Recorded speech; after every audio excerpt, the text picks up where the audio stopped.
africana num corpo definitivamente negro. O Estatuto da Igualdade Racial significa um avanço, passos à frente, na defesa daqueles que são discriminados. O Estado, infelizmente, criminaliza a cor da pele. Não há sonho impossível. Seremos o que queremos ser. TV Senado. Democracia todo dia.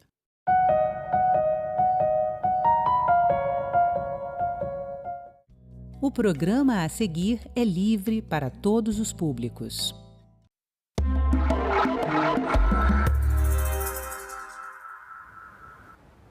A gestação é um período de mudanças físicas, hormonais e emocionais. Por isso mesmo, é propenso ao surgimento ou agravamento de quadros de saúde mental. De acordo com a Organização Mundial da Saúde, 1 a cada 5 mulheres tem pelo menos um episódio de transtorno mental ao longo da gravidez e até 1 ano após o parto. Para conversar sobre esse tema, nós recebemos agora Érica de Paula, psicóloga e doula. Olá, Érica, seja bem-vinda aqui ao Cidadania. Obrigada por vir até aqui conversar com a gente. E explica pra gente, então, como é que a gente pode cuidar da saúde mental? Por que é tão importante estar atento para a saúde mental das gestantes?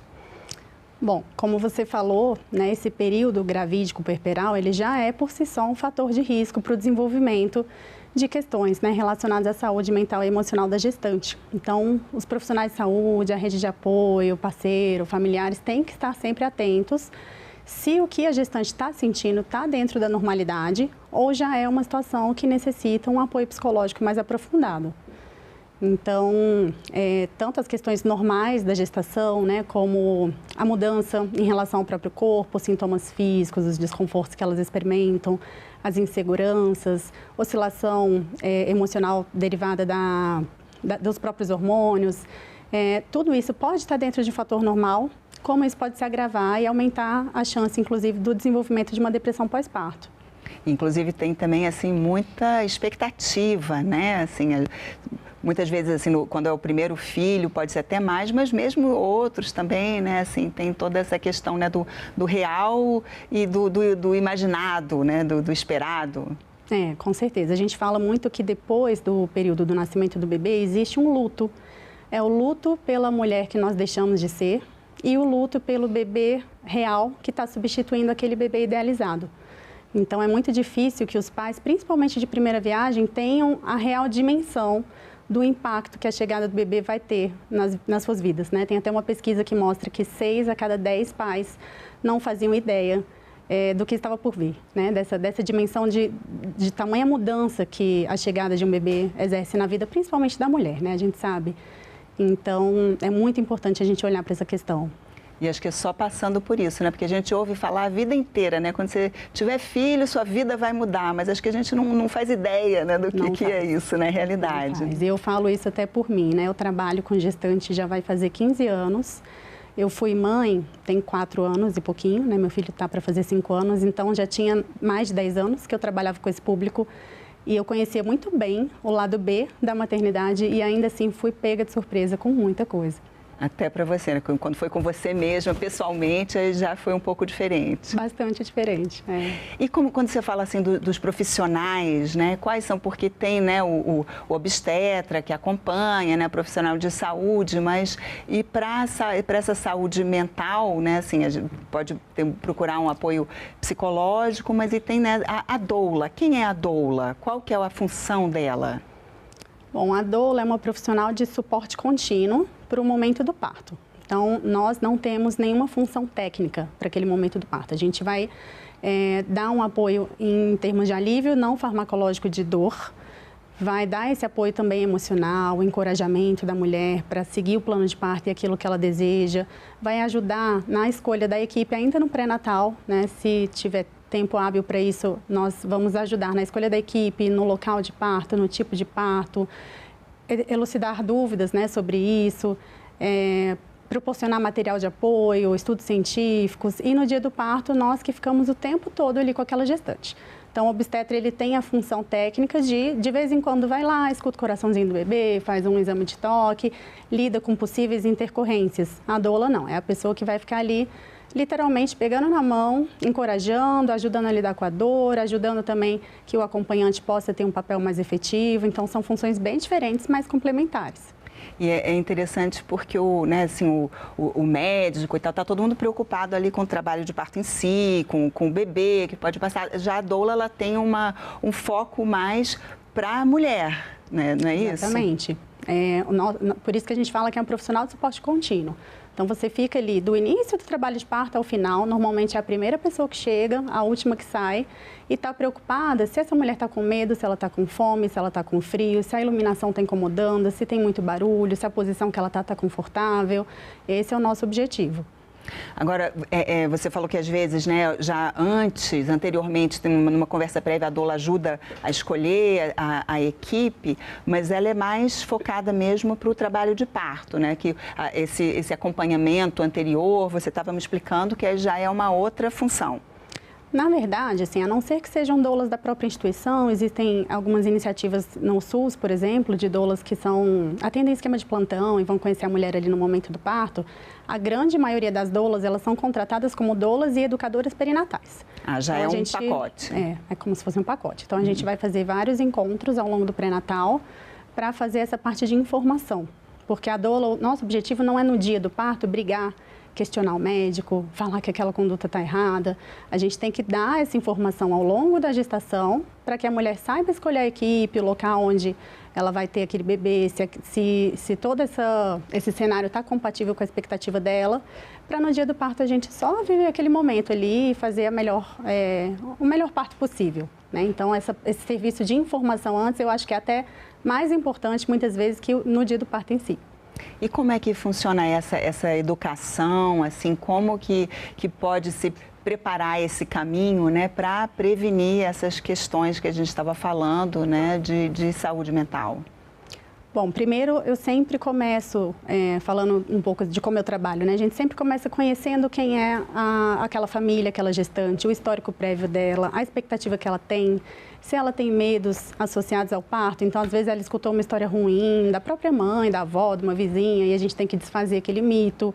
Se ela tem outros filhos, outras experiências de parto anteriores. Então, a gente primeiro entende em que cenário que essa mulher está e vai trabalhando em cima disso, né? Indicando equipes que são compatíveis com aquela expectativa, com aquele histórico dela, hospitais que estão também mais alinhados com o que ela quer.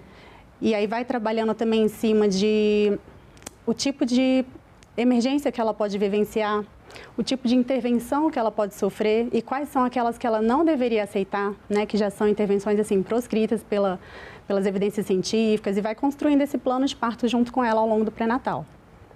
Que a informação, né? Às vezes a pessoa está ali, né, esperando ou aguardando um parto feliz, claro, todo mundo quer, mas assim, não quer pensar nas possibilidades ruins, mas você ter ciência do que pode acontecer também é positivo, né? Pode ajudar você a evitar uma complicação maior.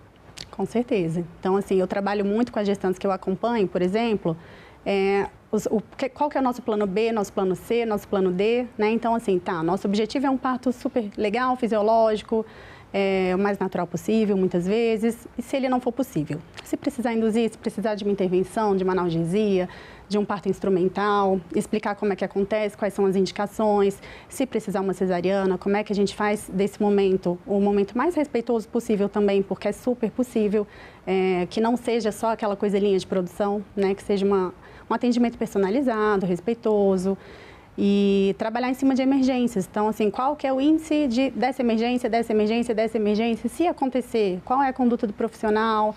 Então, a gente vai sempre informando, porque na eventualidade de acontecer já não é novidade, né? Sempre torcendo para não precisar, lógico, mas eu sou muito a favor de que as mulheres sejam muito bem informadas.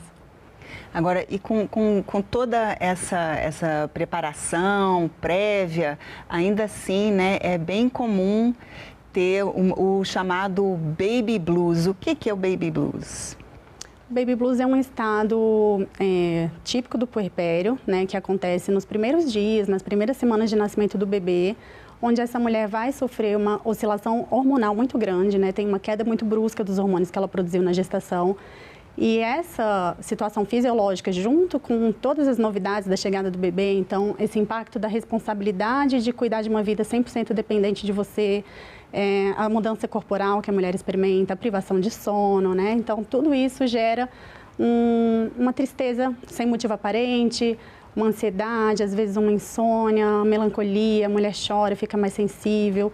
Mas isso é bem comum, acontece em até 80%, 85% dos casos e ele é autolimitado. Então, significa que vai passar sozinho em algumas semanas.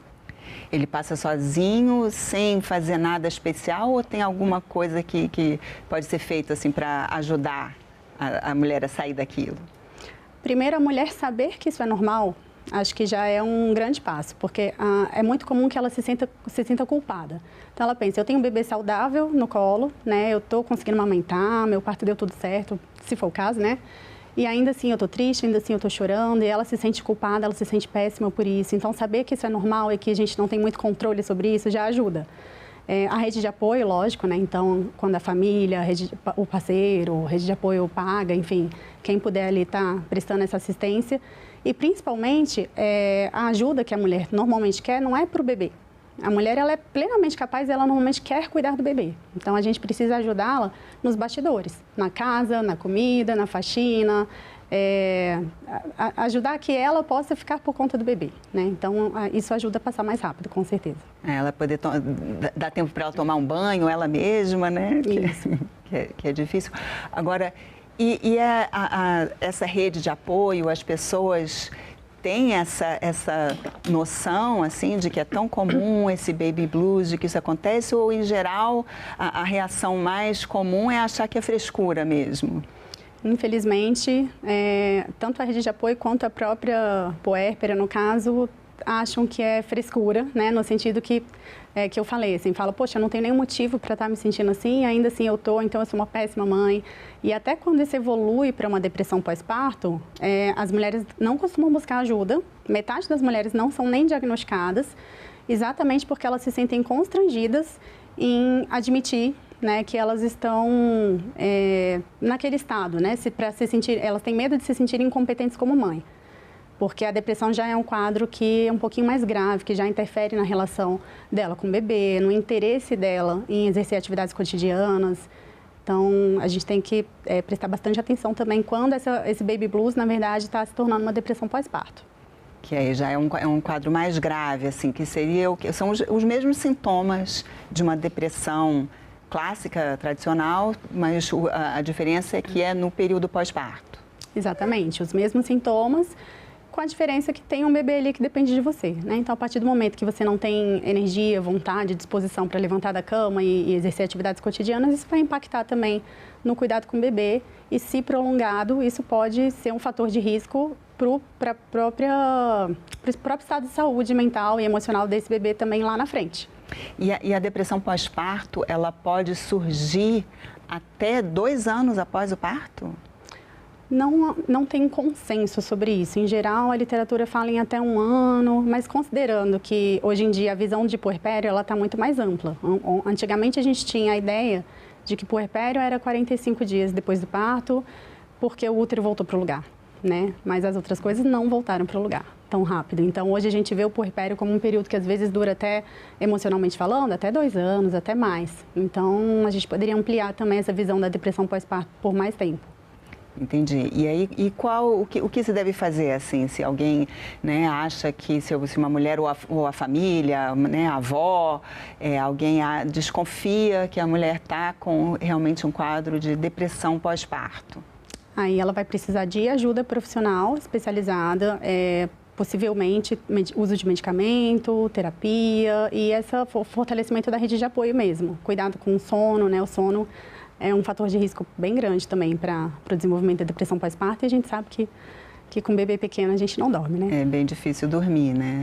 Então, mais uma vez, é o momento aí da rede de apoio do pai, da avó, da tia, da vizinha, de ajudar ali, ficar um pouco com o bebê para a mãe poder dormir. Seria um pouco isso a estratégia? Também, né? Assim, ajudar com a rotina e a logística da casa, do bebê também quando necessário.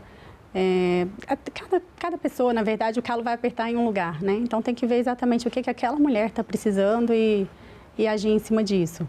É que tem até um lugar comum, né, que fala para puérpera, né, assim, quando o bebê dormir, aproveita para dormir também, né, mas só que para ela poder dormir tem que ter alguém fazendo o resto, né, todo o resto, né. Eu falo que isso é uma frase um pouco infeliz, porque quando o bebê dorme é o horário que a gente tem para fazer absolutamente tudo. Tudo, né. Inclusive dormir, né, e acaba que dormir não é a nossa prioridade, porque a gente tem que cuidar da roupa, da casa, da comida, de demandas às vezes de trabalho, do filho mais velho, se tiver. Então, assim, é muito difícil a gente conseguir dormir quando o bebê dorme, né?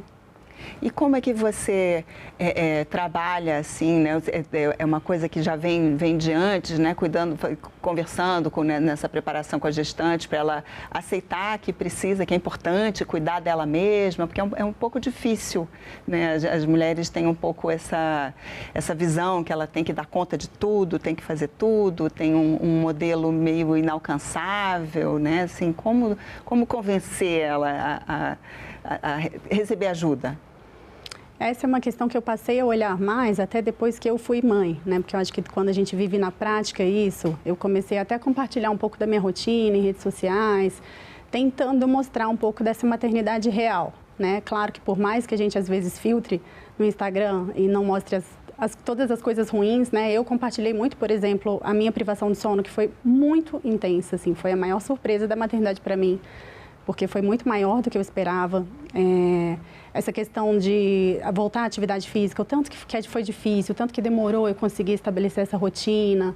Então, eu acho que as mães, elas têm que ter contato com outras mães reais, né? Porque se a gente pega um parâmetro de uma mulher que com 3 meses já voltou a trabalhar, já está ali na ativa, tem uma rede de apoio por fora que muitas vezes a gente não sabe os bastidores, né? A gente pensa, poxa, ela está trabalhando, está malhando, já voltou ao corpo, está pleníssima ali, mas a gente não sabe que por trás tem babá, tem, né, creche, tem escola, tem tanta coisa e ela também não está compartilhando a parte difícil. Então, eu acho que esses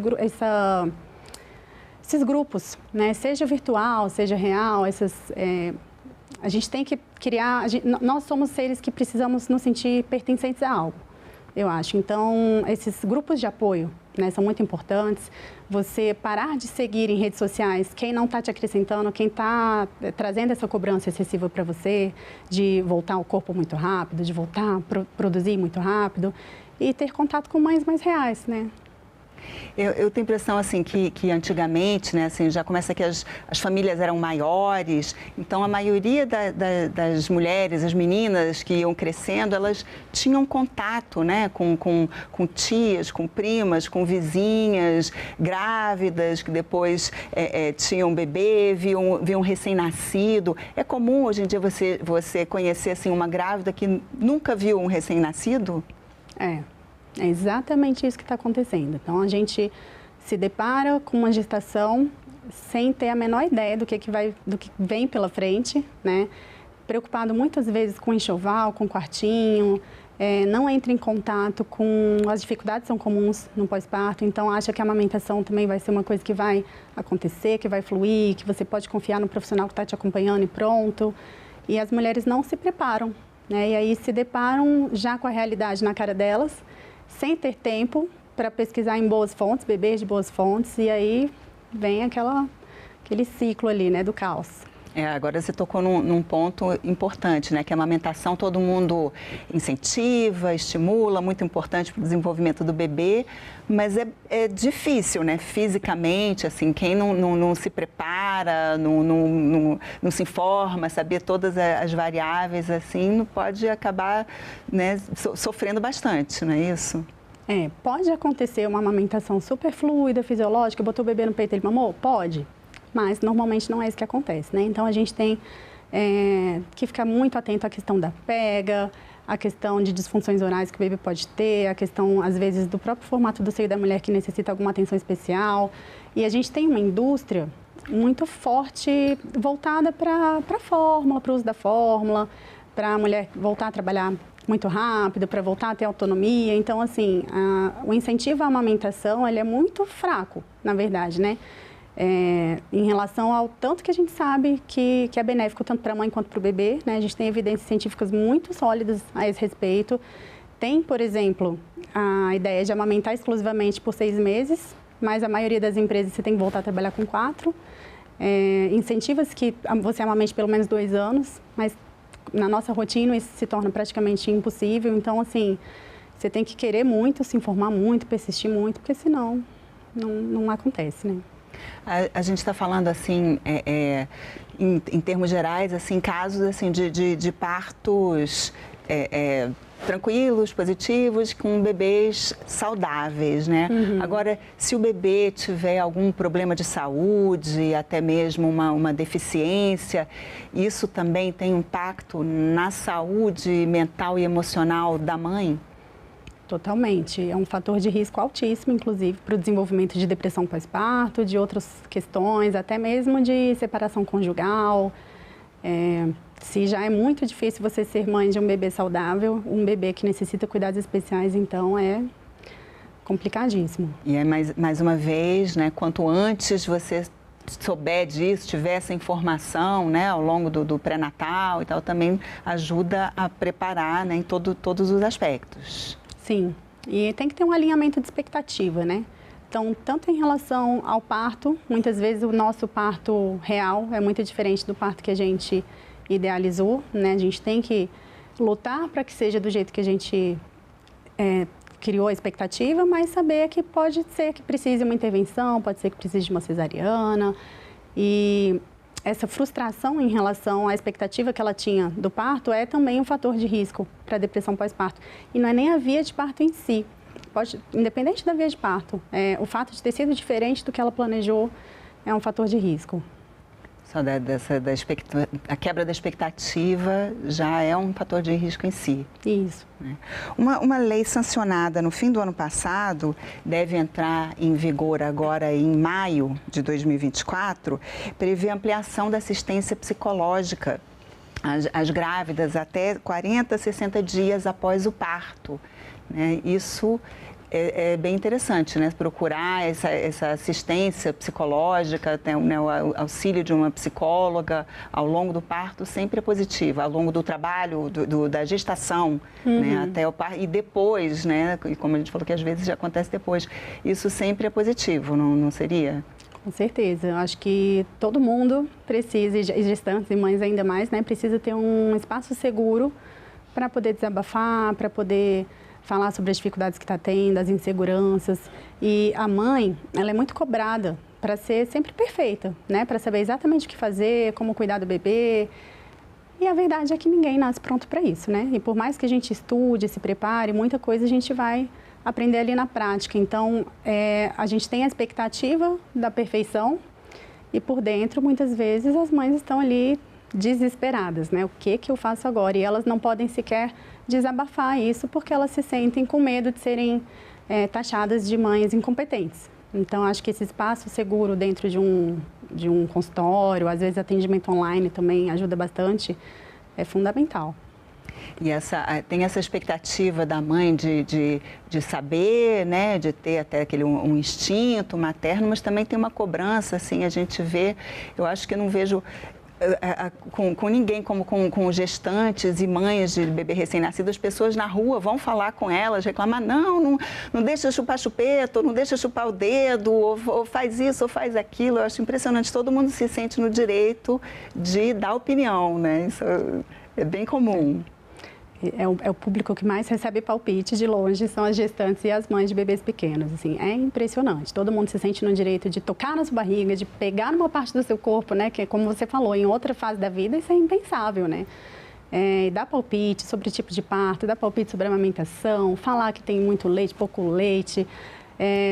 Enfim, são mães que são muito julgadas. A gente brinca que tem que treinar a cara de alface, que é fazer aquela cara... E muitas vezes nem discutir, só falar, tá bom. Porque se a gente entra, às vezes, para levantar a bandeira, não vale a pena, né? E são pessoas que, às vezes, são de outras gerações, que têm outro pensamento, que não vai mudar. Então, a gente tem que saber também se blindar desse tipo de palpite. Essa é uma boa dica.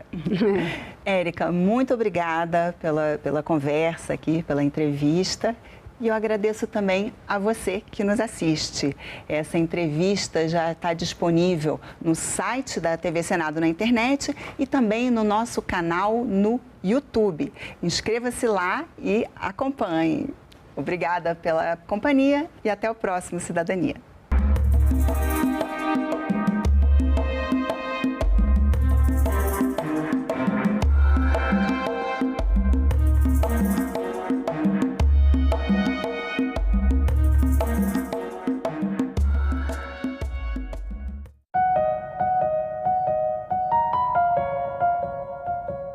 No Ceará, 85%. Em Sobral, 98% das crianças se alfabetizam.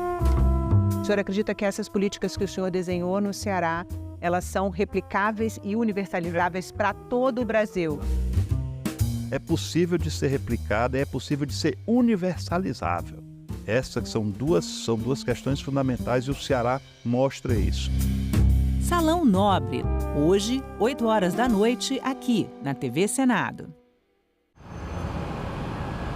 Antes eu trabalhava de carteira registrada, né? Que eles falam CLT. Aí eu resolvi ficar só na plataforma, que eu tiro superior, tipo, que eu faço num mês para ganhar na CLT, eu tiro numa semana. Quem já acostumou trabalhar dessa forma, de fazer só escala, só corrida, já não quer voltar para a CLT. Está praticamente no meio de uma guerra, né? Por quê? Porque a maioria dos motoboys não querem aceitar. A maioria fala que é melhor ficar do jeito que está agora e sem benefício, sem nada. Eu sou um dos poucos, na verdade, que não prefere o meio CLT, né? Porque o CLT traria pra gente mais segurança na questão de carga horária, também de salário fixo e benefícios. Se há recolhimento de imposto, melhora o SUS, melhora a educação. A gente tem até como exigir. E sem recolhimento, só quem lucra é a grande empresa.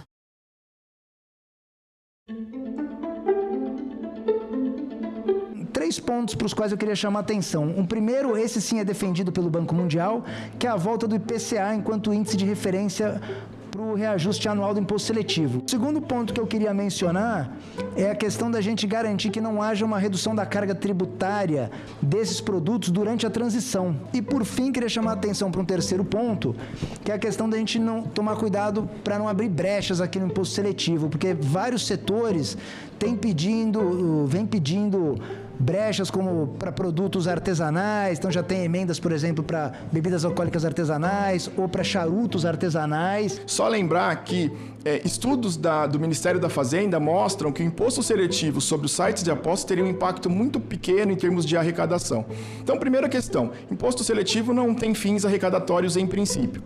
Mas mesmo que se discuta isso, o imposto seletivo sobre os sites de aposta teria um impacto arrecadatório muito baixo. Então, a gente vai ter um imposto com impacto arrecadatório baixo, que já tem redundância em relação ao outro imposto e que principalmente pode estimular o mercado ilegal. Gás natural, nesse momento, cobre um papel importantíssimo no combate da nossa pobreza energética, para combater o uso do carvão, do diesel e da lenha. Há uma evidente contradição se a gente colocar um imposto seletivo no gás natural.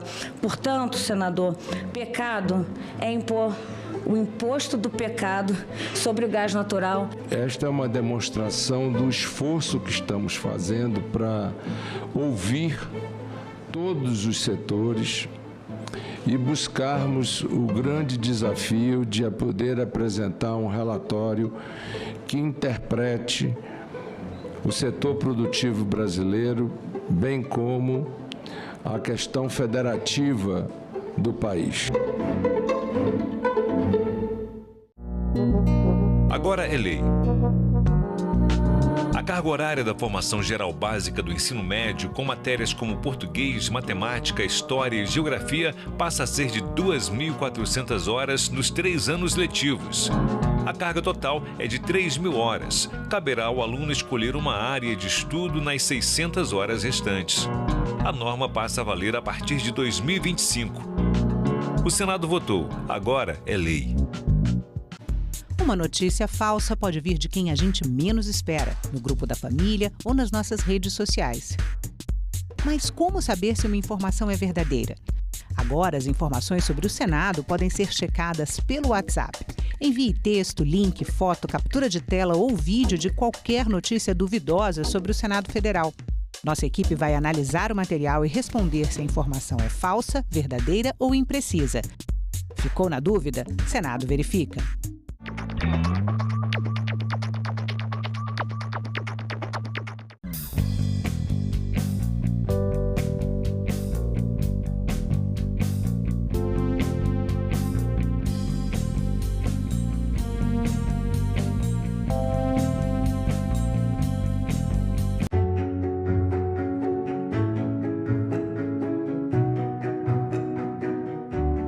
Agora está bem definido que a saúde é um direito de todos e um dever do Estado.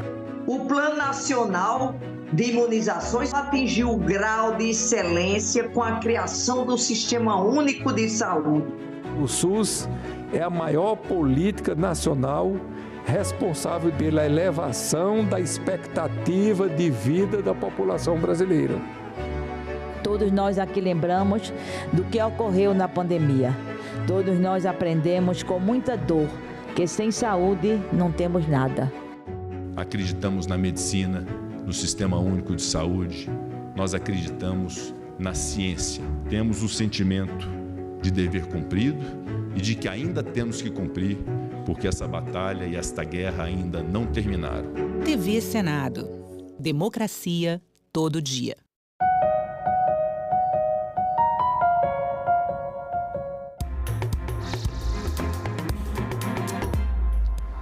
Olá, um bom dia para você. Hoje é quarta-feira, 18 de dezembro, e o Senado Notícias está no ar. As dívidas dos estados com a União já somam mais de 765 bilhões de reais. Com o objetivo de reduzir esse valor e facilitar o pagamento, o plenário do Senado aprovou nesta terça-feira, por unanimidade, o programa de pleno pagamento de dívida dos estados. Essa proposta foi apresentada em agosto pelo presidente do Senado, Rodrigo Pacheco, e agora segue para a sanção do presidente Lula. O programa de pagamento de dívida dos estados com a União deve reduzir os juros para facilitar a quitação dos débitos, além de parcelar o saldo em até 30 anos.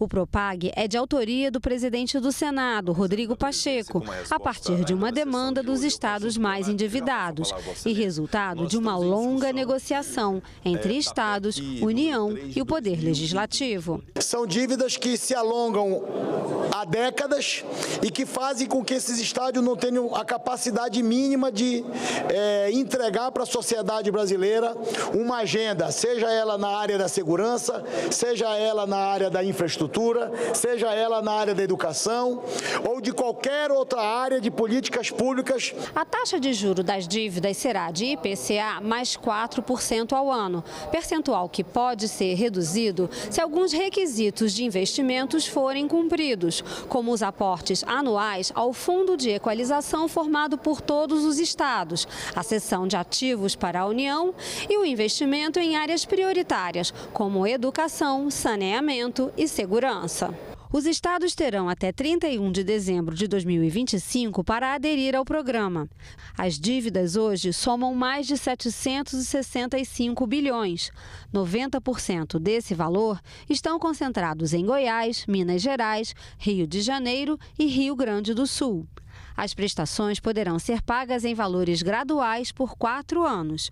20% no primeiro ano, 40% no segundo, 60% no terceiro e 80% no quarto. A partir do quinto ano, terão valor cheio. 60% do valor economizado com a redução no pagamento devem ser usados no ensino, enquanto o Estado não alcançar as metas definidas no Plano Nacional de Educação.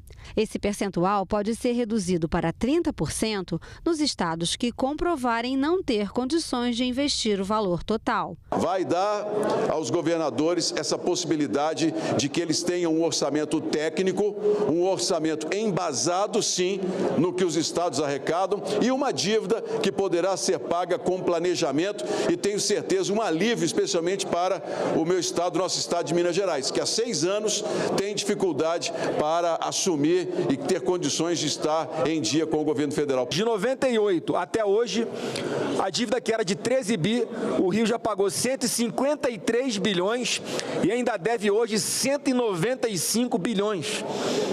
Uma dívida, obviamente, impagável, e pelos termos com que essas dívidas eram renegociadas, os novos prazos eram dados, as novas obrigações eram impostas em lei, não havia uma trava para evitar que se aumentasse as despesas de uma forma desenfreada, como faz agora o projeto, e chega-se a essa redação de um novo indexador. Evidentemente que não seria possível construir essa solução se não houvesse a solidariedade federativa de outros estados não endividados e que aqui se dedicam a aprovar esse projeto, repito, no espírito de solidariedade federativa admirável. Estados do Nordeste, estados do Norte, estados do Centro-Oeste, que colaboram com os maiores estados mais populosos, que são, coincidentemente, os mais endividados e que somam, senador Vanderlan, 89% da dívida dos estados para com a União.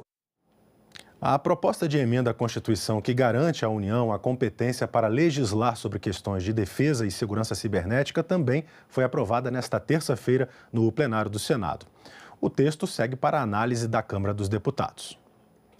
A PEC estabelece que é privativo da União legislar sobre a defesa cibernética na proteção de sistemas e rede de dados e ameaças à soberania nacional.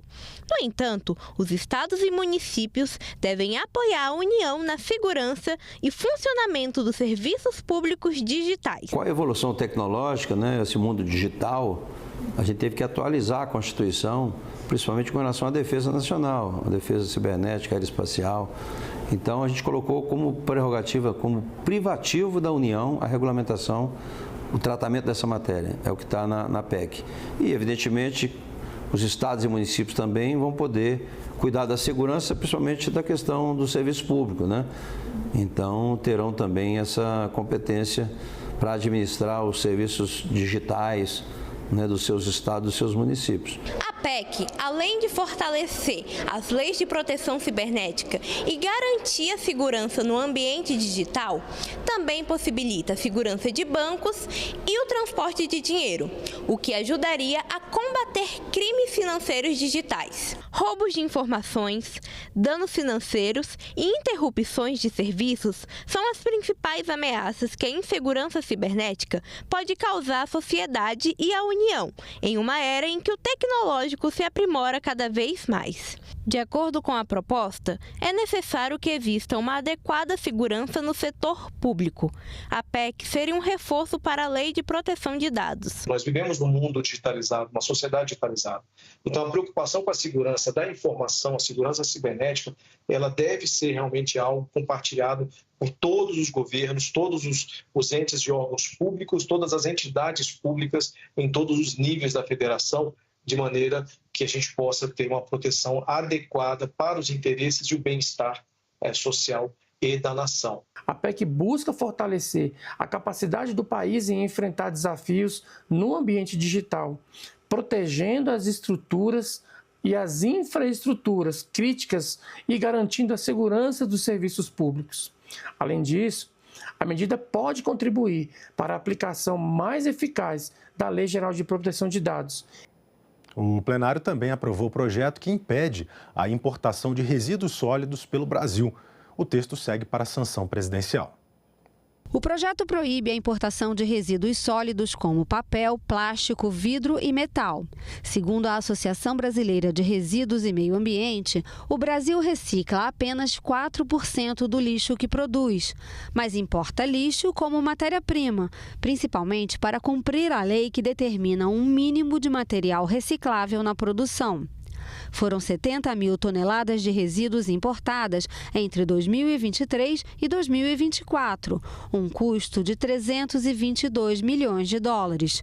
Segundo o relator, senador Everton, um dos objetivos do projeto é incentivar o trabalho de cooperativas e associações de catadores. A importação de resíduos continua liberada em alguns casos, como o do alumínio. A demanda pelo produto é elevada e a reciclagem não supre as necessidades do mercado.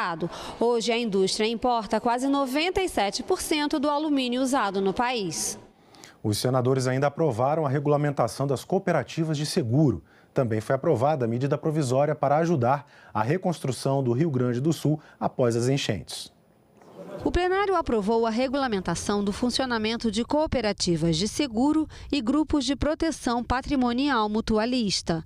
São associações criadas para garantir patrimônios dos participantes contra riscos pré-determinados, com custos repartidos entre eles. Os senadores também aprovaram a medida provisória que destina quase 2 bilhões de reais para apoiar produtores rurais afetados pelas enchentes no Rio Grande do Sul. Senadores também aprovaram um acordo entre o Brasil e a Noruega para eliminar a dupla tributação sobre a renda e prevenir a evasão fiscal. Outro acordo internacional confirmado é entre o Brasil e a Arábia Saudita e trata da concessão de vistos de visitante para cidadãos de ambos países. O acordo internacional aprovado é o que prevê cooperação entre Brasil e Canadá na área da defesa. O plenário também realizou a terceira discussão, em primeiro turno, da proposta de emenda à Constituição que inclui, entre os patrimônios nacionais, o Pantanal Sul-Mato-Grossense. Na sessão plenária desta terça-feira, o presidente do Senado anunciou o lançamento de uma ferramenta que utiliza inteligência artificial para simplificar a linguagem técnica dos textos legislativos. O objetivo é facilitar o entendimento das matérias legislativas pela população. Vamos ver. Os projetos de lei que passam pelo Senado estão cheios de palavras e expressões jurídicas e legislativas. Substitutivo, ementa, admissibilidade, intertício. Esses e outros termos frequentemente utilizados no parlamento nem sempre são entendidos por grande parte da população. Em um país com cerca de 30% de analfabetos funcionais, iniciativas para simplificar as informações que ajudam no exercício da cidadania são mais que uma tendência, são uma necessidade. Com esse objetivo, o Senado lançou uma ferramenta que alia inteligência artificial à simplificação da linguagem técnica da redação legislativa. A ideia é explicar de forma clara e acessível as propostas em tramitação. É um projeto que o Senado desenvolveu na intenção de tornar o processo legislativo, tornar a linguagem do processo legislativo mais acessível para o cidadão. Então, é uma tentativa da gente simplificar a linguagem que a gente usa normalmente nos projetos de lei, para que os cidadãos tenham mais facilidade de entender o que está sendo discutido. Os conteúdos podem ser encontrados nas páginas do site do Senado e do Congresso, que registram as propostas e o caminho percorrido por esses textos dentro do parlamento e são integrados ao programa E-Cidadania. Antes de serem publicados, os textos gerados por inteligência artificial serão revisados. O sistema ele vai ler esse projeto de lei inteiro e vai gerar dois textos, dois blocos de texto. Um que é resumindo qual é o projeto, qual é a ideia, o que se está querendo fazer com aquela proposta, e um outro texto que são os possíveis impactos que aquele projeto pode gerar na sociedade. Para o desenvolvimento da nova ferramenta, foi necessário o esforço coletivo de diversos setores da casa. Tivemos nós, o Nainova, envolvido no sentido de articular essas diversas frentes de trabalho. Tivemos o Prodazem, embutindo a tecnologia necessária para o desenvolvimento do projeto. Tivemos a SGM. O presidente do Senado, Rodrigo Pacheco, definiu o uso da inteligência artificial para simplificar a linguagem legislativa como revolucionária. O parlamentar também ressaltou que o uso da IA pode reduzir desigualdades no acesso à informação e deixar a sociedade mais inclusiva. O uso da inteligência artificial para explicar proposições legislativas em linguagem simplificada apresenta-se como uma ferramenta revolucionária capaz de aproximar a população das decisões que moldam nossa sociedade. É uma ponte que conecta cidadãos e legisladores, fortalecendo a democracia participativa e promovendo maior engajamento cívico. Ao abraçarmos a inteligência artificial e a linguagem simplificada como aliadas na explicação das proposições legislativas, estamos não apenas inovando, mas também garantindo que o poder emanado do povo seja verdadeiramente compreendido e exercido por todos. Este é um passo essencial para um Brasil mais inclusivo, participativo e justo. A primeira parte da regulamentação da reforma tributária foi aprovada nesta terça-feira pela Câmara dos Deputados e agora vai seguir para a sanção do presidente Lula. Durante a sessão plenária do Senado de ontem, o relator do projeto aqui no Senado, o senador Eduardo Braga, registrou que é a primeira vez em um único período democrático que o Brasil aprova uma reforma desse tipo. Os brasileiros ganham uma reforma que vai efetivamente simplificar a tributação. Vai atender todas as regiões do Brasil, Sul, Sudeste, Nordeste, Centro-Oeste, Norte. E quero dizer à Amazônia Ocidental e ao estado do Amapá que as áreas de livre comércio não só foram prorrogadas para 2073, como a Zona Franca de Manaus já o é, como tiveram todos os benefícios equivalentes à Zona Franca comercial estendidos para a Zona Franca das áreas de livre comércio.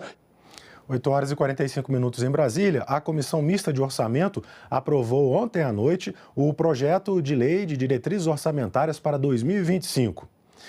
A LDO orienta o orçamento para o próximo ano e o texto determina ao governo a tarefa de zerar novamente o déficit no próximo ano, 2025. O texto segue agora para a votação do plenário do Congresso. Vamos ver a reportagem.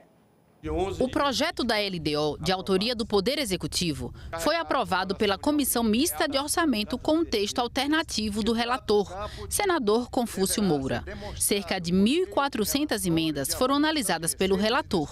Mais de 600 foram incorporadas ao relatório final. Os aspectos mais relevantes incluem meta de resultado primário para 2025 será de resultado zero, com intervalo de tolerância de 0,25 do PIB para mais ou para menos. Todos os senhores já conhecem bem. Para as estatais federais, a meta será de um déficit de 6,2 bilhões, excluindo a Petrobras e a empresa de energia nuclear. Prioridades e transferências. Elaboramos o anexo de metas e prioridades, contemplando 25 programas e 95 ações. Flexibilizamos as regras para transferências a municípios menores e a entidades privadas de saúde. Melhorias nas regras para indicação das emendas parlamentares também foram apresentadas. Emendas parlamentares. Disciplinamos cláusulas de conteúdo aberto na Lei Complementar 210 deste ano, como interesse nacional e regional, ou projetos de investimentos prioritários. Reforçamos o caráter estratégico do PPA, prestigiando os investimentos prioritários para atendimento pelas bancadas. Contemplamos o regramento para medidas preparatórias para a execução de emendas de comissão. Aprimoramos o mecanismo das transferências especiais, exigindo o plano de trabalho prévio. Estamos seguros, assim, de contribuir positivamente para fortalecer o papel do Legislativo na definição das prioridades nacionais. O projeto da LDO também prioriza ações de adaptação às mudanças climáticas, atendendo necessidades que surgem como consequência de calamidades públicas. Na educação, cria categorias específicas para instituições comunitárias de educação superior e centro de atendimento ao autismo, além de retirar as universidades federais do rol de despesas que podem sofrer contingenciamento. Esse relatório expressa a vontade do Congresso Nacional. Logicamente, ele foi enviado originalmente pelo Poder Executivo, mas foi enriquecido e melhorado com a participação de todos os senhores e senhoras. E o projeto de lei de diretrizes orçamentárias, que é uma peça necessária para a aprovação do orçamento, já consta na pauta de hoje, de uma sessão do Congresso Nacional, que está prevista para hoje. Vamos conferir detalhes sobre essa tramitação, essa movimentação toda nesses últimos dias aqui do ano legislativo no Congresso Nacional, com a nossa repórter Dinalva Ferreira. Traz as informações. Bom dia, Dinalva. Ei, Tiago, bom dia para você, bom dia a todos. Então, Tiago, como a gente viu aí, a Comissão Mista de Orçamento concluiu a votação da Lei de Diretrizes Orçamentárias ontem e senadores e deputados devem votar a LDO nessa sessão do Congresso que está marcada para as 10 da manhã desta quarta-feira. Votada a LDO, Tiago, é preciso ainda votar o orçamento, a lei orçamentária, que é a lei que estima as receitas e fixa as despesas para o ano que vem. Mas a votação dessa LOA, ela está indefinida porque o relatório só pode ser fechado depois de uma definição sobre o valor do salário mínimo. E esse valor depende da aprovação de uma das propostas que fazem parte do pacote de corte de gastos do governo. A expectativa é de que a Câmara possa votar hoje essa proposta e, se isso acontecer, o presidente do Senado, Rodrigo Pacheco, disse que poderia colocar essa proposta em votação em uma sessão do Senado hoje mesmo. Mas o relator geral do orçamento, que é o senador Ângelo Coronel, ele disse que precisa de pelo menos 2 dias para fazer o ajuste no relatório. Por isso, Pacheco não descarta a possibilidade de convocar sessão até no sábado para concluir a votação do pacote e da lei orçamentária. É isso, Tiago, voltamos com você. Obrigado de novo, qualquer coisa você volta aqui no nosso jornal. Agora a gente vai conferir a agenda das comissões do Senado para hoje. Há muitas atividades. Vamos ver então essa agenda e o que está programado. Daqui a pouco, às 9 horas, Comissão de Transparência, Governança, Fiscalização e Controle e Defesa do Consumidor. Pode ser votado o projeto sobre a representação de interesse realizada por pessoas e empresas diante aí dos agentes públicos para efetivar garantias constitucionais, a transparência e o acesso a informações. No mesmo horário, na Comissão de Meio Ambiente, vai ser realizada audiência pública sobre a Estação Ecológica Águas Emendadas, uma área de proteção ambiental localizada no Distrito Federal. Às 10 horas, Comissão de Constituição e Justiça. O primeiro item da pauta é o projeto de lei que prevê que o dinheiro arrecadado com as multas de trânsito seja usado para custear carteira nacional de habilitação de condutores de baixa renda. Às 10h30, Comissão de Direitos Humanos. Na pauta consta um projeto de lei para prever o uso de símbolos de identificação imediata de deficiências ou de doenças crônicas. E às 2h30 da tarde, Comissão Permanente Mista de Combate à Violência contra a Mulher. Vai ser apresentado o relatório de atividades da comissão em 2024. Na última reunião do ano, a CPI das bets ouviu a superintendente de fiscalização da Anatel. Ela pediu a aprovação de uma mudança no Marco Civil da Internet, de maneira a dar mais poder de fiscalização à agência sobre os sites ilegais de jogos. Antes de começar o depoimento, a relatora da CPI, senadora Soraya Tronic, falou sobre denúncias de um suposto pagamento de propina por empresários para não serem chamados na CPI. Segundo ela, essas denúncias seriam tentativas de abafar o trabalho da comissão. Foram citados empresários do setor de apostas e parlamentares que compõem esta comissão. O meu nome também foi mencionado. Procurei o diretor-geral da Polícia Federal, Dr. Andrei Rodrigues, me colocando inteiramente à disposição, autorizando ele, inclusive e desde já, a quebra dos meus sigilos fiscais, bancários e telemáticos. Pedi também a realização de uma acareação entre os citados. Essas fofocas que têm sido lançadas contra mim são, sem dúvida alguma, um claro movimento orquestrado para desviar o foco da CPI das bets. Em seguida, a comissão ouviu a superintendente de fiscalização da Agência Nacional de Telecomunicações. A Anatel é a responsável por comunicar às prestadoras de serviços de telecomunicações a ordem de bloqueio de sites de apostas esportivas que operam de maneira irregular no Brasil. Os pedidos são encaminhados pelo Ministério da Fazenda. Segundo ela, desde outubro, 8.560 sites já foram bloqueados. A responsável pela fiscalização da agência fez questão de deixar claro que a Anatel tem uma atuação limitada nesse trabalho. O Ministério da Fazenda, ele nos encaminha uma lista com sites que devem ser bloqueados.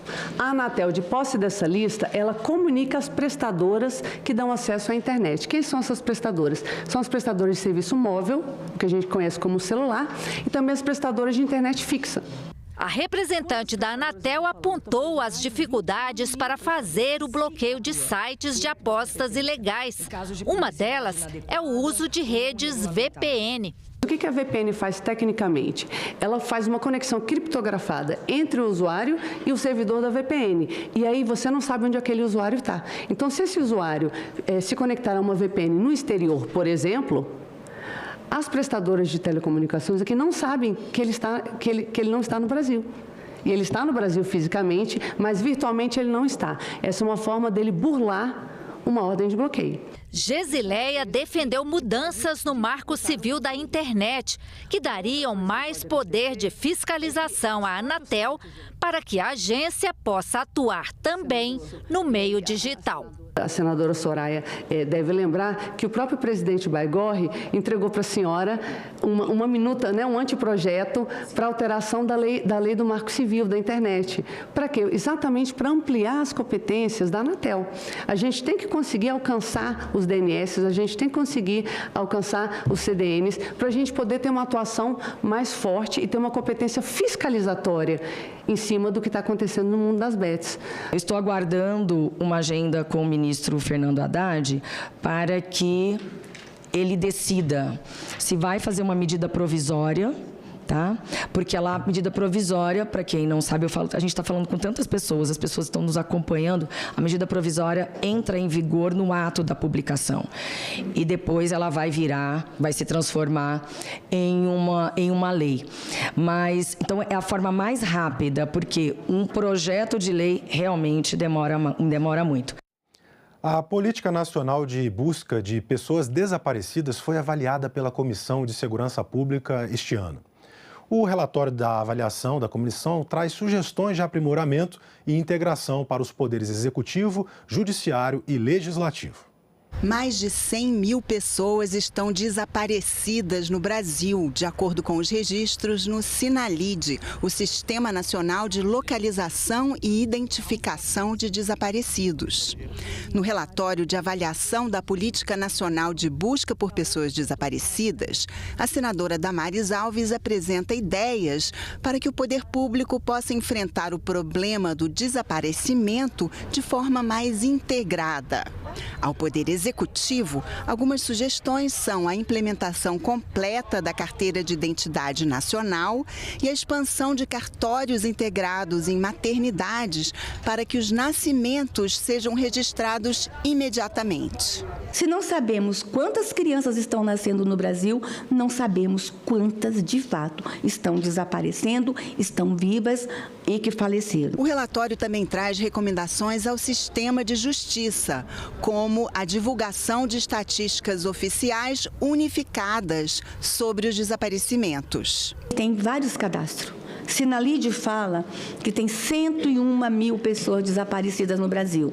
Aí a gente vai para o Ministério da Justiça, tem um outro número. A gente vai às Secretarias de Segurança, tem um outro número. Nós precisamos ter a integração dos cadastros. Até hoje, não há compartilhamento de dados. Esse foi o maior problema e há um capítulo inteiro no relatório falando, senador Seife, sobre a integração de dados. Ao Legislativo, em especial à Comissão de Segurança Pública, a relatora propõe que sejam elaboradas algumas leis, como a revisão do conceito de desaparecimento para abranger o desaparecimento voluntário. A gente precisa dar uma atenção àqueles que estão desaparecendo voluntariamente. É uma mulher fugindo do marido violento? É um menino fugindo do tráfico? Então, a gente tem que ter essa observação a esses que fugiram, sumiram, desapareceram voluntariamente, a reintegração deles à família no momento que eles quiserem voltar. A Comissão de Educação e Cultura discutiu a abordagem do agronegócio brasileiro nos livros didáticos utilizados nas escolas públicas e privadas do país. Os participantes defenderam uma revisão do conteúdo que é levado à sala de aula. De acordo com uma pesquisa organizada pelo projeto De Olho no Material Escolar e com análise da Fundação Instituto de Administração da Universidade de São Paulo, os livros didáticos têm quase 60% a mais de citações negativas em relação ao agronegócio do que positivas. Em audiência pública na Comissão de Educação, o senador Zequinha Marinho defendeu uma revisão crítica do conteúdo que é levado às salas de aula. Constatou-se que, de 345 menções ao agronegócio presente nos livros analisados, 303, isto é, 87,8%, não tinham embasamento científico e se limitavam a opiniões. As citações referentes ao agro, principalmente, a maioria delas eram negativas, né? Ali a gente tem a visão geral do agronegócio nos livros e, infelizmente, nós temos uma população que acaba crescendo com um certo ranço do setor, sem saber por quê. E muitas vezes porque teve mensagens subliminares, não só referentes a esse setor, mas referentes à família, referentes a valores, referentes à própria vida, à gestão da própria vida, que são enviesadas por esse material. Não é porque um produtor apareceu lá um caso de trabalho escravo que todo o setor parece que é penalizado como se fosse uma rotina. E é 0, qualquer coisa percentual da mão de obra empregada. De acordo com esta representante do Ministério da Educação, a escolha dos autores e editores dos livros didáticos das escolas públicas conta com a participação de vários profissionais da educação. A gente escuta professor, a gente escuta associações, a gente escuta editora, a gente escuta autor, para que a gente possa ter esse edital sendo colocado depois, né?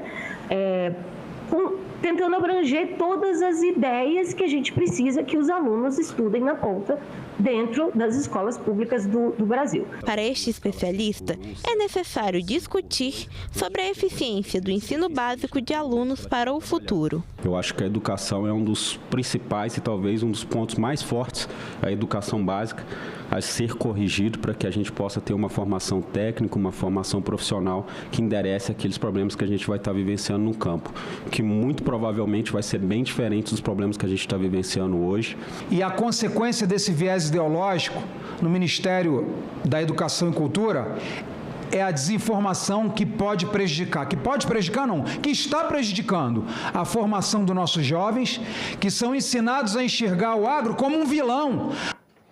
Avançam na Comissão de Educação 2 projetos de lei que instituem exames de proficiência em medicina e em odontologia. As propostas visam avaliar não apenas o desempenho dos alunos dos cursos, como também a qualidade do ensino nas faculdades brasileiras. A exemplo do que ocorre com os profissionais formados nos cursos de Direito, que fazem a conhecida prova da OAB, Ordem dos Advogados do Brasil, médicos e dentistas podem ter que enfrentar o exame de proficiência em Medicina e em Odontologia para que sejam habilitados ao exercício de suas profissões.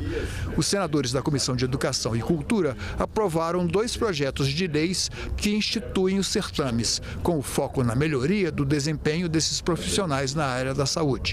A necessidade de haver uma melhora na qualidade dos médicos formados no Brasil, embora o número seja muito grande, o que é muito bom, ter bastante médico, mas a qualidade é o principal fator que levou à proposta desse projeto de lei para que ele possa exercer aquela atividade com segurança para todos. Nós estamos formando mais de 35 mil médicos anualmente no país. Já temos quase 600 mil. Só temos menos escolas médicas do que a Índia. E muitas escolas têm formado profissionais com qualidade duvidosa. E a finalidade deste projeto e da proficiência não é só aferir, como falou aqui, bem falou o nosso autor do projeto, mas também avaliar periodicamente os cursos de medicina. Fiz esse relato na odontologia, vou votar na medicina e entendo que a gente tem uma oportunidade de melhorar e também de provocar as instituições cujos cursos, e aí eu não vou falar só para as instituições privadas, cujas mensalidades são caríssimas, que obrigam estudantes a ir para o Paraguai ou para outros lugares em torno porque a mensalidade é cara, mas também uma provocação às universidades federais que começam o seu funcionamento sem olhar toda a estrutura que é exigida de uma instituição privada para funcionar. A nossa posição no sentido de apoiar esse projeto, não só na questão da odontologia, como também da medicina. Eu entendo que estudar nunca fez mal para ninguém, se aperfeiçoar também não, se qualificar também não. E essa é uma condição de proteção para quem está atuando e, mais ainda, de segurança para quem vai receber esse atendimento. De acordo com o texto aprovado, os profissionais médicos formados no estrangeiro, aprovados na prova do Revalida, não terão que realizar o exame de proficiência. Os projetos seguem para novas audiências públicas e decisões terminativas na Comissão de Assuntos Sociais.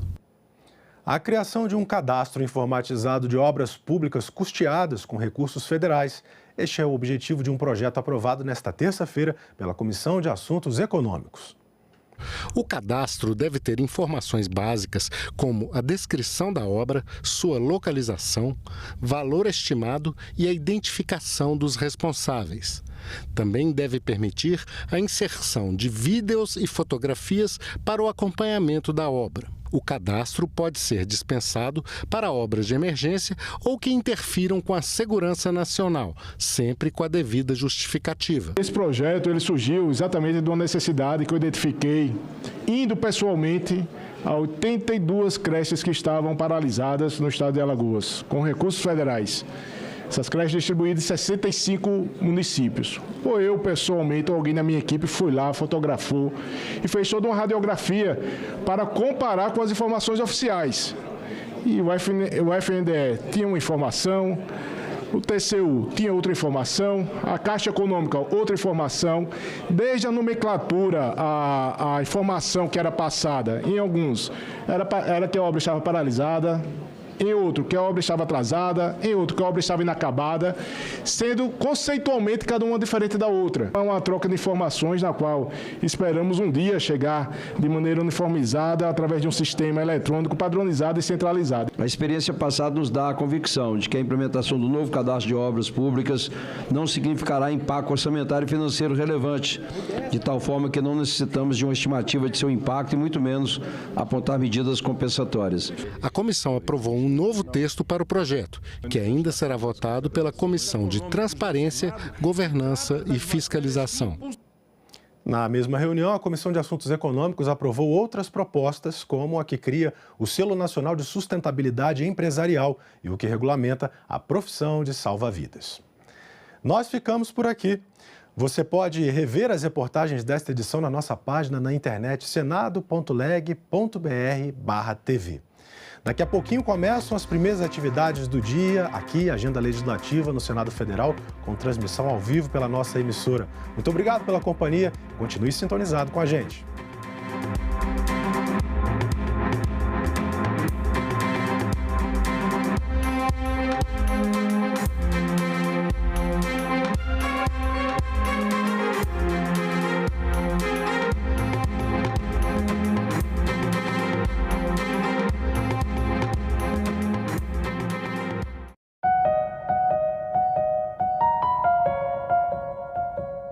No Ceará, 85%. Em Sobral, 98% das crianças se alfabetizam. O senhor acredita que essas políticas que o senhor desenhou no Ceará, elas são replicáveis e universalizáveis para todo o Brasil? É possível de ser replicada, é possível de ser universalizável. Essas são duas questões fundamentais e o Ceará mostra isso. Salão Nobre, hoje, 8 horas da noite, aqui na TV Senado. A mania brasileira do ensino enciclopédico. Se quer ensinar tudo a todos os alunos, do que resulta um desastre. Na maior parte dos países do mundo, se ensina metade das matérias que se ensina aqui. Mas cada matéria que se ensina é realmente ensinada. Muita gente conhece o Darcy Ribeiro, antropólogo, autor dos livros O Povo Brasileiro e Os Índios e a Civilização.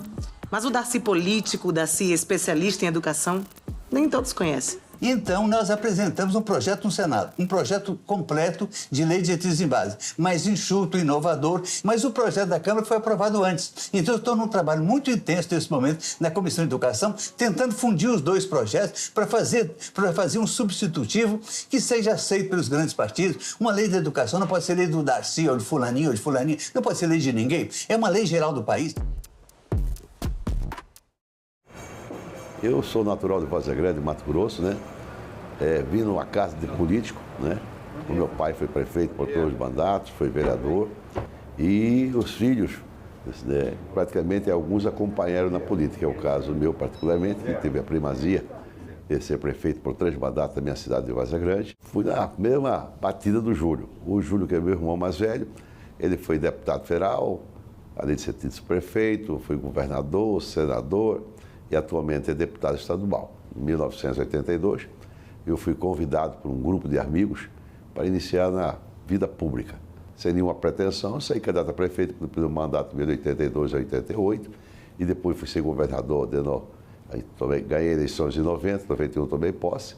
Depois de ter sido governador de 91 a 95, eu voltei para minhas atividades empresariais e disputei novamente o cargo de prefeito em 96, fui eleito, depois reeleito em 2000, e depois disso veio a eleição de 2006 para senador, fui eleito pela primeira vez senador da República, até 2014, não disputei a eleição em 2014, em 2018 voltei a ser senador. Comunica à Casa que estou apresentando um projeto de lei que aumenta a pena para crimes de roubo de receptação de cargas. Tenho a primazia já por 3ª vez, ser presidente do Conselho de Ética do Senado Federal.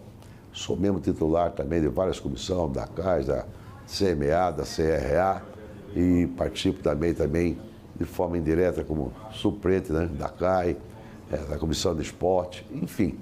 Estou muito bem atendido em termos de comissão. Sem nenhuma demagogia, o que eu vejo aqui é que o Senado cumpre com a sua finalidade. É uma casa de 200 anos, que tem homens e mulheres responsáveis, que tem promovido bons projetos de leis em defesa da sociedade. Bom dia, gente. Nós temos feito, com certeza, um trabalho exitoso, não só os senadores, mas, sobretudo, a equipe que aqui existe, uma equipe de colaboradores, que eu faço aqui minha homenagem a esses colaboradores que trabalham nesta casa aqui, são pessoas especialíssimas, sobretudo, pessoas que também são responsáveis e trabalham no cotidiano, buscando efetivamente aquilo que é melhor para o povo brasileiro. Agora é lei.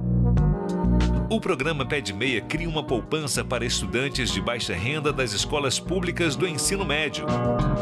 Os alunos vão receber 9 parcelas de R$ 200 mensais e mais um depósito de R$ 1.000 no final de cada ano concluído com aprovação. As escolas devem enviar ao governo federal os dados dos bolsistas do Pé de Meia. O Senado votou, agora é lei.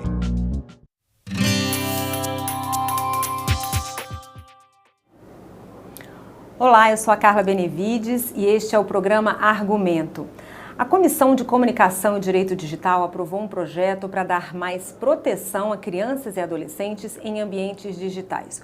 O objetivo é dar segurança, privacidade e bem-estar aos menores na interação com tecnologias, plataformas de internet e também com as redes sociais.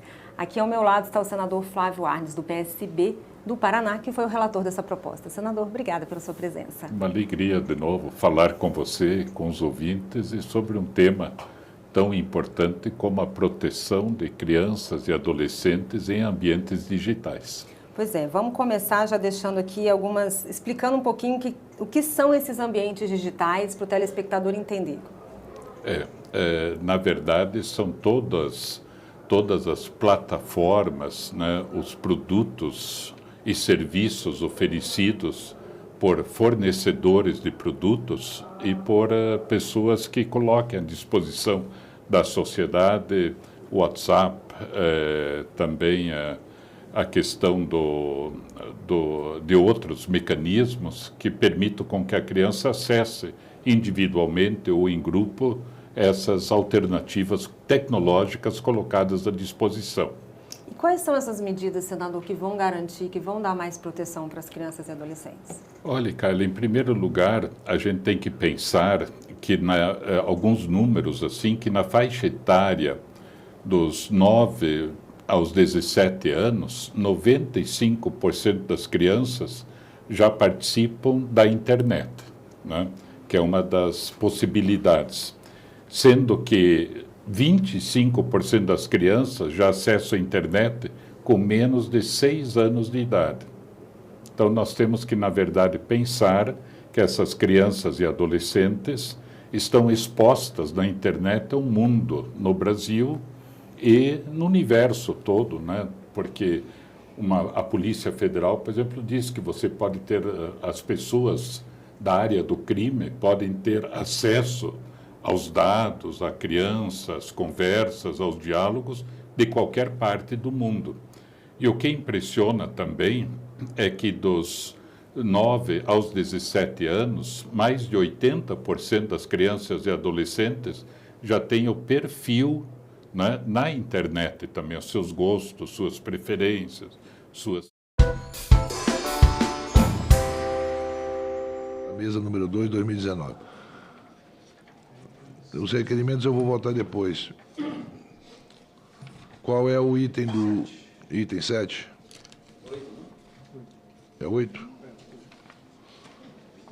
Projeto de lei número 2914/2022, não terminativo, dispõe sobre a representação de interesse realizado por pessoas naturais ou jurídicas perante agentes públicos com o fim de efetivar as garantias constitucionais, a transparência e o acesso às informações. A autoria, deputado federal Carlos Zaratini.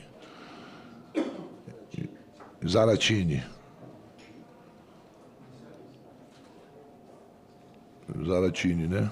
Com a palavra o senador Exalcir. Presidente, peço a Vossa Excelência para ir direto à análise.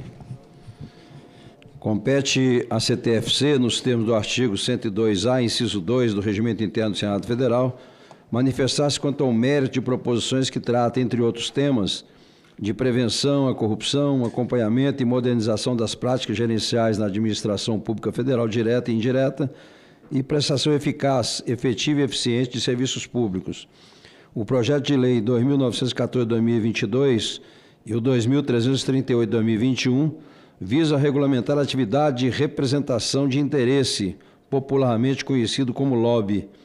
Trata-se de um tema complexo, porém de grande relevância, sobretudo diante de crenças amplamente compartilhadas pela opinião pública sobre as fortes relações entre o lobby, tráfico de influência e corrupção. Há um movimento global de regulamentação da matéria, mesmo em países que, por sua tradição, aproximam-se mais do corporativismo que do pluralismo no campo do grupo de pressão. É o que se colhe das lições de Arendt, Modelos de Democracia, Desempenho e Padrões de Governo em 36 Países, 2023, página 197, de Ricardo José Pereira Rodrigues, de acordo com esse último autor.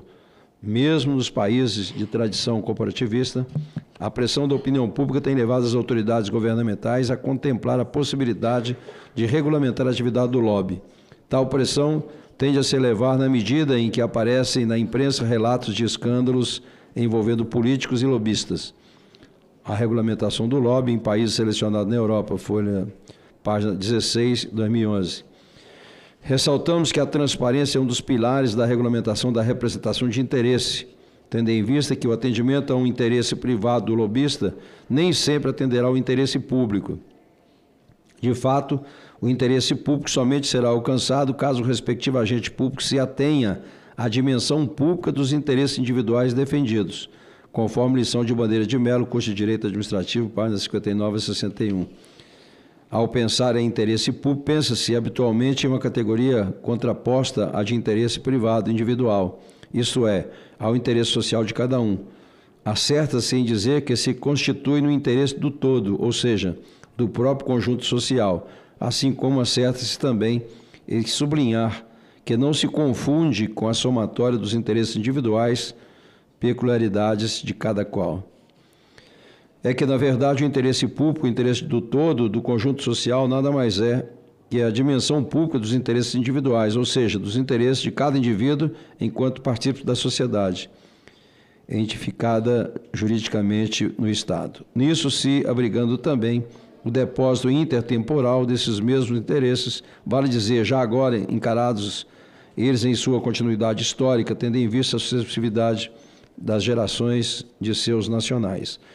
35. Veja-se, um indivíduo pode ter e provavelmente terá pessoal e máximo interesse em não ser desapropriado, mas não pode individualmente ter interesse em que não haja instituto da desapropriação. Contudo, este eventualmente venha a ser utilizado em seu desfavor. A transparência da interação entre os representantes de interesse e os agentes públicos, assim, é fundamental para mitigar possíveis conflitos de interesse e assegurar a satisfação do interesse público. No mérito, os projetos de lei e análise são positivos e contribuem decisivamente para elevar a transparência e a legitimidade da prática do lobby.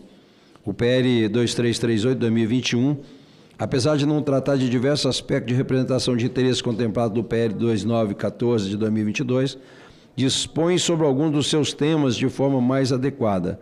Além disso, trata-se de matéria não prevista naquela proposição. Esse fato, associado às alterações que julgamos necessária ao aperfeiçoamento da matéria, faz com que se imponha a aprovação do substitutivo do PL 2914 de 2022, que aglutinará todas as alterações e, em consequência, que o PL 2338 de 2021 seja considerado prejudicado.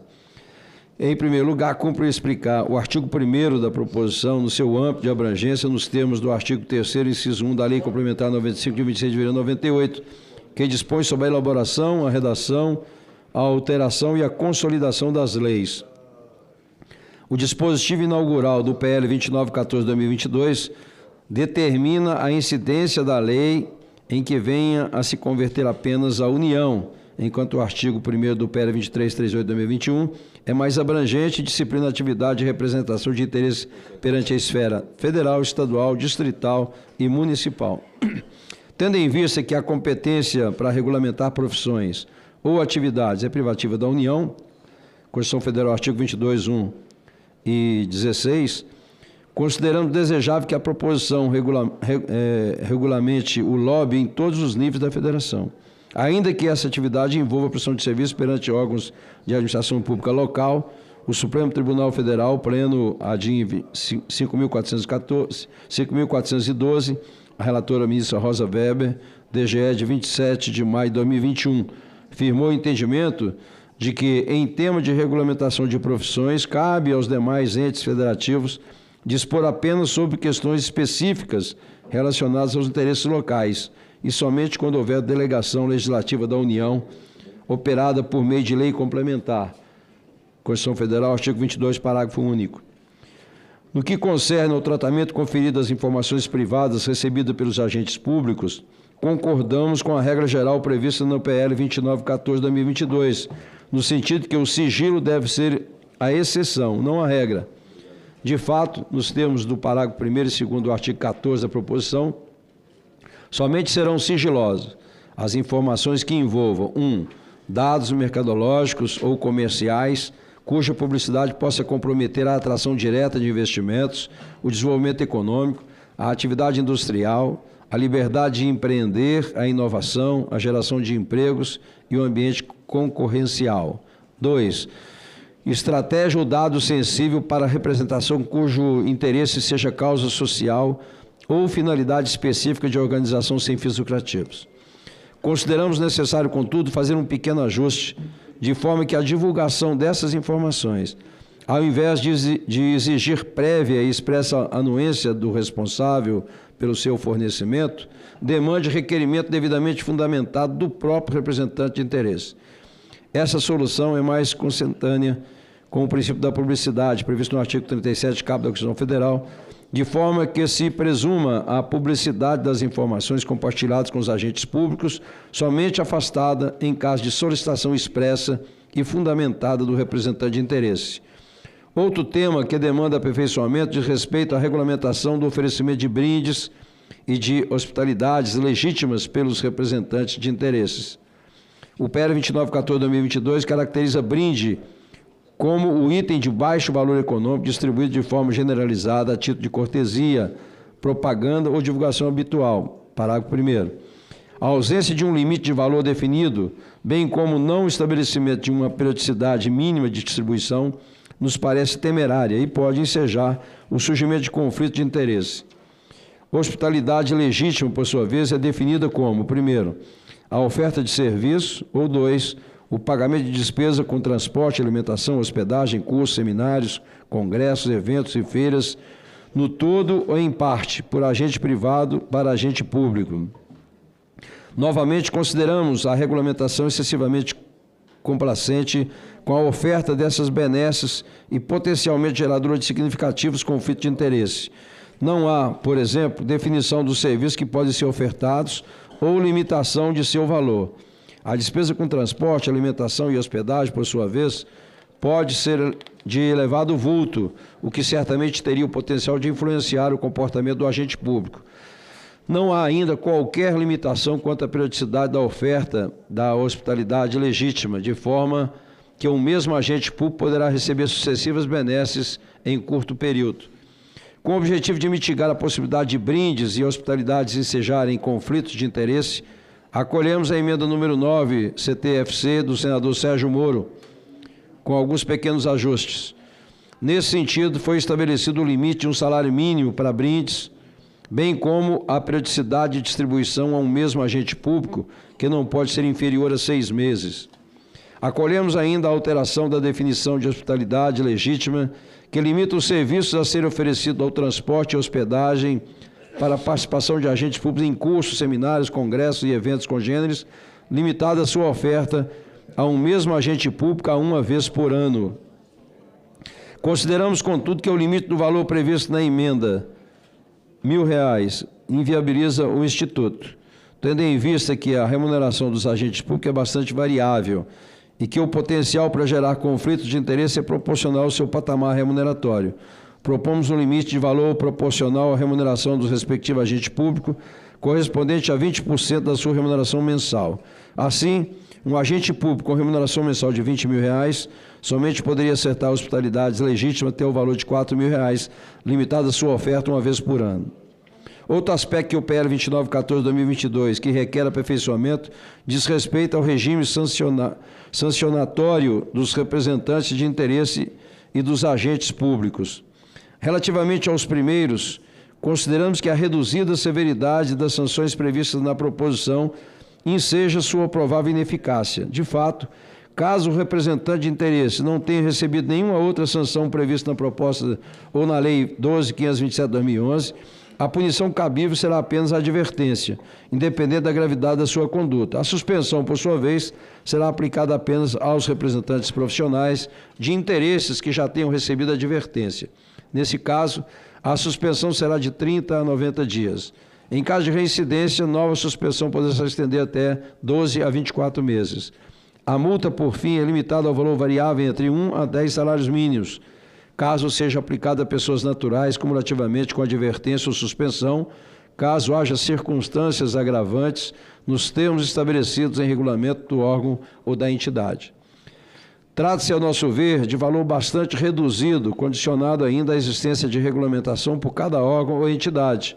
O reduzido valor da multa seguramente não coibirá a prática das condutas vedadas pela proposição. O regime de responsabilização dos representantes, dessa forma, deve ser reformulado, de forma a prever sanções que efetivamente coíbam o comportamento indesejados. Acolhemos, assim, a emenda número 8 CTFC, que reformula o regime de responsabilização dos representantes de interesse. A emenda limita a aplicação de advertência a condutas de menor gravidade, amplia o prazo de suspensão para 1 a 5 anos e majora o valor da multa para 10 a 100 salários mínimos no caso de pessoas físicas. Com relação ao regime sancionatório dos agentes públicos, existe uma série de obstáculos à regulamentação prevista no artigo 17 e 18 do PL 2914/2022. Em primeiro lugar, Trata-se do regime jurídico dos servidores públicos federais, matéria cuja iniciativa é reservada ao chefe do Poder Executivo por força do artigo 61(2), incisos, a linha C da Constituição Federal. Em segundo lugar, os agentes públicos estão sujeitos ao regime de responsabilização diversos e específicos, o que torna absolutamente inadequada a previsão de um regime unificado. Os deputados federais e senadores da República, por exemplo, sujeitam-se ao regime sancionatório instituído nos artigos 53 a 56 da Constituição Federal, além de normas específicas de suas casas legislativas, a exemplo do Código de Ética e Decoro Parlamentar da Câmara dos Deputados, objeto da resolução da Câmara dos Deputados número 25 de 10 de outubro de 2001, e do Código de Ética e Decoro Parlamentar do Senado Federal, objeto da resolução do Senado Federal número 20, de 17 de março de 93. Os magistrados, por sua vez, sujeitam-se às penas disciplinares previstas no artigo 42 da Lei Complementar número 35, de 14 de março de 79, que dispõe sobre a Lei Orgânica da Magistratura Nacional, LOMAN, enquanto os membros do Ministério Público submetem-se às sanções disciplinares previstas no artigo 239 da Lei Complementar número 75, de 20 de maio de 93, que dispõe sobre o Estatuto do Ministério Público da União. Os servidores públicos federais, por fim, sujeitos às penalidades disciplinares previstas no artigo 127 da Lei 8.112, de 11 de dezembro de 1990. Em todos os casos, o regramento legal já coíbe as condutas previstas no artigo 17 da proposição, ainda que de forma genérica. Ressaltamos ainda o disposto no artigo 15 do projeto, o qual estipula que os órgãos e as entidades devem estabelecer mecanismos e procedimentos internos de integridade, com a adoção de regras efetivas de auditoria, transparência, conflito de interesses e incentivo à denúncia de irregularidades e à aplicação efetiva de normativas de ética e de conduta, o que contribuirá para mitigar o risco de condutas irregulares. A supressão do regime sancionatório dos agentes públicos previsto no PL, dessa forma, além de não ensejar vácuo legislativo sobre o tema, é medida que se impõe sob o aspecto da constitucionalidade formal da proposição. Relativamente aos princípios que devem reger a atividade de representação de interesse, incluímos no substitutivo que ora apresentamos os seguintes princípios, previstos no PL 2338 de 2021, porém não contemplados no PL 2914 de 2022. Moralidade, prestação de contas, tratamento isonômico aos diferentes grupos e opiniões, acesso às dependências dos órgãos e às autoridades públicas de direito de petição. No que concerne a definição do representante de interesse, o artigo 5º, inciso 1 do PL 2338 de 2021, exclui, diferentemente do PL 2914 de 2022, a atividade não remunerada. Consideramos mais adequada, contudo, a inclusão da atividade não remunerada, uma vez que a finalidade da norma é regulamentar a atividade de representação de interesse de forma ampla e que é possível conceber a existência de remuneração dissimulada ou velada ao representante de interesse. A regulamentação da atividade independente da remuneração formal afasta eventuais questionamentos sobre a eficácia da norma. Com relação ao prazo de quarentena para ex-agentes públicos, consideramos mais adequado o prazo de 12 meses previsto no PL 2914 de 2022, em detrimento do prazo de apenas 6 meses previsto no 2338 de 2021. Também incorporamos ao substitutivo a relevante regra prevista no artigo 7 caput do PL 2338 de 2021, que trata dos subsídios que podem ser oferecidos pelos representantes de interesse aos tomadores de decisão, a exemplo de análise de impacto legislativo, estudos, notas técnicas, pareceres e sugestões de projetos, emendas e requerimentos. Relativamente ao prazo para defesa em processo administrativo, o parágrafo 1º do artigo 23 do PL 2914 de 2022 determina que deverá ser concedido um prazo máximo de 30 dias. A nosso ver, a previsão legal de um prazo máximo é inadequada diante da possibilidade de fixação de um prazo excessivamente exíguo no caso concreto. Consideramos necessário, assim, assegurar a observância do prazo de 30 dias. Também optamos por suprimir o artigo 25 do PL 2914 de 2022, que veda o tratamento discriminatório em razão de opinião pública, sexo, estado civil, situação familiar, raça, cor ou religião.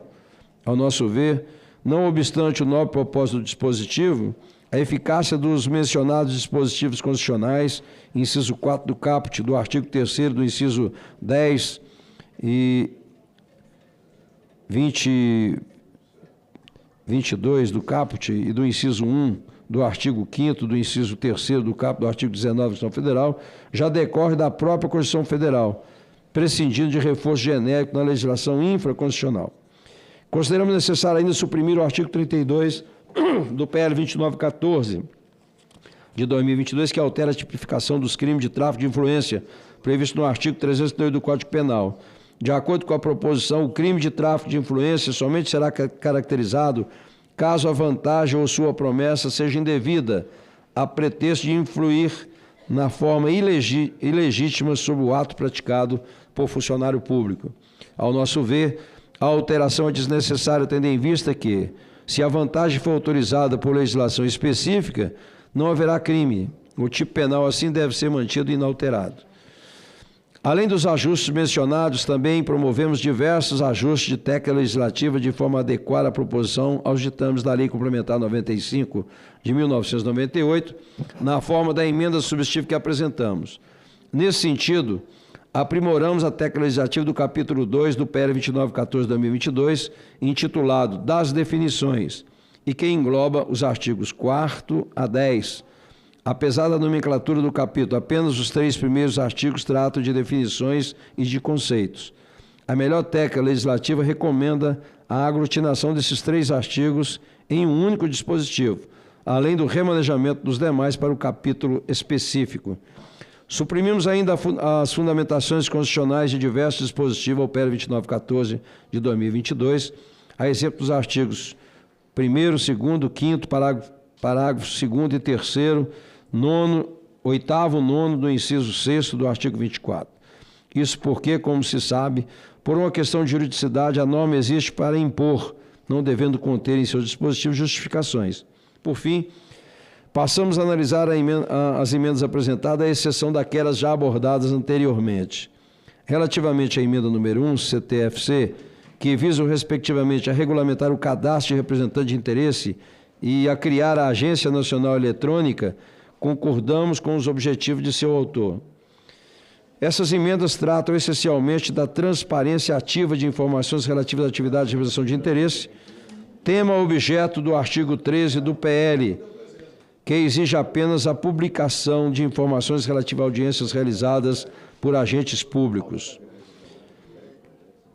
Consideramos necessário, assim, ampliar o objeto do artigo 3º da proposição, de forma a regulamentar os cadastros dos órgãos e entidades públicas que deverão conter informações relativas à identificação e à qualificação dos representantes de interesse que solicitarem o seu cadastramento. E 2, as audiências solicitadas e realizadas. E 3, aos documentos disponibilizados pelos representantes de interesse.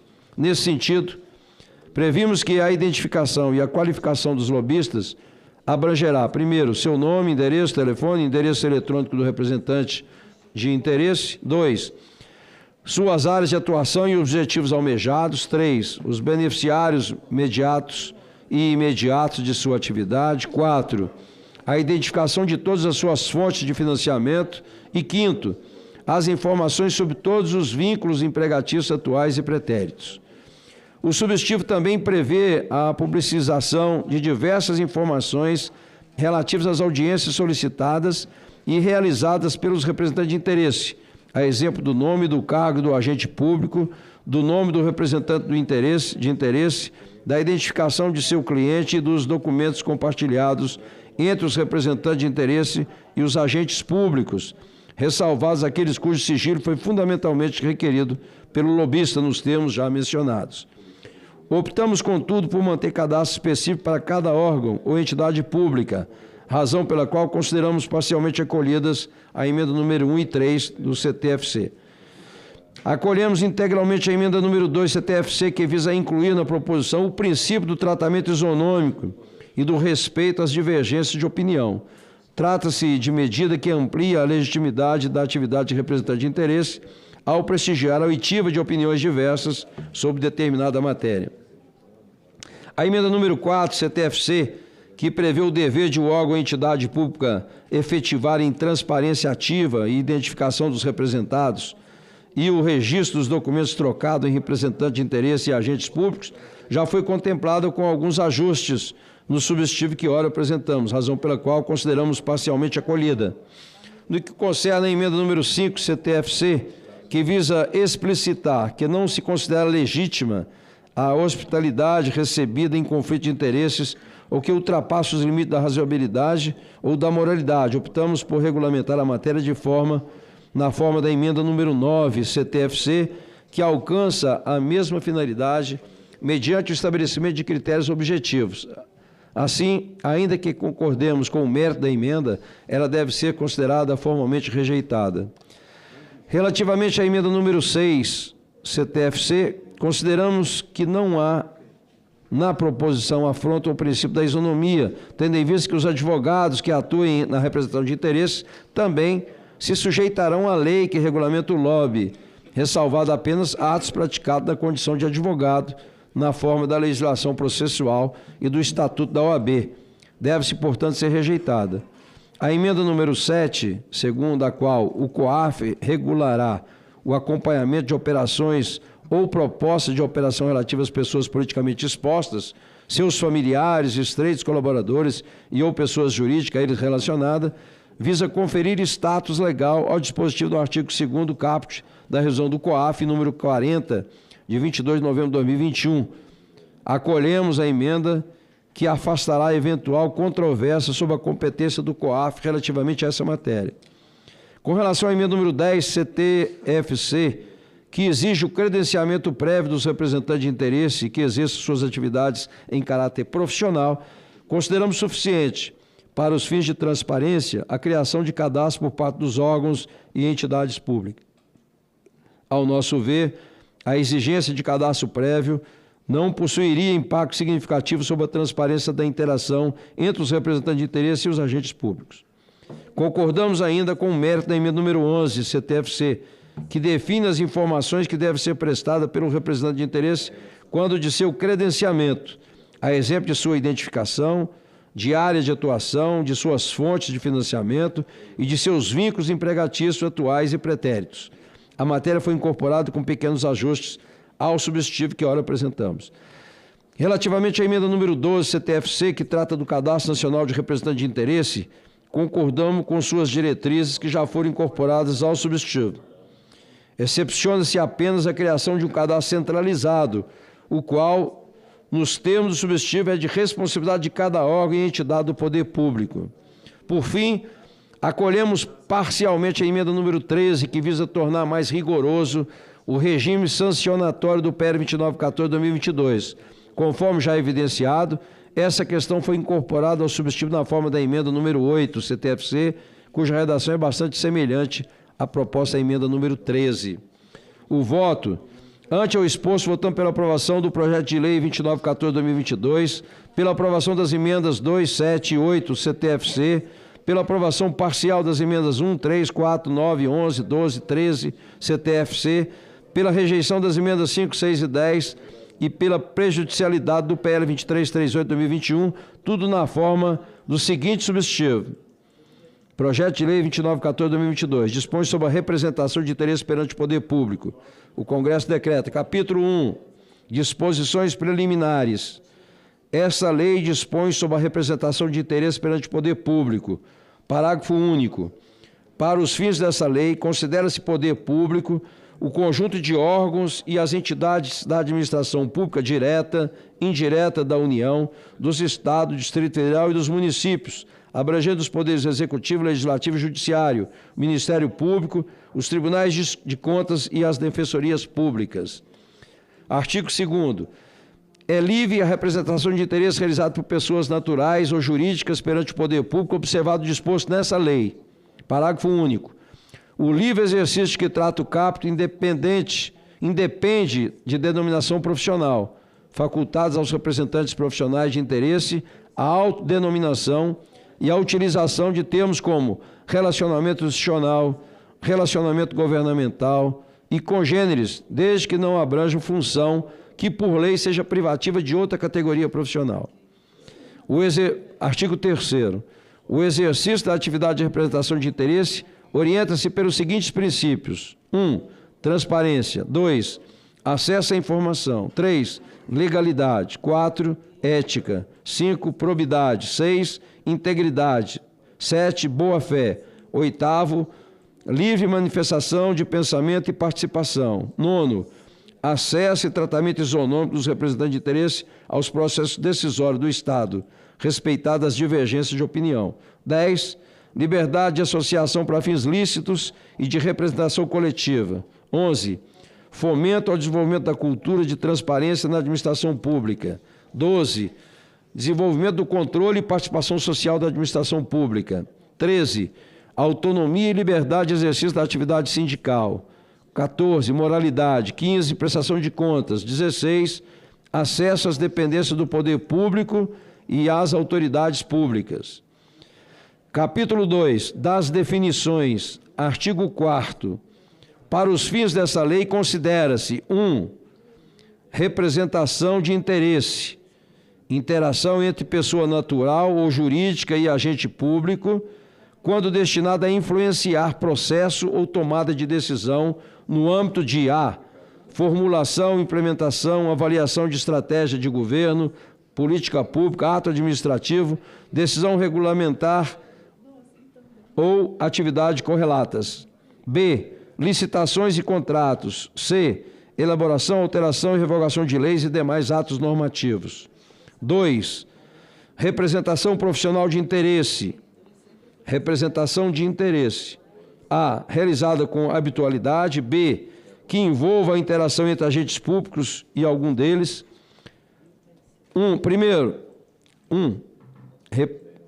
Represente interesse de qualquer dos poderes do Ministério Público, dos tribunais de contas, das defensorias públicas e de entidades da administração pública indireta. 2. Seja licenciado para desempenho de mandato classista e representante de interesse da confederação, federação, associação de classe, sindicato ou entidade de representação profissional, ou ainda sociedade cooperativa constituída por servidores públicos para prestar serviços aos seus membros. C.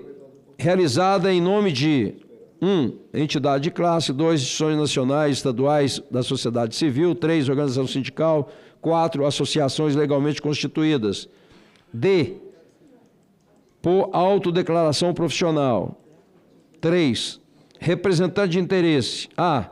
Pessoa natural que realiza atividade de representação de interesse próprio ou de terceiro, individual, coletivo, difuso, privado ou público, com remuneração ou não, com ou sem vínculo trabalhista ou de prestação de serviço com o titular do interesse representado. B.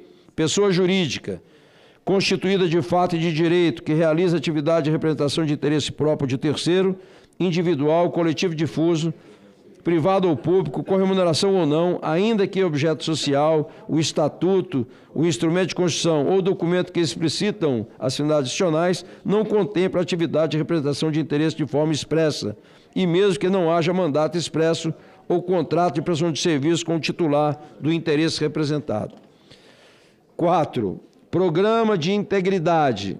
É o conjunto de normas, mecanismos e procedimentos internos de integridade, auditoria e incentivo à denúncia de irregularidades e à aplicação efetiva de código de ética e de conduta, políticas e diretrizes no âmbito de pessoa jurídica e de direito privado, com o objetivo de prevenir, detectar ou sanar desvios, fraudes, irregularidades e atos ilícitos praticados contra a administração pública, nacional ou estrangeira, e ainda fomentar e manter uma cultura de integridade no ambiente organizacional. 5. Agente público. Pessoa natural que exerce mandato, cargo ou função ou emprego público por eleição, nomeação, designação, contratação ou qualquer outra forma de investidura, ainda que transitoriamente ou sem remuneração nos órgãos e entidades do poder público. 6. Audiência. Interação presencial ou telepresencial realizada dentro ou fora do local de trabalho, com ou sem agendamento prévio, em território nacional ou estrangeiro em que haja representação de interesse e participação de agente público. Parágrafo 1º. Para os fins do inciso 2, a linha A, do caput desse artigo, considera-se habitualidade a prática de qualquer ato de representação de interesse idênticos ou não pela mesma pessoa física ou jurídica. Com agentes públicos distintos, mais uma vez no período de 15 dias, com o mesmo agente público no período de 30 dias. Parágrafo 2º. O exercício da representação profissional de interesse independe de 1. Formação acadêmica específica. 2. Associação a órgão ou entidade. 3. Onerosidade. 4. Mandato expresso. 5º. Contrato de trabalho ou de prestação de serviço com o titular do interesse representado. 6. Objeto social, estatuto ou finalidade institucional específica no ato constituído da pessoa jurídica representante de interesse. Capítulo 3 da representação de interesse. Artigo 5º. A representação profissional de interesse não obsta ou concorre com a representação de interesse em caráter não profissional. Artigo 6º. As pessoas físicas e jurídicas podem solicitar perante o poder público a participação nas audiências públicas que tratem de tema relacionado ao interesse que representa. Parágrafo único. A audiência pública deve contemplar sempre que possível a participação de convidados com posições favoráveis e contrárias à matéria em discussão. Artigo 7º. No exercício de suas atividades, os representantes de interesse podem oferecer subsídios aos tomadores de decisão na forma de, primeiro, análise de impacto legislativo, regulamentar de decisão administrativa. 2. Estudos, notas técnicas, pareceres similares com vista à instrução de processo decisório. 3. Sugestões de projetos, emendas, requerimentos e demais documentos no âmbito do processo decisório administrativo. E 4. Sugestões de requerimento de realização de participação de audiência pública. Artigo 8º. Para fins dessa lei, não configura representação de interesse. 1. O atendimento ao usuário de serviço público e as manifestações e demais atos de participação desses usuários nos termos da Lei 13.460, de 26 de junho de 2017. 2. A comercialização de produtos e a prestação de serviços por empresa pública, sociedade de economia mista e suas subsidiárias. 3. A prática de atos no âmbito do processo administrativo, judiciais e legislativos, na forma estabelecida na legislação processual e na Lei nº 8.906, de 4 de julho de 94, Estatuto da Advocacia e da Ordem de Advogados do Brasil. 4. A prática de atos com a finalidade de expressar a opinião técnica solicitada por agente público, desde que a pessoa que expressa a opinião não participe de processo de decisão em atuação estatal como representante de interesse. 5. O envio de informações ou documentos em resposta ou cumprimento de solicitação ou determinação do agente público. 6. O acesso à informação nos termos da Lei 12.527, 18 de novembro de 2011. 7. O exercício do direito de petição ou de obtenção de certidões nos termos do inciso 34º do caput do artigo 5º da Constituição Federal. 8º. O comparecimento na sessão pública, audiência pública, a reunião pública ou a qualquer evento aberto ao público em órgãos ou entidades públicas, como exercício do direito de acompanhamento de atividades públicas, de participação social ou de manifestação política. 9. O monitoramento dos processos e a coleta de informações de dados para elaboração de análises, pesquisas, estudos, indicadores ou diagnóstico relacionado à atividade administrativa ou legislativa. 10. A realização de entrevistas ou a captação de imagens e sons para fins jornalísticos, informativos e documentais. Artigo 5º. É vedada a representação profissional de interesse privado por agente público, inclusive nos 12 meses subsequentes ao exercício do cargo, emprego ou função pública. Não configura representação de interesse privado ou exercício regular de atividade legislativa por agente político. É legítima a representação de interesse exercida. 1. Na hipótese constando do item 1 e 2 da linha B do inciso 2 do artigo 4º dessa lei, por agente político perante o órgão ou entidade do poder público. Capítulo 4, dos deveres. Artigo 10. São deveres. 1. Do representante de interesse. A. Garantir a veracidade, a integridade e a contemporaneidade das informações disponibilizadas ao agente público e a outros partícipes do processo de representação de interesse. B. Informar previamente a interação com o agente público, ainda que verbalmente, a identificação de todos os participantes da audiência, a identificação dos representados, a descrição do assunto, bem como a natureza da representação por contrato, delegação, designação ou qualquer outra forma permitida em lei. C. Disponibilizar ao agente público, por escrito, as informações previstas no artigo 11, parágrafo 1º, inciso 2 da lei, em até 4 dias úteis após a data da audiência. D. Apresentar-se apenas em nome de quem legitimamente represente. E. Preservar o direito de expressão daqueles de quem divirja. 2. Do agente público constante no parágrafo 2º do artigo 11 dessa lei. A. Buscar conhecer a diversidade de opiniões. B. Viabilizar diferentes formas de receber contribuições de representante de interesse. C. Oferecer condições isonômicas de interesse aos representantes de interesse. D. Fornecer ao órgão ou à entidade do poder público de que faz parte, para fins de transparência e acesso público à informação, em até 8 dias úteis após a data da audiência, as informações prestadas pelo representante de interesse nos termos do inciso 1, a linha C desse artigo. 3. Do órgão ou da entidade do poder público que faz parte o agente público constante no parágrafo 2º do artigo 11 desta lei, efetivar em transparência ativa as informações de que trata a linha D do inciso 2 do caput desse artigo, para fins de acesso público à informação, em até 4 dias úteis após o seu fornecimento pelo agente público, e mantê-lo disponível para viabilização de formato aberto pelo prazo de 5 anos. Parágrafo 1º. O agente público deve retificar as informações fornecidas pelo representante de interesse nos termos do inciso 1, a linha C desse artigo, caso as informações não coincidam com os fatos. Parágrafo 2º. Para os fins do inciso 3º do caput desse artigo, deve ser observados os requisitos estabelecidos na Lei 12.527, de 12 de novembro de 2011.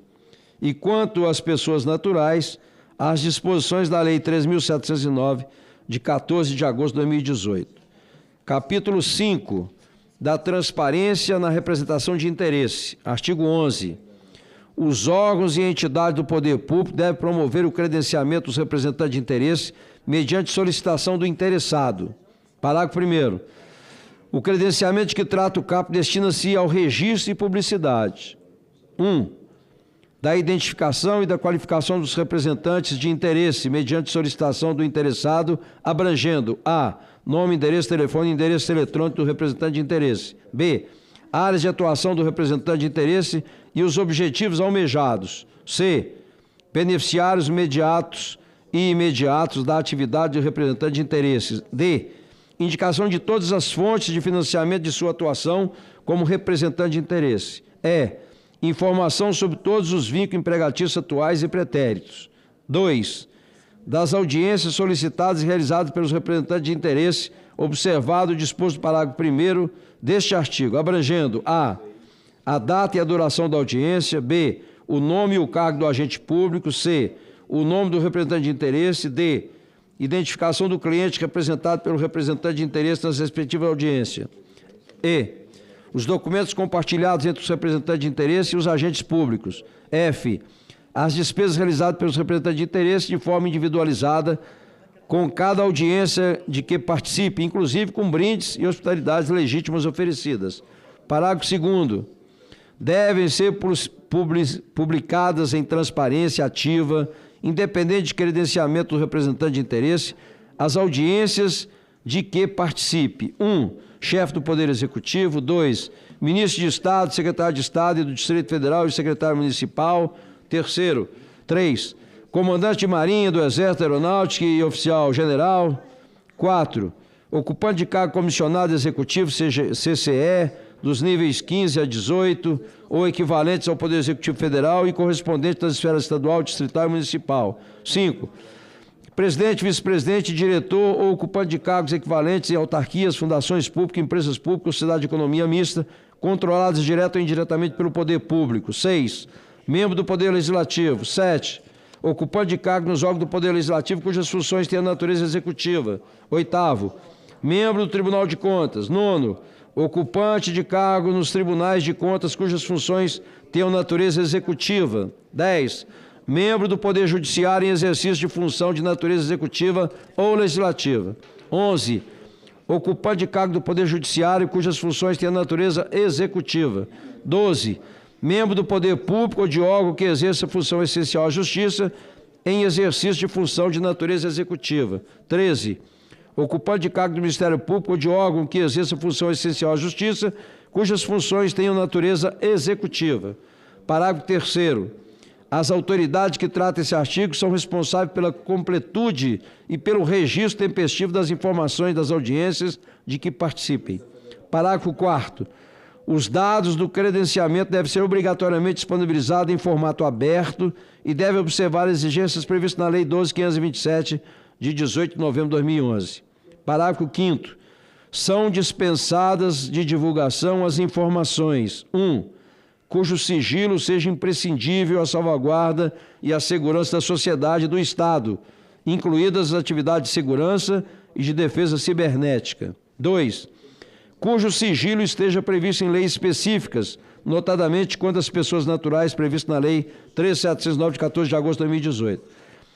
Artigo 12. O manejo de informação privada recebida pelo agente público ou intermédio de representante de interesse deve atender ao interesse público, com o objetivo de executar as competências legais ou cumprir as atribuições legais do serviço ou da função pública exercida. Parágrafo único. O representante de interesse pode requerer fundamentalmente a não divulgação de informações privadas que, 1. Envolva dados mercadológicos ou comerciais cuja publicidade possa comprometer a atração direta de investimento, b. ao desenvolvimento econômico, c. atividade industrial, d. liberdade de empreender, e. a inovação, f. geração de emprego, g. ambiente concorrencial. 2. Expõe a estratégia ou dado sensível para representado cujo interesse social, causa social ou finalidade específica de organização sem fins lucrativos. Artigo 13. Os órgãos e as entidades devem, nos respectivos âmbitos, estabelecer mecanismos e procedimentos internos de integridade, com a adoção de regras efetivas de auditoria, transparência, conflito de interesse e incentivos à denúncia de irregularidades e à aplicação efetiva de normativas de ética e de conduta. Artigo 14. É vedada a oferta de bem, serviço ou vantagem devida por agente privado que tem interesse em decisão do agente público ou de colegiado do qual esse participe, exceto em relação a brindes, obras literárias publicadas e hospitalidade legítima. Parágrafo 1º. Brindes são bens ou serviços sem valor econômico ou que sejam distribuídos a título de cortesia, propaganda ou divulgação habitual, desde que não ultrapasse o valor unitário de um salário mínimo e que sua periodicidade de distribuição a um mesmo agente público não seja inferior a 6 meses. Parágrafo 2º. Hospitalidades legítimas são serviços de transporte, alimentação e hospedagens para participação de agentes públicos em cursos, seminários, congressos e eventos congêneres, desde que, cumulativamente, 1. O valor pago pelo representante de interesse não ultrapasse 20% da remuneração mensal do agente público. 2. A periodicidade de sua oferta a um mesmo agente público não seja inferior a 1 ano. 3. A participação do agente público esteja diretamente relacionada às atribuições de seu cargo ou função. E 4. O custeio seja feito por meio de pagamento direto pelo agente privado ao fornecedor do produto ou ao prestador de serviço. Capítulo 6. Do regime de responsabilização. Seção 1. Das infrações do representante de interesse. Artigo 5º. Artigo 15. Constitui infrações administrativas do representante de interesse que exerça atividade perante agente público. 1. Prometer, ofertar ou dar direto ou indiretamente a agente público ou a terceira pessoa a ele relacionada. A. Vantagem devida ou presente que consista em bem ou serviço em razão das atribuições do agente público, ou se houver interesse em decisão do agente público ou de colegiado do qual este participe, salvo em caso de brinde e hospitalidade legítima. B. Brinde ou hospitalidade fora dos limites das condições estabelecidas nessa lei ou em regulamento aplicável ao agente público. 2. prestar informações que tratam o inciso 1 do caput do artigo 10 dessa lei com a ocultação de situação jurídica incompatível com o exercício da atividade de representação de interesse, b, declaração em desacordo com a representação de interesse desde que comprovada a intenção de ocultar o real interesse defendido, e c, ocultação ou dissimulação dos reais clientes ou interesses representados. 3. Exercer atividade profissional quando suspenso ou facilitar por qualquer meio o seu exercício a representantes suspensos. 4. Acarretar conscientemente por ato próprio prejuízo à atividade de outro representante de interesse. 5º. Deixar de disponibilizar ou de retificar as informações referentes à representação de interesse realizada perante o agente público. 6º. Atuar como intermediário do representado ou de terceiros para a realização de ato contrário à lei ou destinado a fraudá-la. Artigo 16. Na esfera administrativa, assegurados o contraditório e a ampla defesa podem ser aplicados aos representantes de interesse, pessoa natural ou jurídica, pelo cometimento de infração administrativa previsto no artigo 15 dessa lei, as seguintes sanções: 1. Advertência. 2. Suspensão. 3. Multa. Parágrafo 1º. Na aplicação das sanções deve ser considerado: 1. A natureza e a gravidade da infração cometida. 2. As peculiaridades do caso concreto. 3. As circunstâncias agravantes ou atenuantes. 4. Os danos que dela provierem para o poder público. 5º. A participação do representante de interesse em programa de integridade, conforme estabelecido em normas e em orientação dos órgãos de controle. 6. A adesão do representante de interesse a códigos de condutas e às práticas recomendadas de autorregulação. Parágrafo 1º. A sanção prevista no inciso 1 do caput desse artigo será aplicada exclusivamente em razão da infração administrativa prevista no inciso 5º caput e no artigo 15 dessa lei, quando não se justificar a imposição de penalidade mais grave e sem prejuízo de outras sanções legais cabíveis. Parágrafo 2º. A sanção prevista no inciso 2 do caput desse artigo será aplicada em razão das infrações administrativas previstas no inciso 1, 2, 3, 4 e 6 do caput do artigo 5º dessa lei e impedirá o responsável de exercer a representação de interesse perante qualquer órgão ou entidade que trata o artigo 1º dessa lei pelo prazo de 1 ano e, no máximo, de 5 anos, sem prejuízo de outras sanções legais cabíveis. Parágrafo 3º. A sanção prevista no inciso 3 do caput desse artigo: 1. Quando aplicada à pessoa física, não pode ser inferior a 10 salários mínimos ou superior a 100 salários mínimos e será aplicado responsável por qualquer das infrações administrativas previstas no artigo 15 dessa lei. 2. Quando aplicada à pessoa jurídica, não pode ser inferior a 0,1% ou superior a 5% do faturamento bruto do último exercício anterior da instauração do processo administrativo e será aplicado por qualquer das infrações administrativas previstas no artigo 5º dessa lei, 15º dessa lei. Parágrafo 4º. A sanção prevista no inciso 3 do caput desse artigo pode ser aplicada cumulativamente com as sanções previstas no inciso 1, 2 do caput desse artigo. Parágrafo 5º. A responsabilização administrativa de pessoa natural, representante de interesse, não exclui a responsabilização da pessoa jurídica representante de interesse a qual seja vinculada. Parágrafo 6º. A responsabilização administrativa da pessoa jurídica representante do interesse não exclui a possibilidade de responsabilização individual de seus dirigentes ou administradores ou de qualquer outro autor, coautor ou partícipe do ato ilícito na medida da sua culpabilidade. Parágrafo 7º.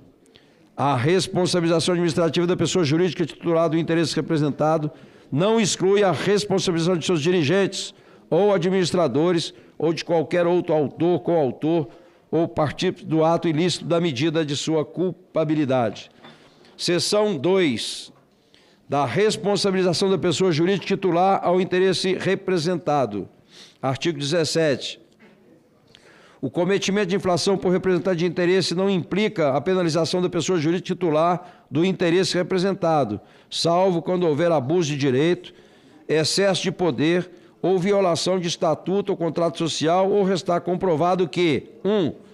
A personalidade jurídica tenha sido utilizada de forma a facilitar ou promover a prática de atos a que se refere ao artigo 15 desta lei, ou 2. A pessoa jurídica tenha sido constituída para ocultar ou dissimular interesses ilícitos ou a identidade do beneficiário nos atos praticados. Capítulo 7. Capítulo 7 do processo administrativo de responsabilização. Artigo 18.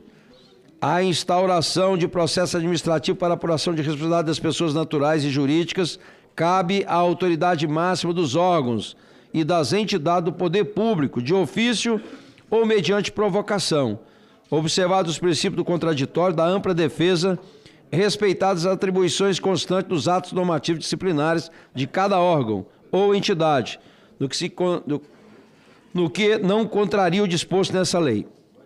Parágrafo 1º. A competência para a instalação do processo administrativo poderá ser delegada, vedada à subdelegação. Parágrafo 2º. No âmbito do Poder Executivo Federal, compete à Controladoria Geral da União instaurar processo administrativo de responsabilização de representante de interesse. Parágrafo 3º. O processo administrativo para apuração de infrações deve ser conduzido e julgado por comissão permanente designada pela autoridade instauradora, composta de, no mínimo, 3 servidores efetivos, com, no mínimo, 3 membros com mandato de 2 anos. Artigo 19. O processo administrativo tem prazo máximo de 180 dias, contado da data da publicação do ato em que o instaurar, que poderá ser prorrogado uma única vez, por igual período, mediante ato fundamentado da autoridade instauradora.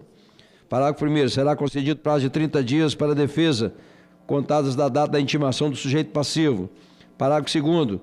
Após a instrução do processo, a comissão apresentará nos autos o relatório sobre os fatos apurados e a eventual responsabilidade do sujeito passivo, com motivação sobre a penalidade, cuja duração nos termos...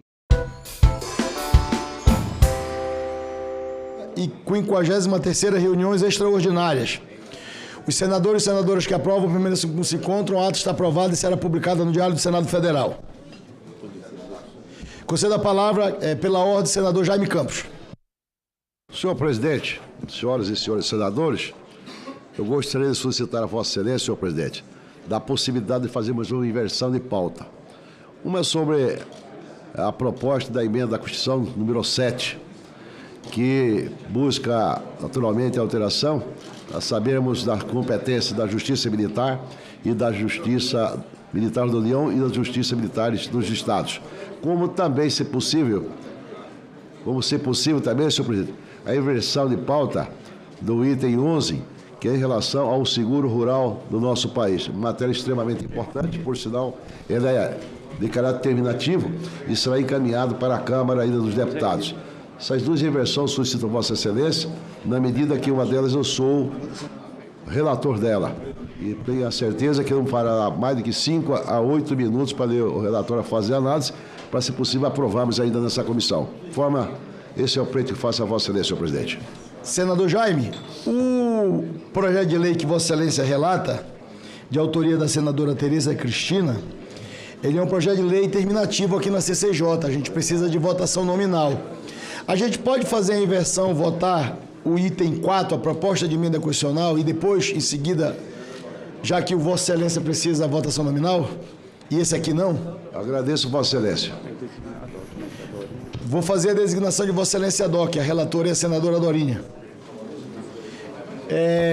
Proposta acatada pela presidência de inversão de pauta sugerida pelo senador Jaime Campos. Proposta de emenda à Constituição número 7 de 2024. Altera a Constituição Federal para dispor sobre os órgãos e as competências da Justiça Militar da União e das Justiças Militares Estaduais. A autoria é do senador líder Messias de Jesus e outros. A relatora é a senadora professora Dorinha Seabra. O relatório é favorável à proposta com a emenda de redação que apresenta. Concedo a palavra ao senador Jaime Campos ad hoc para fazer a leitura do relatório. Senhor presidente, senhoras e senhores senadores, primeiro quero indagar a Vossa Excelência, senhor presidente, se eu posso entrar na fase de análise, tendo em vista que essa matéria já está disponibilizada e imagino que todos os senadores e senadoras já tiveram acesso a ela. Vossa Excelência pode, inclusive, ir direto ao voto. Muito obrigado, mas prefiro fazer, para que eu não reentrei aqui, e depois ir uma fase de voto. Análise. Compete à comissão, nos termos do artigo 356, caput, do Regimento Interno do Senado Federal, emitir parecer, tanto da admissibilidade quanto do mérito, na proposta da emenda emenda à Constituição.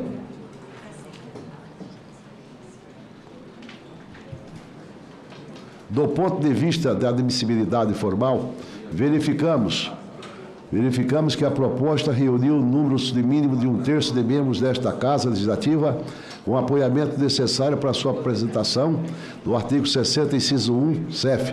Observa-se a limitação de circunstâncias ao poder da reforma dos quais vedam a emenda à Constituição da vigência da intervenção federal do Estado de Defesa ou do estado de sítio, no artigo 60, parágrafo 1, bem como não viola a regra constitucional irrepetibilidade, segundo a qual a matéria constante de proposta de emenda rejeitada ou havida ou prejudicada não pode ser objeto de nova proposta da mesma sessão legislativa no artigo 60, parágrafo 5º, CF. Quanto à constitucionalidade material, não vislumbramos qualquer impedimento, uma vez que a proposição não viola o número essencial das causas pétreas, seja explícita, prevista no parágrafo 4º do artigo 60 da Lei Maior, sejam implícitas. Quanto ao aspecto material da proposição, especificamente, na parte em que forma obrigatória a criação da Justiça Militar Estadual, que atualmente é uma faculdade do Estado, mediante lei de iniciativa respectivo do Tribunal de Justiça, no artigo 125, parágrafo 3 da CEF. E é importante ressaltar que esta não seria a primeira vez que uma norma constitucional derivada impõe a criação de órgão e entes subnacionais, com efeito a emenda constitucional número 104, de 4 de dezembro de 2019, acrescentou inciso 6º e o artigo 144 da Lei Maior, a fim de inserir entre os órgãos de segurança pública as polícias penais, inclusive em âmbito estadual e distrital, modificação que nunca teve sua constitucionalidade questionada. Também não é a primeira vez que uma norma emanada do Constituinte, derivada altera as competências de um órgão do Poder Judiciário. Isso ocorreu, por exemplo, com a emenda constitucional número 45, de 30 de dezembro de 2004, que alterou atribuições do Supremo Tribunal Federal e do Superior Tribunal de Justiça e da Justiça do Trabalho. Ademais, que a Constituição proíbe apenas a proposta tendente a abolir cláusulas pétreas. Nesse sentido, por exemplo, ao julgar a ação direta de inconstitucionalidade ADIM de 2024, a Suprema Corte consignou as limitações materiais ao Poder Constituinte de reforma, que o artigo 60, parágrafo 4º da Lei Fundamental enumera. Não significa intangibilidade. Feito isso, senhor presidente, vou na fase do voto praticamente já. Não visualizamos igualmente regimentar a tramitação da proposição. No tocante ao mérito, a proposição deve ser aprovada. A Justiça Militar desempenha um papel essencial no ordenamento jurídico brasileiro, garantindo a aplicação da lei e a manutenção da disciplina e da hierarquia, valores fundamentais para as Forças Armadas e Auxiliares da República, nos artigos 42, capítulo 142 e capítulo da Constituição Federal. A ampliação das competências da Justiça Militar garante uma análise mais técnica e contextualizada, promovendo decisões mais adequadas à realidade das corporações militares. A especialização da Justiça Militar proporciona maior celeridade processual, maior eficiência do julgamento de casos e decisão consistente, ao contar com juízes e conselhos formados por profissionais que compreendem a especificidade das relações e das funções militares. Além disso, o ampliar a competência reduz a sobrecarga de outras esferas judiciais, otimizando o sistema de justiça como um todo.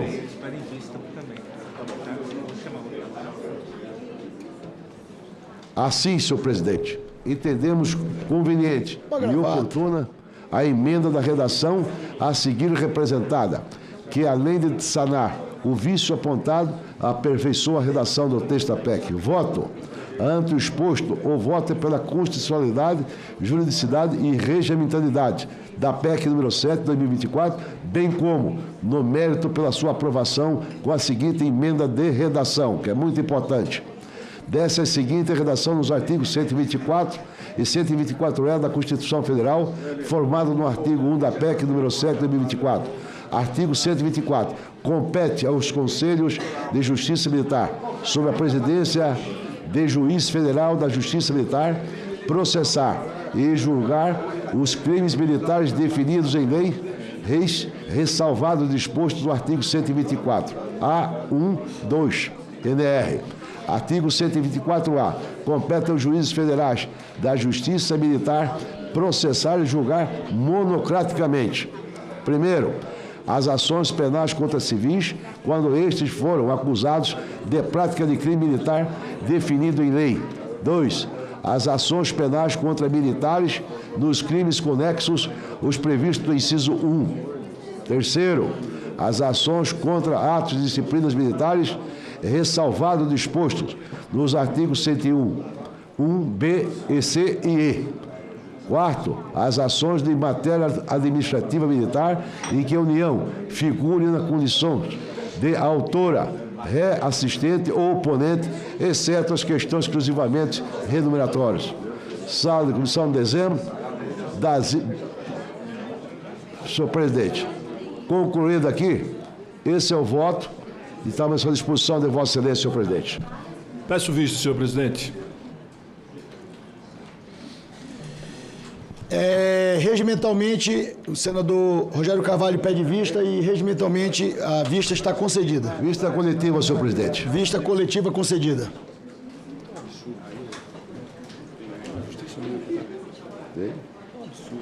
Projeto de lei número 2951 de 2024, terminativo.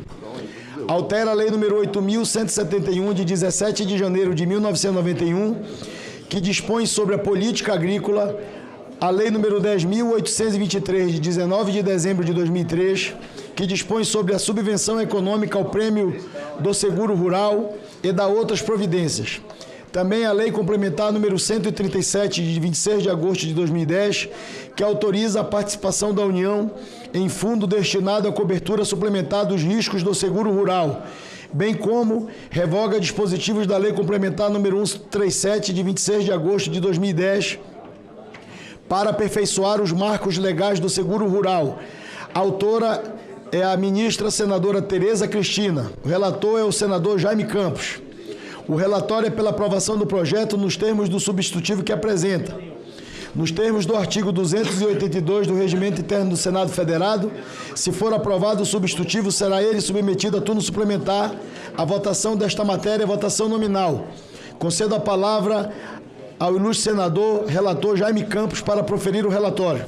Senhor presidente, senhoras e senhores senadores, eu, antes de mais nada, senhor presidente, queria fazer uma indagação ao líder do governo, amigo Jackson Wagner. Um minuto de atenção de Vossa Excelência como líder do governo aqui nessa casa. Estou aqui ao lado da nossa autora do projeto, senadora Tereza, e sou relator da matéria sobre seguro rural. Tem informações de que, após a leitura do meu relatório aqui, o governo vai pedir vista. Nesse caso, se vai pedir vista, eu acho que não é o ideal nós fazermos a leitura. Eu indago para... Pois não, palavra aqui ao nosso... Eu queria sugerir... Carvalho. Veja, tem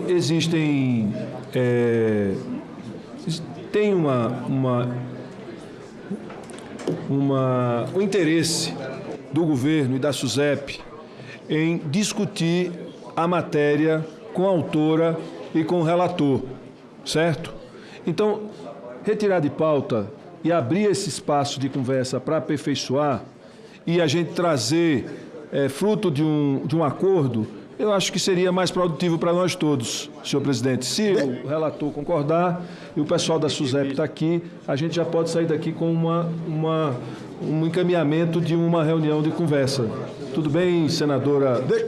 Deixa eu fazer uma consulta aqui, querido líder Rogério Carvalho. Se a construção do acordo se der, nada impede que o relator apresente o relatório, até porque eu não posso conceder vista do ponto de vista regimental antes da leitura do relatório, é o que diz o regimento. E já que há um entendimento do pedido de vista, pelo menos a gente ultrapassa uma etapa. O relator vai ler o relatório. Para que essa carreira, presidente? O senhor está no Fórmula 1? Não, é pedido da relatora, da autora, do relator. Está numa Fórmula 1 porque ele está dizendo para poder segurar, não ler hoje. só fazendo um reparo na fala do querido senador Rogério Carvalho, eu acho que essa matéria, esse assunto, esse projeto, já está há algum tempo aqui. Não é de hoje, já abrimos espaço, tanto a autora como o relator. Foi aberto um espaço gigantesco aqui, dando oportunidade para que todos os segmentos, sobretudo as seguradoras do Brasil, naturalmente os produtores, sobretudo o agronegócio brasileiro foi ouvido, as entidades de classe foram ouvidas. Então, eu imagino que este relatório nosso, senhor presidente, foi feito de forma muito zelosa, com muito critério, sobretudo para nós resgatarmos com certeza que é uma dívida do governo brasileiro em relação a essa atividade econômica no Brasil. Só dar um exemplo aqui ao ilustre senador Rogério, esse seguro aqui vai permitir com certeza que nós fazemos reparo em relação aos prejuízos que têm sido quase recorrentes em relação à agricultura do nosso país. De maneira que eu indago a senadora... Conceda a palavra à senadora Tereza Cristina. Fazer aí um breve relato e, se for de comum acordo, eu não tenho problema nenhum da minha parte, muito pelo contrário. Obrigado, presidente Davi. Eu entendo perfeitamente que o projeto pode, com certeza, ser melhorado, apesar de que nós abrimos um espaço enorme aí para que todos pudessem contribuir para que chegássemos ao ponto que hoje tem aí o relatório do senador Jaime Campos. Audiências foram feitas em Cuiabá, aqui em Brasília, nessa casa, mas eu acho que a nossa pressa...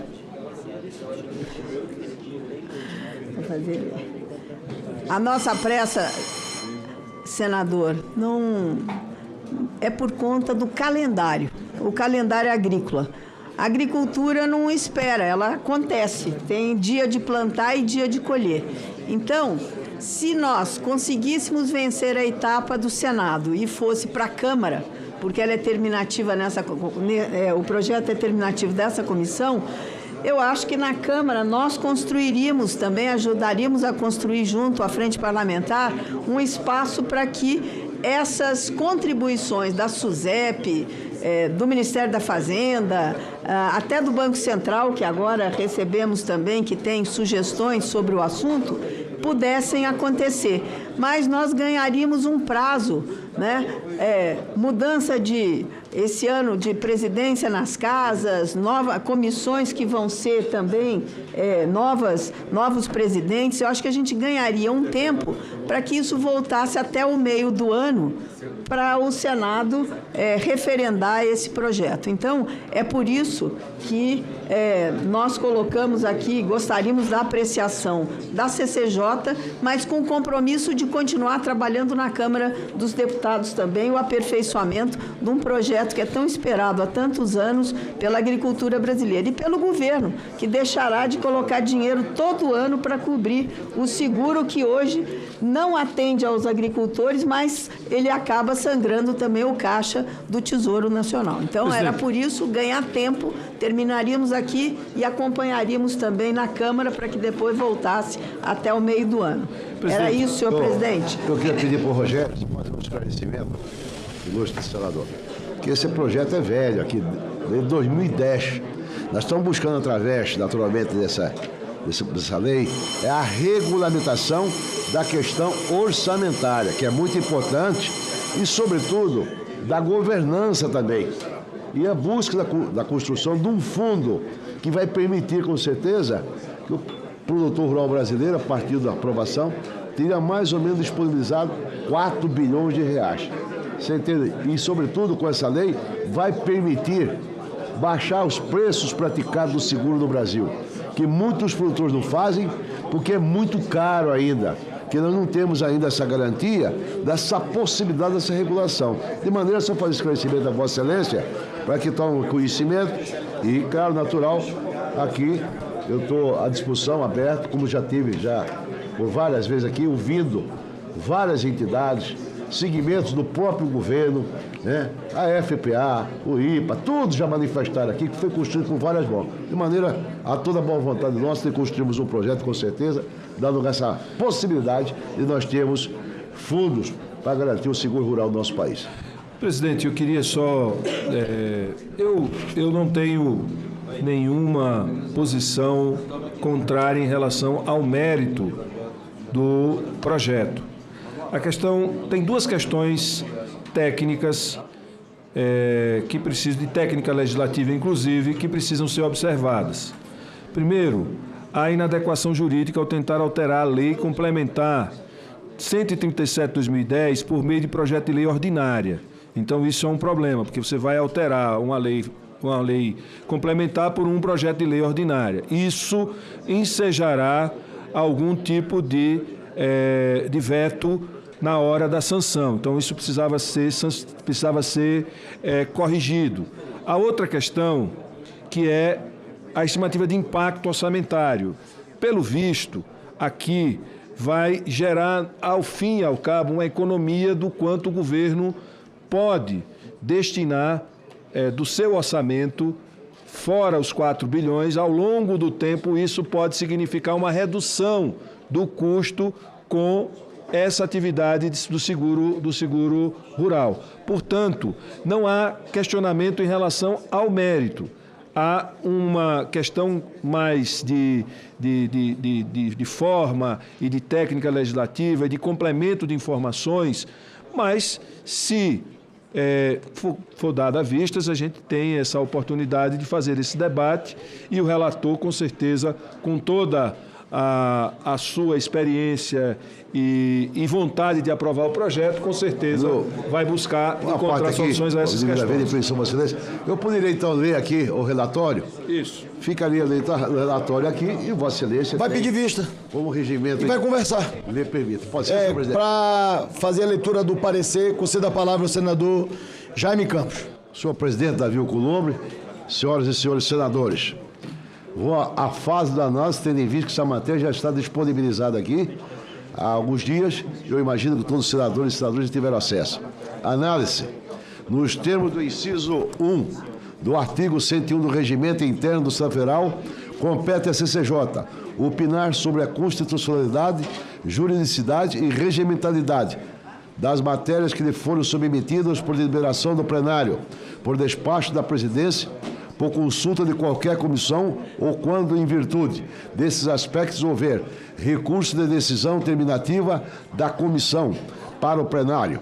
Além de analisarmos os aspectos ora citados, abordaremos também as questões relacionadas ao mérito do PL 2951 de 2024.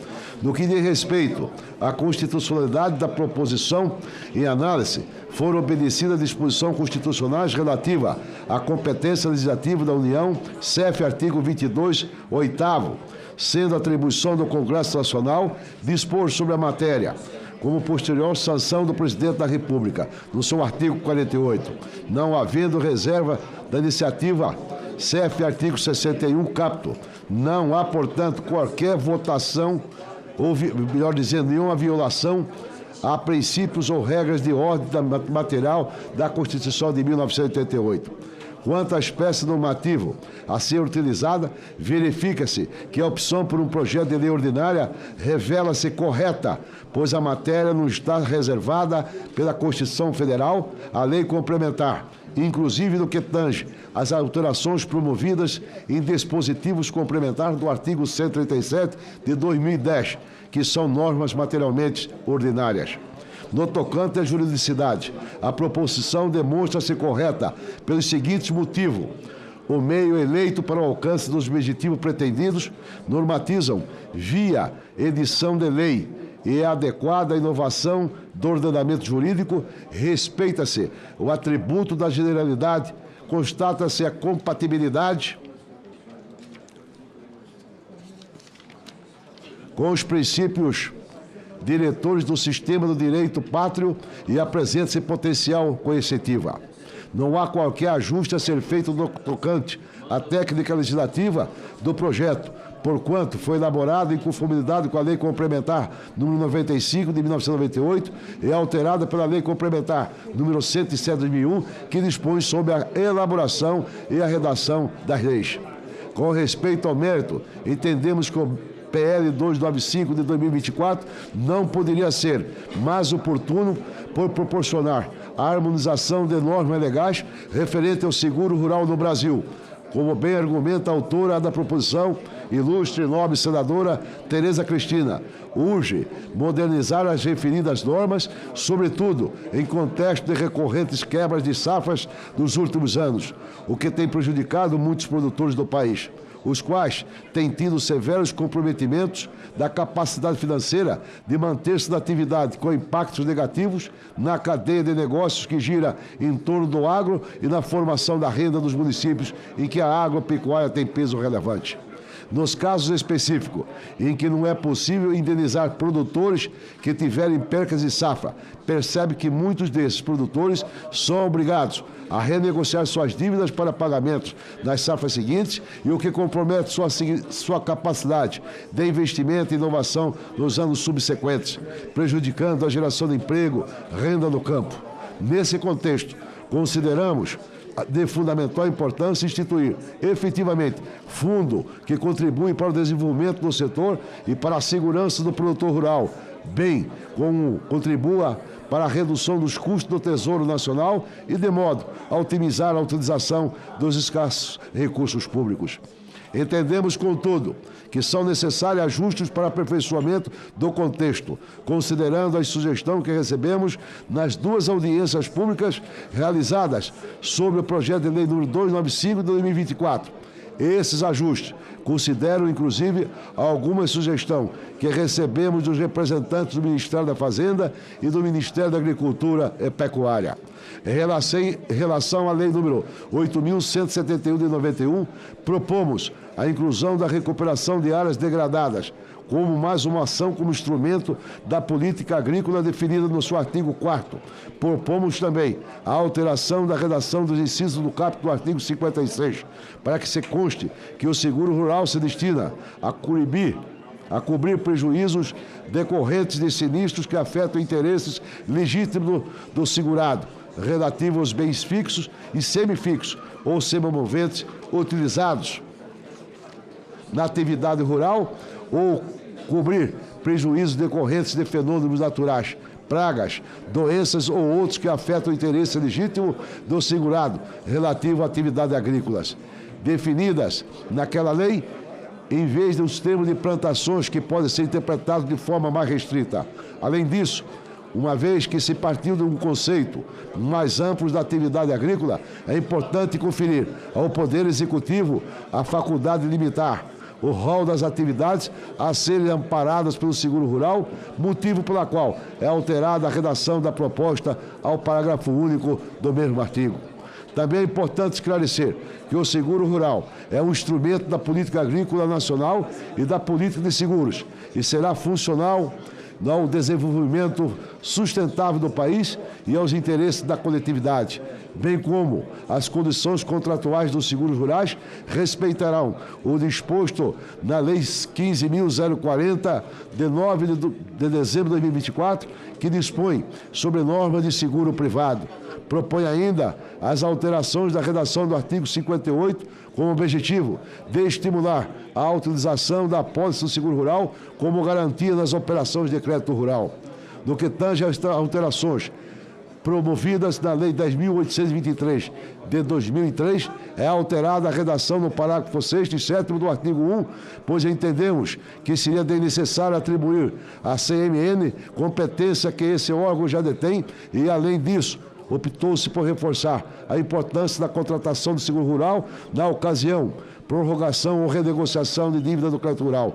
Também foi alterada a redação do parágrafo 8 para definir que o Comitê do Gestor Interministerial do Seguro Rural e não o Conselho Nacional de Seguros Privados regulamentará a informação a ser emprestada pelas sociedades seguradoras e das suas operações com o seguro rural subvencionados. São propostas também a inclusão parágrafo 10, para definir a obrigatoriedade da participação da sociedade seguradora no fundo, de que se trata a Lei Complementar número 137, de 26 de agosto de 2010, para fins de acesso ao programa de subvenção ao Prêmio Seguro Rural e a renovação do artigo 1º-A dessa lei, com o intuito de simplificar esse diploma legal, uma vez que o dispositivo aplicável apenas no exercício financeiro de 2015 já teve seus efeitos exauridos.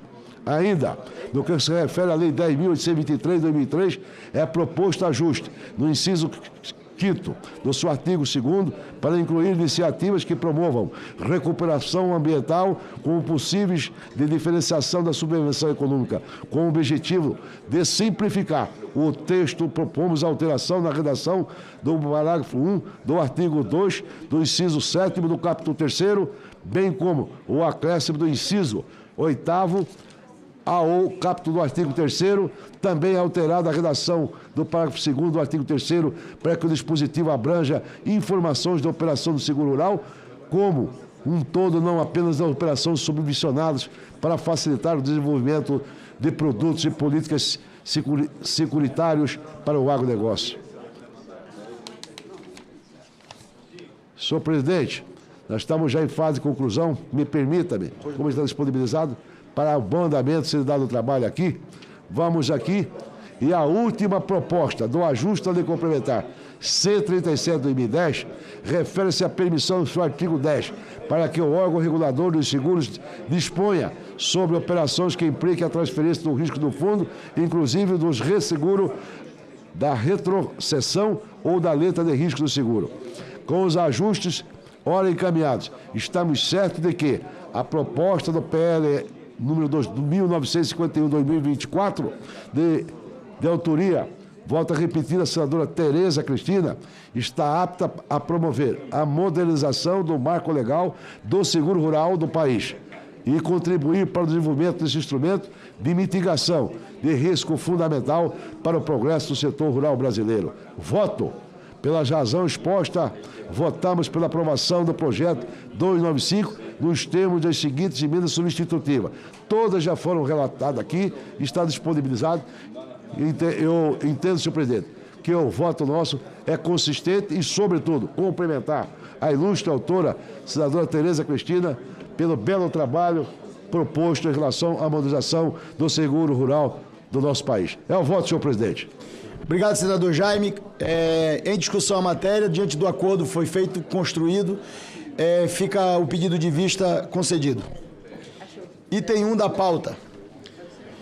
Projeto de Lei 3965 de 2021, não terminativo, altera a Lei número 9.503 de 23 de setembro de 1997, Código de Trânsito Brasileiro, a fim de permitir a destinação de recursos arrecadados com multas de trânsito para o custeio da habilitação de condutores de baixa renda.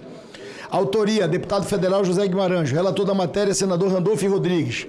O relatório é favorável ao projeto com a emenda que apresenta e pelo acolhimento das emendas de número 1 da CDH e de número 3 da CDH, na forma da subemenda que apresenta, e pelo acolhimento das emendas número 6 e 9, pelo acolhimento parcial da emenda número 8, com a subemenda que apresenta, e contrário às emendas de número 5 e 7. A matéria foi apreciada pela Comissão de Direitos Humanos e Legislação Participativa. Foram apresentadas 12 emendas à matéria na CCJ. Em 27 de 11 de 24 foi retirada a emenda número 4 de autoria do senador Beto Martins. Em 18 de 12 de 24 foi retirada a emenda número 10 de autoria do senador Magno Malta. Em 17 de 12 de 24 foi recebida a emenda número 11 de autoria do senador Magno Malta. Dependendo de relatório. Em 18 de 12 de 24 foi recebida a emenda número 12 de autoria do senador Carlos Portinho, que também depende de relatório. Em 4 de 12 de 24, a presidência concedeu vista coletiva aos senadores nos termos regimentais. Concedo a palavra ao senador Randolfo Rodrigues para relatar apenas as emendas de número 11 e 12. Presidente, relatório já conhecido, então, passando direto para análise... Só uma parte, se permite, há destaque na 11 e 12, né? Há destaque na 11 e 12, né? 11 e 12, isso. O senhor está acatando. Só um minuto que ele vai fazer a leitura da 11 e da 12. Presidente, relatório já conhecido, então, passando direto para análise, a emenda 11 propõe que o limite para suspensão da Carteira Nacional de Habilitação seja elevado de 40 para 50 anos, desde que o condutor não tenha infrações gravíssimas em seu histórico. A ampliação do limite reflete um ajuste necessário às condições contemporâneas, considerando que infrações menores frequentemente decorrem de situações pontuais que não indicam a necessidade de se suspender o direito de dirigir, razão pela qual acolhe a referida emenda. Então, acolhendo a emenda número 11, senhor presidente, e quanto à emenda número 12, que propõe a reformulação do artigo 148A do CTB, estabelecendo a obrigatoriedade de exame toxicológico para obtenção ou renovação de CNH aplicável a condutores de categorias C, D e E, e também a condutores profissionais de categorias A e B, sejam autônomos ou empregados. Esses condutores com menos de 70 anos devem repetir o exame a cada 2 anos e 6 meses, independentemente da validade de outros exames. A proposta representa importante iniciativa para reforçar a segurança no trânsito ao estabelecer a obrigatoriedade do exame toxicológico para todos os motores profissionais. Considerando o crescimento dessa categoria, principalmente dos últimos anos nas categorias A e B, torna-se necessário o acolhimento da emenda número 12 como forma de se garantir padrões elevados para os passageiros. Diante disso, presidente, passando diretamente para o voto, ante o exposto, o voto é pela constitucionalidade, juridicidade e regimentalidade do projeto de lei 3965/2021 e, no mérito, pela sua aprovação nos termos apresentados a essa comissão no relatório principal, acolhendo-se a emenda número 11 e a emenda número 12, CCJ, restando prejudicada, então, a emenda número 8, CCJ, e a sua subemenda relacionada. Esse é o relatório, este é o voto, senhor presidente. Em discussão, o relatório apresentado. Eu retiro os destaques, senhor presidente. Foram acolhidos, naturalmente. Queria cumprimentar o senador Randolfo Rodrigues, que acolheu as duas sugestões feitas tanto pelo senador Magno Malta como pelo senador Carlos Portinho e incorpora no seu relatório as manifestações dos ilustres senadores da República. Continue em discussão a matéria. Não há senadores para discutir a matéria, está encerrada a discussão. Em votação, o relatório apresentado. Os senadores e senadoras que aprovam permaneçam como se encontram. Aprovado o relatório, que passa a constituir o parecer da comissão favorável ao projeto, com as emendas número 1 da CDH e 3 da CCJ. Emenda número 3 da CDH e da CCJ, na forma da subemenda número 1 da CCJ, com as emendas número 6 da CCJ, 9 da CCJ, 11 da CCJ, a 13 da CCJ, e contrário às emendas número 5 e 7 e pela prejudicialidade da emenda número 8. A matéria vai ao plenário do Senado Federal. Presidente, nos termos do 3384 do Regimento Interno, peço urgência ao plenário. Em votação, o requerimento de urgência é elaborado pelo relator e líder Randolfo Rodrigues. Os senadores e senadoras que aprovam permanecem como se encontram. Aprovada a urgência, a matéria vai à mesa do Senado. Conceda a palavra ao senador Magno Malta. Senhor presidente, senhores senadores, eu quero agradecer ao senador Randolfo o acolhimento da minha emenda. Eu, inclusive, discuti com alguns senadores, inclusive até com o próprio senador Contarato, que foi delegado de trânsito lá no Estado, e discutia. Nós temos hoje um universo de milhares de brasileiros na ilegalidade, dirigindo ilegais, com carteiras vencidas. São profissionais liberais, são pessoas simples, que têm um food truck, que tem uma Kombi, que pega feira, que pega festas de municípios e tal, e que não tem a mínima condição e, na verdade, estão aí de... 2024. Com base no artigo 42 do Regimento Comum do Congresso Nacional, foi deferida pela Presidência a retirada das referidas proposições e seu consequente arquivamento. O PLN 31 de 2024 não foi deliberado pela CMO. A Presidência determina a sua retirada de pauta.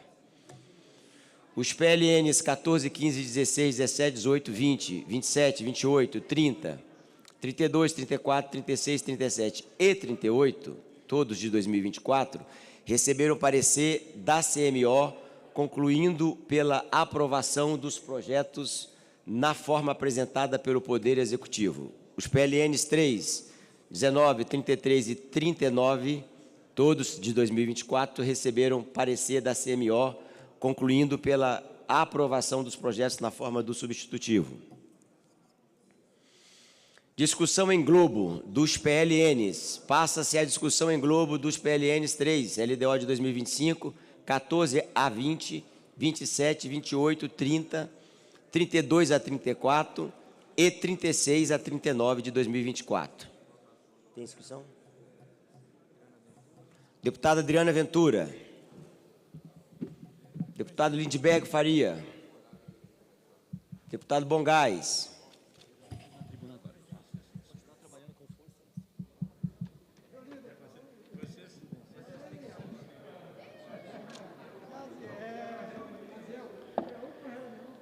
Senhor presidente, colegas deputados, senadores, tem coisas que precisam ser ditas na hora de debater as contas públicas. Eu vi alguém da oposição encher a boca e dizer precisa do equilíbrio fiscal. O Lula gasta muito. Seguidamente se ouve isso. Mas o que a direita fez quando governou? Cortou. Mas cortou onde? Cortou da saúde, cortou do SUS, deixou o SUS arrebentado, inclusive. Na educação, as universidades não tinham nem água, nem luz. Ora, isso não é equilibrar as contas, isso é destruir o país. E o Lula tem dito isso, não adianta só ter responsabilidade fiscal, tem que ter responsabilidade fiscal e social. E é exatamente esta é a marca que o presidente Lula vai deixar. Responsabilidade fiscal e social. E aqui eu não estou falando nem dos calotes que a direita deu nos precatórios, deu nos estados, deu nos municípios. E não me venham com aquela conversa de que nosso governo deixou o orçamento zero. Isso é uma grande mentira. Nem o teto de gastos que defendiam, cumpriram. Estouraram todos os anos, e em bilhões.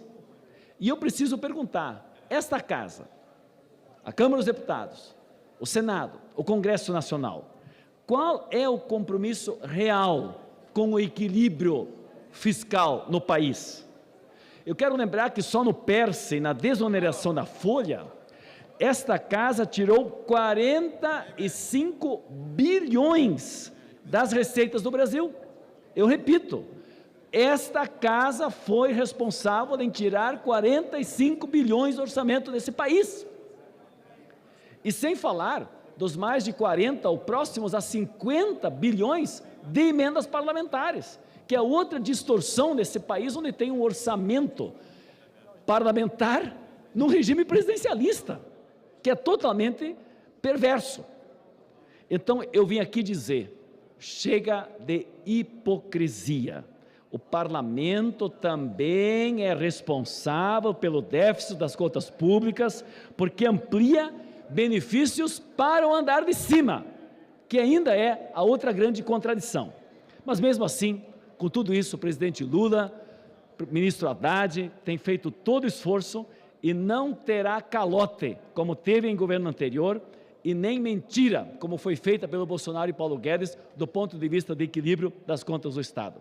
Nós vamos debater esse assunto, fazer tudo o que é possível para que a economia continue crescendo, e ela está crescendo, crescendo com distribuição de renda, afirmando o país internacionalmente, recolocando programas sociais, fazendo a economia crescer e ainda de forma sustentável, na neoindustrialização que foi, do ponto de vista da última pesquisa do crescimento econômico, com enfoque nos serviços, porque o povo começou a precisar mais de serviços, porque a renda do povo melhorou, tem mais emprego, diminui a taxa de desemprego e também porque a indústria passou a ter estímulo novamente dentro do Brasil. O que a direita sabe e fez é deixar mais gente doente, sem estudo e com fome. E isso nós não vamos permitir no nosso país. Por isso, essa sessão do Congresso, nesse final de ano, é muito importante para que nós possamos aprovar a Lei de Diretrizes Orçamentárias, vários PLNs que hoje estão para alocar recursos em várias áreas fundamentais na economia desse país e podermos votar a lei orçamentária para 2025, para podermos continuar na união e reconstrução, que é o grande lema do presidente Lula. Essa é a mensagem também que eu quero deixar, já aproveitando os ensejos natalinos, deixar um Feliz Natal a todas as pessoas, aos congressistas aqui, a todos os assessores, à sociedade brasileira, e que 25 seja mais promissor do que está sendo já esse período do governo do presidente Lula, para que a economia cresça descentralizadamente, sustentavelmente, e a vida do povo continua melhorando. Muito obrigado, presidente. Senador Rogério Marinho. Senhor presidente, para uma questão de ordem, senhor presidente, se for possível. Pois não, senador Humberto.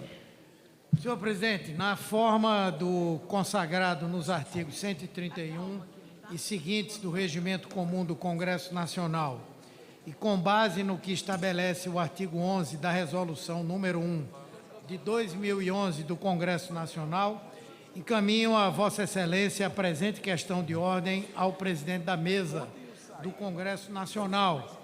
O objetivo é arguir a possibilidade de reafirmar o decidido na questão de ordem número 1 de 5 de junho de 2019, apresentada à presidência da mesa do Congresso Nacional pelo então senador Telmário Mota, oportunidade em que se esclareceu a qual casa caberia a presidência da representação brasileira no Parlamento do Mercosul, no primeiro biênio da legislatura, e sobre quem deveria votar na eleição da presidência do colegiado. E estabelecer de modo análogo e sincrônico, a que casa caberá a vice-presidência da mesa diretora do Parlamento do Mercosul em 2025, em respeito à alternância entre deputados e senadores. À época, o senador Davi Alcolumbre decidiu que no primeiro biênio da representação do Brasil no Parlasul deveria ser exercido esse papel de presidente da delegação por um senador, havendo uma alternância nos 2 anos seguintes, onde caberia a um deputado federal. Além disso, foi decidido pelo presidente Alcolumbre que no momento de eleição dos integrantes da mesa diretora da representação do Brasil no Parlasul, votariam nos senadores os próprios senadores e nos deputados os próprios deputados, como acontece com todas as comissões mistas.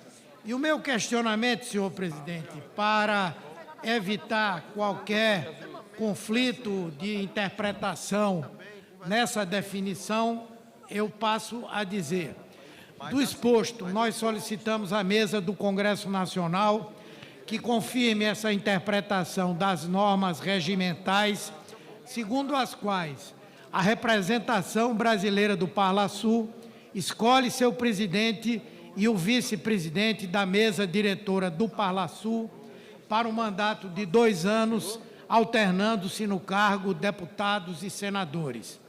Quando a presidência da representação estiver sob a égide da Câmara dos Deputados, o escolhido para o cargo de membro brasileiro da mesa diretora do Parlasul será oriundo do Senado Federal e vice-versa.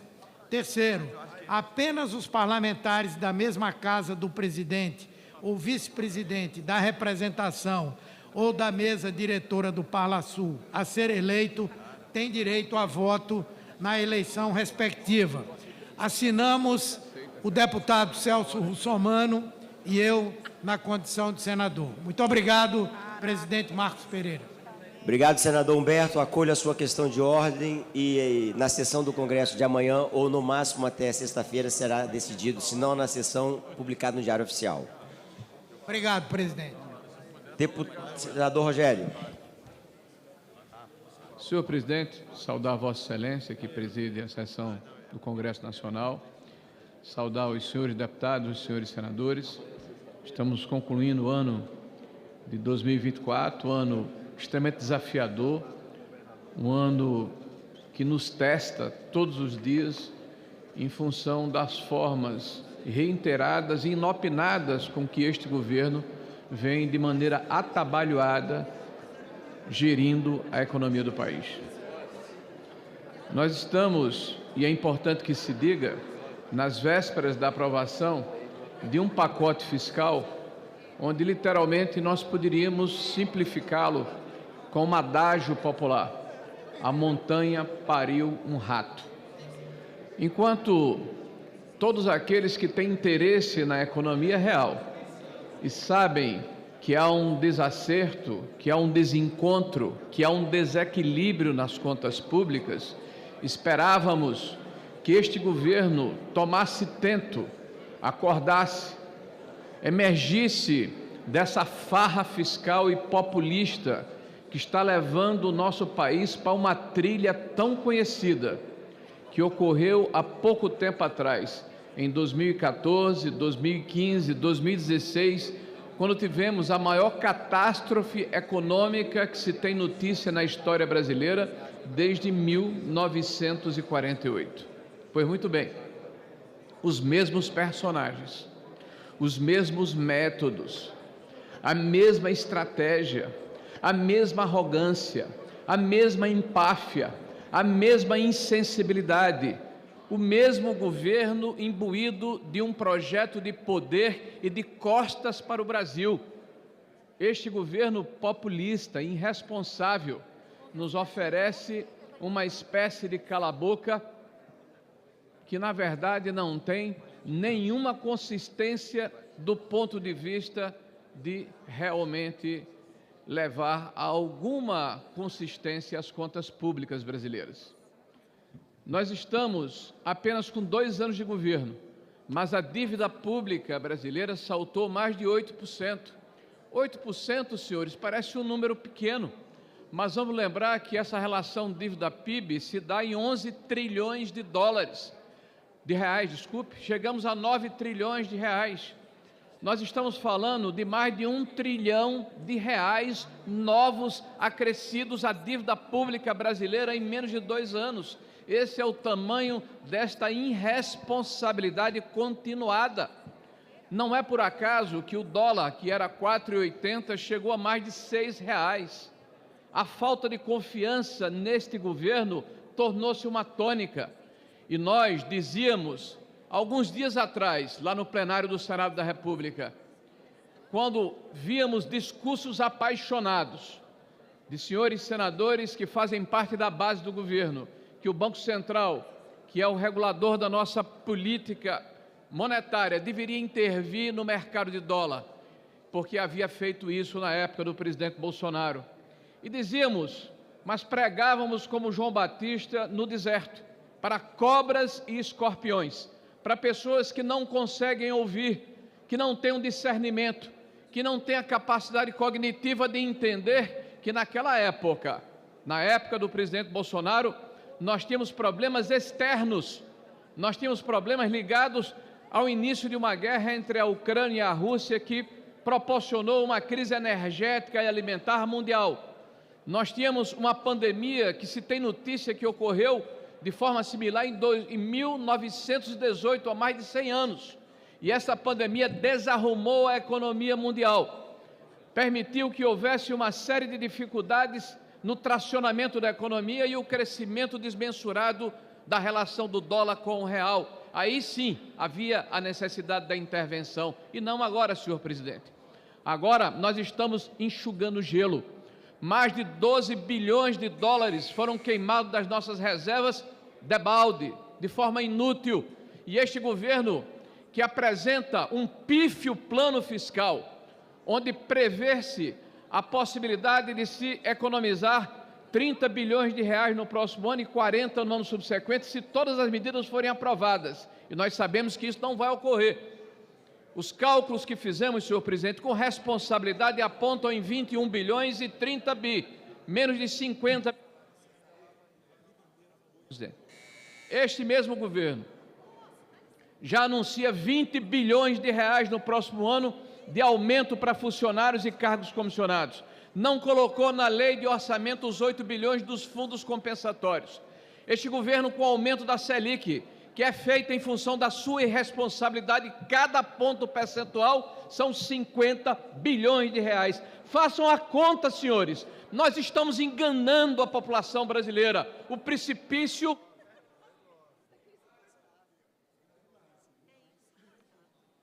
E quem vai pagar a conta, infelizmente, novamente, é a população mais frágil, é a sociedade brasileira que não consegue se proteger, porque este governo que se diz protetor da população mais pobre, na verdade, é o predador da sociedade brasileira.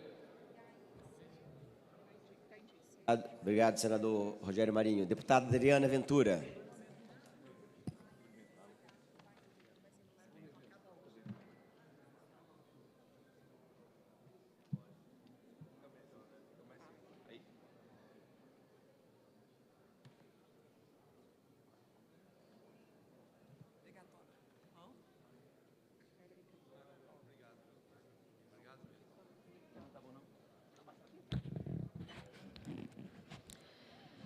Obrigada, presidente.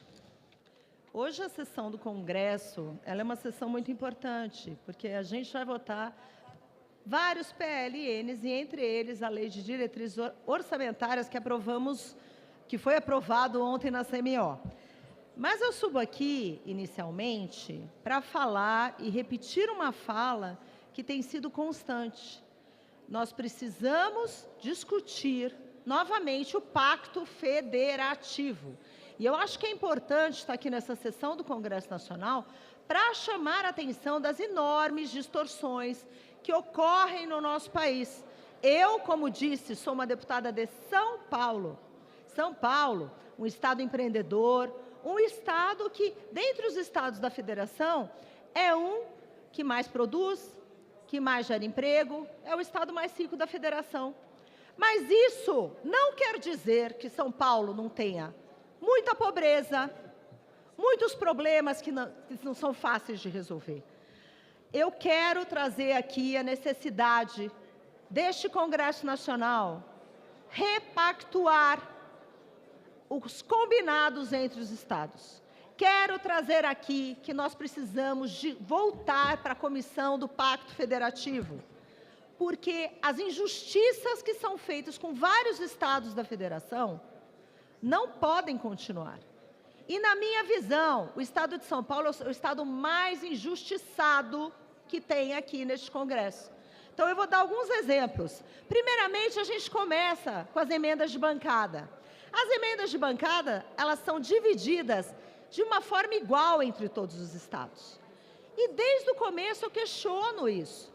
E o que eu sempre ouvi era que era para reduzir as desigualdades entre os estados todos, para levar desenvolvimento para os estados que são mais pobres. E eu acho isso ok, né? Obras de grande vulto, fazer estradas, hospitais em outros estados mais pobres, faz todo sentido para levar saúde para todos, mas não é isso que acontece.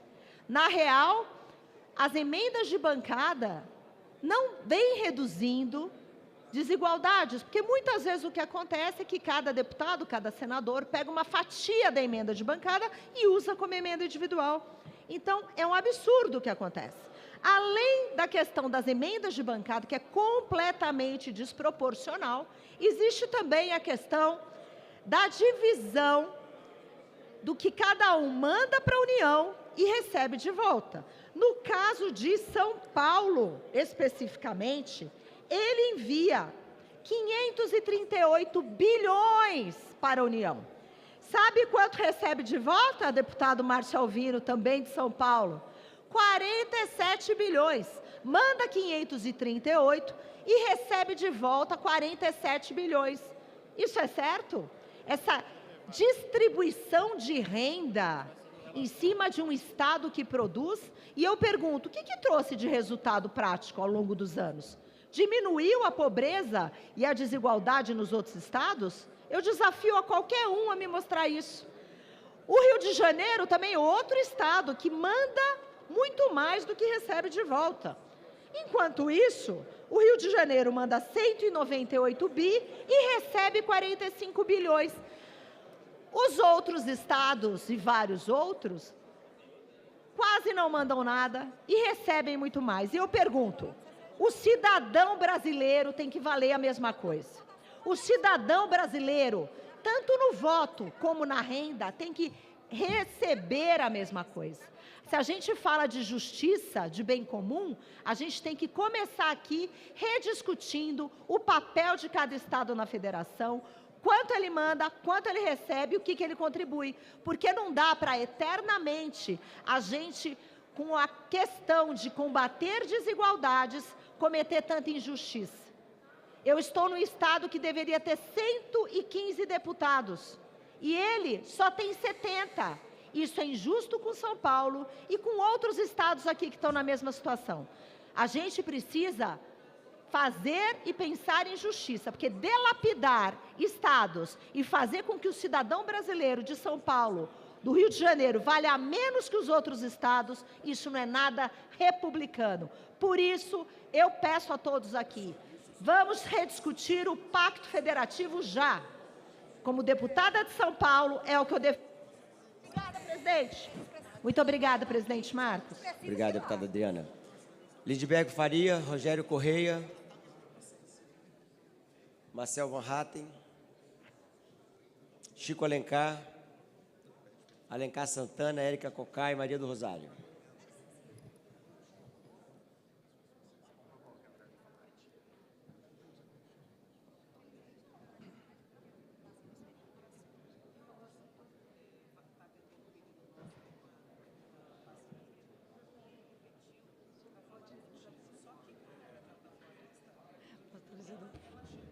Senhoras e senhores, bom dia ao Congresso Nacional e ao Brasil. Nós votaremos hoje o orçamento público e este orçamento é mais um compromisso que temos com o nosso país. Eu quero dizer ao pastor Isidoro, que ocupa a tribuna junto comigo, que eu tenho certeza absoluta que nós teremos por parte do relator do projeto, no que diz respeito ao ajuste fiscal, o entendimento muito nítido de manutenção das regras do benefício de prestação continuada, porque esta é uma política nacional, constitucional, da maior importância. Então, agradeço ao senhor a sua participação ao meu lado na tribuna e lhe peço licença também para poder tratar dos demais temas. O senhor tem o meu apoio, está na tela junto com a gente aqui na TV Câmara, e vamos garantir o BPC, que é a luta também que nós temos. Tendo trabalhado com os temas relativos às pessoas com deficiência, as pessoas com transtorno espectro autista, nós temos certeza de que é necessário uma alteração nesse projeto. Por isso eu agradeço ao pastor a sua presença na tribuna junto comigo, mas eu lhe peço licença para poder abordar o outro tema. Senhores e senhoras, nós estamos diante de uma votação importante do Orçamento da República e o desafio que temos é tratarmos do Brasil a partir do projeto de desenvolvimento nacional. A economia brasileira cresce de um modo importante e não há razão para que o ajuste seja feito na conta dos mais vulneráveis. É por isso que me posiciono favoravelmente a mantermos as regras do BPC e trabalhamos para garantir também as questões relacionadas ao salário mínimo. Agora, digo aos senhores e senhoras, as dificuldades do Brasil não estão no Palácio do Planalto, muito pelo contrário. Agem como agourentos os porta-vozes do mercado que tentam permanentemente criar um país à sua imagem e semelhança. O que querem do Brasil esses setores que elevam o dólar, que pressionam o câmbio e que destroem a economia é justamente jogar o país na recessão para impedir o crescimento do Brasil e desestabilizar a política nacional. Se tivemos golpistas até bem poucos dias, e agora ainda, urdindo golpes no ambiente da política e na esfera militar, na esfera da mídia e na estrutura pública e por dentro dela, valendo-se inclusive de cargos importantes, a prisão de Braga Neto dá um freio de arrumação naquilo que precisa ser feito no Brasil contra os golpistas que atuam na esfera política. Mas e aqueles que atuam na esfera econômica? Aqueles que estão, como o presidente atual do Banco Central, a elevarem os juros, especulando também e programando uma alta para o início de 2025, que elevará para mais de 14 pontos, e que, na verdade, fazem com que a economia brasileira eles tensionam no sentido da recessão. Ao contrário disso, a indústria brasileira cresce de uma forma singular no atual momento pela política governamental. O Brasil tem equilíbrio fiscal, o Brasil tem equilíbrio. O que não podemos continuar é com sinais trocados de isenções tributárias, sem que elas produzam para o país o fortalecimento do projeto de desenvolvimento. O que não podemos permanecer é tratando o orçamento como coisa parlamentar, sem cumprirmos as nossas responsabilidades primeiras, que são com a estabilidade efetiva, mas com o desenvolvimento e os direitos sociais do povo brasileiro. Essa captura do orçamento, ou pelas isenções, ou pelo parlamento, acaba definindo um rumo que dificulta o desenvolvimento nacional. Por isso, sustentamos a importância, nesse momento, de sermos firmes no ambiente da política, enfrentarmos o golpe continuado que busca espizinhar a democracia e rasgar a Constituição, cuja prisão de Braga Neto é notícia alvissareira para aqueles que buscam a democracia verdadeira, mas também enfrentar-se o golpe da economia que é praticado hoje pela alta taxa.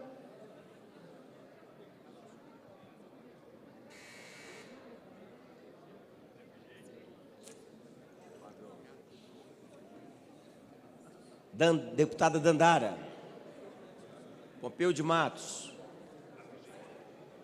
Ivan Valente, Kim Kataguiri, Tarcísio Mota,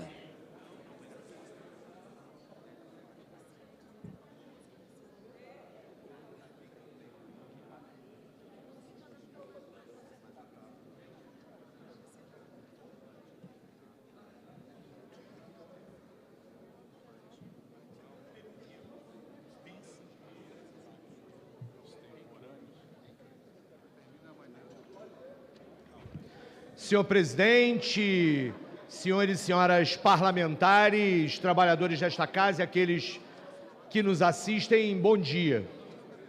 Certamente o assunto da ordem do dia neste parlamento, embora estejamos aqui reunidos para votar toda a questão orçamentária, é o debate do ajuste fiscal, porque este orçamento que se constrói e se apresenta para o próximo ano já vem marcado, mais uma vez, por uma lógica neoliberal de olhar as contas públicas e administrar o dinheiro recolhido com os impostos do povo brasileiro. E eu quero tratar também sobre este assunto. Há uma lógica neoliberal de ajuste fiscal a presidir o debate público sobre o orçamento e sobre a economia brasileira. Nós vivemos numa sociedade profunda e estruturalmente desigual, de uma concentração de renda que não consegue ser revertida, que há em determinados momentos alguns ajustes para melhor, mas a estrutura da sociedade brasileira segue sendo profundamente desigual. Mesmo com os avanços significativos e que precisam ser reconhecidos nas políticas sociais do governo Lula, a fome, a desigualdade, a precarização do trabalho continuam presentes na nossa sociedade. É exatamente por isso que, desde o debate do chamado teto de gastos e depois do arcabouço fiscal, a bancada do PSOL se posiciona contrariamente a uma lógica que deixa intocado a questão dos juros e da dívida e olha para os gastos públicos como algo a desequilibrar contas e, neste ponto, medidas restritivas e que retiram direitos. Agora, no último mês, nas últimas semanas, vimos mais uma vez um terrorismo financeiro por parte do Banco Central a aumentar mais uma vez os juros.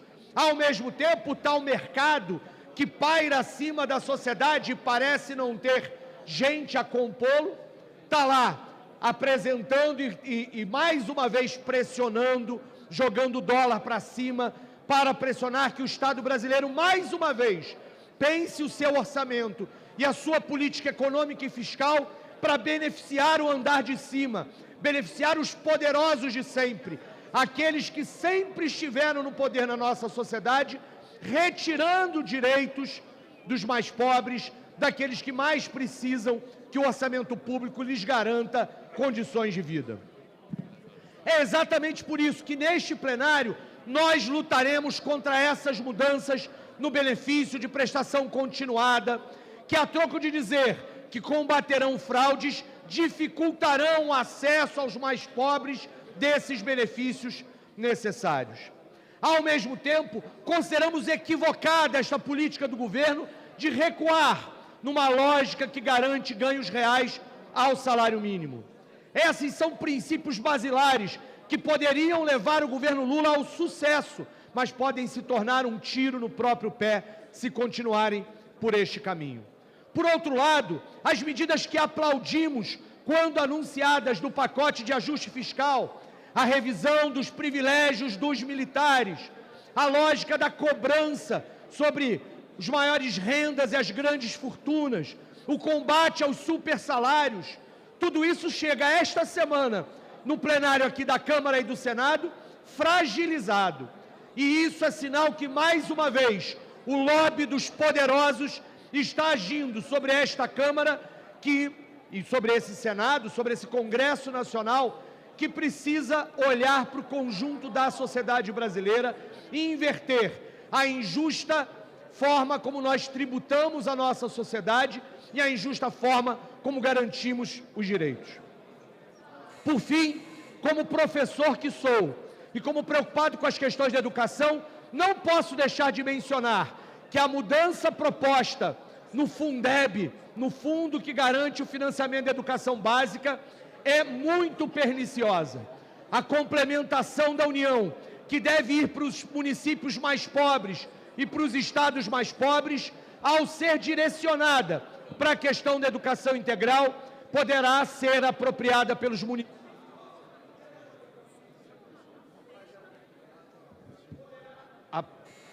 Obrigado. Poderá terminar na mão dos estados e municípios mais ricos, invertendo a lógica de enfrentamento à desigualdade que o Fundeb e a complementação da União se prestam. Por fim, eu sigo sendo base deste governo por acreditar que ele é a melhor alternativa para nós defendermos a democracia e enfrentarmos a desigualdade. Mas esse governo precisa dar passos mais firmes nessa direção. Deputada Júlia Zanata. Deputada doutora Mayra Pinheiro.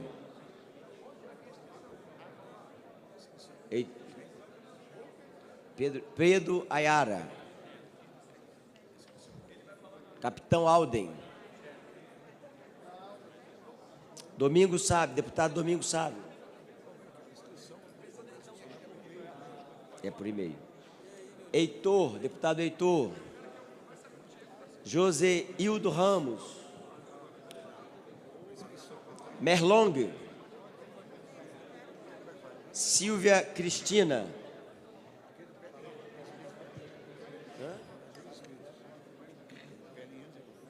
Cabo Gilberto Silva. Deputada Jaque Rocha.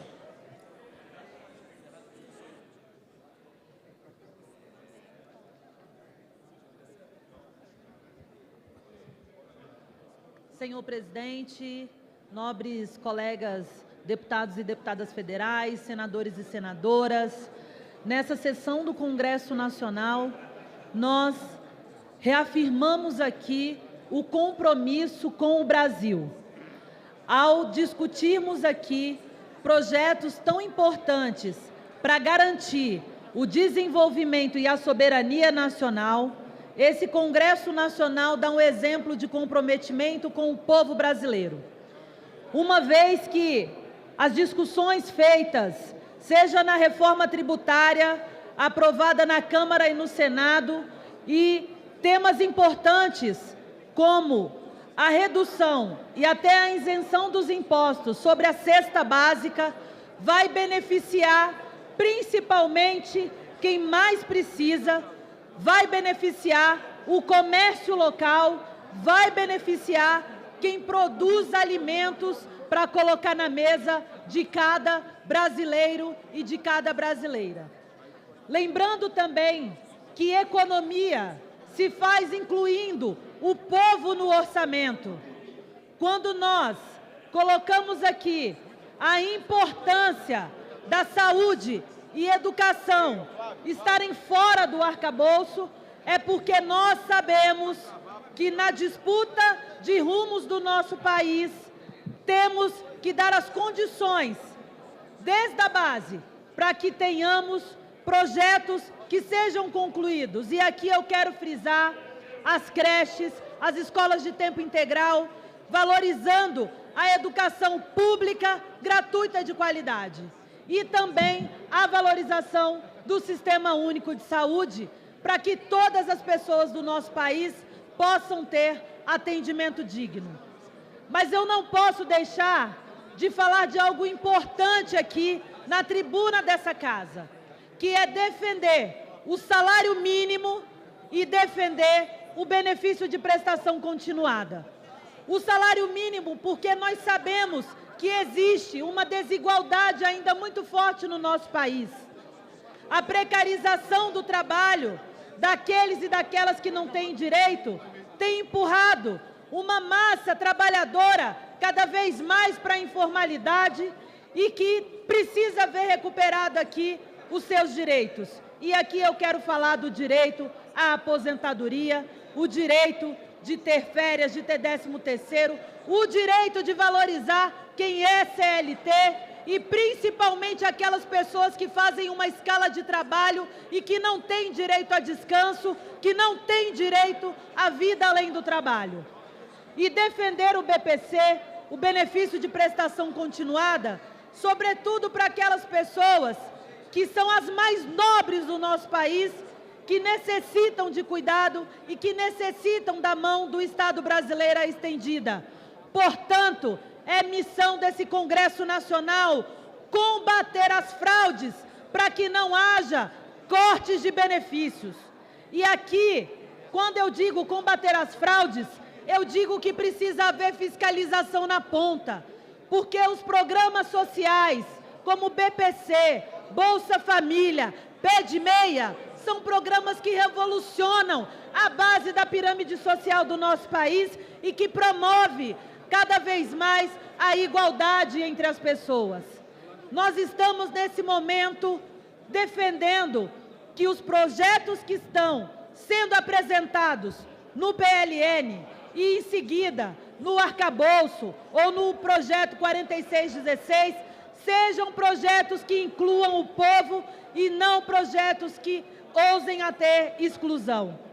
Quero aqui frisar o papel importante de mais de 50% da população brasileira, que são as mulheres e que são as mulheres negras.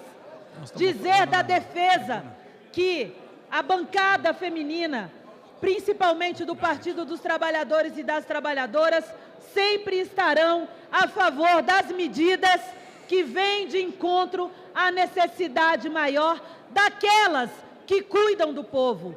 Portanto, eu saúdo também o Congresso Nacional pela aprovação do Plano Nacional da Política de Cuidados e que caiba dentro desse orçamento que nós estamos votando aqui a Política Nacional de Cuidados, que caiba dentro do orçamento que estamos votando aqui todas aquelas que são as mães e chefes de família brasileiras. Obrigado, deputado. Encerrada a discussão, a presidência informa que foi recebido pela mesa o seguinte requerimento de destaque.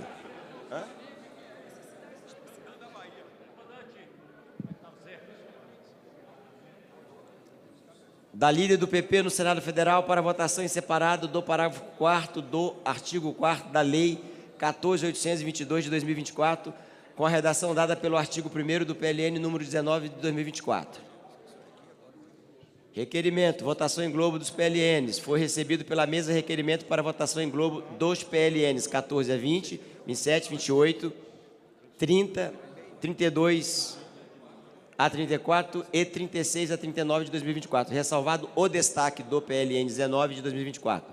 Passa-se a votação do requerimento. Presidente. Em votação... Presidente, Pois com não, licença, eu só quero esclarecimento. Você pulou o PLN 31, eu quero saber se ele também está destacado ou não, isso porque eu sou contra esse PLN, e eu também quero... O 31 saiu da pauta, deputado, eu tinha dito no início, então porque me não teve desculpa. parecer da CBO. E o PLN 3 é a LDO, vai ser voto separadamente, é isso? Obrigada. Exato. Em votação na Câmara, as senhoras e senhores deputados que aprovam o requerimento permaneçam como se acham. Aprovado. Em votação no Senado, as senhoras e os senhores senadores que aprovam o requerimento permaneçam como se encontram. Aprovado. O requerimento passa-se à votação em globo dos PLNs. Votação em globo dos PLNs. A presidência submeterá à votação em globo os PLNs 14 a 20. Falar devagarzinho, viu, deputada Adriana? Obrigada. Presidente. 27, 28, 30, 32 a 34 e 36 a 39 de 2024, na forma dos respectivos Presidente. pareceres. Ressalvado destaque ao PLN 19 de 2024. Presidente. Pois não, deputada Érica? Presidente, nós temos no PLN 19, na discussão da comissão mista, houve um acordo para possibilitar que houvesse a contratação via Fundo Constitucional de bombeiros ou de profissionais devidamente habilitados, concursados, enfim, para o Corpo de Bombeiros aqui do Distrito Federal, que é uma necessidade. Aliás, todas as pessoas que aqui estão, em algum momento tiveram algum diálogo com a importância do Corpo de Bombeiros ou dos bombeiros para as nossas vidas. E ali ficou acordado que nós teríamos os dados necessários para possibilitar a disponibilidade pelo Fundo Constitucional de contratação destes profissionais que estão devidamente habilitados e que respondem a uma necessidade em defesa da vida aqui do Distrito Federal. Entretanto, o governo do Distrito Federal, o governador do Distrito Federal, se negou a fazer um ajuste no que seria o Fundo Constitucional e, veja, tem despesas que parte são bancadas pelo Fundo Constitucional, como de saúde e educação, e parte são bancadas com orçamento próprio do Distrito Federal. O governo do Distrito Federal disse que não iria fazer e, em função disso, inviabilizou que nós tivéssemos a possibilidade de contratação destes profissionais. Portanto, eu venho aqui questionar e protestar com essa postura do governo do Distrito Federal que prejudica o conjunto da população do DF acerca do PLN. Passa-se a votação em globo dos PLNs, ressalvado o destaque ao PLN 19 de 2024. Em votação na Câmara, as senhoras e os senhores deputados que o aprovam permaneçam como se encontram. Aprovado. Em votação no Senado, as senhoras e os senhores senadores que os aprovam permaneçam como se encontram. Aprovado. Aprovados os PLNs 14 a 20, 27, 28, 30, 32 a 34 e 36 a 39 de 2024, na forma dos respectivos pareceres, com o adendo de plenário ao PLN 19 de 2024, ressalvado o destaque.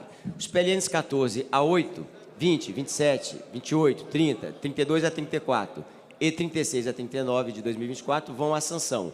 Passa-se a votação do destaque ao PLN 19 de 2024. Tem encaminhamento, presidente? Destaque. Votação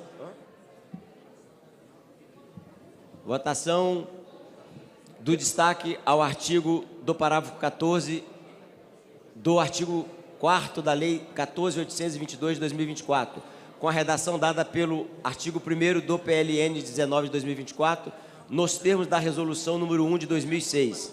Para encaminhar, senador Randolph Rodrigues.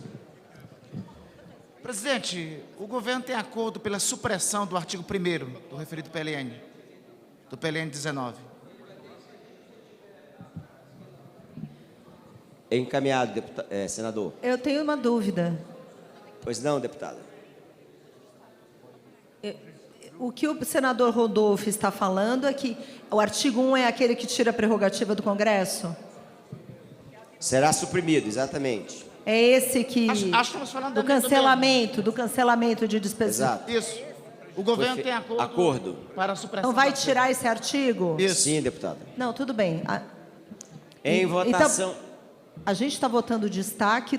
Desculpa. Destaque, deputada. A gente vai votar o PLN primeiro antes do destaque, eu imagino, porque ali só está o destaque. Já votou o PLN em Globo, agora eu estou votando destaque. O 19 estava separado, presidente. Ali a gente está votando o destaque. Sim. Ah, ele está destacado. Destaque, beleza. querida. Senhor presidente, só para esclarecer que só o destaque estava em separado. Né? Exatamente. Já foi votado tudo em Globo, a gente tem que estar aqui, tem que estar prestando atenção também no que está acontecendo. Isso aí, deputado, exatamente. Não dá, né? Em votação na Câmara, as senhoras e os senhores deputados que rejeitam a redação dada pelo artigo 1º do PLN de 2019. A gente está votando, só um esclarecimento, presidente. A gente é contra o PLN 19. Eu entendi que foi feito um acordo que será retirado o artigo 1º, que já melhora um pouco, mas a gente continua contrário. Eu só quero registrar isso. É agora que eu registro? Registrado o voto do novo Obrigada. contrário ao PLN. Presidente. Rejeitado o artigo destacado do substitutivo, o dispositivo tá fica suprimido do texto. Redação final. Redação final do PLN 19, em votação na Câmara. As senhoras e senhores deputados que aprovam a redação final permaneçam como se encontram. Aprovado. Em votação no Senado, as senhoras e senhores senadores que aprovam a redação final permaneçam como se encontram. Aprovada a redação final, o PLN 19 de 2024 vai à sanção. É esse que está votando agora? LDO. Votação em turno único do projeto de lei do Congresso Nacional número 3 de 2024, que dispõe sobre as diretrizes para a elaboração e a execução da Lei Orçamentária de 2025 e da outras providências. Ao projeto foram apresentadas 1.429 emendas. O parecer número 73 de 2024 da CMO, que teve como relator o senador Confúcio Moura, concluiu pela aprovação do projeto na forma proposta de substitutivo.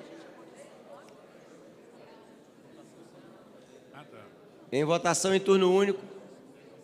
Não? Presidente, vai ter discussão da LDO, por favor? Discussão foi em bloco, querida, lá no início. Mas, meu querido, o número 3 não estava fora desse bloco, não vai ter discussão separada? Não. Beleza. A votação é que está separada. Presidente, já foi encerrado o processo de PLNs. Não, não foi. Vocês não prestaram atenção. Desculpe, gente. Presidente, é bom esclarecer que já encerrou o processo de discussão. Passa-se a votação do substitutivo do PLN número 3 de 2024, que tem preferência regimental. Em votação na Câmara, senhoras e senhores deputados. Senhor presidente, eu gostaria de encaminhar. Questão de ordem. Isso a gente está falando da lei de diretrizes orçamentárias. Os procedimentos regimentais devem ser observados. Nós não abrimos mão de orientação, de discussão, de entender o que está votando. Portanto, por gentileza, presidente, o senhor sabe do respeito por Vossa Excelência, do respeito pelos acordos que o PL tem, da nossa disposição, sim, de votar aquilo que é necessário para o país, mas nós não abrimos mão de que as votações sejam com clareza, com transparência, com respeito ao regimento dessa casa, e o senhor me perdoe, mas nós não estamos conseguindo entender. O senhor coloca um projeto em votação sem que os procedimentos regimentais sejam observados, e isso cria até uma situação constrangedora para o parlamento. Portanto, a minha questão de ordem é de que nós estamos entendendo que os procedimentos regimentais precisam ser observados e que, neste caso, nós estamos tratando, inclusive, da LDO, da Lei de Diretriz Orçamentária, e, neste caso, entendo, inclusive, que deveremos ter a discussão, ainda que de forma breve, ainda que de forma a atender apenas o esclarecimento de dúvidas, e, como membro da Comissão Mista de Orçamento, entendo que algumas observações precisam de ser... Eu gostaria Deputado também. Domingos Sávio, a questão de ordem de Vossa Excelência está indeferida porque foi feito a discussão em globo. Eu chamei aqui 24 deputados inscritos, inclusive Vossa Excelência, que não compareceu para discutir.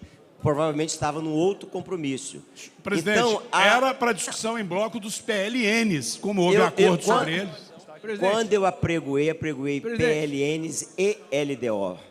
A questão de ordem teria que ser feita naquele momento. Mas ele foi destacado, presidente. A gente poderia encaminhar não, de qualquer maneira. Deputado Cajado. Eu queria apenas, à guisa de esclarecer no plenário, em especial o líder Domingos Sábios, que todos os PLNs estão sendo votados, passaram pela LDO.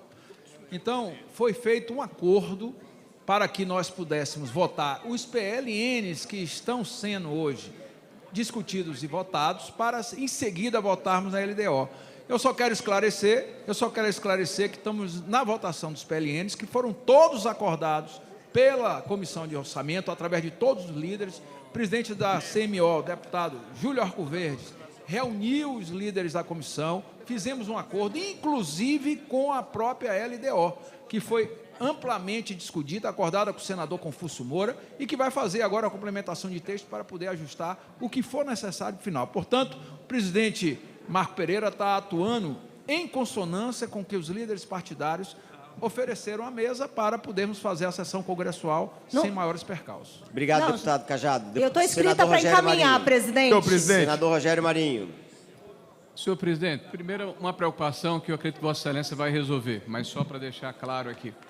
É importante que, como já está anunciada a votação do próprio Lei de Diretrizes Orçamentárias, né, o substitutivo, era importante que estivesse aqui na casa o relator. Então, a preocupação é que Vossa Excelência só permitisse essa votação com a chegada aqui do relator, para que a discussão acontecesse e houvesse, inclusive, a possibilidade de se acordar, de se tirar dúvidas, né, até pelo bom andamento da ação legislativa. Segunda pergunta faço a Vossa Excelência, entendendo que a primeira Vossa Excelência já acordou. Pedir atenção aí do eminente presidente. Presidente. Pois não, senador. Nós encaminhamos à mesa um pedido, e esse pedido foi... Nós tentamos fazer emendas à Lei de Diretrizes Orçamentárias, e durante quase uma hora o sistema estava estável, foi reconhecido pela mesa. Conseguimos fazer. Pergunta a Vossa Excelência se Vossa Excelência já tomou a decisão a respeito. Tomei a decisão em deferir o pedido, senador, porque outros também perderam o prazo, e se eu tivesse que deferir o seu caso, teria que deferir de todos. Vossa Excelência permite... Presidente. Vossa Excelência permite... Eu vou aguardar. Eu estou aguardar. Vossa Excelência permite a contradita? Por claro, gentileza. óbvio. Até porque eu Nós gostaria estamos depois na de apelar a Vossa democracia. Excelência. Presidente, veja, nós estamos votando um projeto extremamente importante, eu entendo, não quero atropelar regimento, mas essa casa instituiu, peço atenção dos nossos pares, um sistema para permitir a celeridade desse processo. E esse sistema não estava funcionando, isso foi reconhecido pela mesa. Foi resiliente. Então, diante dessa impossibilidade, nós ficamos quedados e impossibilitados de fazermos em tempo hábil, e fizemos assim que abriu o processo eleitoral. Então, não há nenhum prejuízo. E veja, nós estamos discutindo um tema extremamente relevante, que é a espinha dorsal, né, dessa administração e do próximo ano. Então, eu apelo a Vossa Excelência que veja a possibilidade de reconsiderar a posição de Vossa Excelência, porque nós não infringimos o regulamento. Nós somos impedidos, obstaculizados pelo próprio sistema que foi instaurado pela Casa, de fazer a nossa posição aqui, de apresentarmos o nosso processo. Então, pediria a Vossa Excelência que reconsiderasse. Vou dar a palavra à deputada Adriana Ventura e vou avaliar o pedido de reconsideração. Presidente. Senhor presidente, só para reforçar a vossa posição... Só um minutinho, deputado. Deixa eu dar a palavra à deputada que estava na frente. Posso? Eu já te dou a palavra, Léo. Depois do Tarcísio. Presidente, eu queria, na verdade, fazer um apelo ao seu bom senso, que eu sei que ele existe.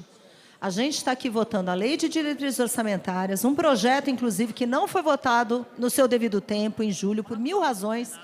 E agora a gente está no plenário para discutir o que vai guiar a Lei Orçamentária Anual, que, inclusive, supostamente será votada.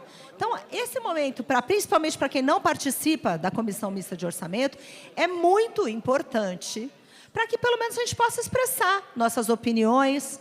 E, inclusive, eu estou inscrita para fazer o encaminhamento do PLN 3, Então, foi feito um acordo, mas acordo, na minha visão, não pode calar um parlamentar. Um líder não pode resolver pelos 513 deputados e 81 senadores se eles podem ou não falar, principalmente uma reunião que não é pública, principalmente uma reunião que é feita numa sala fechada. Sendo assim, eu apelo ao seu bom senso, a sua lucidez para deixar os parlamentares minimamente usarem a tribuna para falar os pontos de preocupação, os pontos favoráveis e para que possamos votar, inclusive, com as orientações de bancada, para que a gente realmente não faça tudo de uma maneira assodada, porque é injusto com esse parlamento. Parece que estão querendo calar a voz dos parlamentares e eu sei que Vossa Excelência preza pelo parlamento, preza pelas boas práticas e ritos legislativos. É um apelo que eu faço. E, finalizando, eu estou inscrita para encaminhar o PLN 3 de Lei de Diretrizes Orçamentárias, que não foi discutido, e eu gostaria de encaminhar um apelo que eu faço. Obrigada, presidente. Você deu uma olhada no... Deputado Léo Prats. Senhor presidente, só para reforçar a vossa posição, parabenizar pela sua condução, eu quero lembrar que há uma comissão mista de orçamento, que tem um colégio de líderes específico, e ontem, e me surpreende essas questões todas levantadas, a própria LDO na comissão, comandada pelo deputado Júlio, foi votado por acordo, porque nós chegamos a um texto que era satisfatório. Me surpreende a posição do líder Domingos Sávio, e eu quero reforçar a posição do líder Cajado. Nós debatemos exaustivamente a LDO, foi feito um acordo no Colégio de Líderes, não em sala, mas da CMO, que é um órgão regimental dessa casa, e foi votada na CMO em sala aberta com todos os membros da comissão no dia de ontem. Então, parabenizar Vossa Excelência pela condução. Obrigado. Deputado Tarcísio. Senhor presidente, eu acho que há uma possibilidade de um acordo de consenso aqui, se nós, pelo menos, deixarmos a orientação partidária acontecer. Isso economiza tempo entre nós, acho que há um encaminhamento já com alguns inscritos, mas o pessoal também gostaria, com todo respeito ao relator e à SMO e aos acordos firmados, ao menos conseguir expressar no plenário do Congresso Nacional o seu posicionamento numa orientação de bancada. Apenas isso. Obrigado, senhor presidente. Deputado Tarcísio, deputada Adriana, não há orientação de bancada em votação simbólica. Todavia, nós vamos dar a palavra para quem quiser falar, nós temos tempo, não estamos com pressa. Deputado Orlando Silva, depois devolvo a palavra ao senador Rogério. Presidente, eu quero cumprimentá-lo, presidente, pela condução da sessão, mas é que eu não poderia assistir em silêncio o questionamento de um trabalho de uma comissão que eu fiz parte. O deputado Júlio presidiu a Comissão Mista de Orçamento, diferentemente do que faz crer a sugestão da minha colega Adriana Ventura. Não é uma reunião a portas fechadas. Todos os partidos têm assento no Colégio de Líderes da CMO, todos os debates são feitos naquele ambiente, a votação é realizada no plenário da Comissão Mista de Orçamento e há mecanismo de transparência na elaboração dos documentos que são examinados e discutidos no plenário da Câmara dos Deputados. É apenas um registro, presidente, porque quando se faz um debate político, muitas vezes certos comentários assodados podem repercutir negativamente para a imagem da casa, como se ficássemos de conchavo em conchavo, sendo que há regra, prazo, debate na comissão e quero crer que o debate também pode e deve acontecer. Presidente, para concluir, presidente, há um momento em que a sessão do Congresso tem um espaço para intervenção de deputados e senadores para discutir aquilo que foi apregoada no início da sessão. Portanto, só quero deixar registrado para que a sociedade brasileira saiba que sim, há debate e é necessário aprofundarmos o debate de mérito. O que falta é nós revisarmos os mecanismos de elaboração do orçamento, que eu creio que o Brasil precisa aperfeiçoar sim a forma que elabora o seu orçamento. Obrigado, Orlando Silva. E tudo isso foi feito no início da sessão. Senador Rogério Marinho, depois Randolfo Rodrigues, depois Zé Trovão. Senhor presidente. Terceiro na ordem, viu, Zé? Apenas para pedir a Vossa Excelência o seguinte: há uma instrução normativa que foi compulsada pela nossa assessoria, que é a de número 18 de 2023, que dispõe sobre a utilização da Lex Edit, que é justamente o tema que se trata aqui.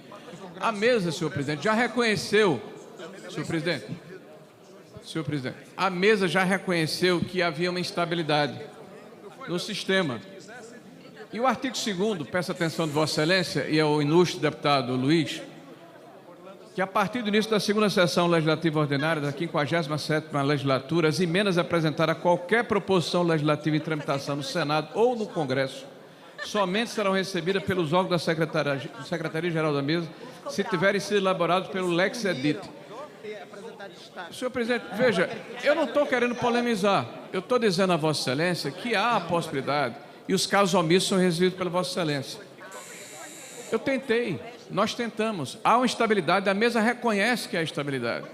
Nós não podemos permear o sistema, não tivemos como fazê-lo.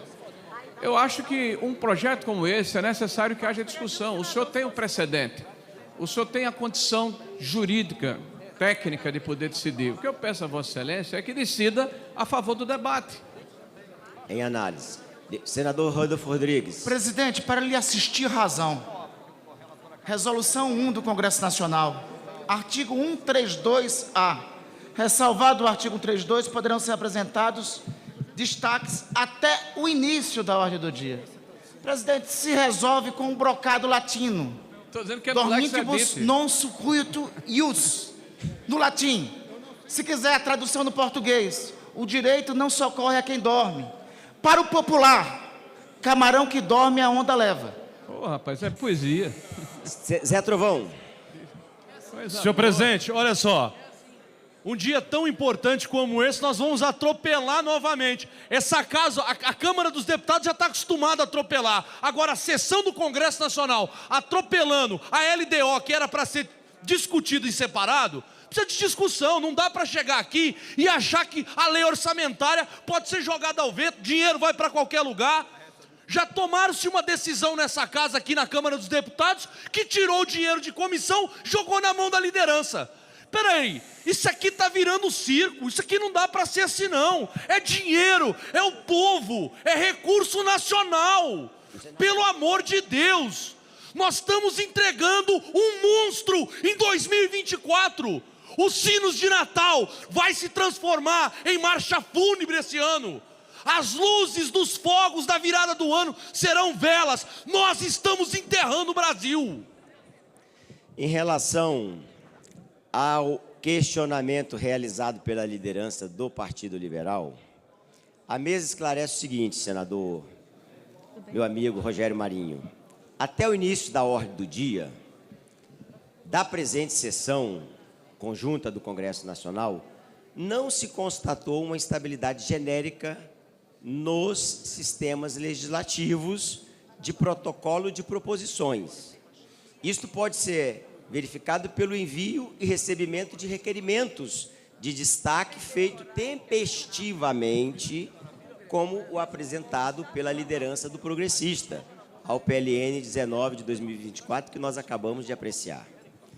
É de senso comum que fatos que podem ser entendidos como força maior, aptos a afastar ou dilatar a aplicação de prazos processuais, devem ser aqueles que possuem uma eficácia geral, afetando de forma significativa todos os atores do processo. Força maior, ademais, pressupõe a impossibilidade de realizações de atos processuais por qualquer meio. No caso em questão, eventual instabilidade do sistema ocorrida somente a um usuário não tem o condão de dilatar a regra. Desde cedo divulgada, de apresentação de requerimentos de destaque até o início da ordem do dia. A onda leva. Vossa Excelência, inclusive, questionou sobre requerimentos e isso trata, na verdade, o dispositivo precedente que Vossa Excelência invocou para emendas e não para requerimentos. Além disso, o protocolo via Lex Edit não é o único meio de realização do protocolo, e já tinha lhe dito isso aqui quando falava comigo aqui no início da sessão, que também pode ser realizado por outros meios, como o envio físico do documento à mesa ou por meio de e-mail da secretaria. Possibilidades que foram tempestivamente informadas à liderança autora do presente questionamento. Diante disso, essa presidência, em definitivo, não admite os requerimentos de destaque apresentados na data de hoje após o início da ordem do dia da presente sessão conjunta. Presidente, eu só lamento porque o documento que Vossa Excelência cita foi apresentado ontem, de forma genérica, não hoje. A estabilidade se deu hoje. Isso foi, inclusive, aceito e colocado por membros da mesa que me comunicaram. E, felizmente, a gente vai prejudicar o debate. Entendo, Vossa Excelência está pondo a posição. Me cabe apelar, me parece, à Comissão de Constituição e Justiça, né? O direito de espernear, né? Em latim, como é? Jus esperneante. Já que estamos sendo atropelados aqui, lamento, porque a gente perde a oportunidade de debater um processo tão importante como a Lei de Diretrizes Orçamentárias, que é a espinha dorsal do nosso próprio orçamento, que é a principal ação legislativa dessa casa. Então, nós estamos aqui emasculados por uma questão processual que nós não demos causa. Quem deu, infelizmente, foi o sistema que ficou prejudicado. Adriana Ventura e o senador... Presidente, eu fiz um questionamento sobre a questão do PLN 3, para você dar a possibilidade de deputados e senadores usarem a tribuna para fazer as suas considerações, uma vez que não foi discutido. Eu acho lamentável esse cerceamento que a gente está vendo, inclusive, por parte da esquerda, porque nem todos têm oportunidade de participar da Comissão Mista de Orçamento, e aqui nós temos 600 parlamentares que gostariam de falar. O senhor vai permitir abrir a discussão? Deputada Adriana, não vou permitir, porque já foi discutido em Globo e Então, Vossa o Excelência usou a encaminhamento, tribuna. presidente. Vossa Excelência era a primeira inscrita. Não. Me ouça, por favor. Era a primeira inscrita. Eu lhe chamei, Vossa Excelência não estava em plenário. Depois, lhe chamei novamente, Vossa Excelência discutiu em Globo. Os PLNs Verdade, todos, presidente. inclusive esse que nós Mas eu estamos estou falando apreciando. do encaminhamento, presidente. Artigo Encaminhamento. 49. Artigo 49. Vossa Excelência está misturando encaminhamento. Eu não estou misturando. com Eu pedi discussão. para abrir a discussão para os Discussão outros. está decidido Tá bom. e não E será o encaminhamento, presidente, artigo encaminhamento 49. não há em votação simbólica. Se houver verificação, presidente, eu artigo daria o 49, encaminhamento. questão de ordem. Pois Questão não. de ordem do Congresso Nacional, artigo 49. Encerrada a discussão, passar-se-á imediatamente a votação da matéria, podendo encaminhá-la a 4 senadores e 4 deputados, de preferência de partidos diferentes, pelo prazo de 5 minutos. É um absurdo, presidente, que esta casa, nesse afã de calar os parlamentares, nesse afã de não deixar a gente discutir a matéria, não querem impedir, pelo menos, o encaminhamento da Lei de Diretrizes Orçamentárias. Estou vendo aqui o nosso relator, o senador Confúcio Moura, que eu respeito bastante. Lamentável que isso possa acontecer. E, olha, tem o artigo 308 também, que diz claramente, anunciada a votação de qualquer matéria, é lícito ao senador usar da palavra por 5 minutos para encaminhar, e os deputados também, afinal, eu sou uma deputada, estou inscrita, sou a primeira a encaminhar a LDO, fiz questão de falar com Vossa Excelência para garantir que a discussão e encaminhamento da LDO seja feita separadamente, é um assunto que é prezado por todos. E eu apelo para a vossa boa vontade, presidente, porque senão fica parecendo que a gente está sendo cerceado. Tem muitos pontos aqui a serem discutidos, tem muitos pontos relativos à emenda de comissão, a emendas que a gente tem que ter o direito de falar. Estão querendo nos calar. Então, eu peço a boa vontade. Deputada Adriana Se o senhor Ventura. eu tenho 3 minutos e 40. Congela, eu não... Posso falar rapidinho? Para deixar claro que votação simbólica não tem encaminhamento. Todavia, entretanto, mais porém, contudo, darei um tempo para Vossa Excelência encaminhar e para mais outros que estão aqui inscritos para encaminhamento. Muito obrigada, presidente. Eu vou dar o tempo de líder agora ao deputado Gilson Daniel, que já me pediu há algum tempo. Senhor presidente Marcos Pereira, lhe agradeço pela oportunidade de falar aqui pela liderança do bloco. Senhores e senhoras deputados, senadores, senadoras, venho a esta tribuna para manifestar o meu mais profundo repúdio ao trágico ato de violência que vitimou o jovem Luiz Fernando de Souza Verli, de apenas 10 anos de idade, na Escola Municipal de Ensino Fundamental Eunice Pereira Silveira, localizada na comunidade Novo Horizonte, em Batiba, no sul do estado do Espírito Santo. No última quinta-feira, dia 12 de dezembro, Luiz Fernando faleceu após da entrada no hospital, com a vértebra da coluna quebrada.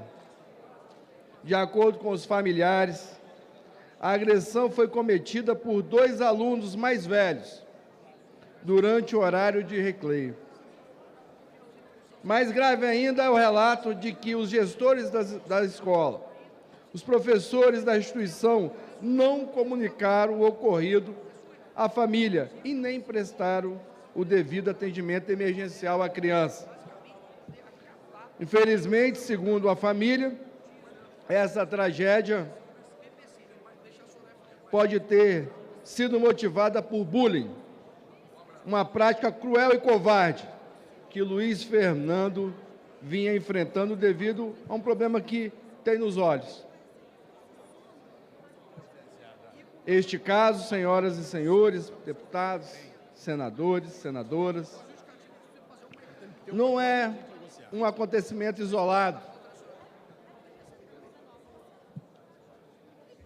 É uma infringência dura à realidade de nossas escolas. O descuido com a segurança e o bem-estar de nossas crianças. De nossa parte, já oficializamos o Ministério Público do Estado do Espírito Santo, o Conselho de Escola e a Polícia Civil Regional de Ibatiba, a Prefeitura de Ibatiba, para cobrar explicações e providências imediatas em relação a essa lamentável ocorrência, que é nosso dever zelar como parlamentar dos atos, que sejam apurados com rigor e os responsáveis sejam devidamente responsabilizados. Neste momento de imensa dor, expresso a minha solidariedade à família de Luiz Fernando, sabendo que a perda de um filho não é um sofrimento que se limita a um momento. É uma dor para toda a vida. Como a mãe de Luiz Fernando descreveu, ela perdeu o seu mundo. Não há palavras que possam trazer o consolo para uma perda tão devastadora. Mas o nosso papel como sociedade é oferecer o apoio e compaixão a esta família. Todavia, além de nos solidarizarmos, refletirmos e agirmos, a tragédia que tirou a vida de Luiz Fernando nos desafia a promover um ambiente escolar seguro, saudável e acolhedor para todos os estudantes. Precisamos garantir que políticas públicas sejam efetivamente implementadas, capacitando educadores, alunos e responsáveis para reconhecer e relatar ameaças e comportamentos violentos. Senhor presidente, senhores senadores e deputados, é nossa responsabilidade, como representante do povo, lutar para que nenhuma criança sofra por violência dentro das escolas. Um ambiente escolar é sagrado. E eu, como pai de 4 meninas, eu me sinto altamente impactado, doído de fazer esse discurso aqui no Congresso Nacional, hoje, pela morte de uma criança de 10 anos, dentro do ambiente escolar. E não ter punição para quem estava na escola, porque o diretor deveria ter sido afastado, os coordenadores que estavam na escola, porque isso é inaceitável. E eu vou cobrar providência como parlamentar, representante da região do Caparaó, para que Luiz Fernando, a sua morte, não seja só aqui para nós um relato, mas que nenhuma criança sofra o que essa criança sofreu. É isso, senhor presidente. Muito obrigado. Deputada Júlia Zanata, tempo de liderança. Obrigada, presidente. Eu venho aqui fazer uma denúncia. O aborto até o 9º mês de gestação pode ser permitido no Brasil com aval do governo Lula. A manobra vai ocorrer por meio do CONANDA, órgão vinculado ao Ministério dos Direitos Humanos. O CONANDA promove uma proposta de resolução que afronta a vontade da maioria da população brasileira e a autoridade das famílias e do Parlamento. De acordo com uma minuta vazada pela Gazeta do Povo, o CONANDA tenta aprovar um texto que autoriza o aborto até o 9º mês de gestação sem necessidade de consentimento dos pais. O artigo 16 da minuta afirma expressamente que a interrupção da gravidez será realizada independentemente do tempo gestacional. Ou seja, mesmo que o bebê já esteja completamente formado, o aborto seria permitido. E pior, sem passar por esse parlamento. O que está em jogo aqui é muito mais do que uma resolução, senhores. Trata-se de uma invasão de competência. E por isso apresentei um projeto de lei proibindo o CONANDA de tratar sobre esse assunto e usurpar as competências que cabem ao Congresso Nacional. O CONANDA não possui poder legislativo, busca usurpar a nossa função para impor uma pauta rejeitada pela esmagadora maioria do povo brasileiro, que repudia o aborto e defende a vida. Aqui precisamos ser claros. Essa proposta só poderá avançar com o aval do governo Lula. Para quem não sabe, aqui eu vou explicar, metade dos integrantes do CONANDA são indicados diretamente pelo governo Lula, enquanto a outra metade é formada por representantes da sociedade civil.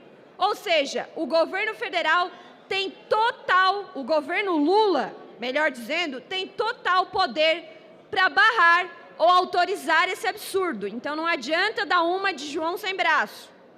Inclusive, durante uma reunião recente, a conselheira Deise, integrante do CONANDA, deixou escapar que a Casa Civil do governo Lula estaria querendo segurar essa resolução porque deseja evitar atritos enquanto prioriza pautas aqui nesse parlamento como a reforma tributária.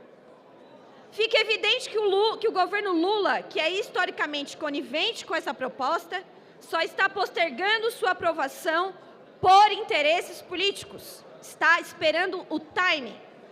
Por isso faço aqui um alerta. Se essa resolução sanguinária for aprovada, a responsabilidade será inteiramente do governo Lula. O sangue desses bebês estará nas mãos daqueles que orientarem os representantes do governo federal no CONANDA a votar a favor dessa resolução. A próxima reunião, olha que tempo perfeito, será no dia 23 de dezembro, quando todos os trabalhos aqui dessa casa já terminaram. A minha mensagem é direta, tanto para os conselheiros quanto para o governo do PT. Vocês não têm legitimidade para aprovarem um absurdo desse. Esse parlamento e o povo brasileiro não tolerarão essa tentativa de imposição e usurpação de competência. Repito aqui, senhores, isso só será possível no dia 23 de dezembro, com o apoio, com o aval, com a conivência do governo Lula. E não adianta tirar o corpinho fora, porque isso foi, inclusive, falado durante uma reunião do próprio CONANDA, que não passariam naquele momento porque atrapalharia o governo. Mas depois tudo bem. Então fica aqui esse recado claro e direto. Se isso passar, vai ter a mão não, o braço inteiro do governo Lula. E para finalizar, presidente, deixo aqui o meu projeto de lei número 4296, que veda ao Conselho Nacional dos Direitos da Criança e do Adolescente a discussão e o tratamento do tema do aborto em crianças e adolescentes. Somente o parlamento,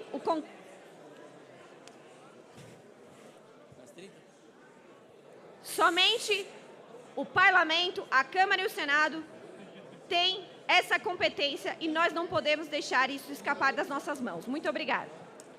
Passo a palavra ao relator, senador Confúcio Moura, para oferecer um esclarecimento ao plenário.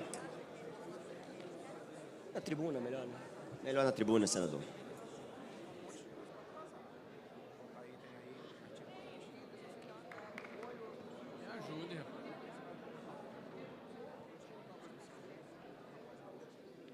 Senhor presidente, senadores, deputados, deputadas. É somente um adendo ao conteúdo da lei de diretriz aprovada ontem na Comissão de Orçamento. Eu vou passar a ler adendo de plenário ao PLN número 3 de 2024.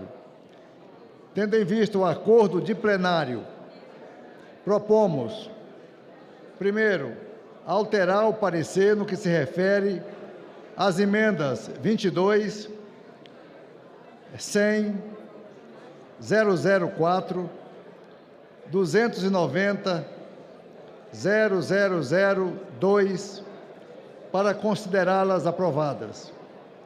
Segundo, considerar no complemento de voto apresentado à Comissão Mista de Planos, Orçamentos Públicos e Fiscalização as seguintes modificações.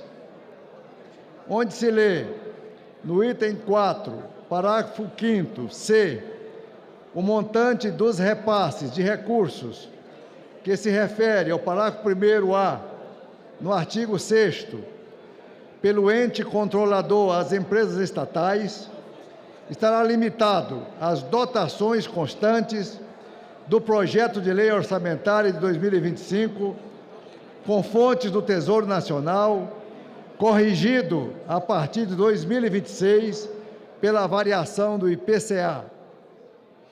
Leia-se, parágrafo 5º, C, o montante dos repasses de recursos que se refere ao parágrafo 1º-A do artigo 6º, pelo ente controlador às empresas estatais, estará limitado às dotações constantes do projeto de lei orçamentária de 2025, com fontes do Tesouro Nacional, corrigido a partir de 2026 pela variação do IPCA, podendo ser acrescido ao contrato de gestão para as empresas de capital aberto recursos para pagamento de passivos judiciários e administrativos existentes em 2024, devendo ser quitados no período de 4 anos, até 4 anos. Onde se lê, no item 22, inclua-se o seguinte inciso 4º ao artigo 136. Leia-se, inclua-se o seguinte inciso 4º no parágrafo 2º do artigo 136. Era o que tinha a acrescentar, senhor presidente. Está lido o adendo. Relator. Presidente. Relator, senhor presidente. Pois é. Perguntar ao relator. Fazer uma pergunta ao relator, por favor. Relator. Senhor relator. Eminente senador Confúcio. Pergunta a Vossa Excelência se Vossa Excelência está fazendo um adendo ao voto de ontem. Está alterando um pouquinho. Exatamente. Foi algumas falhas que deixamos de acatar ontem e que foi agora esclarecido aqui no plenário. Eu estou fazendo apenas correções. Uma complementação. É complementação, tá bom? Senhor presidente, Vossa Excelência ouviu... Senhor presidente, Vossa Excelência ouviu a pergunta que fiz ao relator. Ele faz agora a complementação do voto, ou seja, é um novo adendo ao relatório. Vossa Excelência perfeitamente pode, pelo bom andamento dos trabalhos... Não é complementação de voto, senador, é uma errata. Eu perguntei ao relator, Vossa Excelência está falando por ele, eu perguntei ao relator. Com todo respeito, ele está mudando sim o entendimento. Ei, Gustavo. Está aqui o que foi lido, deputado. Está aqui o senador, desculpe, Vossa Excelência também foi deputado. Assim. Eu perguntei ao relator, senhor presidente. Ele acabou de esclarecer. O voto, ele está alterando o voto dele. Não está alterando, ele está apenas corrigindo um erro material, senador. Não vamos fazer confusão. Vossa Excelência, assim, pelo bom andamento dos trabalhos e pela discussão necessária, né, que Vossa Excelência vamos ao encaminhamento? Vossa Excelência é o primeiro para encaminhar. Bom, Vossa Excelência vai permitir encaminhamento? Claro, já tinha dito que sim. Já tinha dito a deputada Adriana Ventura, quando ela fez o questionamento, que iria fazê-lo. Tá, mas como houve aqui uma alteração, Vossa Excelência vai reabrir o prazo para destaque? Não tem que abrir prazo para destaque. Não vamos... Pelo menos aqueles que já estão dentro do... Senador, Vossa Excelência vai encaminhar, por favor? Posso encaminhar. Depois a deputada Adriana Ventura. Presidente, a gente vai ter tempo para ler essas alterações que ele leu, porque é muito inciso, artigo e emendas. Isso já está no sistema, isso já está... Tem 10 minutos, segundo o artigo 157. Parágrafo 6º. Senador Rogério Marinho, para o encaminhamento. Obrigado, senador Confúcio Moura. Obrigado. Oi. Senhor presidente, nobres pares, vou tentar aqui nesse tempo. Vossa Excelência pode acrescer o tempo de líder, ficar os 10 minutos? É importante, senhores. Acrescido o tempo de líder para Vossa Excelência. Volta o cronômetro, por favor, a zero. Agradeço a Vossa Excelência. É importante que a gente tenha em mente o que está acontecendo agora no plenário do Congresso Nacional, Câmara chamada de Congresso Nacional. Esse é o projeto mais importante do país. No próximo ano, todas as decisões que são tomadas em relação à educação, em relação à cultura, em relação à infraestrutura, os caminhos que vamos trilhar estão contidos na peça orçamentária que será gestada em função da Lei de Diretrizes Orçamentárias. E a Lei de Diretrizes Orçamentárias, da forma como veio da Comissão de Orçamento, Comissão Mista de Orçamento, ela precisa ser debatida até a exaustão. Nós estamos enfrentando uma crise, uma catástrofe do ponto de vista fiscal. Eu chamo a atenção dos senhores que nós aumentamos em mais de R$1 trilhão a nossa dívida pública no espaço de menos de 2 anos. Que essa administração temerária fez com que o dólar saltasse para mais de R$6. E isso significa, e aí eu me dirijo não apenas aos nossos pares, eu me dirijo à população brasileira que nos ouve, que nos assiste nesse momento, um reflexo evidente contra o bolso dos mais pobres que o Partido dos Trabalhadores fala e tem uma narrativa que defende, quando na verdade abusa e usa dessa população em função dos fins a que se propõe. Porque o trigo, por exemplo, é amplamente importado pelo país. E o preço do pão, o preço da bolacha, o preço do macarrão, nobre deputado Cajado, vai certamente crescer de forma geométrica.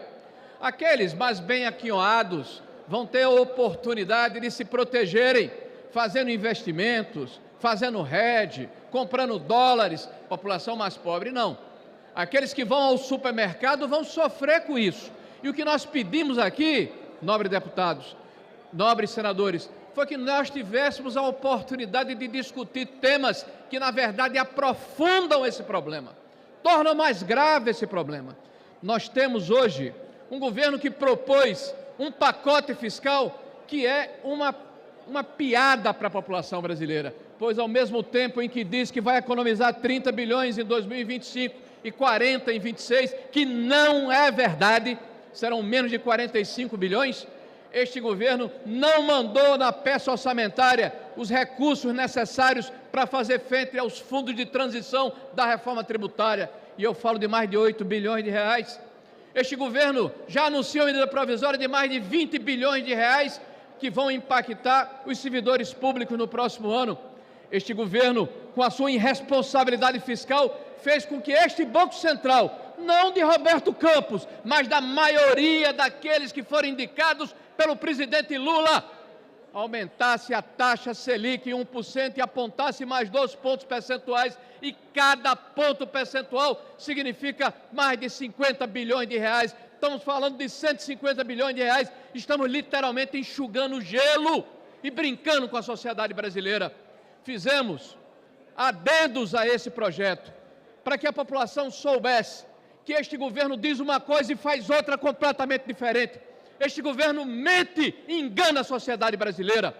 Nós fizemos um projeto e uma emenda lá na CMO, em que pedíamos que o centro da meta fosse respeitado, e o nobre senador Confúcio, inclusive, aceitou este posicionamento, para permitir que a nossa questão fiscal ficasse exatamente no centro estabelecido e não nas bandas laterais, como tem sido feito nesse governo, de forma miudada, para driblar a sociedade brasileira. Se coloca, pela série de sessões feitas no arcabouço fiscal, literalmente o elefante debaixo do tapete, e a população brasileira está tropeçando nesse elefante e aumentando a dívida pública, que vai ser paga pelas gerações futuras, a exemplo do que aconteceu com as administrações irresponsáveis que foram feitas pelo Partido dos Trabalhadores nos últimos anos. Ou você não se lembra de 2015, 2016, quando os mesmos métodos, os mesmos personagens, a mesma estratégia utilizada naquela oportunidade nos legou a supressão de quase 7 pontos percentuais do Produto Interno Bruto, nos legou a supressão de mais de 3 milhões de empregos formais, nos legou o fechamento de centenas de milhares de empresas por esse país. Nós não estamos esquecidos do endividamento da Petrobras, que se transformou naquela época na empresa mais endividada do mundo, assaltada, espoliada, dilapidada pelos companheiros, e agora nós vamos repetir o mesmo método. Nós propusemos que as bandas que enfraquecem o conceito de meta fossem colocadas de banda, fossem colocadas de lado, e o governo utilizasse o centro da meta. O governo pressionou o eminente relator, o relator voltou atrás. Nós estamos falando em 4 anos de 1% do PIB, nós estamos falando, para ficar mais claro para a população, de 110 bilhões de reais de dívida jogados no colo da sociedade brasileira. Nós propusemos que não fizesse mais um drible dentro do arcabouço fiscal. Este governo, que é bom de drible, parece Garrincha, parece Pelé, parece Neymar, vive driblando o arcabouço fiscal que eles mesmos implementaram.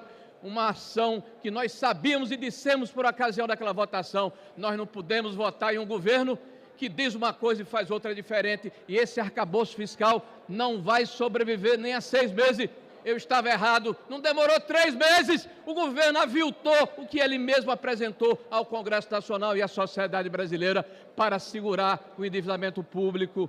Por isso, aqui existe uma outra pegadinha nessa lei de diretrizes orçamentárias, que permite que as estatais retirem do orçamento as questões fiscais que impedem que elas, como entidades que são geridas pelo orçamento público, precisam prestar contas à sociedade. Nós estamos falando aqui especificamente da Telebrás, que certamente vai se utilizar de 400 a 500 milhões de reais fora da regra fiscal, e isso está como jabuti nessa lei de diretrizes orçamentárias.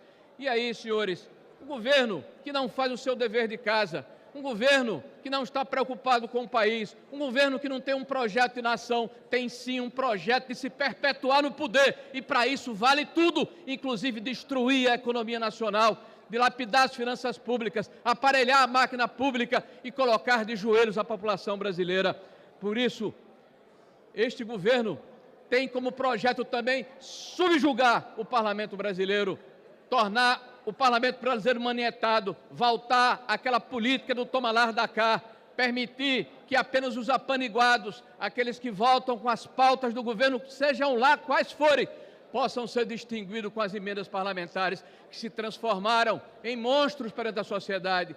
Nós não falamos aqui, por exemplo, da questão dos supersalários, e este governo novamente engana a população brasileira, porque coloca numa PEC a possibilidade de se limitar ao supersalário, mas remetem a uma lei complementar, cortina de fumaça, mentira, para fazer com que a população brasileira se sinta representada, quando na verdade está sendo enganada. Existe o projeto lá no Senado da República, há 2 anos nas reuniões de liderança, tenho clamado, tenho questionado, tenho pedido ao eminente senador Rodrigo Pacheco e aos nossos pares que coloquemos em votação a limitação dos supersalários. E hoje nós estamos quedados, eminente senador Cajado, com essa farra feita pelo judiciário brasileiro, que volta com quinquênios e anuênios, que volta com terços salariais de férias, e vemos o presidente Barroso, que desconhece a realidade da sociedade brasileira, que está desconectado da nação, dizer que os senhores juízes estão ganhando mal, ganham mais do que 99% da população brasileira,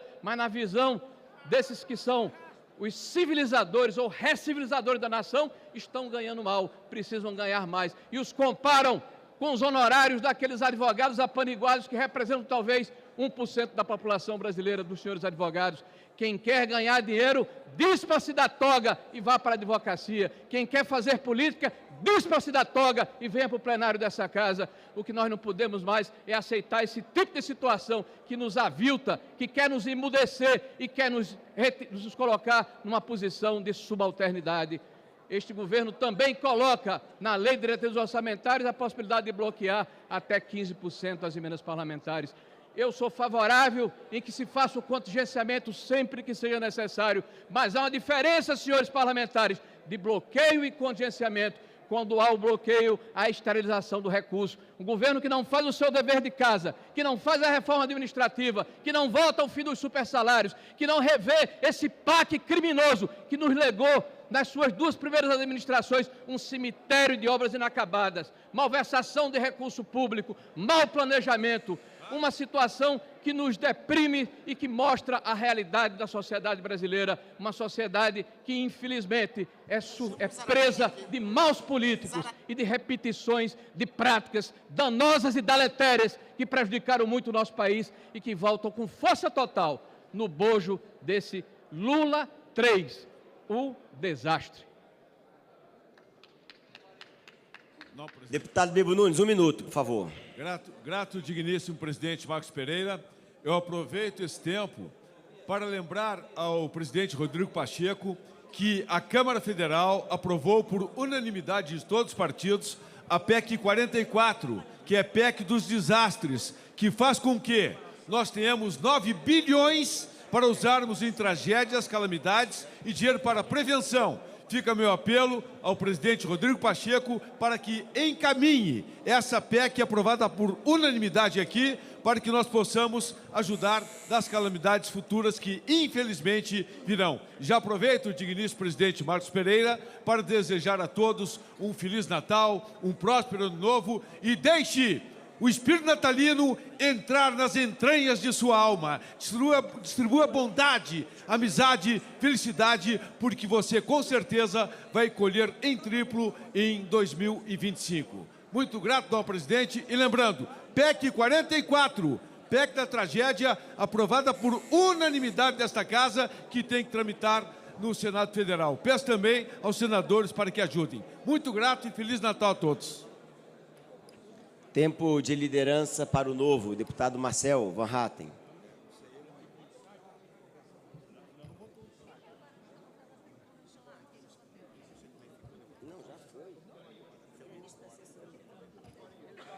Deputado Marcel Van Hatten.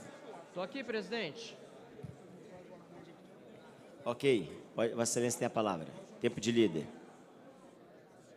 Eu quero aqui, senhor presidente, nessa fala na tribuna, lembrar que recordar é viver.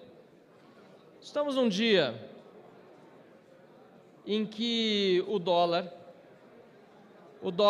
mais uma vez, sobe e chega até este momento a R$ 6,17. Ontem bateu R$ 6,20. Baixou um pouquinho, voltou a subir. A despeito de toda expectativa de que o mirrado pacote fiscal, que não resolve o problema criado pelo governo Lula, porque as contas estavam em dia, apesar da pandemia, o mirrado pacote fiscal ia conter o dólar, ia segurar a economia, ou melhor, ia impedir que continuássemos nesse caminho de transformar o Brasil mais uma vez naquilo que foi durante o governo de Dilma Rousseff, um país em recessão, isso quando o resto do mundo crescia, e com milhares e milhares e milhares de desempregados. Pois bem, senhor presidente, recordar é viver. Eu quero lembrar aqui que lá atrás o PT dizia: não está dando para andar de carro e muito menos viajar para Disney. Na corrida maluca do governo, quem perde é o povo. Quem chegará primeiro no valor de R$ 6, a gasolina ou o dólar? Saudades do PT. Agora, esse tweet do PT foi da época do Bolsonaro. Guilherme Boulos: dólar superou os R$ 5 pela primeira vez. Isso significa inflação, com o aumento dos produtos que têm insumos cotados em dólar. E a política de Guedes achata a massa salarial. Poderemos voltar a ter a estagflação, economia no buraco e alta do custo de vida. A conta vai para o povo. 12 de março de 2020, Guilherme Boulos, PSOL. O que vai chegar primeiro aos R$ 5? A gasolina ou o dólar? 28 de novembro de 2019, post do PCdoB. E aí, Bolsonaro? Dólar passa de R$ 5 pela primeira vez na história. Fantasia ou realidade? Érica Cocai, 12 de março de 2020. O dólar passa de R$ 5,00 hoje, por quê? Porque nós temos uma instabilidade política e jurídica. É um governo que não garante segurança jurídica para os investidores. Isso quando o dólar passava de 5. Sabe quem disse isso? Em 20 de junho de 2022, Simone Tebet. Dólar chega a 5. Bolsonaro vai dizer alguma coisa ou vai continuar pintando quadros e chamando manifestações por aí? Sabe quem disse isso? Senador Humberto Costa. Dólar quase chegando a 6 diante da incapacidade do governo Bolsonaro de ter um projeto econômico. Brasil está à deriva. 7 de maio de 2020. Carlos Zaratini. Bolsonaro bateu outro recorde, dólar a 4,20 não é nem para poucos, é só para o atual presidente da República. É a maior cotação da história do real. Que proeza! Parabéns aos envolvidos! Até vi por aqui mais cedo, não sei se ainda está, senador Randolfo Rodrigues. Queria saber do senador o que ele acha do dólar a 6,20. Isso aqui ele falou do dólar a 4,20. Que proeza! Parabéns aos envolvidos. Senhor presidente, a hipocrisia de quem não deixa governar e de que quando chega ao poder não sabe governar é enorme, é clara, é evidente.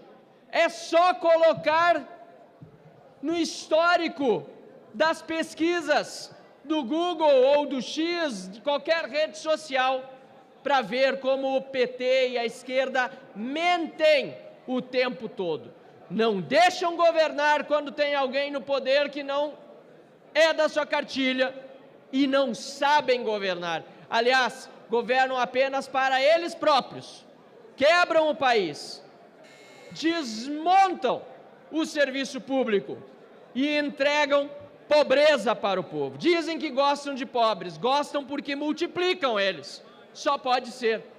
É um absurdo o que nós estamos vivendo hoje nesse país, sob o governo ou desgoverno de Luiz Inácio Lula da Silva.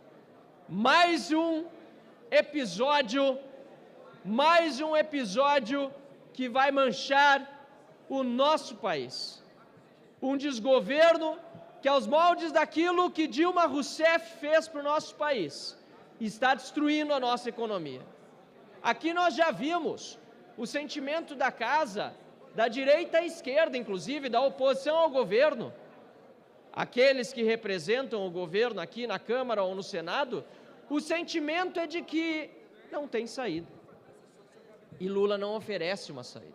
Aliás, como sempre, terceiriza a responsabilidade, ainda pede para o Congresso Nacional que faça a sua parte. Quando a gastança é feita do lado de lá, quando o que Lula tem entregado para o país é um rombo cada vez maior. As estatais que antes davam lucro, hoje chegam ao ponto da insolvência. É só ver o que os Correios estão sofrendo e, mais uma vez, quem vai pagar a conta são os funcionários dos Correios, aqueles que fazem parte dos fundos de pensão. É um absurdo, é ridículo, mas é a verdade, é a realidade de quem já quebrou o país uma vez e claramente está quebrando o Brasil de novo. É serviço de profissional, não é à toa. Tem que fazer muito esforço para quebrar um país produtivo, cheio de gente criativa como o nosso país. Mas o PT é campeão nisso. E isso se demonstra pela sua própria história e também pelos seus atos nesse momento. Muito obrigado, senhor presidente.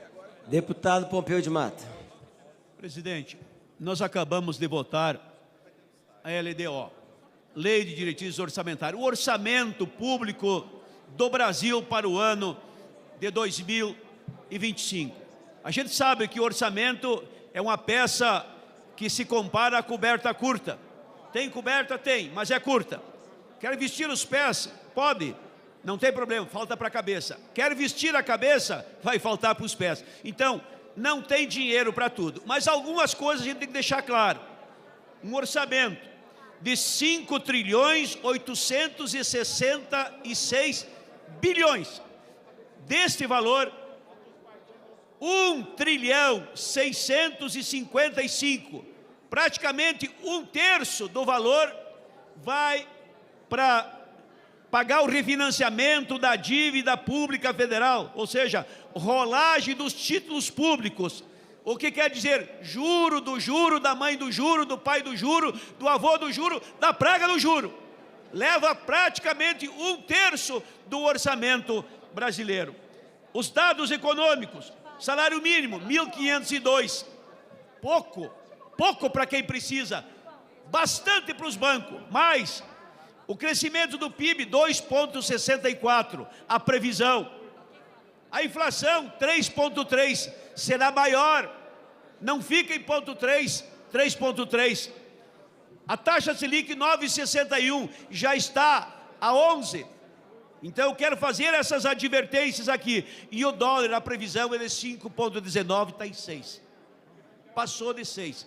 Então nós temos um desafio muito grande nesse país, de fazer com que esta coberta curta vista a parte mais relevante, mais necessário, dê a cobertura a quem mais precisa, não aos bancos, mas ao trabalhador, ao empreendedor, a quem produz a riqueza desse país, ao agricultor, não ao especulador, não aos bancos e não aos banqueiros. Aliás, aqui nessa casa está o projeto do BPC, para tirar dinheiro das famílias pobres que têm a renda de R$340 por pessoa, e ainda com um idoso pobre daquela casa ou com um deficiente daquela casa. Isso não pode acontecer. O orçamento tem que atender quem mais precisa, quem mais necessita, que é quem merece, que é quem tem direito, presidente. Por isso a nossa luta. Nós aprovamos o orçamento. Nós reconhecemos a importância da grandeza da economia do nosso país, mas temos que tratar com seriedade, com responsabilidade, os mais humildes, os mais simples, os mais carentes, quem produz, quem trabalha, quem faz renda nesse país, e não o rentista, não o especulador, não o banqueiro. 1/3 do orçamento do Brasil sendo destinado a bancos, a juro, a correção monetária, em sã consciência, ninguém concorda. E eu digo aqui na tribuna, digo aqui no plenário, para que o povo lá fora fique sabendo, tenha consciência, tenha conhecimento. Alguém tem que contar, alguém tem que dizer, alguém tem que botar a boca no trombone, e eu estou fazendo a minha parte. Então saibam, quando faltar dinheiro para isso, para aquilo, para aquele outro, é porque o teu dinheiro, a tua verba, a tua cota de orçamento foi para os bancos, foi para os banqueiros, foi para pagar juros. Muito obrigado, presidente. Que Deus ilumine a todos. Um Natal em família, um Natal que possa ser celebrado com carinho, com respeito, com amor, paz na terra e aos homens de boa vontade. E um ano vindouro promissor. Não vai ser fácil, 2025 não vai ser fácil. Mas se fosse fácil, perdi a graça. Nós temos que ter firmeza. Diz que a vida é dura, mas é mais dura para quem é mole. Vamos resistir, insistir, persistir e jamais desistir da luta em favor do Brasil, do povo gaúcho, do povo brasileiro. O Rio Grande, altivo, altaneiro, que enfrentou secas na agricultura, que enfrentou enchentes no Rio Grande, se supera, se levanta, resiliência, determinação, coragem, fibra. Gaúchos que se esparramaram por esse Brasil, que olharam para o Rio Grande com generosidade, brasileiros que olharam para o Rio Grande e estenderam a mão. O Rio Grande é agradecido, e quem agradece, quem reconhece muito mais merece. Nós agradecemos, nós reconhecemos, e o Rio Grande merece atenção, carinho, respeito, porque quem produz alimento, como o Rio Grande produz, põe o pão na mesa, o excedente exporta, gera divisa, traz riqueza, melhora o PIB, melhora a balança comercial, melhora o orçamento brasileiro. O Rio Grande tem feito sua parte. Por isso, presidente, Feliz Natal a todos nós e um promissor ano vindouro. Muito obrigado. Deputada Soraya Santos. Presidente, hoje à tarde nós estaremos votando um projeto de lei e eu chamo a atenção dos nossos pares para a gravidade do que a gente está fazendo. Hoje à tarde nós vamos estar mexendo nas regras do BPC. É tão grave, deputado Marcelo, tão grave, que eles estão dizendo nessa proposta que se eu tiver numa casa mais de uma pessoa deficiente, só vou pagar para um, como se fosse pessoal e transferível, como se eu pudesse compartilhar sonda, remédio, fralda. Isso, nós estamos perto do Natal, é de uma maldade sem precedentes. Eu nunca vi, nesse momento, só em desespero total ou em falência clara, porque eu vou tirar de quem mais precisa. E que pior, deputada Adriana, que não pode vir aqui para defender. Pasmem, para a pessoa receber BPC, ela tem que ter a renda familiar de um salário mínimo. Mas sabe o que está no texto? No texto está escrito que vão considerar renda familiar, ainda que o casal mora em casa separada. Imagina a gravidade disso. Deputada Gisele, uma pessoa, uma mulher que tem filho deficiente, a estatística brasileira é que 70% dessas mães são arrimo de família porque foram separadas, o marido abandonou. Mas para pagar o BPC, eu vou considerar a renda familiar de alguém que mora na outra casa. Chama a atenção do plenário. E isso é de uma maldade, de uma crueldade. E só em muito desespero, deputado Baleia, alguém pode mexer com aquele que mais precisa. BPC é quem está à margem da sociedade, que não tem mais nada. Sonda não se compartilha, fralda não se compartilha. BPC é pessoal intransferível. E é por isso que eu estou usando, neste momento, a voz para acordar, porque nós estamos vivendo um momento sem precedente, votando orçamento assodadamente, votando mudanças e reformas fiscais sem precedente, conquistas como nós tivemos no financiamento de carro para quem tem necessidades especiais. Lá no Senado votou 3 anos, quando o prazo era 2. E a Câmara votou para 4 anos, sem ninguém poder tido direito a destacar, sem ninguém poder falar. Mas nesse assodamento, nós temos que trazer um grito de alerta, porque quem mais precisa, que não pode pagar uma passagem, não pode vir para Brasília, é desse miserável que nós podemos, sem olhar para o texto, votar com a proposta que veio do governo. Tirar dinheiro de deficiente, senadora Zenaide, é de uma crueldade inexistente.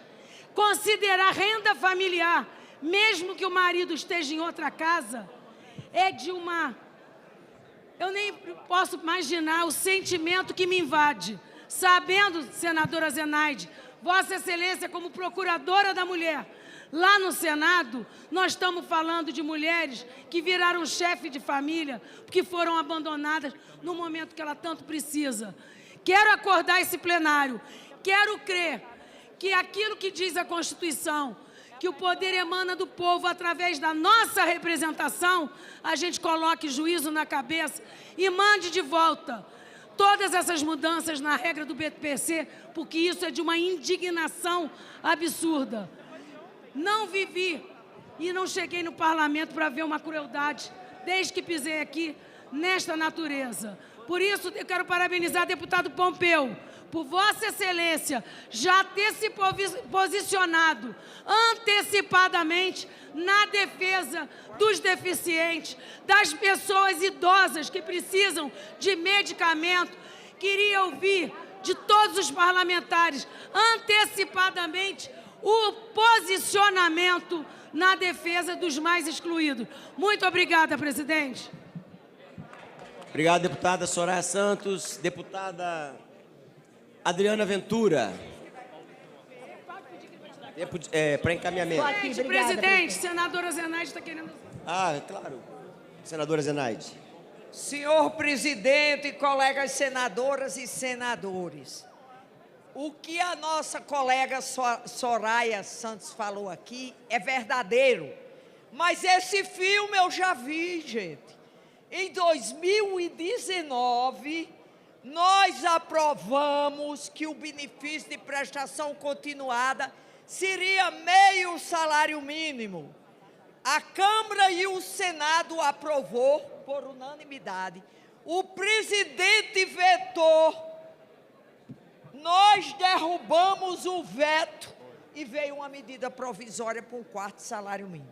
Eu queria falar aqui mansamente e dizer o seguinte: o que a gente observa aqui é o seguinte, é que ninguém fala aqui sobre quem fica com mais quase a metade do orçamento desse país, que é o sistema financeiro. 2, o que é que a gente ouve? Esse país é um dos poucos países do mundo, fora Málaga, que não se paga imposto sobre lucros e dividendos. O próprio Estados Unidos, que é a maior representação do capitalismo selvagem, você, brasileiro, ao invés de estarem pagando quem ganha muito, que tem pessoas físicas nesse país que fazem retirada de mais de 300 mil de lucros e dividendos e paga 0 de imposto de renda. Agora, na hora que se propõe que um trabalhador, seja do serviço público ou privado, R$5.000 é renda. É renda de quê? É sobrevivência. Vamos cobrar dos grandes devedores, que são os grandes empresários, inclusive bancos, que têm uma dívida de mais de 500 bi. Vamos parar de fazer renúncias fiscais bilionárias. Apesar dessa reforma tributária que tem aí, Brasil, toda semana tem projetos de lei na CAI, na CCJ, de grandes empresas querendo fazer renúncias fiscais bilionárias. Eu cito aqui, para quem quiser saber, 596 de 2023, são 14 bilhões que empresários estão deixando de pagar a contribuição social sobre o lucro líquido. Vocês sabem o que é isso? Lucro líquido. Nós estamos aqui acostumados a fazer renúncias fiscais, os refis, para as empresas não deixar os empregos sumirem. Agora o cara tem lucro e não paga porque não quer, porque o instinto de crueldade é grande. A gente sabe que a contribuição social sobre o lucro líquido é onde está a saúde, assistência social. Sabe quanto é o levantamento para esse PL que está na CCJ do Senado? Dá 14 bilhões. Renúncias fiscais de quem teve lucro, de pessoas insensíveis que, mesmo sabendo que o CSLL vai salvar vidas, porque esse recurso vai para o SUS e vai para a assistência social, eles preferem judicializar e serem remunerados no valor da taxa Selic. E outra coisa, Brasil, ninguém discute isso aqui. E a remuneração das sobras de caixa de banco, que é o único país no mundo que faz isso. Foi criado quando teve a quebradeira aí do sistema financeiro bancário, mas se acostumaram. É 1 trilhão por dia, porque o próprio Paulo Guedes já tinha medido. Quando chega 4 horas da tarde, deixa eu terminar meu raciocínio, presidente, por favor. Aquilo que o banco não emprestou, o Banco Central recolhe e paga aos empresários, no mínimo, a taxa Selic. 1 trilhão por dia. Então, temos um sistema financeiro que fica com quase metade do orçamento desse país. Temos um sistema financeiro que roubam todas essas famílias, extorquindo com juros de mais de 400% ao ano, e aqui querem ter que ter um ajuste fiscal daquilo mais simples, se disser que algo que é para os trabalhadores, para as pessoas com deficiência, é uma irresponsabilidade. Essa história de cobertor curto, o cobertor tem que ser para todos. Vamos reduzir os fios egípcios, de quase 2.000 fios egípcios que usam essas cobertas, em menos de 15% da população, e vamos estender ao povo, pelo menos para ter o cobertor de poliéster. É isso aí. Aqui, no mundo inteiro, empresas se unem a governo contra o sistema financeiro. Aqui, as empresas se unem aos bancos, que levam o orçamento e que deixa a família brasileira, a gente discutindo aumento de salário mínimo. Me desculpe, meus amigos, mas a gente tem esse poder, o Congresso, de evitar remuneração, de não permitir renúncias fiscais bilionárias, sabendo que aquela denúncia vai matar centenas... Senhor presidente.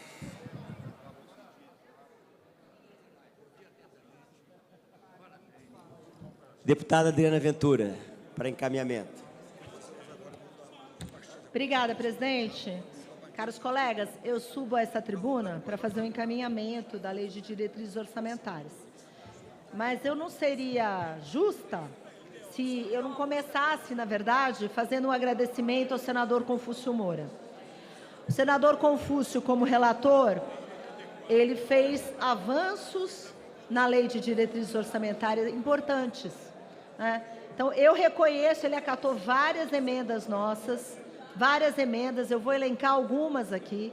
Primeiro, ele fez supressão de um artigo que veda o contingenciamento de despesas para garantir o crescimento real. Então, essa emenda era uma emenda muito importante que tratava da ressalva de contingenciamento. A segunda emenda que o senador Confúcio aceitou era a questão da publicação das atas da Junta de Execução Orçamentária, dando transparência. A terceira emenda que ele acatou é vedando pagamento de diária ou qualquer espécie remuneratória indenizatória a qualquer agente público cedido na mesma localidade, que é um privilégio. Então, eu agradeço. E a quarta foi uma que a gente protocolou, que veio da Transparência Internacional, a Transparência Brasil, que veda a exigência de cadastro prévio para consulta de remuneração de servidores do Judiciário. Porque a pessoa quer consultar remuneração de juízes, de magistrados, e tem que fazer um cadastro ali que parece uma inquisição. Então, eu agradeço muito ao senador Confúcio Moura por esses adendos. Mas eu quero trazer aqui 3 pontos que, na nossa visão, são gravíssimos. Gravíssimos nessa Lei de Diretrizes Orçamentárias. O primeiro ponto, que é muito danoso para o país, é que o relator acatou o pedido do governo para que as estatais dependentes celebrem contratos de gestão possam ficar fora do orçamento. A gente está falando de orçamento paralelo, a gente está falando de estatal cabideiro de emprego, a gente está falando da Telebrás. Então, eu acho que é importante que esse ato aqui, o que ele está fazendo? Ele está abrindo espaço para a gastança. Ele está abrindo, que pode ser 600 milhões, ao que tudo indica, mas potencialmente pode chegar a 3 bilhões de reais, se a gente for pensar em todas as estatais. Então, isso para a gente é um ponto muito grave. 3 bi para o governo gastar, potencial de gasto de 600 milhões a 3 bi, é muito grave essa questão da Telebrás. O outro ponto é a questão da emenda de bancada, porque o conceito de estruturante virou qualquer coisa. Então, eu estava falando há pouco aqui que a emenda de bancada, eu estava discutindo por que a emenda de bancada tem a divisão igual, né? Eu sou do estado de São Paulo, E 46 milhões de habitantes de São Paulo recebem o mesmo valor que estados que têm 600 mil. E a única justificativa que tem para isso, é obra estruturante para reduzir desigualdades. Mas agora estruturante virou qualquer coisa. Se estruturante é qualquer coisa, não tem cabimento a gente continuar dividindo igualmente a emenda de bancada. A gente tem que fazer isso pelo critério populacional, no mínimo. E o último ponto que eu quero trazer aqui, o terceiro ponto que eu acho gravíssimo, é a questão da emenda de comissão, né? Agora, o orçamento era secreto, agora virou sigiloso, gente. Sigiloso. O que está acontecendo aqui? A emenda de comissão perdeu o valor. E todos os deputados das comissões são reduzidos a nada. A emenda temática de comissão da saúde, da educação, viraram pó. Por quê? Somos todos laranjas. Somos todos laranjas do nosso líder partidário. A comissão de saúde, quem manda não é o presidente da comissão de saúde. Quem manda não são os deputados que fazem parte, que podem deliberar. Não. O líder partidário, sei lá quem, manda uma lista secreta que não vai ser votada na comissão, não vai ser deliberada pela comissão, mas vai votar. Assim a gente só vai chancelar o que os iluminados líderes, que na minha visão precisam comparecer e explicar como vai ser isso, destinando bilhões do orçamento, 11 bilhões e meio do orçamento, para dar e distribuir ao seu bel prazer. Isso é vergonhoso, eu quero deixar isso claro. A gente votou aqui um projeto que fala que vai ser deliberado. A questão é quais são os critérios, como vai ser dividido, porque o que esta LDO está fazendo é legalizando balcão de negócio. O que esta LDO está fazendo é deixando líderes partidários donos do dinheiro de comissão, como se fossem presidentes de comissão. Por essa razão, nós somos contra a lei de diretrizes orçamentárias, porque não dá para legalizar balcão de negócio e reduzir 600 parlamentares aqui como laranjas. Líder do governo, senador Randolph. Senador Rogério Marinho, vamos confirmar aqui para o plenário. Presidente, só nos termos do que acordamos e dialogamos com a oposição em instantes, nos termos, no parágrafo 2º do artigo 66A, o governo concorda com a restauração do texto primeiro da Comissão Mista de Orçamento, do relatório do senador Confúcio Moura. Ipsiliter, dizendo o seguinte: parágrafo 2º, o bloqueio de que trata o parágrafo 2º desse artigo poderá incidir sobre as programações referidas no artigo 73 dessa lei, exceto quanto àquelas previstas nos parágrafos 1º e parágrafo 12 do artigo 166 da Constituição, que se trata das emendas impositivas, até a proporção aplicável às demais despesas discricionárias do Poder Executivo. Por óbvio, se aprovado a alteração no projeto, na Lei Complementar 210, que tramita aqui nesta casa, na proposta de ajuste de gastos do governo, que nós restauremos o texto anterior para o texto da LDO, em que estabelece o bloqueio para todos. Então, o governo concorda com a restauração do texto anterior, com o condicionante, conforme for a votação da Lei Complementar 210, que se incorpore depois, por PLN, na LDO. Senador Rogério. Senhor presidente, eminente líder da oposição, senador Randolfo Rodrigues, nos termos que Vossa Excelência propõe, nós vamos acordar e retirar a obstrução, entendendo que o Parlamento vai ter a altivez de manter a independência do Parlamento e rejeitar, né, o destaque no PLP daqui a pouco, contando com o voto, inclusive, do eminente deputado Cláudio Cajado, que vai estar sempre ao lado do povo e do Parlamento brasileiro. Obrigado, senador Rogério. Senador Randolph. Deputado Domingos Sávio. Presidente Marcos, na mesma linha que acaba de dizer o senador Randolfo, o senador Rogério, nós participamos, pela liderança do PL na Câmara, da construção desse acordo, que entendemos ser algo fundamental, como disse o senador Rogério, para manter a soberania e a independência do Parlamento, e deixando claro uma questão. Obviamente, não faria o menor sentido nós aprovarmos uma LDO, já dizendo que estamos transferindo ao governo a prerrogativa de bloquear emendas que, pela Constituição brasileira, são emendas impositivas, prerrogativa do Parlamento. E é bom aqui destacar uma coisa: nós sempre defendemos absoluta transparência nas emendas públicas. Emenda não é do deputado ou do senador para o deputado ou para o senador. Emenda é para a população, é para o hospital, é para a creche, é para ajudar a prefeitura a melhorar uma infraestrutura urbana, é para uma área social, cultural, esportiva. Emenda, ela é para a população que reivindica isso, é a forma mais democrática de você usar o dinheiro público e deve ser feito com transparência, com fiscalização rigorosa de Tribunal de Contas, do próprio Ministério Público. Por fim, presidente, eu digo que entendo que, obviamente, se o destaque nosso na Lei 210, que estaremos votando daqui a pouco na Câmara, não for aprovado, obviamente terá depois que se fazer uma emenda à LDO. Por isso eu já aproveito e peço a atenção de todos os parlamentares, especialmente os deputados. Nós estaremos empenhados em aprovar o destaque que apresentamos no PL 210, onde com o destaque a gente mantém a autonomia do Congresso. No 210 foi incluído que bloqueia a emenda de deputado. Tem nada a ver com o sentido do projeto 210. Então o nosso destaque, eu já antecipo o pedido de que tenhamos o apoiamento para aprovar o destaque na sessão da Câmara. Deputado Zé Nel, tempo de liderança. Muito obrigado, senhor presidente. Marcos Pereira, no exercício da presidência da sessão do Congresso Nacional Brasileiro. Senhor presidente, esse final de ano, o debate político é um debate interessante.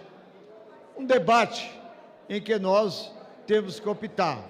Ou defendemos a população mais vulnerável do nosso país, ou continuamos aqui nesta casa sem o meu apoio, quero deixar bem claro, apoiando os banqueiros brasileiros, já que nós temos no Brasil a maior taxa de juros do planeta, cheque especial, temos também cartão de crédito, e esta casa, a todo momento que chega um projeto do Congresso Nacional Brasileiro, eu estou aqui denunciando que tem deputados, tem senadores da República, que na hora de votar são as tchutchuca dos banqueiros. Tem gente que não tem sentimento no coração, não preocupa com o povo brasileiro. É uma vergonha esse país ser dominado por 5 banqueiros. Esse país não abrir para que banqueiros internacionais da Ásia, da Europa, dos Estados Unidos, venha para o Brasil, venha emprestar dinheiro para o povo brasileiro. Mas não, há um conluio de senadores, deputados e também gente do governo, e é qualquer governo.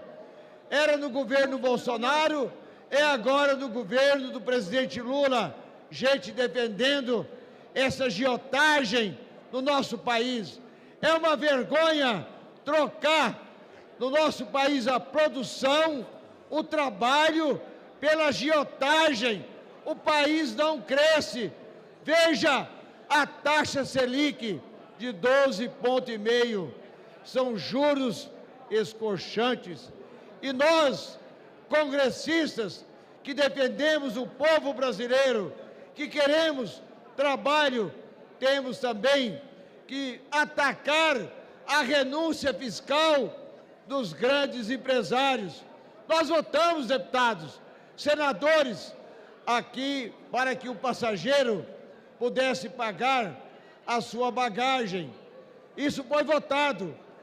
Tudo que votamos para o serviço aéreo, a passagem não baixou de preço. Pelo contrário, passagem aérea, o preço está lá nas nuvens. Esta é a realidade. E os senhores senadores e deputados que utilizam a aviação brasileira, o transporte, para irem para os seus estados, sabe o quanto custa uma passagem aérea no Brasil, hora nenhuma baixando. O dólar lá nas alturas. Quem é o culpado? Quem é o culpado? É o governo. O governo tem que explicar para a nação brasileira a culpa do dólar chegando a 6,20. E se não houver um momento em que o Congresso Nacional Brasileiro, o governo não tomar atitudes enérgicas, duras, o dólar vai chegar a R$ 7,00. Aí é a quebradeira geral das empresas. Não adianta aprovar orçamento aqui, mandando recursos para os estados, para os municípios, porque o dólar vai comer todo o dinheiro que nós mandamos do orçamento para os estados e municípios. Por isso, senhores senadores da República, senhores deputados, nós não podemos aqui ser deputados de governo, deputados de oposição. Temos que ser esse Congresso Nacional, Congresso que defenda o Brasil. Não vamos preocupar com o governo, pelo contrário, é cobrar do governo a sua responsabilidade fiscal. Não vamos colocar a conta nas costas dos mais vulneráveis do nosso país. Mais 30 segundos, senhor presidente. Dos mais vulneráveis do nosso país. Pelo contrário, o Brasil sempre foi o país dos grandes. Olha as renúncias fiscais, 500 bilhões, dinheiro que dá um orçamento, quando aumenta a taxa Selic, o orçamento do Ministério da Educação, do Ministério da Saúde. Lamentavelmente, os banqueiros têm mandado no governo e no Congresso Nacional Brasileiro, não como eu...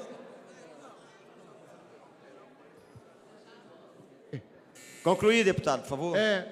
Coloque na voz do Brasil a minha indignação do que está acontecendo no Brasil. A agiotagem, o esquema da Faria Lima, dos grandes empresários brasileiros, sabotando o país. E também, quando a equipe econômica do governo não dá resposta. Não adianta queimar as reservas e o Brasil continuar com dólar. Posso só votar antes e depois te dar a palavra? Votar? Passo a palavra ao relator para esclarecimento.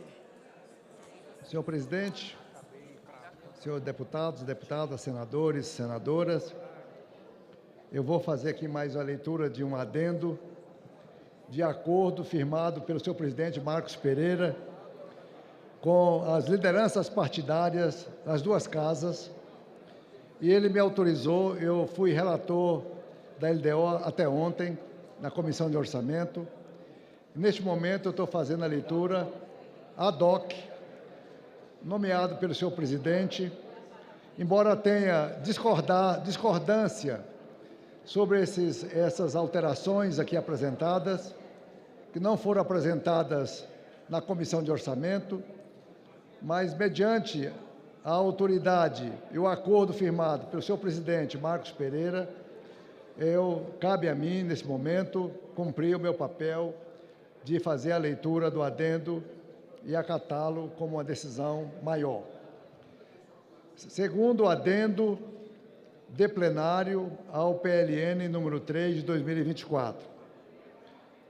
Tendo em vista o acordo do plenário, propomos, primeiro, alterar o parecer para retomar o texto anterior ao do PLN, anteriormente à mensagem modificativa de número 983, quanto ao parágrafo 4º do artigo 28. Eu explico isso para os senhores e senhoras. Isso aqui é uma referência ao fundo partidário.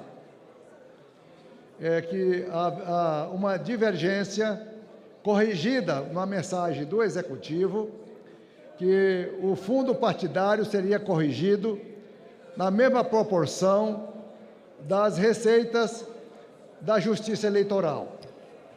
Os líderes partidários, presidente do partido, não concordaram. e o senhor presidente Marcos Pereira acolheu o acordo.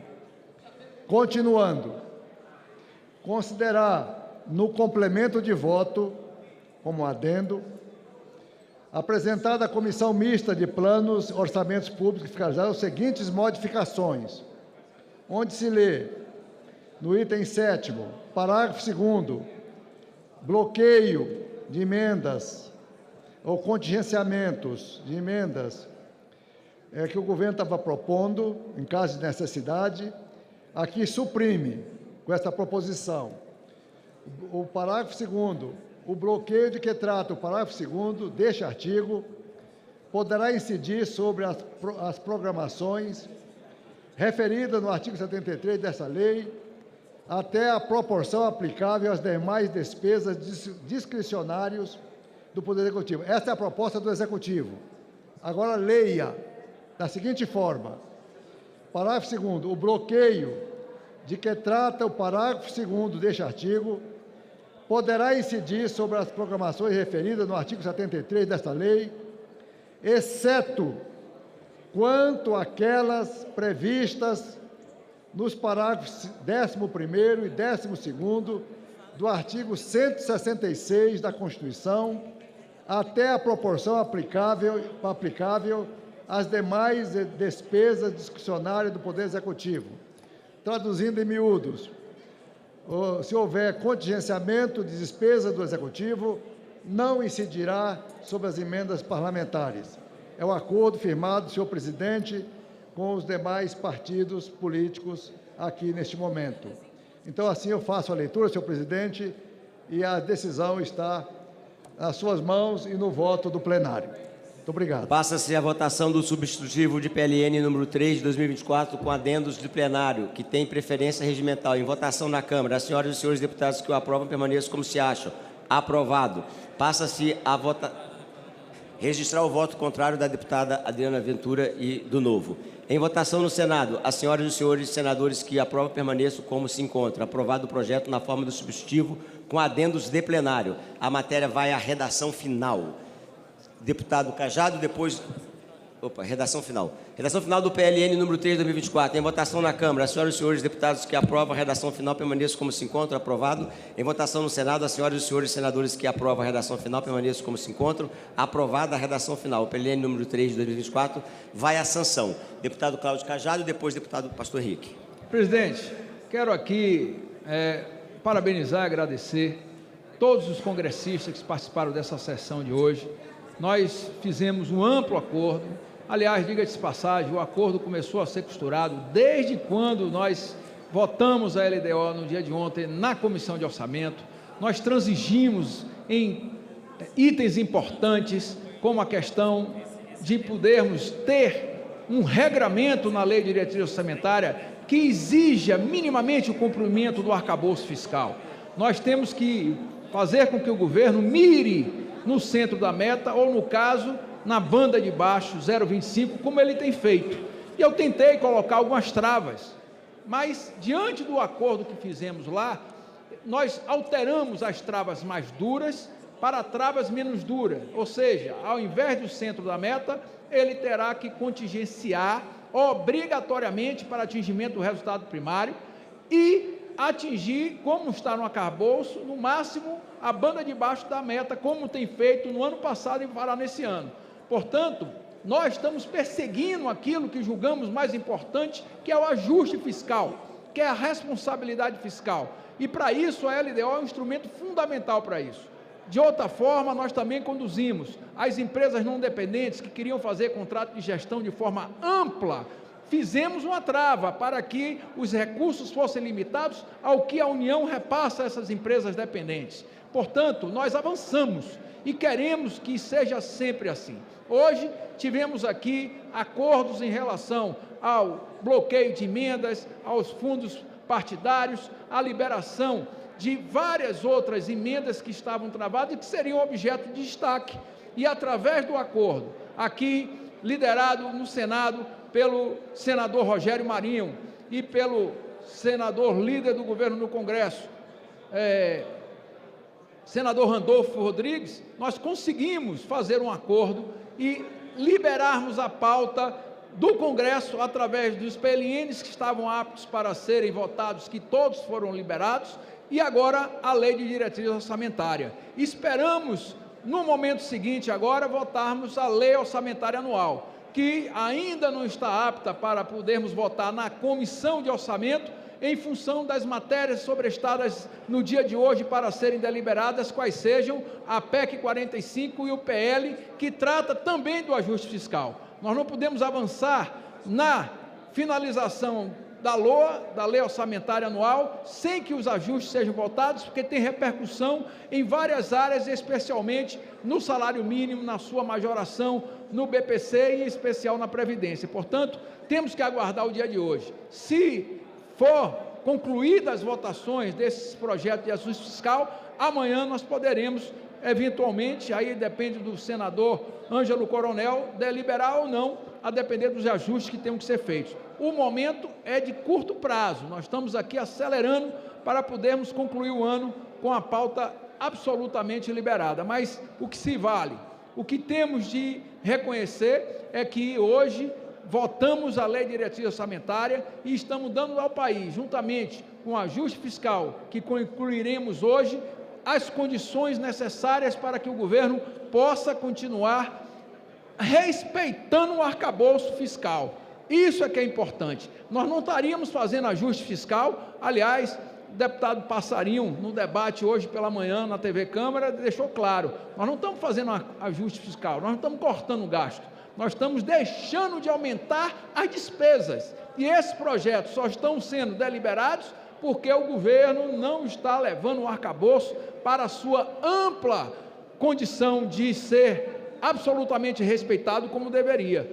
Eu espero que com essa LDO, com os ajustes que estão sendo feitos, que com certeza a Câmara e o Senado votarão ainda esse ano, o governo não tenha que enviar no ano que vem novos ajustes, é só cumprir o arcabouço. Mas também precisamos entender que o regramento do arcabouço tem que ser aplicado a tudo, tem que ser aplicado à educação, à saúde, né, a política de salário mínimo, a política de previdência, porque foi um conceito que nós votamos e que todos concordam. Por que alterar? Por que fazer puxadinhos em relação a diversos fatores, como, por exemplo, inclusive, o Fundo Constitucional do Distrito Federal? Nós temos que colocar tudo na regra do arcabouço e nós não estaríamos aqui discutindo reajuste salarial de funcionário público, etc. Então, a gente faz um ajuste hoje e no ano que vem 50 áreas da administração pública de servidores serão reajustados. Será que não precisaríamos fazer novos ajustes no futuro? Portanto, o importante é que esses instrumentos estejam claros, as sanções definidas e os regramentos transparentes. E é isso que acabamos de fazer sob a liderança de Vossa Excelência, deputado Marco Pereira. Parabéns a todos e que possamos aí concluir essa semana. Obrigado, deputado Cajado. Deputado Pastor Henrique.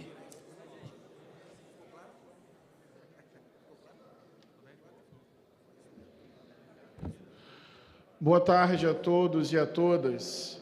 Nós, do PSOL, temos uma posição crítica com relação ao arcabouço fiscal e ao ajuste fiscal. É uma lógica que diminui o tamanho do Estado na garantia de direitos fundamentais para o nosso povo.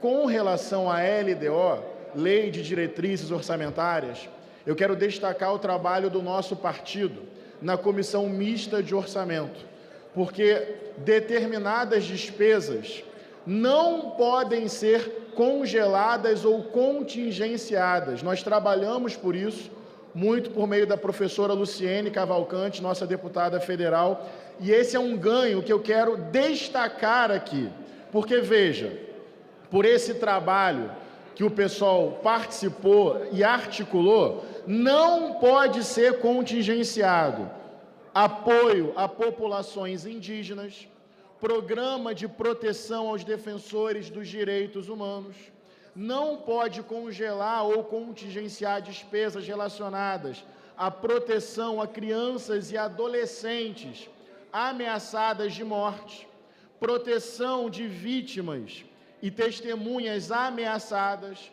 o Fundo Nacional para a Criança e o Adolescente, o Fundo Nacional para o Idoso, a prevenção e a mitigação de desastres naturais. Isso é articulação política, isso é capacidade de diálogo para que despesas tão fundamentais como estas, proteção de crianças ameaçadas, que despesas assim não podem ser congeladas, contingenciadas, cortadas ou suprimidas.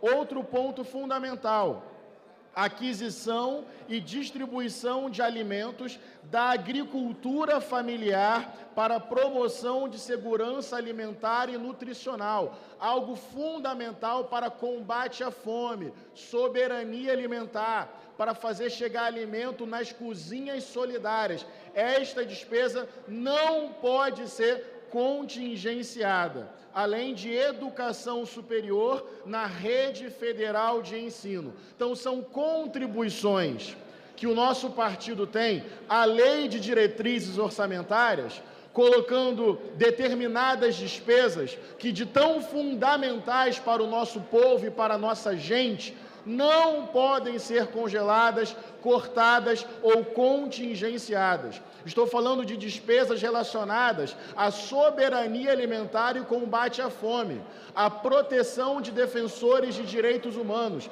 à proteção de crianças e adolescentes sob ameaça de morte. São despesas que lá na ponta, se contingenciadas, podem provocar risco de morte para tantas pessoas. Agora, no debate geral, econômico e fiscal, o pessoal que vota favoravelmente à LDO, porque se ela não for votada, paralisa o governo, porque conseguimos incluir pontos importantes na LDO, mas tem um problema que o arcabouço fiscal gera. A lógica do arcabouço fiscal é uma lógica antipopular, porque você cria um teto de 2,5% para a ampliação de despesas públicas. Isso é complicado. Você pega a receita de um determinado ano, o crescimento dessa receita para o outro ano. Esta variação só pode crescer até 2,5% de despesas obrigatórias, de gastos. Isso é uma questão grave, porque na nossa composição orçamentária tem despesas que são vinculadas, por exemplo, o salário mínimo e todos os benefícios atrelados ao salário mínimo, e além disso o piso constitucional da saúde e da educação. Então pensa comigo, se a receita sobe bastante e esses gastos necessariamente sobem bastante, isso não vai caber dentro do limite do próprio arcabouço. De duas uma, ou você vai desvincular essas receitas da saúde, da educação e do salário mínimo, ou você vai cortar de outras áreas, que é o que está acontecendo com esse ajuste fiscal. O arcabouço fiscal é um problema, é um tiro no pé, reduz a capacidade do Estado de garantir direitos fundamentais para o nosso povo num país profundamente desigual, com tanta gente com vulnerabilidade social. Obrigado, senhor presidente. Deputado Cabo Gilberto. Senhor presidente, muito obrigado pela oportunidade. Mais uma sessão do Congresso Nacional, última, que eu quero agradecer a todos os servidores do Congresso Nacional por garantir o trabalho dos parlamentares e das votações que o Brasil tanto espera de todo o Congresso Nacional, dos 594 parlamentares. Senhor presidente, o momento que estamos passando é muito grave da nossa democracia. Estamos falando reiteradas vezes, cobrando reiteradas vezes, pedindo, suplicando para o Congresso Nacional cumprir o artigo 49 da Constituição, no que diz respeito ao sistema de freios e contrapesos, cumprir o artigo 52 da Constituição, para que possa colocar cada poder no seu devido lugar. Tivemos agora, esse ano, senhor presidente, uma ação muito difícil de entender e de aceitar por parte do Parlamento brasileiro, onde, de uma canetada apenas, 4 emendas constitucionais ficaram bloqueadas, foram suspensas. Isso é um escárnio, senhor presidente. E, infelizmente, o Congresso não faz a sua parte. Os parlamentares foram eleitos democraticamente pela população brasileira, estão lá elencados no artigo 1º da nossa Carta Magna. Todo o poder emana do povo. Infelizmente, o povo não está mandando em nada, literalmente, em nosso país, por conta dos avanços autoritários do regime petista que está comandando o país com a mão de ferro, com a ditadura da toga, literalmente. Infelizmente, isso é um pano de fundo para os senhores terem uma ideia do que verdadeiramente está acontecendo. Todas essas ações é um pano de fundo, senhores parlamentares, senhor presidente. Gostaria muito que o senador Rodrigo Pacheco estivesse aqui, porque o senador Rodrigo Pacheco é o presidente do Congresso Nacional, é a maior autoridade do parlamento, mas todos os parlamentares têm a sua responsabilidade. O que acontece, senhor presidente, demais parlamentares? O pano de fundo que está acontecendo em nosso país é para enganar a sociedade e tirar de foco o que verdadeiramente importa. Vocês observam a questão econômica do nosso país derretendo feito gelo, o dólar explodindo, a dívida pública aumentando, o país sem crédito interno e internacionalmente falando, de forma externa e interna.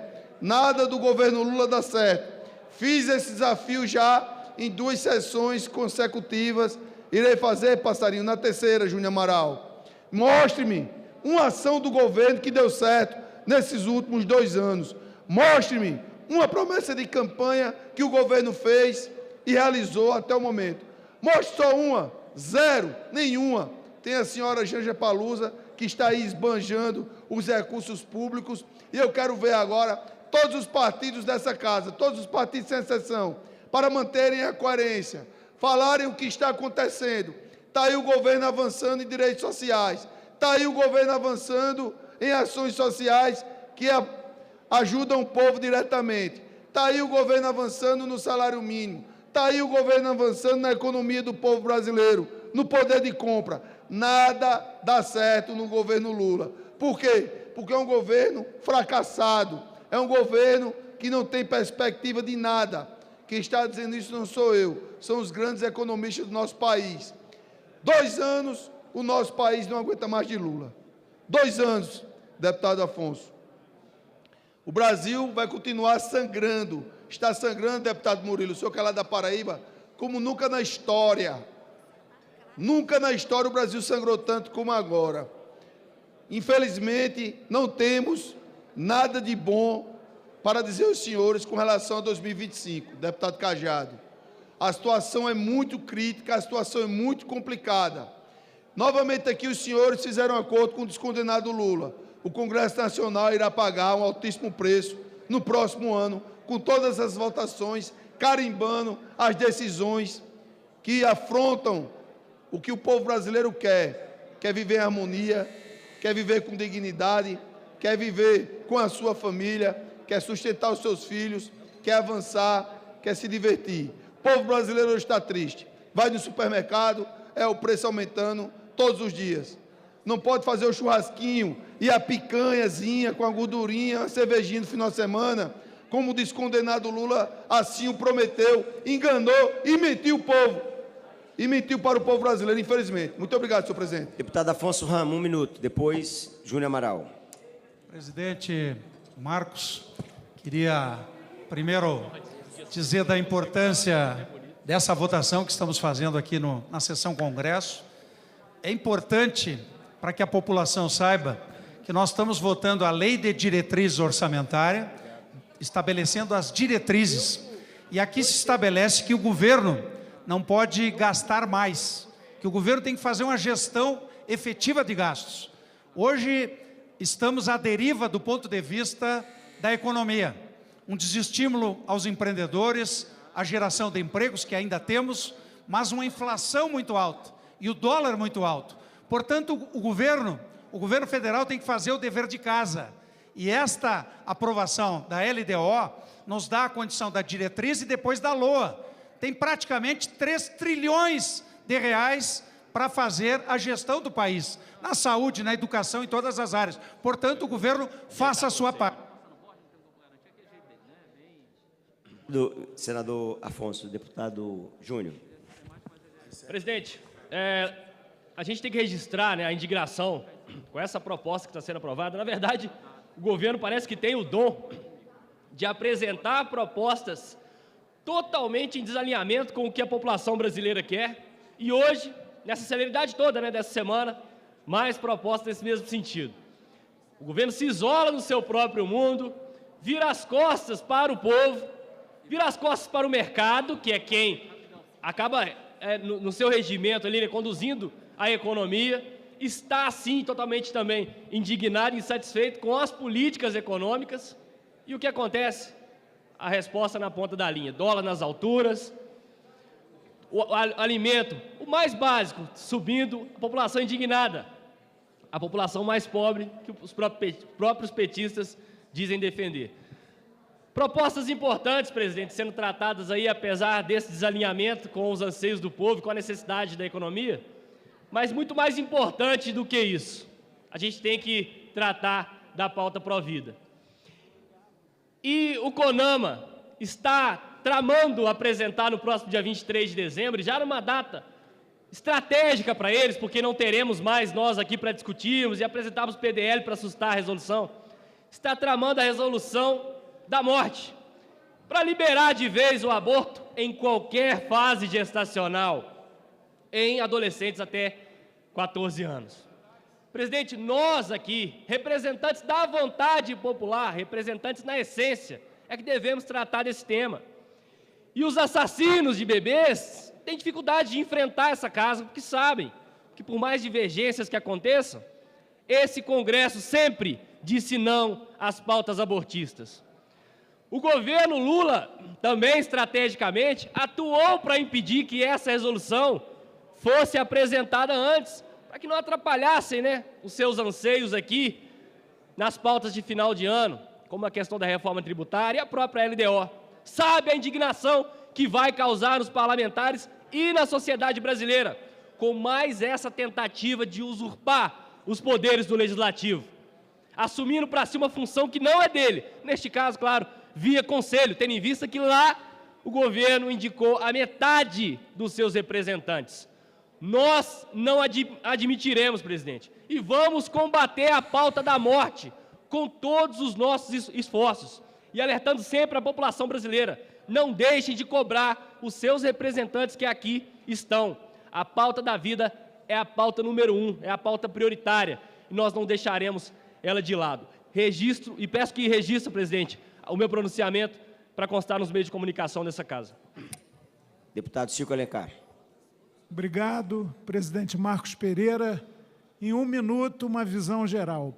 Para nós, do PSOL, da Federação PSOL Rede, a melhor diretriz orçamentária a ser construída paulatinamente é não subordinar corte nas despesas primárias, essenciais, a ganhos do capital financiarizado, as despesas financeiras, juros e serviços da dívida pública, tudo que leva a um viés da ultraneoliberalização do orçamento público para os conglomerados privados, tidos como grande êmulo da economia brasileira, muitas benesses, para o orçamento público em programas sociais e direitos da cidadania, sempre a possibilidade de cortes, como debateremos agora na sessão da Câmara. Então, é preciso que a gente caminhe para um orçamento mais factível que ajude, essencialmente, não a enricar os já muito ricos, não para deixar de lado a taxação desses segmentos e dos grandes conglomerados, como fizemos ontem corretamente em relação às multinacionais, um mínimo de 15% de taxação para contas, inclusive em paraísos fiscais, de multinacionais que atuam no Brasil, foi um passo adiante. O orçamento tem que estar consentâneo com essa concepção. E, nesse sentido, vamos trabalhar agregando um elemento fundamental da última década, que é o cuidado ambiental. Isso tem que ser um elemento absolutamente prioritário quando pensamos nas diretrizes do orçamento, quando estimamos receitas, fixamos despesas Sem o elemento do cuidado ambiental, estamos contribuindo para o colapso planetário e para a tragédia que atinge o Brasil. Secas extremas, inundações, tudo que sentimos na pele, na dor e que afetam, claro, como sempre, sobretudo, os mais pobres. Obrigado, presidente. Tá bom então, senador. Obrigado, querido. Eu vou fazer isso. Nada mais havendo a tratar, declaro encerrada a presente sessão.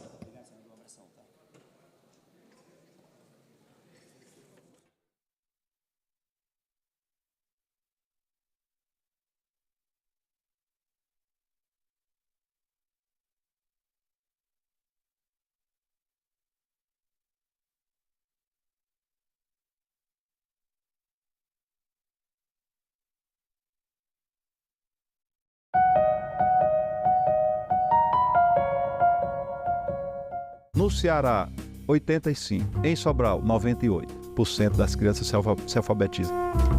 O senhor acredita que essas políticas que o senhor desenhou no Ceará, elas são replicáveis e universalizáveis para todo o Brasil? É possível de ser replicada, é possível de ser universalizável. Essas são duas questões fundamentais e o Ceará mostra isso. Salão Nobre, hoje, 8 horas da noite, aqui na TV Senado. Nesse momento vocês estão acompanhando as imagens do resgate, desse resgate dramático do Corpo de Bombeiros, resgate difícil. Teoricamente era uma ocorrência cotidiana. Nós atendimos várias ocorrências daqui. Neste local aqui, que as pessoas estavam se afogando. Um bombeiro foi salvar essas pessoas e acabou se machucando também. Veste o braço! Olha o bombeiro que tá no chão. Não sei se ele foi puxado por essa vítima, que estava desesperada lá embaixo, ou se ele escorregou da escada. Lá dentro...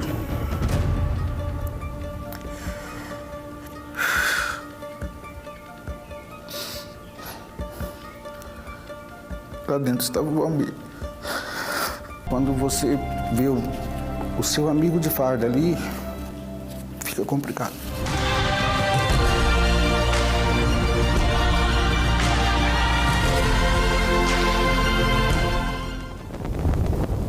Neuromielite, uma doença rara, entre tantas outras, sem remédios, ainda sem cura. Hoje a gente não tem medicamentos no SUS. Não existe como fazer esse diagnóstico pelo SUS. Então a gente tem uma doença que é mais grave e existe um abismo de acesso aos direitos. Sabem que esses pacientes vão morrer na fila porque 30% não chegam ao primeiro atendimento. Isso é crime.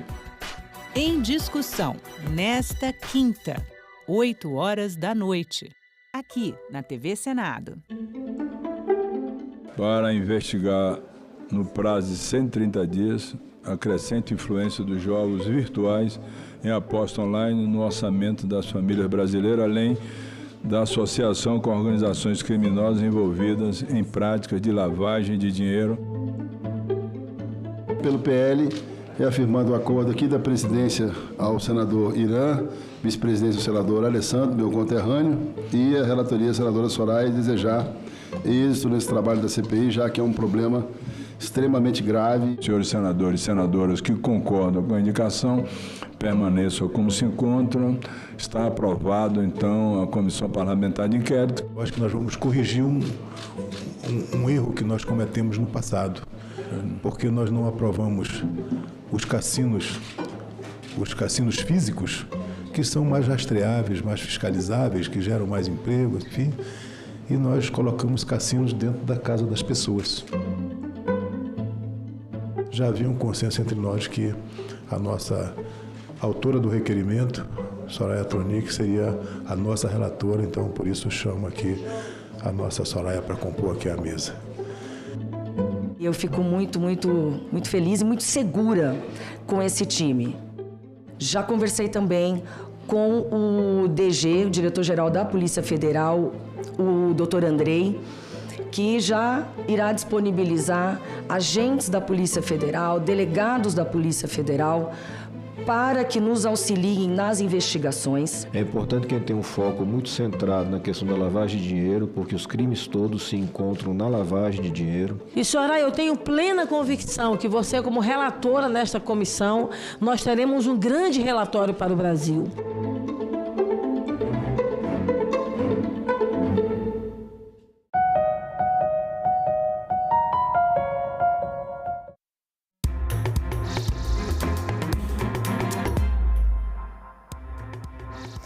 Olá, boa tarde. O Senado Notícias está no ar. O projeto que agrava a pena de peculato, se o desvio for nas áreas de educação, saúde e assistência social, foi aprovado hoje pela Comissão de Constituição e Justiça. Se não houver recurso para votação em plenário, a proposta seguirá direto para a Câmara dos Deputados. Peculato é quando os servidores públicos se apropriam, desviam ou furtam recursos públicos, seja para si mesmos ou para outros. A proposta altera o Código Penal e tipifica como crime de peculato qualificado o furto ou desvio de recursos das áreas da educação, saúde e assistência social. E estabelece para esse tipo de crime uma pena de reclusão de 4 a 16 anos, além de multa. O senador Vanderlan Cardoso, autor da proposta, reforçou que o objetivo é endurecer o combate a ilegalidades contra serviços públicos essenciais. Como eu acompanhei a questão dos desvios, senadora Dorinha, público, na Covid, foram bilhões e bilhões de recursos desviados. Na pandemia, na área da saúde. Eu saí dali, encomendei, discuti com a minha equipe, falei, nós precisamos aumentar essas penas para quem desvia dinheiro público em determinadas áreas. Toda área é prioritária, mas principalmente saúde, educação, assistência social, é onde o pessoal mais age, aqueles que cometem esses crimes. O texto inclui a mesma pena no decreto que trata da responsabilidade de prefeitos e vereadores. Realmente, qualquer forma de desvio de conduta num momento de crise é repugnante. Por isso, complementando o raciocínio do senador Sérgio Moro, agravar a pena pode não ser a solução, mas é um impulso natural de quem legisla. Nós temos aqui vários exemplos que realmente são inadmissíveis, como merenda escolar, porque nós sabemos a grande dificuldade da grande maioria dos alunos de escola pública, que vão muitas vezes com dificuldade alimentar, e a merenda escolar é o que eles têm de garantia, e a gente não pode permitir que sejam feitas fraudes que diminuam ainda mais a qualidade do que seria a alimentação fundamental para essas crianças e adolescentes que frequentam a escola pública. O dinheiro que o governo arrecada com as multas de trânsito é objetivo de 2 projetos aprovados pela Comissão de Constituição e Justiça. Pelo projeto, valores arrecadados com multas de trânsito deverão cobrir os custos da Carteira Nacional de Habilitação de Pessoas de Baixa Renda, que estão incluídas no Cadastro Único para Programas Sociais. O senador Randolfo Rodrigues incluiu no relatório uma emenda do senador Magno Malta, que permite o aumento de pontos para evitar a perda da carteira de motorista. Nós temos hoje um universo de milhares de brasileiros na ilegalidade, dirigindo ilegais, com carteiras vencidas. São profissionais liberais, são pessoas simples, que têm um food truck, que tem uma Kombi, que pega feira, que pega festas de municípios e tal, e que não tem a mínima condição e, na verdade, estão aí de carteira vencida. E esse aumento de 40 para 50 pontos na carteira certamente vai beneficiar profissionais liberais e professores, os nossos brasileiros, que já chega a uma quantia exorbitante de gente dirigindo na ilegalidade. Um outro projeto aprovado pelos senadores também prevê o uso dos recursos arrecadados com multas. Mas, nesse caso, a destinação é para ações e serviços em saúde para o tratamento de pessoas vítimas de acidentes de trânsito. A proposta prevê que 10% dos valores arrecadados com multas devem custear despesas com a saúde e reabilitação dos acidentados. Como sabemos, infelizmente o Sistema Único de Saúde é cronicamente subfinanciado. Nesse contexto de escassez de recurso, o trânsito, como uma das maiores fontes de gasto do sistema público por causa dos acidentes com vítimas, deve dar a sua contribuição. E nada melhor do que os maus condutores, aqueles que estão cometendo infrações e, portanto, se encontram mais propensos a causarem acidentes, contribuírem. E o Congresso Nacional aprovou agora há pouco o projeto de lei de diretrizes orçamentárias para 2025. A repórter Dinalva Ferreira acompanhou a sessão e traz ao vivo detalhes. Boa tarde, Dinalva. Como é que foi a votação por aí? Oi, Isadora, boa tarde para você, boa tarde a todos. Então, essa proposta aprovada de forma simbólica, ela prevê meta fiscal zero para o ano que vem, ou seja, despesas iguais às receitas, mas abre a possibilidade, ou seja, autoriza um déficit de cerca de 31 bilhões de reais, caso o resultado primário não seja alcançado. O relator, ele acrescentou ao texto uma lista de despesas que não poderão sofrer contingenciamento no ano que vem, como, por exemplo, recursos que serão repassados para o Fundo Nacional da Criança e do Adolescente e também para o Fundo Nacional do Idoso. O valor do salário mínimo previsto na LDO é de R$ 1.502, mas esse valor ele deve mudar na lei orçamentária que está prevista para ser votada em uma outra sessão do Congresso marcada para esta quinta-feira.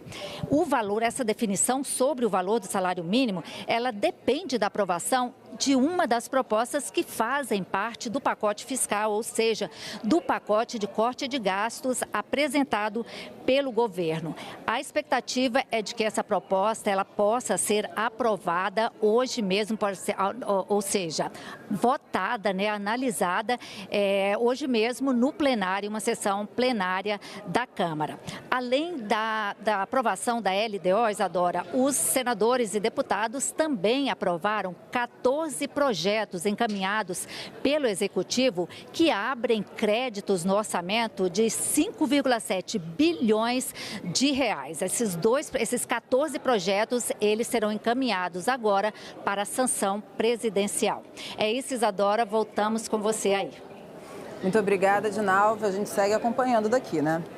E a Comissão de Meio Ambiente realizou essa manhã audiência pública para debater a importância e os desafios da Estação Ecológica Águas Emendadas, que abrange quase 10 mil hectares.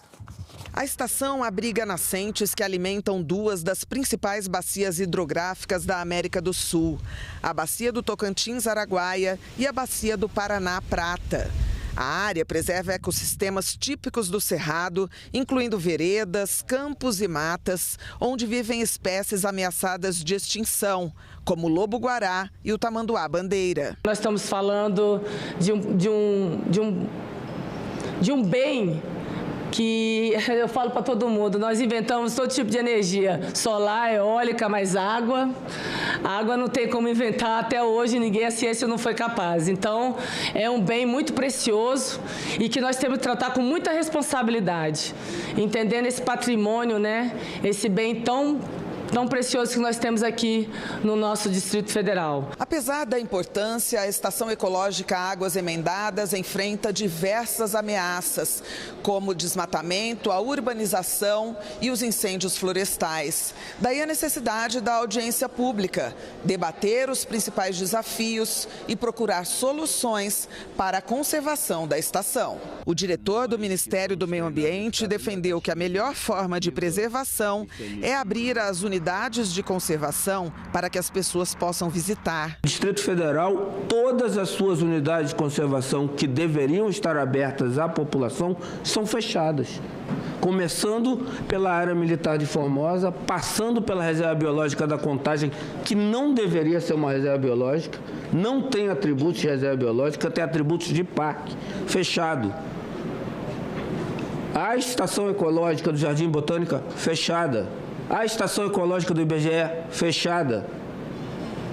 A Estação Ecológica das Águas Emendadas, fechada. A representante do Fórum de Defesa das Águas do DF concorda que a abertura para a visitação pode ajudar, mas enfatizou que, antes disso, é preciso educar e conscientizar as lideranças sobre as questões ambientais. A gente tem que fazer um pouco de uma alfabetização ou um ecoletramento, se a gente quiser chamar assim, dos gestores e de alguns políticos. De um modo geral, nós vamos concordar que as questões ambientais são relativamente novas e os nossos conceitos de desenvolvimento são conceitos já questionáveis, eu não vou dizer nem ultrapassados, eu vou dizer que a gente pode questionar o que a gente está chamando de desenvolvimento. Levantamento do IBRAM no último ano mostra que os desafios são grandes, mas que com planejamento e estratégia é possível sanar os problemas pouco a pouco. Esse ano a gente conseguiu fazer uma contratação de 150 brigadistas para todas as unidades de conservação de uma forma um pouco antecipada, então nós conseguimos fazer algumas ações de prevenção.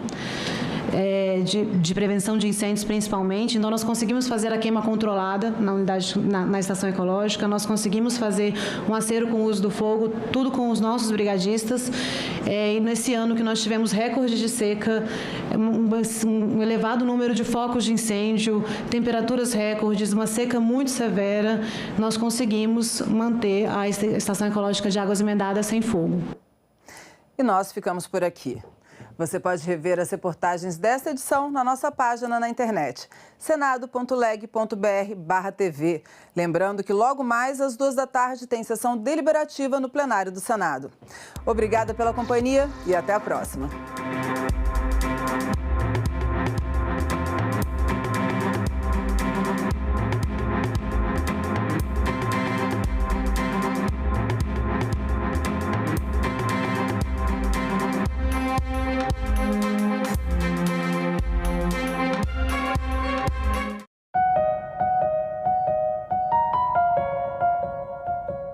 No Ceará, 85%. Em Sobral, 98% das crianças se alfabetizam.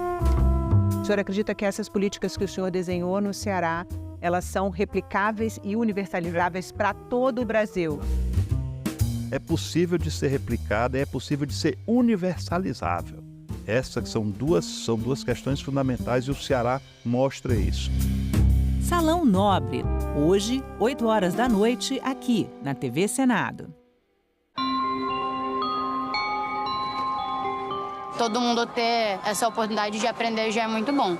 Porém, eu tenho certeza que as escolas públicas poderiam ter mais apoio, tanto de renda, porque, por exemplo, o lanche da escola. Mas a maioria dos alunos precisa do lanche da escola, não é nem porque quer, porque precisa. Eles podem legislar a lei, aprovar junto com a Câmara para fazer uma lei que melhore a infraestrutura, que melhore o lanche da escola, a tecnologia, o salário dos professores, qualquer coisa, eles que decidem se vai ou não. A vantagem de ter uma sala de informática é que a pessoa pode terminar um trabalho já aqui, já pode terminar uma atividade aqui com a sala de informática. Às vezes eles vendo como um todo, eles estão achando que a educação está perfeita. E seria legal também eles entenderem a opinião de quem está aqui dentro, para eles entenderem que não é tão perfeito assim.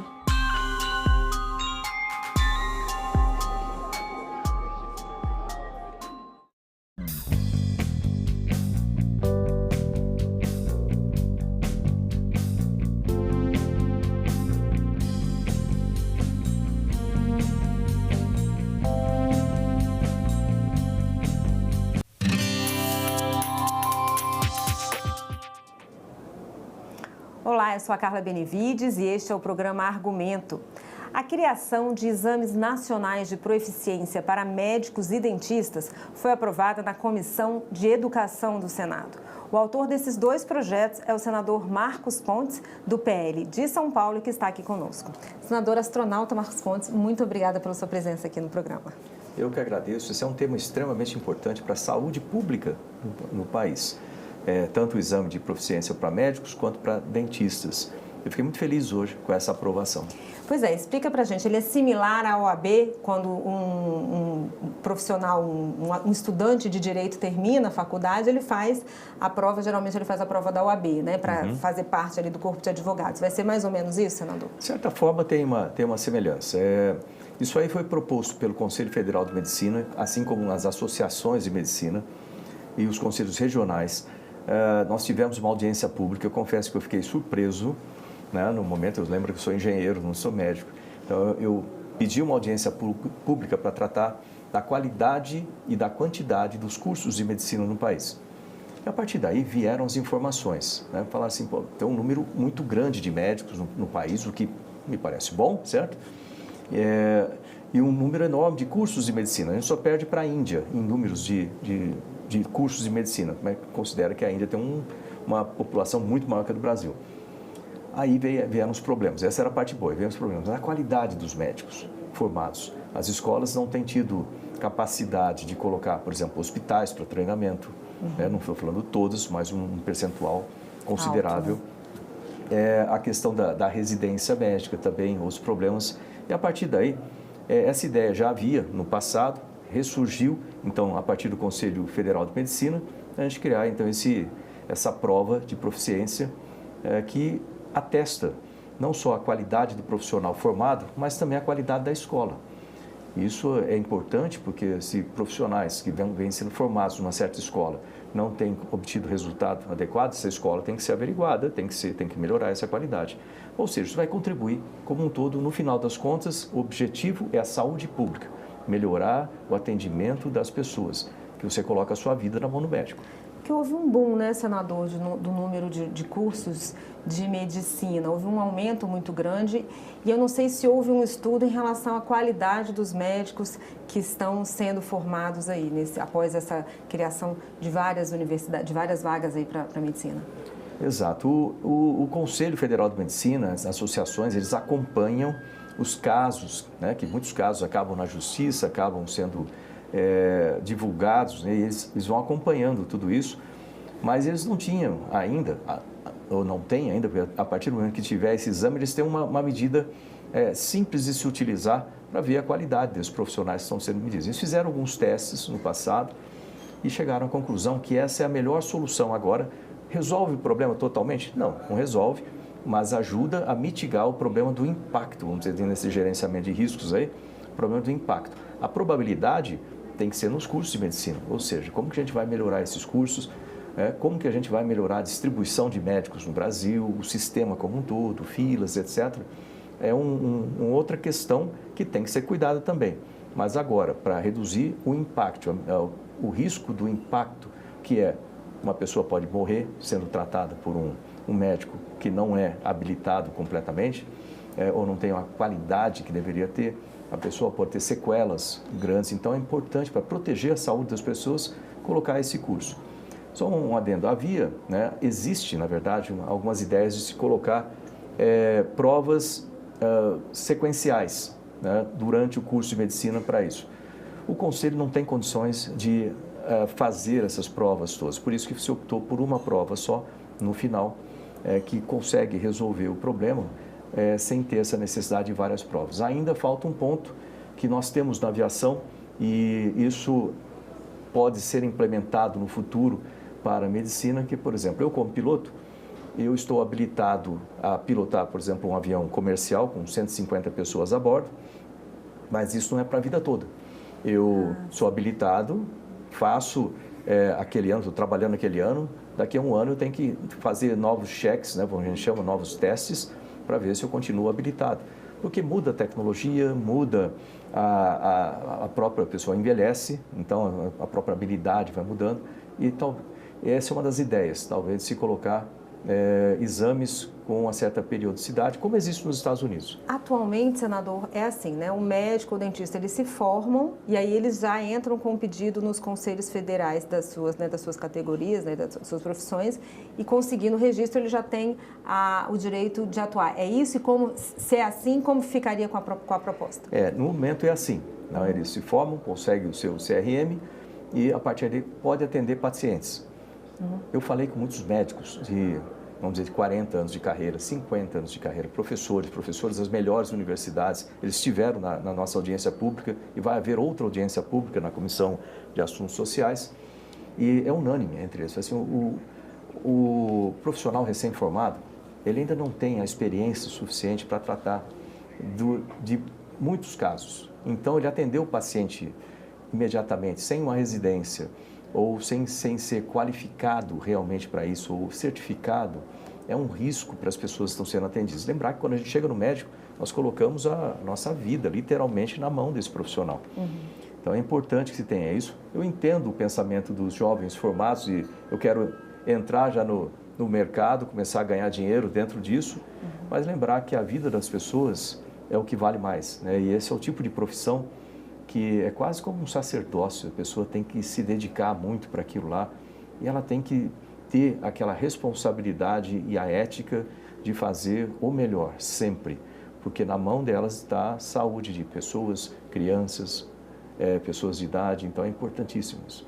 Senador, o senhor falou também sobre a questão não só do médico, mas de avaliar as instituições, né? O senador Marcos Rogério, que é o relator dessa proposta em relação à medicina, ele fez um levantamento, ele apresentou um levantamento que diz que 71% das vagas de médicos que são oferecidas para estudantes de medicina estão em locais que não garantem estrutura necessária para a formação dos profissionais. O senhor já tocou um pouquinho nesse ponto.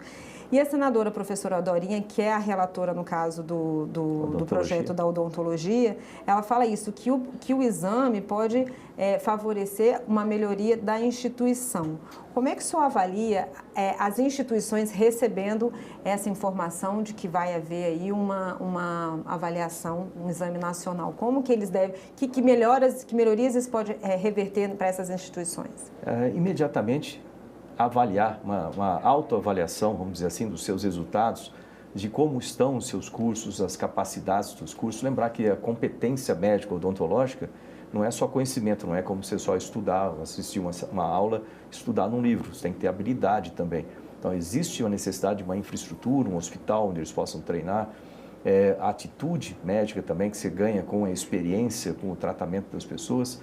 Então, se eu fosse o dono de uma escola de medicina, imediatamente eu começaria a tomar providências para avaliar os meus cursos, melhorar esses cursos. Por quê? Como resultado, se os meus alunos forem bem na prova de proficiência, num número muito grande, vão falar, essa escola é muito boa, né? O meu negócio, é chato falar isso, né? Porque é uma coisa tão importante, Sim. Vai continuar a prosperar. Se muitos alunos forem mal, o meu negócio vai afundar, o seu produto não é bom, você melhora o seu produto, né? Senador, passou agora na Comissão de Educação, quais são os próximos passos?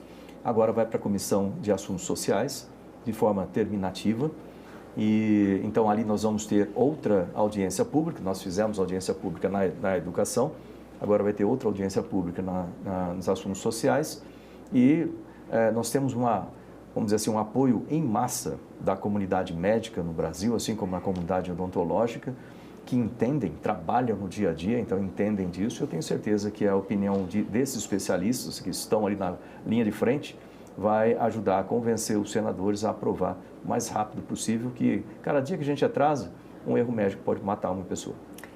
Isso aqui no Senado, né? O senhor falou, é terminativo. Na Câmara, o senhor vai trabalhar também para que seja aprovado rápido, porque isso é realmente uma matéria, né, como o senhor falou, que tem uma certa urgência, né? Tem muita urgência, sem dúvida, não só eu, como outros senadores que entendem o setor, como o doutor Irã, por exemplo, que ele é médico, oftalmologista, ajudar a propagar isso com uma velocidade grande dentro da tramitação, assim como as sociedades médicas, o conselho, etc., e odontológicas também vão estar lá trazendo a informação técnica para que os deputados também saibam da importância e votem o mais rápido possível, sem distorcer. Aqui a gente tem, às vezes, a tendência de distorcer uma legislação, então sem distorcer a legislação.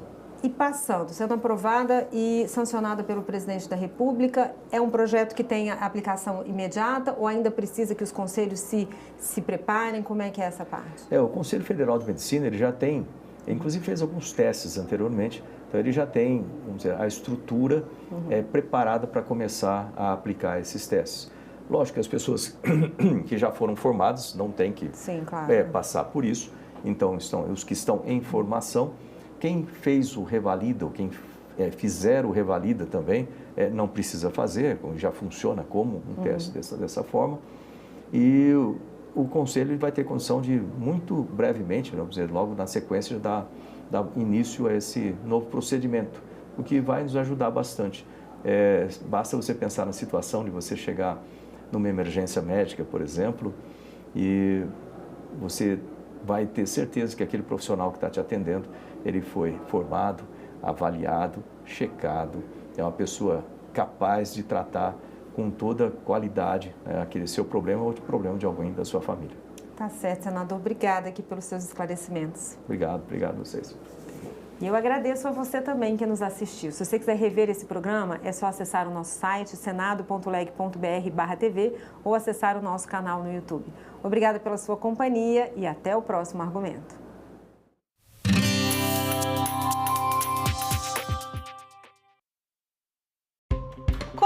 prevenir o câncer de mama? Qual a importância do acompanhamento psicológico? Presidente e fundadora do Instituto Oncoguia, Luciana Holtz, e a chefe da mastologia do Hospital do Câncer, Emanuele Valente, respondem a essas e outras perguntas. TV Senado Live, nesta sexta, 8h30 da noite. Antes eu trabalhava de carteira registrada, né? Que eles falam CLT. Aí eu resolvi ficar só na plataforma, que eu tiro superior, tipo, que eu faço num mês para ganhar na CLT, eu tiro numa semana. Quem já acostumou trabalhar dessa forma, de fazer só as escalas, só corrida, já não quer voltar para a CLT. Está praticamente no meio de uma guerra, né? Por quê? Porque a maioria dos motoboys não querem aceitar. A maioria fala que é melhor ficar do jeito que está agora e sem benefício, sem nada. Eu sou um dos poucos, na verdade, que não prefere o meio CLT, né? Porque o CLT traria pra gente mais segurança na questão de carga horária, também de salário fixo e benefícios. Se há recolhimento de imposto, melhora o SUS, melhora a educação. A gente tem até como exigir. E sem recolhimento, só quem lucra é a grande empresa.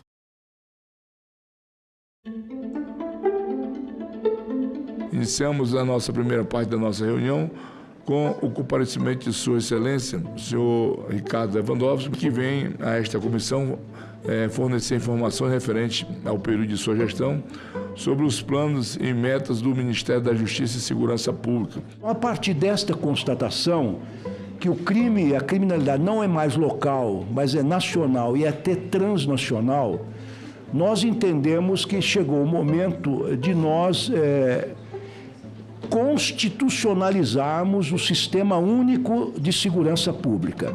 Esse sistema visa a dar um protagonismo um pouco maior à União no que diz respeito à coordenação das ações de segurança. Então, o que nós pretendemos também nesse aspecto é fazer isto, colocar esse SUSP na Constituição e dotá-lo de recursos próprios, assim como acontece na educação e acontece no Sistema Único de Saúde. Por que é necessário uma PEC para ampliar a competência da Polícia Federal para combater o crime organizado, se ela já tem essa competência? Eu não posso falar de prioridade em nada se eu não falar de prioridade orçamentária. Precisamos blindar o SUSP em relação a retrocessos. Só vamos blindar isso com uma norma constitucional. Precisamos assegurar recurso na peça orçamentária da União. Se nós não tivermos garantia de que há recursos suficientes e que não podem ser contingenciados e que tenham recursos direcionados especificamente para eles, como acontece com a educação e como acontece com a saúde, nós não resolveremos esse problema.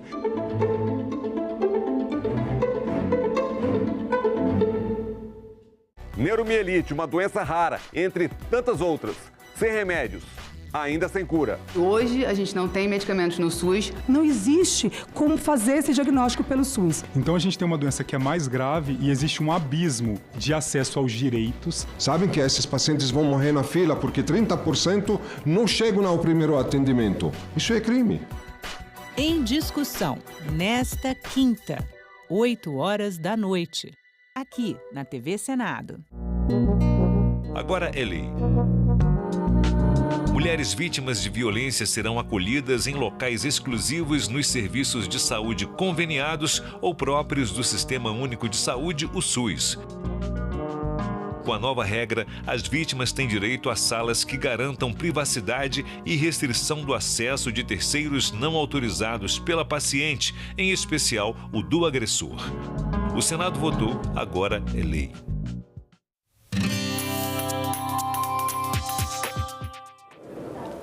Olá, eu sou a Carla Benevides e está começando mais um programa Argumento. Cadastro Nacional de Pedófilos e Predadores Sexuais agora é lei. O presidente Lula sancionou um projeto nesse sentido de autoria da senadora Margarete Busetti, que além de criar o cadastro, retira o sigilo dos nomes de criminosos sexuais que foram condenados na primeira instância da Justiça. A senadora está aqui conosco e vai explicar para a gente o que muda com essa nova lei. Senadora, obrigada pela sua presença. Eu que agradeço, é um prazer estar aqui falando com a audiência do programa Argumentos. O Cadastro Nacional de Pedófilos e Predadores Sexuais. Ele tem dois grandes avanços que eu considero, que é a retirada do sigilo na primeira instância, na condenação em primeira instância, e o cadastro que vai ser público, que você vai poder consultar depois de transitado em julgado, chamado trânsito em julgado, né?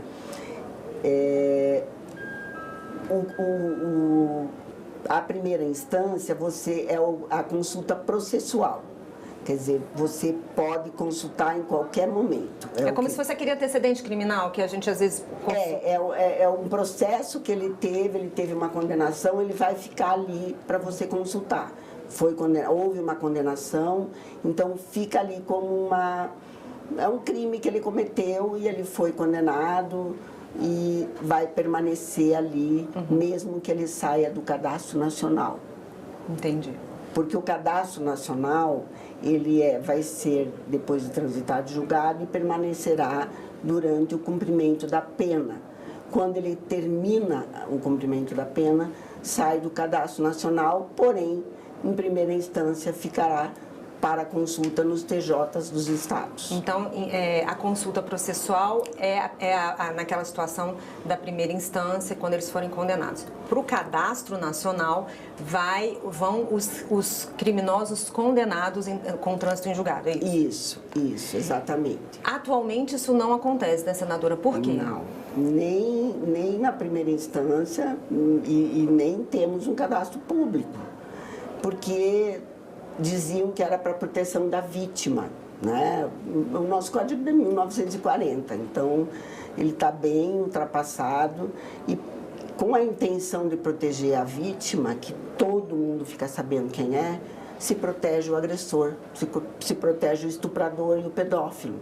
Então, isso me ocorreu quando eu pedi para o nosso gabinete pesquisar o nome de um cara que cometeu uma chacina em Sorriso e matou as 4 mulheres, a Cleci, a Meliane, a Melissa, a Manuela, e a Meliane, Manuela e Melissa, isso.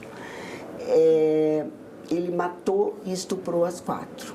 Quando eles foram pesquisar, não tinha nada e ele já havia sido condenado por estupro.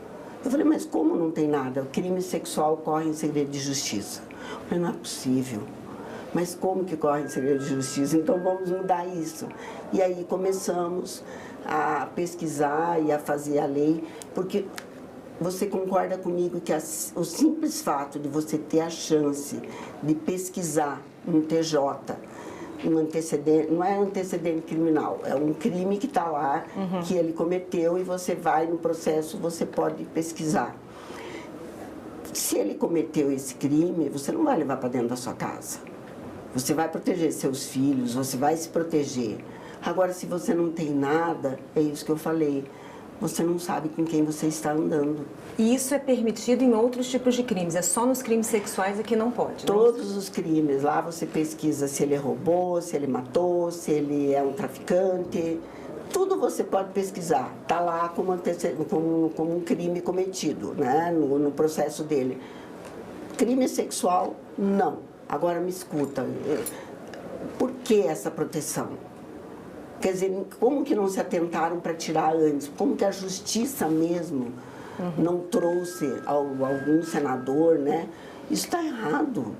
No discurso da senhora em plenário, a senhora falou isso vai ajudar muito, principalmente nas contratações para creches, para situações assim que envolvam crianças, que envolvam mulheres. E uma das situações que a gente observa muito, que há muito medo e receio das mulheres, é também na hora que as mulheres vão pegar um carro por aplicativo. Isso também agora já pode ser consultado? Pode ser consultado. Se ele tiver uma condenação em primeira instância, vai estar lá. Agora, você precisa saber de onde que ele é para você estar no TJ do estado certo, né? Entendi. Por isso que eu digo, é fácil numa entrevista de emprego você perguntar de onde essa pessoa veio e ela está no seu estado. Você pode consultar os 2 estados, é simples a consulta. E aí eu falo que o governo deveria fazer até uma campanha. Sim, mostrando, incentivando as pessoas a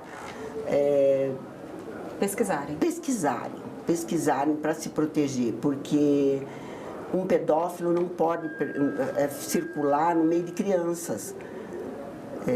Recentemente houve um caso que um professor de uma escolinha de futebol foi descoberto, ele tinha estuprado 12 meninos. 12 meninos, quer dizer, esse crime, a mulher que é assassinada, que é morta, do feminicídio, que é outro projeto que eu tenho, ela morreu, morre a família, ficam os filhos do feminicídio, mas o estupro de uma criança, essa dor vai permanecer para o resto da vida com ele. É uma agressão eterna para ele. E ele tende a repetir o que aconteceu com ele. Isso é muito grave. Os crimes que estão disponíveis para consulta, acho importante a gente falar aqui: estupro, exposição da intimidade sexual, crimes sexuais contra vulneráveis, exploração sexual, tráfico de pessoas para prostituição ou outra forma de exploração sexual. É isso? Exatamente, porque quando a gente...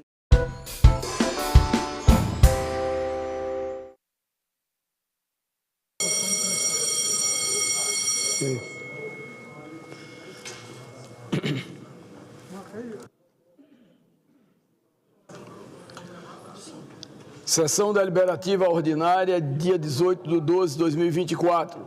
A número regimental. Declaro aberta a sessão. Sob a proteção de Deus, iniciamos os nossos trabalhos.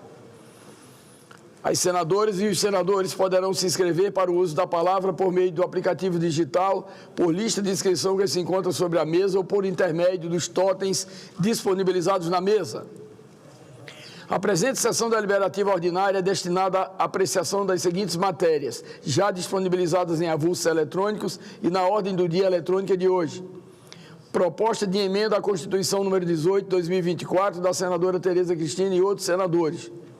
Projeto de lei complementar número 124/125 de 2022, do senador Rodrigo Pacheco. Projeto de lei complementar 92/2024, do senador Jaime Bagatoli. Projeto de lei número 537/2019, do deputado Baleia Rossi. Projeto de lei número 4.932/2024, do deputado Alceu Moreira. Projeto de lei número 2.687/2022, da deputada Flávia Moraes. Projeto de lei número 1.440/2019, do deputado Vladimir Garotinho. Projeto de lei número 5.090 de 2020, do deputado Marcelo Aro.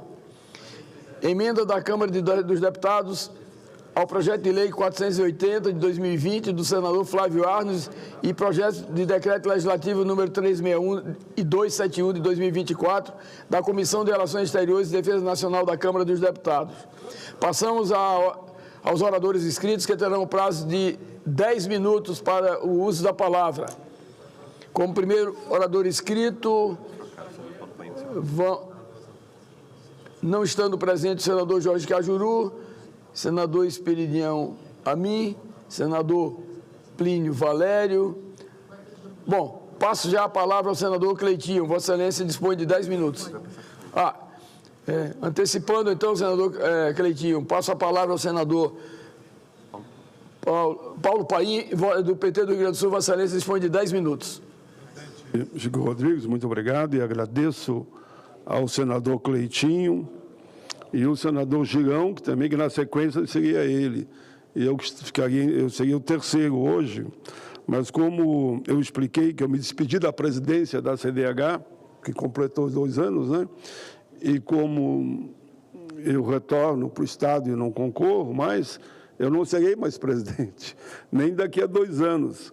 E foi uma bela despedida lá, a moçada, toda a equipe da comissão e também do meu gabinete, os senadores que estiveram lá. Foi um momento de muita emoção, eu sou obrigado a dizer, né? Porque quem vê depois a tela na televisão vai ver, o Paim estava com os olhos digamos, encharcado de água, de lágrimas, né?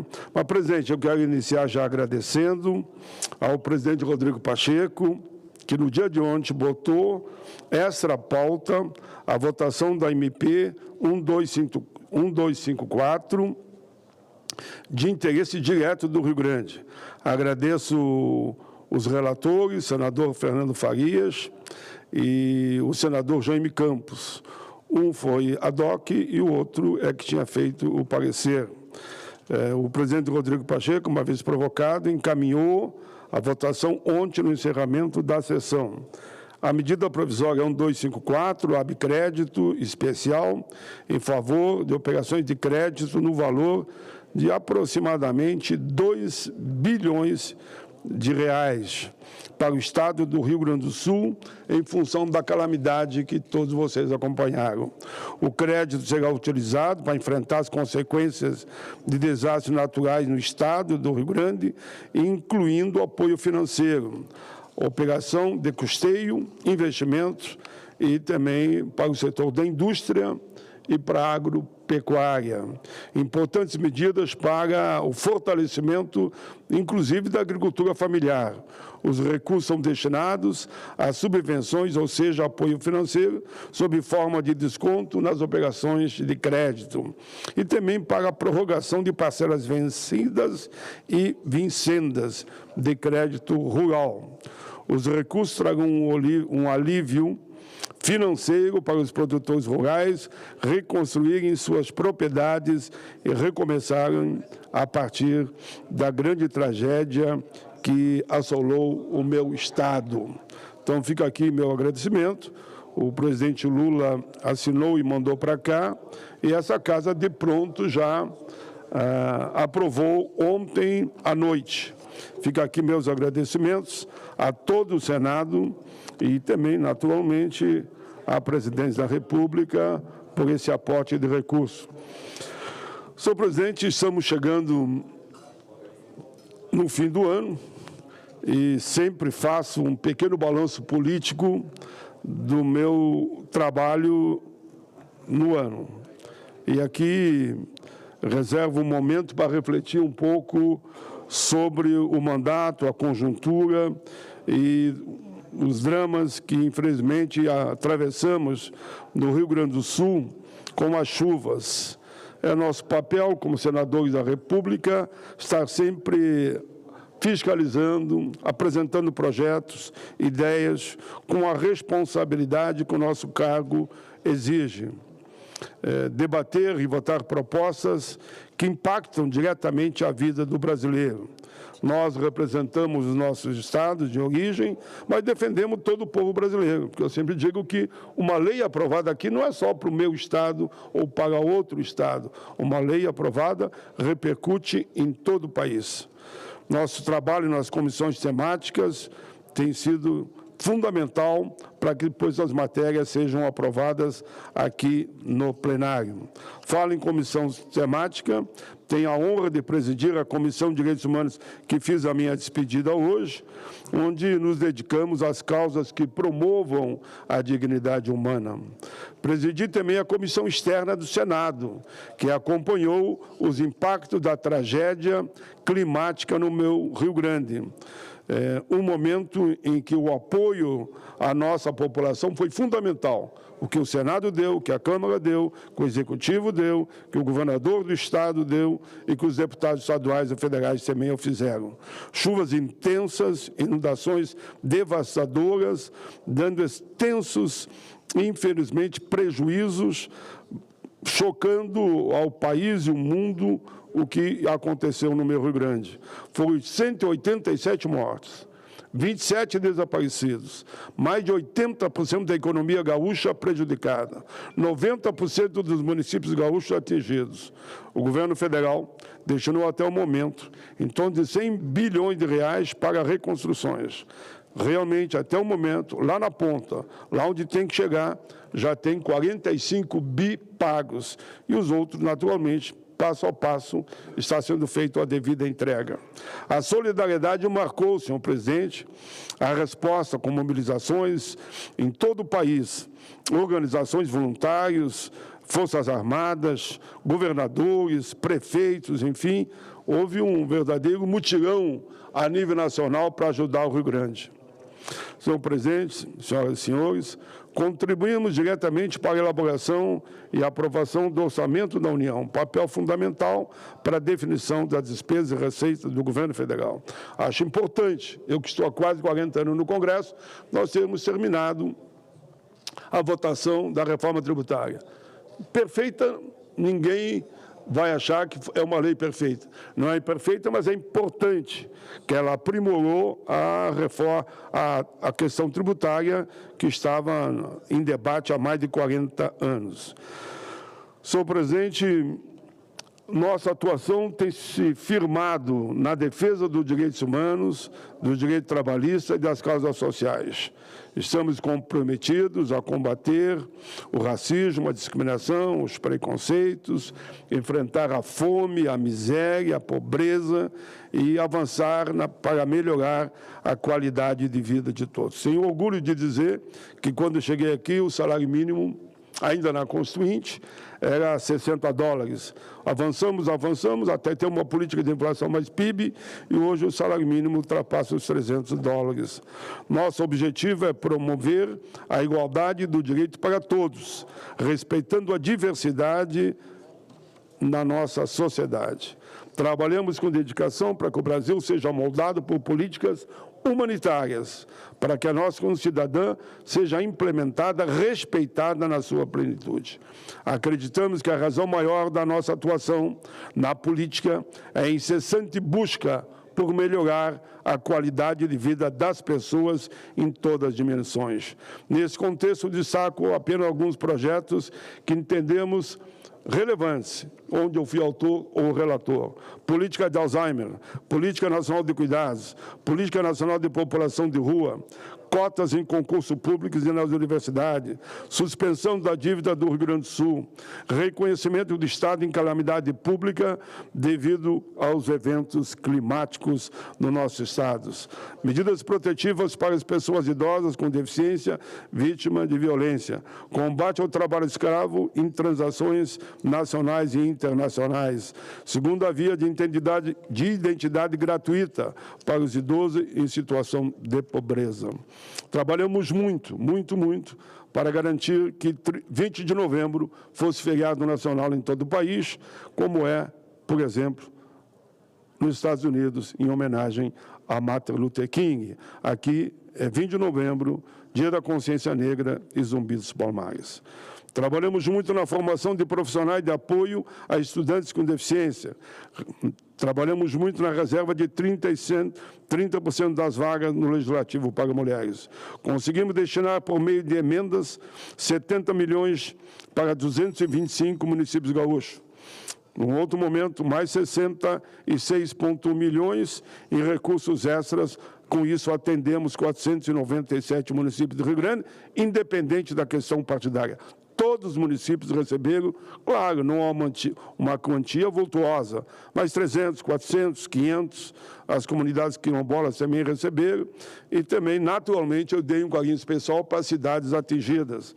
Para as cidades atingidas pela enchente, nós damos em torno de 500 mil para cada uma delas. Destinamos também 9,3 milhões em emendas de bancada para o EGS, para o FRS, Saúde, Instituto de Cérebro e para a construção da ponte entre Nova Pádua e Nova Roma do Sul. Senhor presidente, em 2024, aprovamos no Senado pautas importantes. Destaco aqui a reforma tributária e a regulamentação da inteligência artificial. Projetos sobre emendas parlamentares e recursos para o Rio Grande do Sul, em virtude da tragédia climática, como esse que hoje aqui eu li da medida provisória, que o Senado votou por unanimidade. Já estou concluindo, senhor presidente. Quero também destacar que é urgente que a Câmara dos Deputados delibere em 2025 sobre temas fundamentais, como o projeto da abordagem policial, aprovado aqui por unanimidade, está lá há 5 anos engavetado. A discussão sobre o pacote fiscal e a redução de gastos do governo federal tem que ser debatida e discutida nesse plenário. Acredito que isso vai acontecer. A situação dos benefícios de prestação continuada da BBC e do salário mínimo, eu diria que é a preocupação central. Também é urgente que reduzamos as taxas de juros. A informação que recebi é que a taxa de juros, em março, estará em 14,5%. É alarmante. Isso poderá paralisar a economia e, consequentemente, preocupar a todos e diminuir a nossa capacidade produtiva. Devemos ainda considerar a redução da jornada de trabalho. Me perguntaram, no futuro, o que podemos avançar nos próximos 10 anos. Há um debate no país que está acontecendo da redução da jornada de trabalho, sem redução de salário, que é um tema que deve ser aprofundado. É imprescindível também que avancemos na aprovação do Estatuto do Trabalho, em tramitação na Comissão de Direitos Humanos, um estatuto que eu estou trabalhando nele como relator há 5 anos. Mas é assim mesmo. Todos os estatutos que eu aprovei 4, teve uns que eu demorei 10 anos, 15 anos, 12 anos. O Estatuto em debate, que eu estou aqui destacando, representa um marco na busca por uma sociedade mais justa, solidária, democrática e atualizando o mundo das leis do trabalho. Por fim, é que eu termino, não precisa nem mais um minuto, senhor presidente, o enfrentamento do trabalho análogo à escravidão tem que ser prioridade. Essa prática desumana é uma ferida que precisa ser definitivamente superada. A reconstrução do Brasil, em parceria com todo o nosso povo trabalhador, exige coragem, ação. Vamos juntos trilhar o caminho do progresso e buscar um país onde direitos e oportunidades sejam iguais, acessíveis a todos. E me perguntaram hoje pela manhã, senhor presidente, com 40 anos de Congresso, o que eu poderia deixar como mensagem aos jovens que estão chegando? Eu tenho dito, honestidade, defender causas e não coisas, ter humildade e ter uma visão de frente ampla pelo Brasil, superando todos os obstáculos e unir aqueles que têm compromisso com a melhoria do nosso povo e nossa gente. Obrigado, presidente. Agradeço aos que me cederam o espaço e eu até sei que passei 2 minutos. Bom, eu quero agradecer e, ao mesmo tempo, já fazer um rápido comentário em relação ao senador Paulo Paim, que vem de uma forma velada anunciando a sua decisão pessoal de não mais concorrer a uma vaga ao Senado. Eu diria, senador Paulo Paim, na minha avaliação, independente de ser seu colega de tantos mandatos, desde 1990 na Câmara dos Deputados, que Vossa Excelência é um exemplo como político.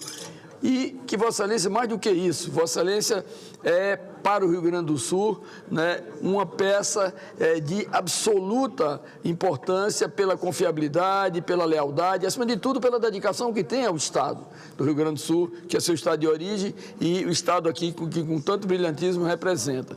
Portanto, eu ainda imagino que os astros vão conspirar contra a sua decisão, porque Vossa Excelência tem essa capacidade, além de se projetar nacionalmente em relação ao desempenho do seu mandato, Vossa Excelência, no nosso entendimento, por tudo aquilo que Vossa Excelência faz para com os trabalhadores brasileiros e de forma mais certeira para com a população do Rio Grande do Sul, Vossa Excelência ainda não tem idade para se aposentar. Vossa Excelência ainda está muito jovem para se aposentar e largar o mandato que tem exercido com tanto brilho. E a prova disso, Vossa Excelência, ontem, em uma negociação com o presidente Rodrigo Pacheco, conseguiu colocar em regime de urgência a operação de crédito do Rio Grande do Sul, que vai beneficiar fortemente com custeio, investimento, atender a indústria, atender a pecuária do Rio Grande do Sul, que foi atingida por aqueles efeitos climáticos terríveis no ano passado. mas também a agricultura familiar, que estava, na verdade, numa dificuldade gigantesca. E com a renegociação desses empréstimos e o atendimento através dessa operação de crédito, Vossa Excelência está dando mais uma demonstração da dedicação e o zelo que tem pelo seu estado do Rio Grande do Sul. Portanto, esperamos que ainda faltam quase 2 anos para as eleições de 2026, o Rio Grande do Sul se levante e clame a Vossa Excelência. Talvez alguns não vão achar muito bom, alguns concorrentes, porque sabe que uma vaga é de Vossa Excelência, mas fica aqui apenas o registro do colega parlamentar e de longas datas, desde 1990 que convivemos juntos, né, como parlamentares. E também, obviamente, hoje, com o orgulho de, aqui no Senado da República, na Câmara Alta do país, trabalhar e continuar acompanhando cada passo de Vossa Excelência com tanta amizade, eficiência e compromisso com o Rio Grande do Sul e com o Brasil. Obrigado, presidente. E repito, senador Cleitinho, senador Girão, senador... O senador Moro, que está lá, à minha vista, que não ajuda muito, viu? E o senador Confuso, que está aqui à minha direita, o homem que me deu muita aula no campo da importância do ensino, né? Cada vez que Vossa Excelência fala na tribuna, eu fico aqui com muito cuidado, buscando o que há de melhor. E Vossa Excelência, para pegar o melhor, tem que pegar todo o discurso. Um abraço. Desculpe, presidente. Ok, obrigado, senador Paulo Paim, que com a palavra... De todos os um abraço, Messias. Por permuta, com o senador Plínio Valério, passa a palavra ao senador Sérgio Moro, do União do Paraná. Vossa Excelência dispõe de 10 minutos.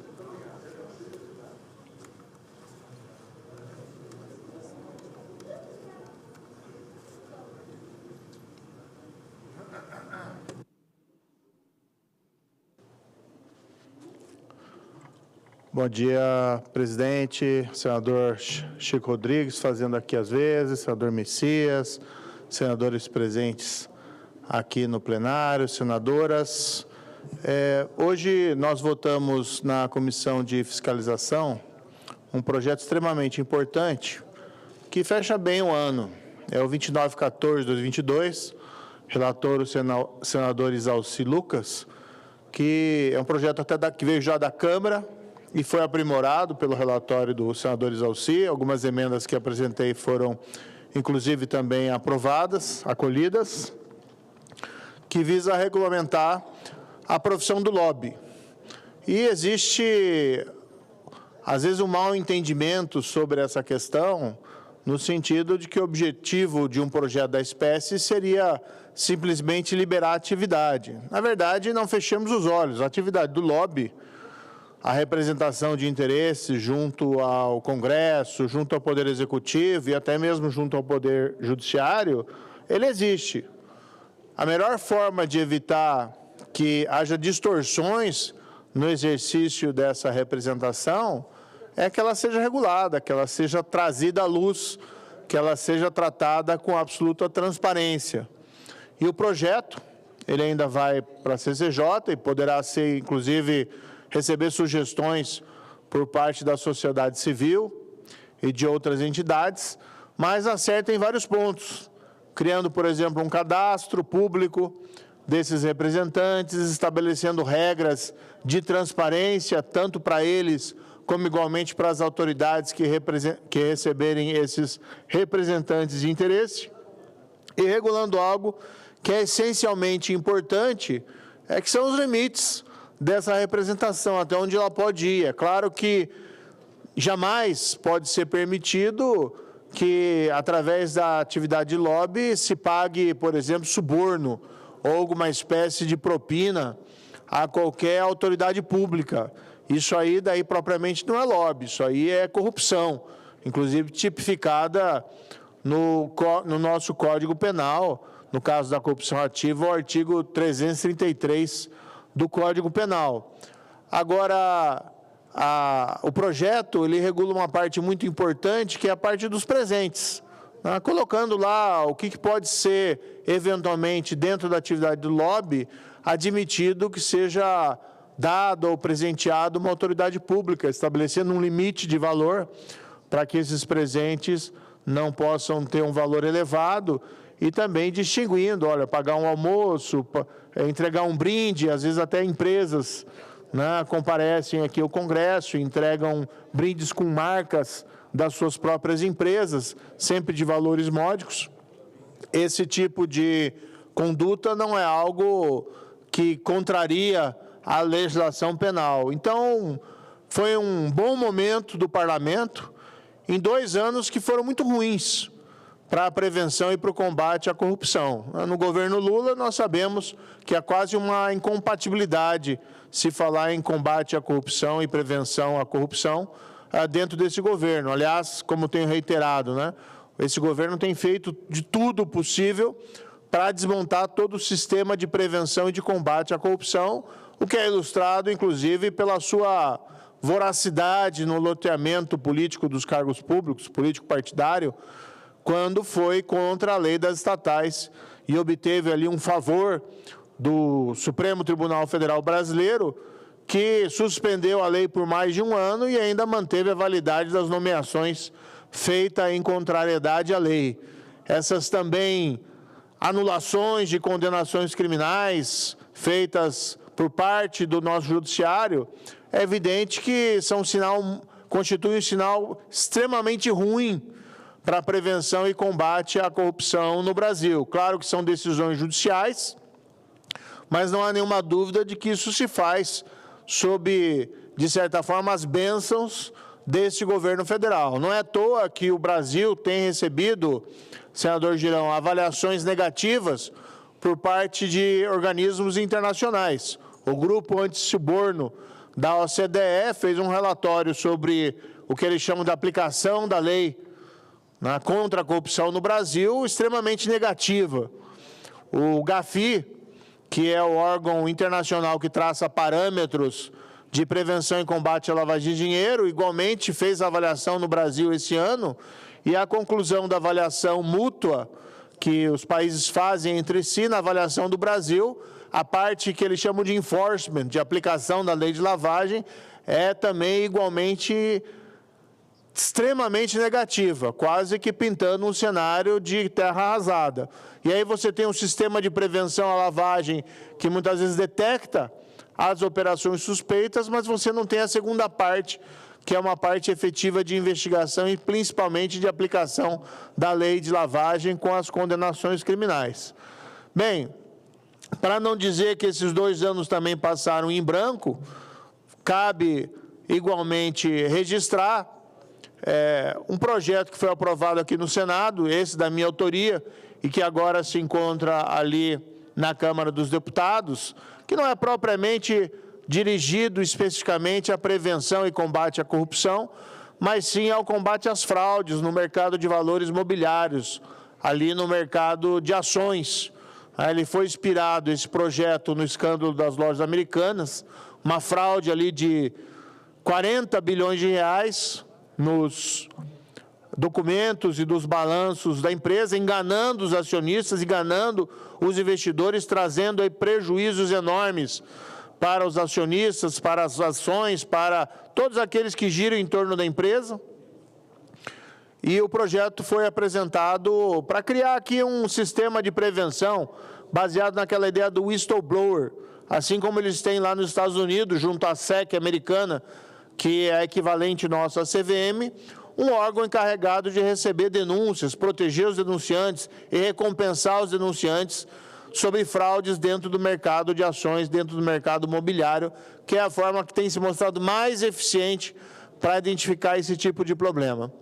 Hoje tivemos também ali na CCJ um projeto positivo, que foi relatado inclusive pela minha colega de partido, a senadora Dorinha, que eleva as penas mínimas para o crime de peculato, quando o peculato envolver desvios da área da saúde e na área da educação e da assistência social. A pena hoje é de 3, passa a ser de 4 anos, a pena mínima, e que, embora pareça pouco, tem uma relevância extremamente importante, porque colocando a pena em 4 anos, isso impede que a pena, no caso de condenação, seja convertida em prestação de serviço ou em restritivas de direito. Então, a pena passa a ser, de fato, uma pena privativa de liberdade, ou seja, significa que quem violar a lei, quem for condenado por peculato, pelo menos envolvendo essas áreas específicas, já parte de uma pena pelo menos de 4 anos,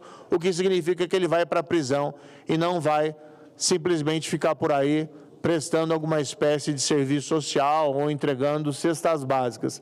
Mas é pouco, vamos admitir que, do ponto de vista institucional, seja no nosso retrato legal, seja principalmente na aplicação da lei, o Brasil hoje está mal. Tão mal que tem caído posições ali no ranking da Transparência Internacional. E aí não adianta querer criminalizar a Transparência Internacional ou acusar ela de praticar alguma espécie de fake news, quando é um órgão internacional renomado, que tem feito esses rankings há já mais de uma década. E esse ranking é altamente respeitado no mundo inteiro. Aliás, extremamente extravagante se mover um processo, se mover uma investigação contra a Transparência Internacional. Bem, nesse ano que se encerra, embora não tenhamos muito a comemorar, como foi desde o início do governo Lula na prevenção e no combate à corrupção, pelo menos tivemos alguns pontos felizes nessa trajetória. E pelo menos fecha com um certo alento, com a aprovação hoje na Comissão de Fiscalização, como disse, transparência. É claro que tem um caminho a percorrer desse projeto importante 2914 de 2022, relatado ali pelo senador Isalci Lucas, de uma forma muito competente e com aprimoramentos em relação ao que veio da Câmara, regulando finalmente essa atividade de lobby no Brasil, buscando trazer para a luz esse tipo de conduta, a fim de separar o joio e do trigo. O lobby existe, nós temos que reconhecer a sua existência, mas nós somos obrigados a regulá-los para evitar que ele seja utilizado como uma vala, um instrumento para permitir a entrega ou pagamento de qualquer espécie de vantagem indevida e promoção de interesses especiais de maneira escusas junto ao Congresso ou junto a qualquer outra autoridade pública. Muito obrigado, presidente. Senador Sérgio Moro, Vossa Excelência trata de temas extremamente relevantes e eu apenas por uma questão de, olhando pelo retrovisor do tempo, lembrar que uma das pessoas de maior admiração pela sociedade brasileira desse país foi o ex-deputado estadual, ex-deputado federal, ex-governador, ex-senador da República, Marco Maciel, ex-vice-presidente da República, Marco Maciel. E ele tem o primeiro projeto que tramitou aqui neste Congresso, especialmente na Câmara Alta, foi de autoria do do saudoso senador Marco Maciel. E Vossa Excelência, que cita realmente esse projeto de número 2414 de 2022, Vossa Excelência mostrou exatamente em rápidas palavras, e eu estava vendo aqui a importância da instituição do lobby, né? E o lobby é uma atividade que influencia decisões políticas, administrativas ou legislativas, por meio da comunicação escultural com autoridades públicas. E desde que regulamentado, como bem falou Vossa Excelência, vai ter uma importância enorme, porque as empresas públicas, privadas, as instituições, as pessoas físicas, obviamente, as pessoas jurídicas, né, de um modo geral, vão ter, na verdade, o seu registro, o seu cadastro, o acompanhamento, a fiscalização e o controle das suas atividades, o que, na verdade, vai tirar de uma palavra pejorativa, lobista, para uma atividade institucionalizada. Portanto, parabéns, Vossa Excelência, pelo comentário desse projeto hoje que foi aprovado. Pela liderança do Republicanos, passo a palavra por 5 minutos ao senador Messias de Jesus.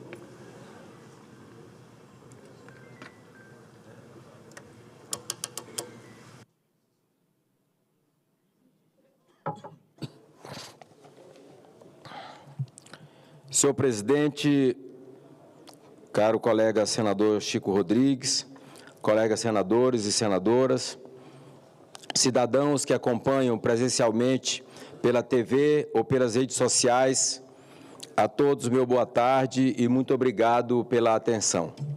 Caminhamos para um encerramento de ano legislativo. 2024 nos trouxe inúmeros desafios, mas, acima de tudo, grandes vitórias. Como sempre, coloquei meu mandato em defesa da República Brasileira, em especial suporte às necessidades dos cidadãos que vivem na Amazônia, mais especificamente no meu estado de Roraima.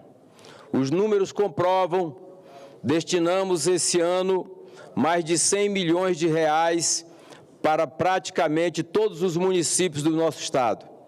Independente de legenda ou cores partidárias, o nosso foco sempre foi o cidadão. A política só existe em função das pessoas. Em nosso estado, a população de Alto Alegre, Amajari, Baliza, Bonfim, Cantá, Caroebe, Caracaraí, Iracema, Pacaraima, Rorainópolis, São Luís, Mucajaí, Normandia, Uiramutã e nossa capital, Boa Vista, contaram com mais de 100 milhões em emendas para melhorar a vida da população.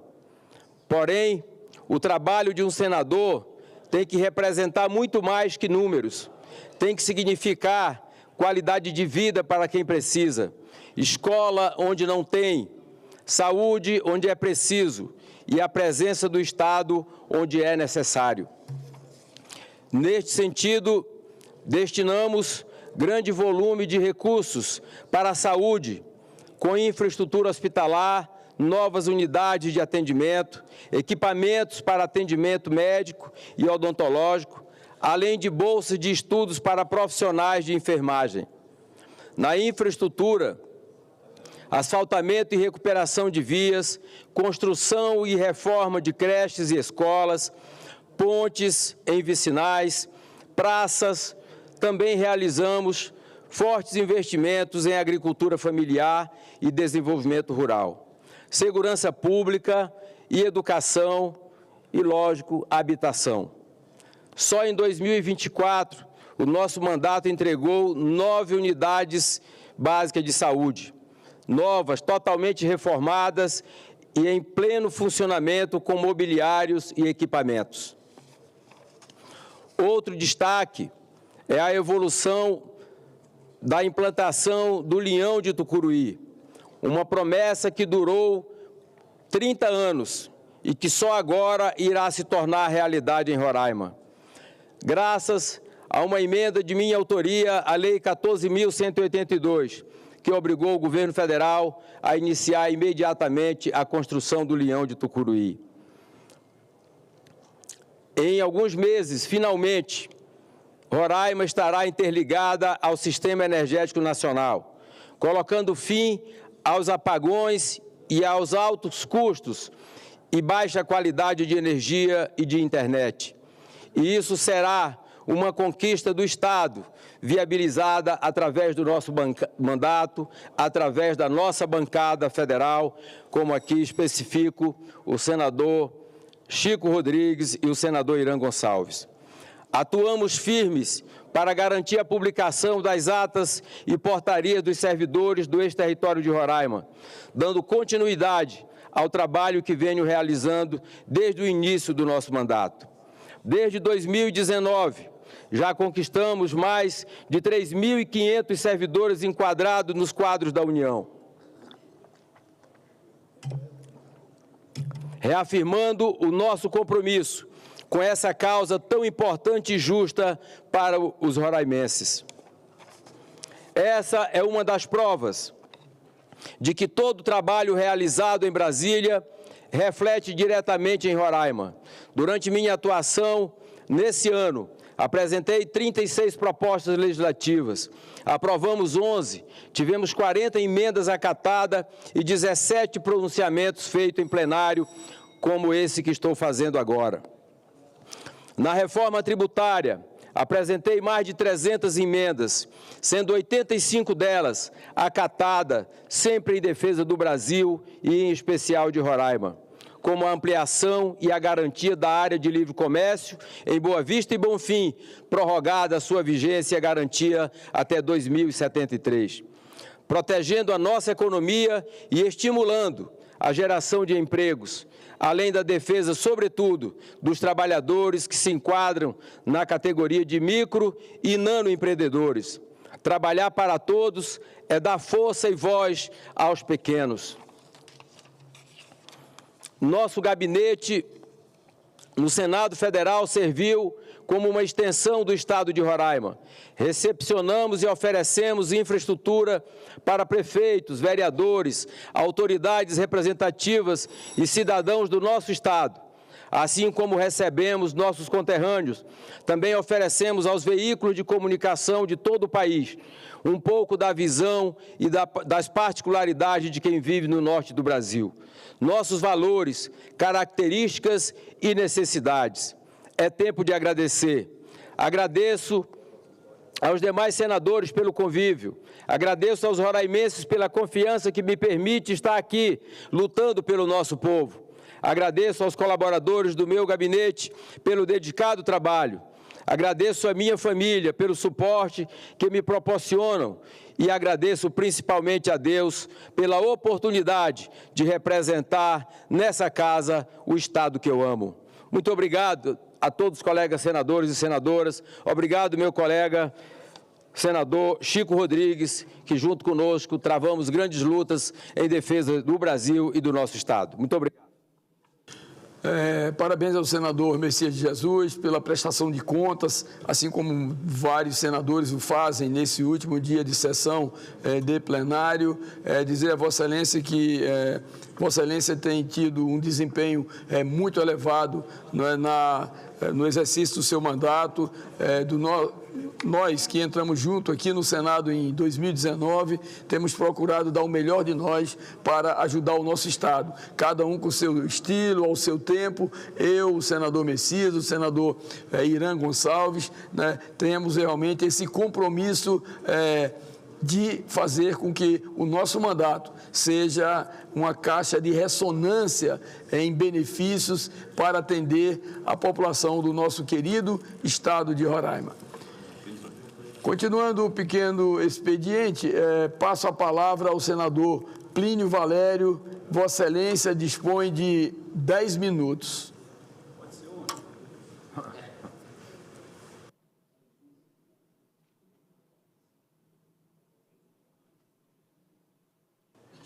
Presidente Chico Rodrigues, senadoras, senadores, me permitam, hoje eu volto ao tema de ontem, porque a saúde neste país está um caos e no meu estado pior ainda. Se é que pode ter algo pior do que o caos, eu não sei se tem. O governo do estado assinou um convênio, um contrato de serviço com uma empresa chamada, olha só, Associação de Gestão, Inovação e Resultados em Saúde, AGIR, qualificada, meu amigo senador Girão, no contrato, senador Chico Rodrigues, qualificada como organização social sem fins lucrativos. Sem fim lucrativo. Um contrato no valor de R$2,040 bilhões.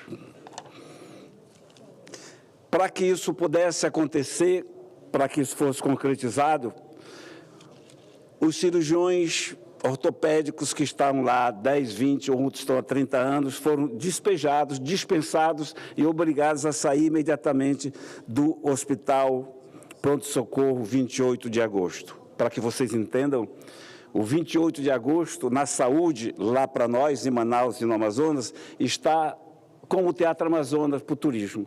Vocês conhecem o Teatro Amazonas, no Amazonas, mas o 28 de agosto é patrimônio nosso, é cultural a gente ser atendido no 28 de agosto. Pois bem, ao assumir essa associação sem fins lucrativos, que vai receber 32 milhões por mês, não vai ter nenhum lucro, né? Você vai trabalhar com 33 milhões, talvez eles coloquem até dinheiro. E essa organização é a mesma que causou caos em Goiás, ela é de lá. É a mesma que causou caos em São Paulo, falindo aqueles hospitais que estava tomando conta. E o governo do Estado fez isso, continua fazendo, e a população protestando e sofrendo. Hoje recebi vários vídeos, e um deles deixa a gente sensibilizado. Um senhor está há 10 dias no corredor do hospital pronto-socorro de Agosto esperando uma cirurgia para a perna que foi quebrada. Aí tem outro de 3 dias que vai parecer que não é nada, porque o de 10 sobrepõe ao de 3 dias. Há muitos impactos, muita gente vai morrer, porque você tira profissionais com expertise que estão lá fazendo várias cirurgias por dia e se conseguir contratar ortopedistas de outros estados ou então acadêmico recém-saído da faculdade que não tem aquela experiência necessária. Eu fico vendo as cenas que me mandam, senador Girão, é de estarrecer. Parece aqueles filmes apocalípticos, aqueles filmes que apregoam o fim do mundo. E os acadêmicos de medicina, através do seu diretório, estão preocupados em entrar em contato comigo, porque quando você privatiza, você fecha as portas. E o acadêmico de medicina precisa fazer residência, precisa fazer estágio, e a porta daquele hospital está fechada. Então, como senador da República, como representante do Amazonas, eu tenho que gritar, externar isso para o Brasil todo e tomar providências no Amazonas. O Ministério Público o Ministério Público Regional já foi incitado, vai ter que responder o pedido do Sindicato dos Médicos, que está protestando, que está reagindo e que está gritando. Olha só, como não bastasse tomar conta, não é indevido porque está aqui o contrato, que é legal, embora tenha sido uma chamada pública, não teve licitação, foi chamada pública, ou seja, é a luva casando com a mão. Fizeram isso, já foi paga a primeira parcela, a segunda está por vir. E pasmem, se é que a gente pode ficar pasmado, como fala no meu município, Irunepé, os médicos estão atrasados 3 meses, porque está quase colocando em dia. Na realidade, o governo já atrasou 8 meses o pagamento dos médicos. Estamos falando de cirurgiões renomados, cirurgiões com expertise invejável. E eu converso com alguns deles, eles dizem, olha, Plínio, eu tenho do que viver. Isso aqui para nós é um serviço que a gente presta, R$5.000 por mês ganha um médico lá nesse hospital. Eles têm do que viver. E aquele que já está sendo mal atendido, como é que vai ficar? Sabe o que estão fazendo, presidente Chico Rodrigues? Eles estão tirando os pacientes do 28 de agosto, levando para outros hospitais e clínicas, ou seja, vão superlotar aquilo que já está lotado. O caos, senador Cleitinho, está instalado na minha cidade, Manaus, que é capital do Amazonas, mas é mais do que o Estado. A economia gira ali, a população daqueles municípios paraenses da Zona Oeste, perto de Manaus, eles vão todos para ser atendidos em Manaus, nossos irmãos paraenses. E eles também são atendidos. Vem gente de todo o interior para esse pronto-socorro hospital. E a gente tem que fazer a nossa parte. Nossa parte legal, senador Messias, e o senhor de Roraima, a gente até costuma brincar, parceiro, companheiro de infortúnio e ideais, com o Chico, a gente sofre os mesmos problemas, está uma coisa de louco. Os vídeos mostrados são cenas assim terríveis. Os corredores sempre tiveram lotado, mesmo na outra administração, sim. O que preocupa? Porque com a outra estava lotado o corredor, e com essa que vai diminuir o número de cirurgiões, de enfermeiros. Tem o depoimento aqui de um ortopedista exterior que foi convidado e rejeitou, porque o que estão fazendo com a categoria não é coisa fácil, humilhando toda uma categoria que é imprescindível para todos nós da sociedade, que é a categoria de médicos. Eu tenho feito, e vi há pouco o senador Messias prestar conta, só para falar, a gente tem colaborado, e não sou só eu no Amazonas, mas para esse pronto-socorro hospital, eu colaborei ao longo desses anos com emendas parlamentares. Você colaborou, porque esse dinheiro não é meu, é só a prerrogativa de indicar, com 2.070 mil. Então, o outro hospital que esse contrato prevê 2, que é o Hospital da Mulher, a gente conseguiu ajudar com a emenda de R$1 milhão. Na saúde, não digo isso para que seja aplaudido nem nada, porque é minha obrigação, Na saúde, a gente já conseguiu aportar na saúde, Girão, nesses 6 anos de mandato, aportar emendas pagas, levadas. Cadeira de acompanhante, maca, cadeira de roda, a gente já conseguiu 247 milhões de reais, ajudando a saúde do Estado. Isso aqui tudo é paliativo. Quando eu vou entregar, e amanhã, hoje é quarta, sexta-feira, eu vou no Hospital Francisca Mendes, que é referência cardiovascular. Vou entregar leitos. A diretora está insistindo que eu vá, porque eu digo, entregue que eu não vou, porque a gente volta de lá, sabe, sabendo que a gente fez coisinha de nada. Triste com o que vê com a realidade. E essa realidade piorou com essa empresa chamada AGI, que é a OSS. Meu senador Girão, investigue. Se ela estiver em Fortaleza, as coisas vão piorar. Em Goiânia, agora, a Justiça acaba de decretar a intervenção na saúde de Goiânia, exatamente por causa dessa terceirização. E essa terceirização, a gente tem que desconfiar. Olha só, Messias, é uma empresa com contrato 2 bilhões e pouco e ela é sem fins lucrativos.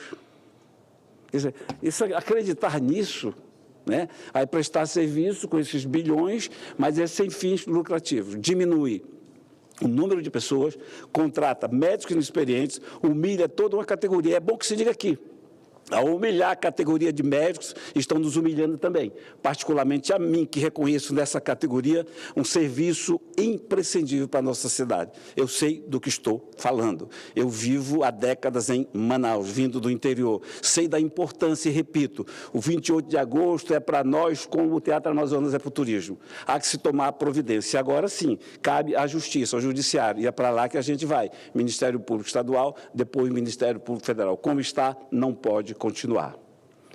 Obrigado, presidente. Presidente, rapidamente, só para... Está faltando 1 minuto e 15 segundos. Eu não vou passar mais do que isso. Lhe cumprimentar, meu querido amigo e irmão, senador Plínio Valério, pelo seu pronunciamento corajoso, porque mexer em vespeiro como esse, uma empresa de 2 bilhões que fatura, que se diz sem fins lucrativos, isso é coragem de um senador independente como o senhor. E dizer que no meu estado acontece a mesma coisa. Está um caos na saúde de Fortaleza, da capital, né? As pessoas se avolumando nos corredores, um descaso completo da atual administração, que está entregando o Estado numa situação sofrível. E eu estou preparando um discurso para fazer exatamente trazendo números de instituições como essas organizações sociais aí, que têm trazido muito, e não é de hoje, é de muito tempo, algo nebuloso, uma sombra, e parabéns pelo seu pronunciamento, vamos a fundo buscar a verdade sobre isso. Senador Chico, me permita 1 minuto para dizer que incorporo a parte do meu irmão, senador Vossa Excelência dispõe de 1 minuto. E para reiterar aqui, reiterar para quê? Senador, o apoio total do cidadão, do pai, à categoria médica de Manaus. Essa humilhação pela qual vocês estão passando agora, provocada por um governo que não tem impulso, que não tem compromisso. Um governador que chegou lá outro dia, e eu não sou xenófobo, não, mas que não é amazonense, conta muito, porque não conhece a nossa realidade. Não posso permitir que a categoria médica seja humilhada por gente que não conhece a nossa realidade e que não tem prestígio nem moral para fazer esse tipo de coisa. Portanto, aqui, total solidariedade e dizer à classe médica do meu Estado, contem com este senador. Temos 2 anos de mandato, serão 2 anos aqui lutando para que eles sejam respeitados e o caos seja disseminado e a ordem seja restabelecida. Obrigado, presidente. Senador Plínio Valério, Vossa Excelência trata de um tema recorrente em toda a área de saúde, o setor mais sensível, né, da administração é a saúde, e no Amazonas não é diferente. O nosso Estado também tem pendências monumentais e que é necessário, na verdade, que providências sejam tomadas no sentido de melhor atender a população do Brasil e, no seu caso, do Amazonas e no nosso, especificamente, do Estado de Roraima.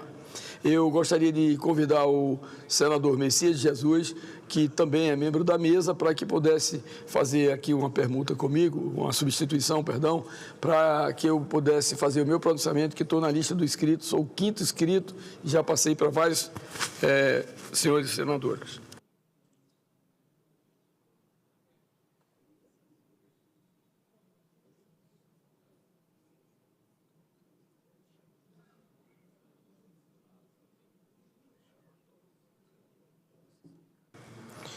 Convido a usar a tribuna o eminente senador pelo nosso querido estado de Roraima, senador Chico Rodrigues.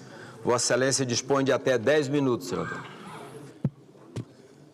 Senador Messias de Jesus, que preside agora esta sessão, senadoras presentes, senadores presentes, como de praxe, todos nós, nas últimas sessões do ano, e acredito que essa deverá ser a última sessão deliberativa, poderá ser a última deliberativa do ano, gostaria também de fazer uma rápida prestação de contas deste ano laborioso que tivemos, com muito trabalho, com muitas ações pelo nosso Estado e pelo Brasil.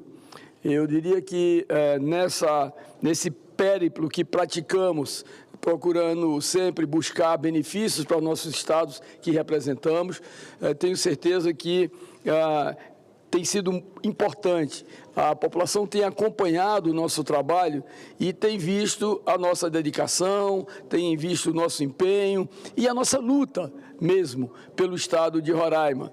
Eu diria que muitas questões esse ano foram atendidas, outras estão, na verdade, na dependência de novos recursos, mas o importante é que cada um de nós tem feito a sua atividade parlamentar se transformar em resultados, né? E isso, na verdade, eu tenho essa tranquilidade, eu tenho a consciência de que cada dia nós estamos nos dedicando mais ainda para atender às demandas reprimidas dos nossos estados, né? Então, como o senador da República, nós que representamos a federação, essa casa que representa a federação e cada um de nós individualmente, os seus estados, nós temos, na verdade, o compromisso de fazer com que o mandato seja um largo estuário de benefícios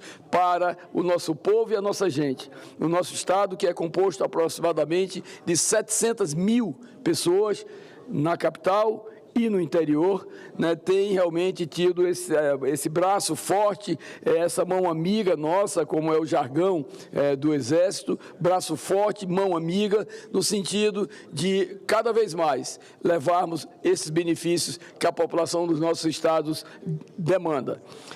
Só para se ter uma ideia, nesse ano de 2024, e aqui antes eu faria um parêntese, quando às vezes há críticas às emendas apresentadas pelos parlamentares, sejam deputados federais, sejam senadores, Vossas Excelências e a população brasileira que nos assiste nesse momento vai ter a ideia do que nós fazemos, porque nós entendemos a demanda na base, nós sabemos o que precisa o município, o que precisa uma comunidade, o que precisa a prefeitura da capital, o que precisa o governo do estado de recursos adicionais para melhor fazer aquelas ações que chegam até na ponta, que chegam até na população, que chegam até naqueles pontos que são mais demandados.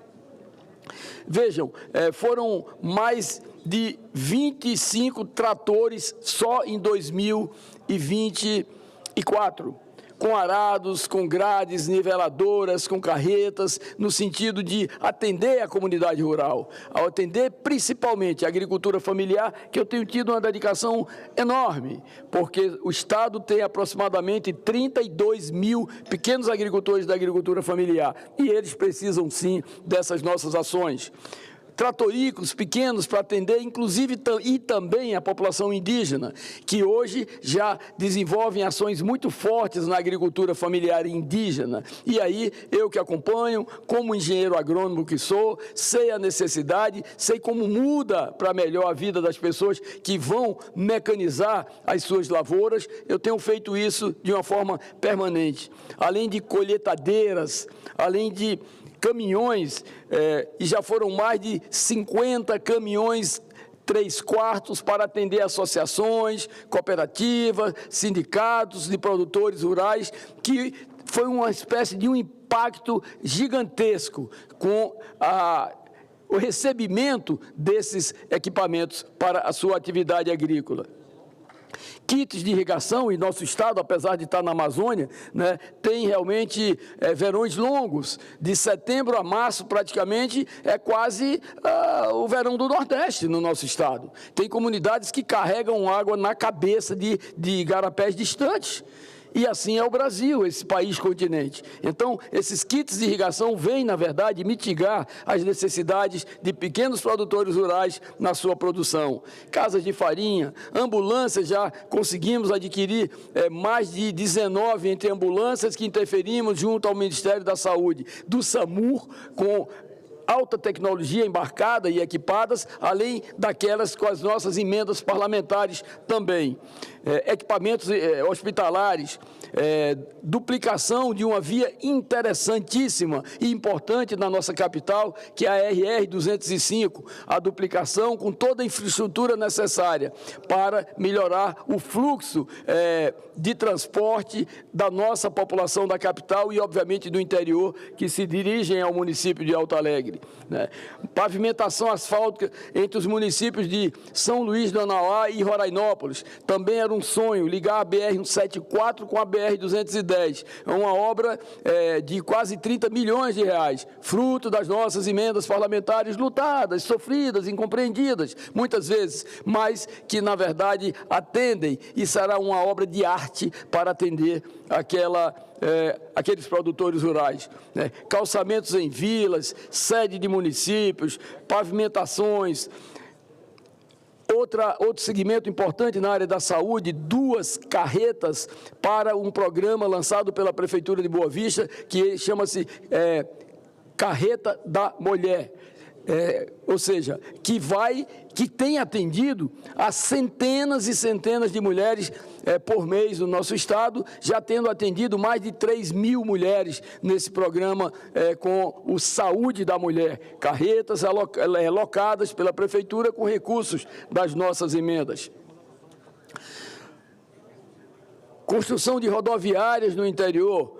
Construção de rodoviárias que dá um conforto à população do interior, que apesar de viverem ali mais ou menos isolados, mas precisam do transporte, de ter um local de abrigo para se acomodarem, quando na verdade estão esperando um ônibus, seja interestadual, seja municipal. Recuperação de vicinais, nem se fala a quantidade de vicinais que já foram recuperadas em 2024 com emendas da nossa autoria. Iluminação, tem comunidades indígenas em municípios que todas as comunidades indígenas estão com iluminação de LED, porque o índio precisa também de conforto. E aí nós assim identificamos e o fazemos.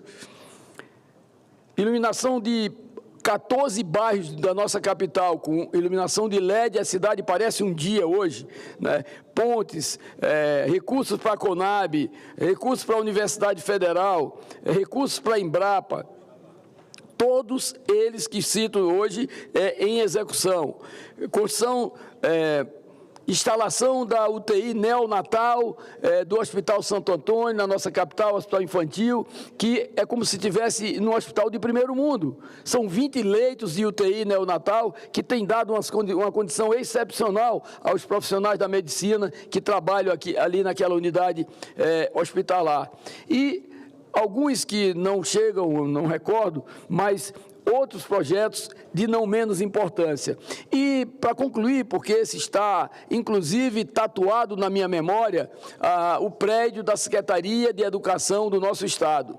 Né? Um prédio que eu chamo o templo da educação, um prédio moderno na Praça Central dos Poderes da capital, que foi realmente uma luta enorme para viabilizar esses recursos, ainda lá atrás no governo do presidente Lula, e que foram liberados esses recursos, no governo do presidente Bolsonaro, e que foram liberados agora no governo do presidente Lula, esses projetos. Portanto, está aí.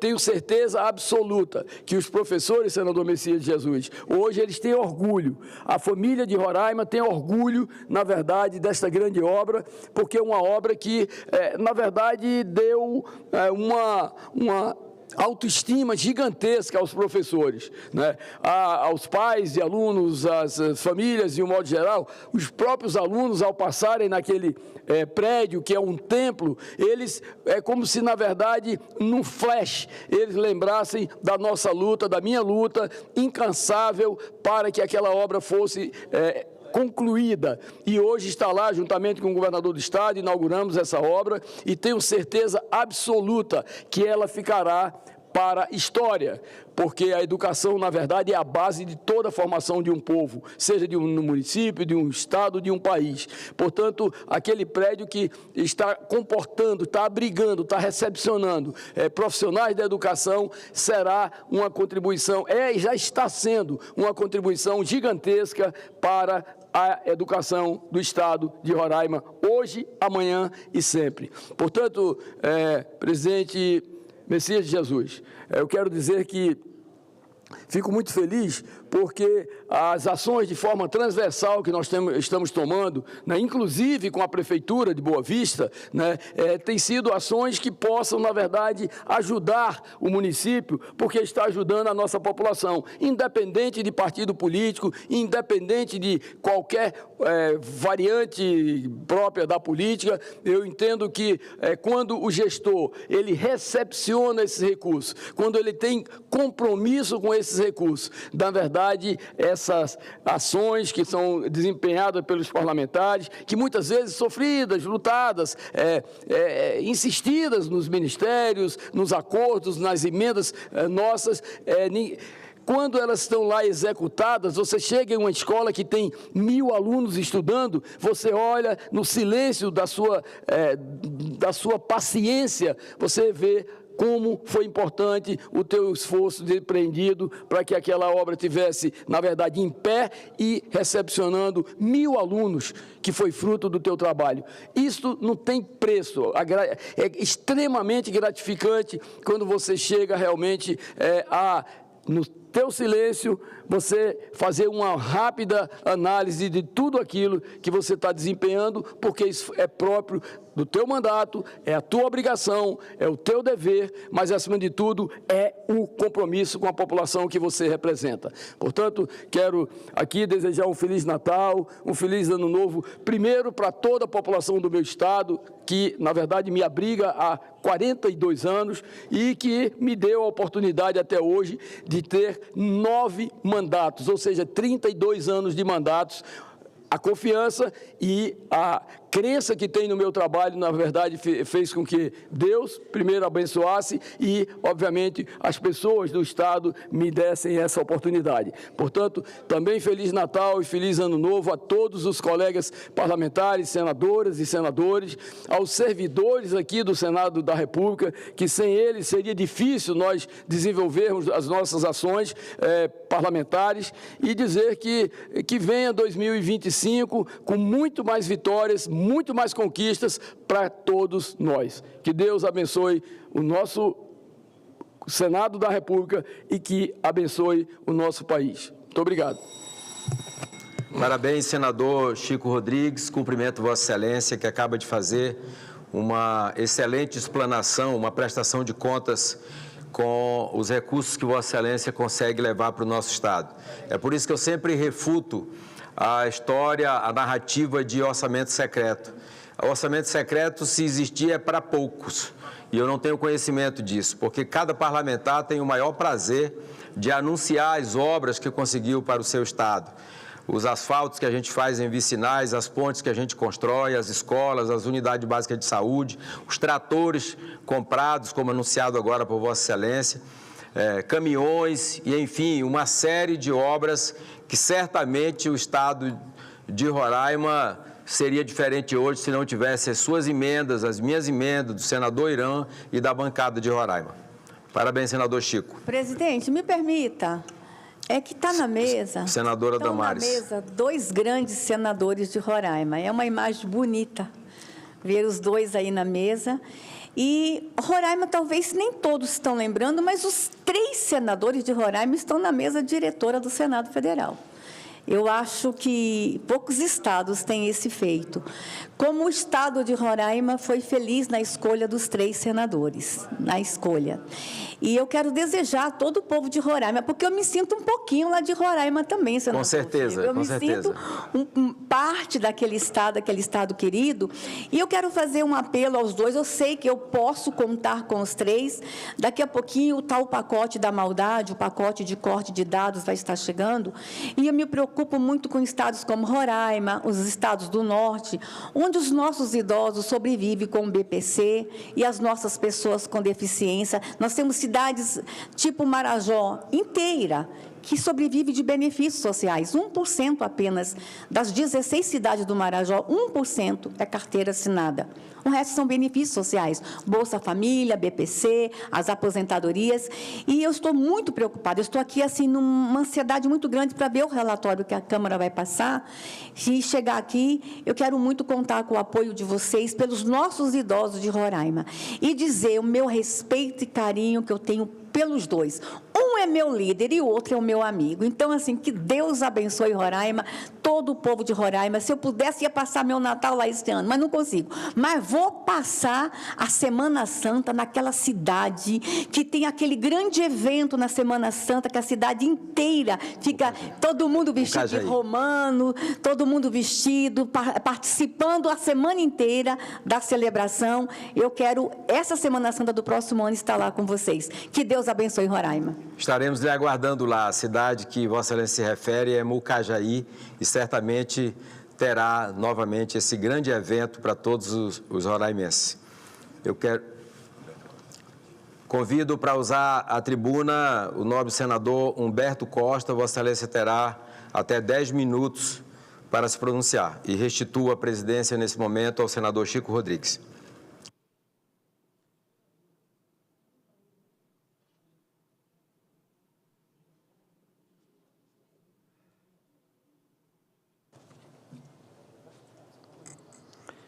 Senhor presidente, senhoras senadoras, senhores senadores, público que nos acompanha pelos serviços de comunicação do Senado e nos seguem pelas redes sociais. O Brasil está vivendo, senhor presidente, neste fim de ano, um dos maiores ataques especulativos dos últimos tempos, uma espécie de terrorismo de mercado, que mostra a perversidade do capital vagante, que nada produz e só cresce por meio da disseminação de crises de confiança lançadas sobre economias nacionais. Desde o início do seu mandato, o presidente Lula mostrou o inarredável compromisso do seu governo com um desenvolvimento sustentado e inclusivo, pautado sobre o respeito às regras fiscais. Aprovamos um arcabouço de medidas sólidas com as quais nos aliançamos e temos feito todos os esforços necessários ao cumprimento das metas previstas. Equacionamos despesas, racionalizamos investimentos, ao passo em que avançamos no combate a mazelas sociais históricas. A inflação está sob controle e ficará dentro da meta estipulada para este ano. Nossas reservas internacionais superam 362 bilhões de dólares. O PIB está em crescimento constante e surpreendente, devendo superar os 3,5% em 2024. A queda do desemprego está batendo recordes históricos, assim como os níveis de ocupação formal e de abertura de empresas. Cerca de 13 milhões de pessoas foram retiradas da pobreza e da extrema pobreza somente em 2023, também a maior marca da história. Já recebemos mais de 45 bilhões de dólares em investimentos estrangeiros diretos nos 7 primeiros meses de 2024, 20% a mais do que no ano passado, quando fomos o terceiro país do G20 como destino desses investimentos, ao tempo em que temos um déficit nominal absolutamente sob controle. Enfim, são incontáveis os indicadores positivos do país que mostram a solidez da nossa economia e provam que todo esse cenário de alta de dólar, com a subida da taxa de juros pelo Banco Central, termina por fazer um ataque coordenado para encher os bolsos dos especuladores e fazer a festa dos rentistas. Há uma completa sanha dessa elite espoliadora para que o governo corte programas e políticas públicas e suprima garantias e benefícios sociais com a finalidade de fazer caixa para que os ricos possam ganhar mais sobre as costas dos mais pobres. Isso está fora de cogitação.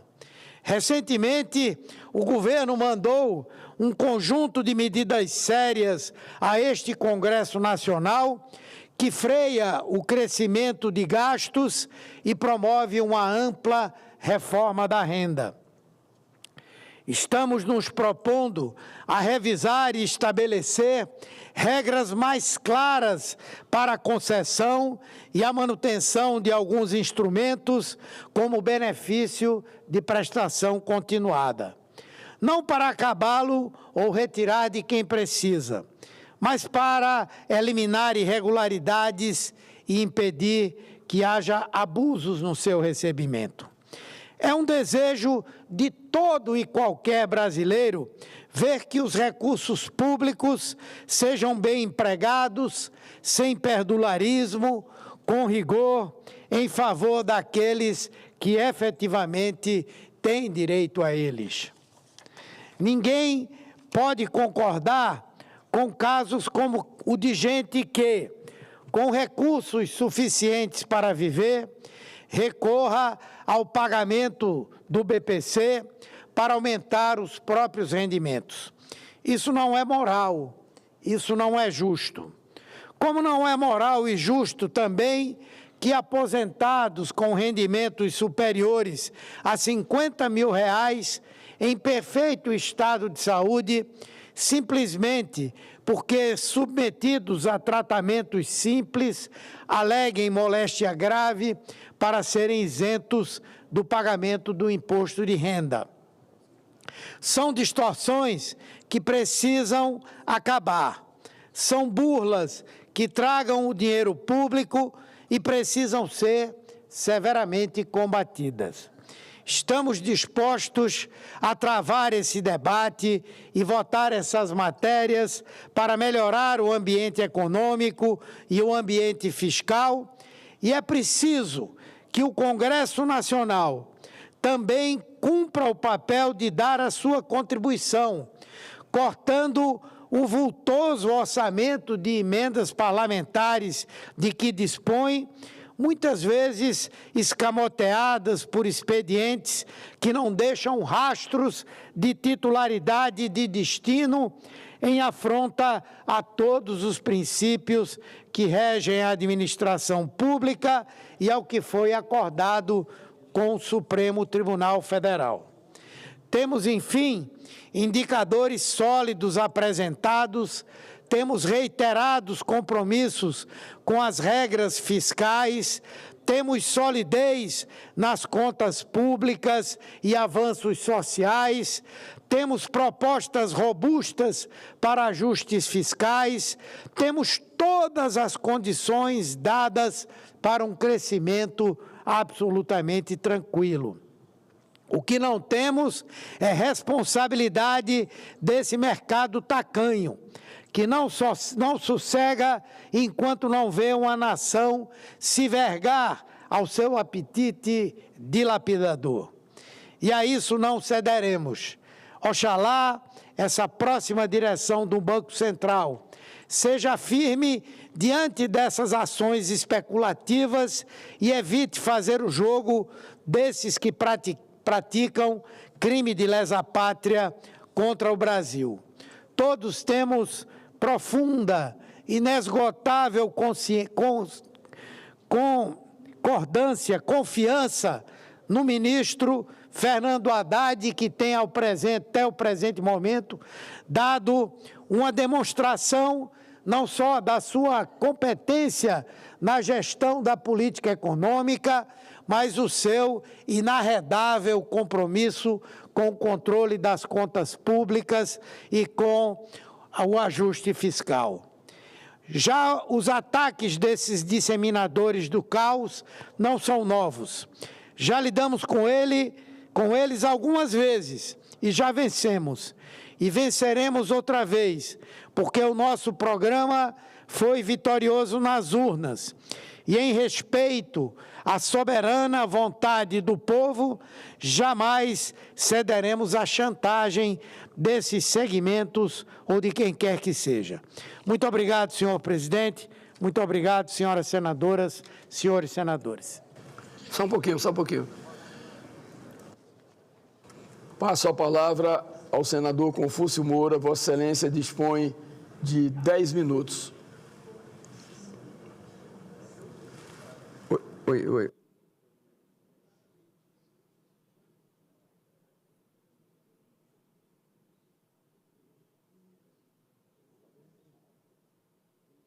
Senhor presidente, senadora Damares, senador Humberto, astronauta,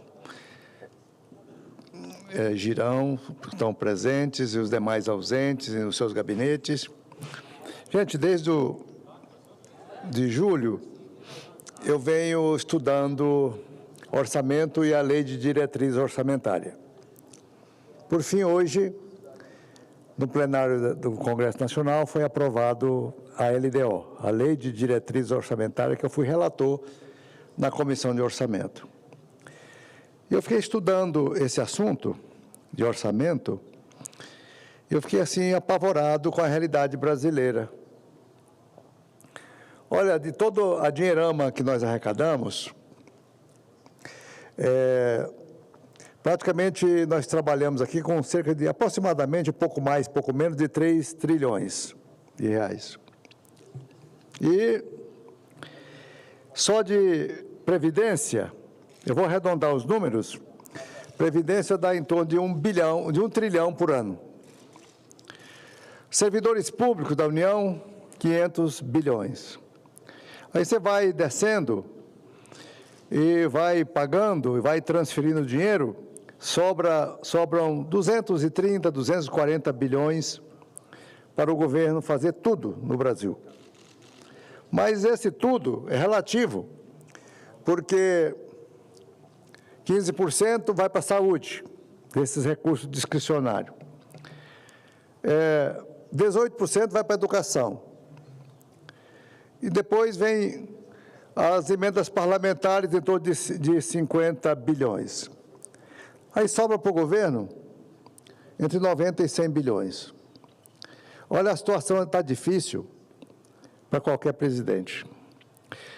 Para o Lula, para o sucessor do Lula, para o sucessor do sucessor, todos terão muita dificuldade de administrar a escassez de recursos orçamentários. Então, eu creio que mais cedo ou mais tarde, o Congresso Nacional, todos os partidos farão um grande entendimento, porque ninguém sabe quem será o futuro presidente, ninguém sabe quem será o presidente de 2031, Então, nós não podemos ficar armando arapuca para nós mesmos. Ora, é o presidente Lula que está aí, então nós vamos fazer tudo o que é pirraça possível para atrapalhar o governo dele. E o sucessor? E o sucessor do sucessor? Então, não é assim. Nós temos que preparar o orçamento, a riqueza nacional, para qualquer presidente, de qualquer partido, que ele possa governar. Eu tenho, assim, a continuar como está, eu tenho pena do presidente que foi eleito em 2030 para 2031. Muita pena, porque ele não vai cumprir o que ele prometeu, porque ele não vai ter recurso. Eu acredito que em 2031, logicamente a gente vai dando um jeito aqui, vai se virando, mas em 2030 para 2031, o governo, a continuar nesse ritmo, ele terá apenas 30 bilhões de recursos discricionários. Não dá para nada. Para manter a máquina do governo, para tapar os buracos do asfalto, para fazer investimento em hidrovias, para arrumar as escolas, para arrumar a saúde, não vai ter recurso. Então, nós vamos ter que arrumar isso antes. Isso vai ser um grande entendimento do Congresso Nacional e dos poderes. Ou a gente faz isso, ou a gente vai para o buraco junto. Então, eu estou fazendo essa profecia aqui, não é anunciando o fim do mundo, não. São evidências dos números, estão bem claros. Aí, pode pegar os números, eu passei esse ano estudando isso. Não é? Então, é uma realidade dura de se falar. Então, a gente ama o Brasil, nós queremos o bem do nosso país, nós queremos fazer tudo de bom e do melhor, nós queremos que o Brasil realmente prospere, cresça, que as crianças tenham escola boa, o povo seja bem atendido, a segurança pública seja evidente e sentida pela população, mas, por enquanto, ainda não. Mas nós vamos ter que... Isso vai merecer uma altivez, uma grandeza fantástica do Parlamento, Câmara e Câmara dos Deputados e Senado, das Assembleias Legislativas do Estado, dos poderes todos, para a gente pegar um ritmo diferente, uma mentalidade diferente de prosperidade para todos. Mas ele está chegando ao final do ano. Essa deve ser a semana final, antes do recesso. E eu fui presidente, com muita honra, da Comissão de Infraestrutura, uma comissão enorme. Eu desejo muita sorte quem vier a ser o presidente, porque tem muito trabalho. É uma comissão que cuida da metade do Brasil, né, das atribuições, porque trabalha com rodovias, hidrovias, ferrovias, telecomunicação, setor elétrico, mineração. Por isso você vai observando a grandeza dessa comissão de infraestrutura, trabalha com tudo, com grandes empresas, mega empresas, com muito dinheiro, muito interesse, os projetos são tudo enriquecidos, né, tudo muito plenos de vantagem para o empresariado brasileiro. Então, é uma baita comissão, orgulhosa. Eu tinha medo de entrar lá, porque eu não sou da área, sou da área de saúde, né? Mas aprendi muito na Comissão de Infraestrutura. Me relacionei bastante com as pessoas, foi muito bom. E, diante disso, nós limpamos a pauta, o nosso presidente fazia parte da nossa comissão, estava lá sempre relatando projetos. É uma comissão que tem muita atividade, nós rodamos a comissão, fizemos muito serviço, aprovando, não tem, se ficar remanescentes ali, projetos são pouquíssimos, nós limpamos a pauta, né? A gente fez um servição muito grande. Então, é com grande satisfação, gente, que eu quero agradecer a todos a equipe da Comissão de Infraestrutura. Eles foram realmente pessoas muito abnegadas, dedicadas. Eu nunca deixei de fechar, mesmo nas votações terminativas, eu nunca deixei de fechar o quórum. Nós votamos em todas as sessões, a gente esperava, ligava e dava quórum, e a gente votava, não ficava para trás. A gente realmente rodou a comissão. Foi excelente. Eu quero agradecer a todos os membros, os servidores efetivos da Comissão de Infraestrutura, na figura do Tales e todos os demais, ele transmite a todos eles. Aprovamos, senador Chico, por exemplo, projetos importantíssimos esse ano. Setor elétrico, todos, nós aprovamos. Setor elétrico, as debêntures de infraestrutura, que está sendo vendida no mercado já, aprovamos lá esse ano. O PL 858, sobre o Fundo de Investimento em Infraestrutura Social, O PL 483/92, o Código Brasileiro de Aeronáutica. O PL 327, que institui o Programa de Aceleração e Transição, é o PATEM, energética, relatado pelo senador Laércio, brilhantemente. O projeto de lei 576, que autoriza a exploração de elétrica em alto mar, que foi relatado pelo senador do Maranhão, o Everson, muito brilhante, foi aprovado no Senado. Coisa nova e bonita. O projeto de energia do futuro, relatado pelo veneziano, do senador veneziano. O projeto nacional de mobilidade urbana. E assim, sobre a mobilidade sustentável de baixo carbono. Foi muita coisa boa que nós aprovamos na nossa comissão. Então, eu quero assim agradecer a todos por essa grandiosa oportunidade. E também agradecer aqui, gente, você não sabe o que nós temos de precioso nesse Senado, que são os consultores legislativos. Eu vou falar para vocês, viu?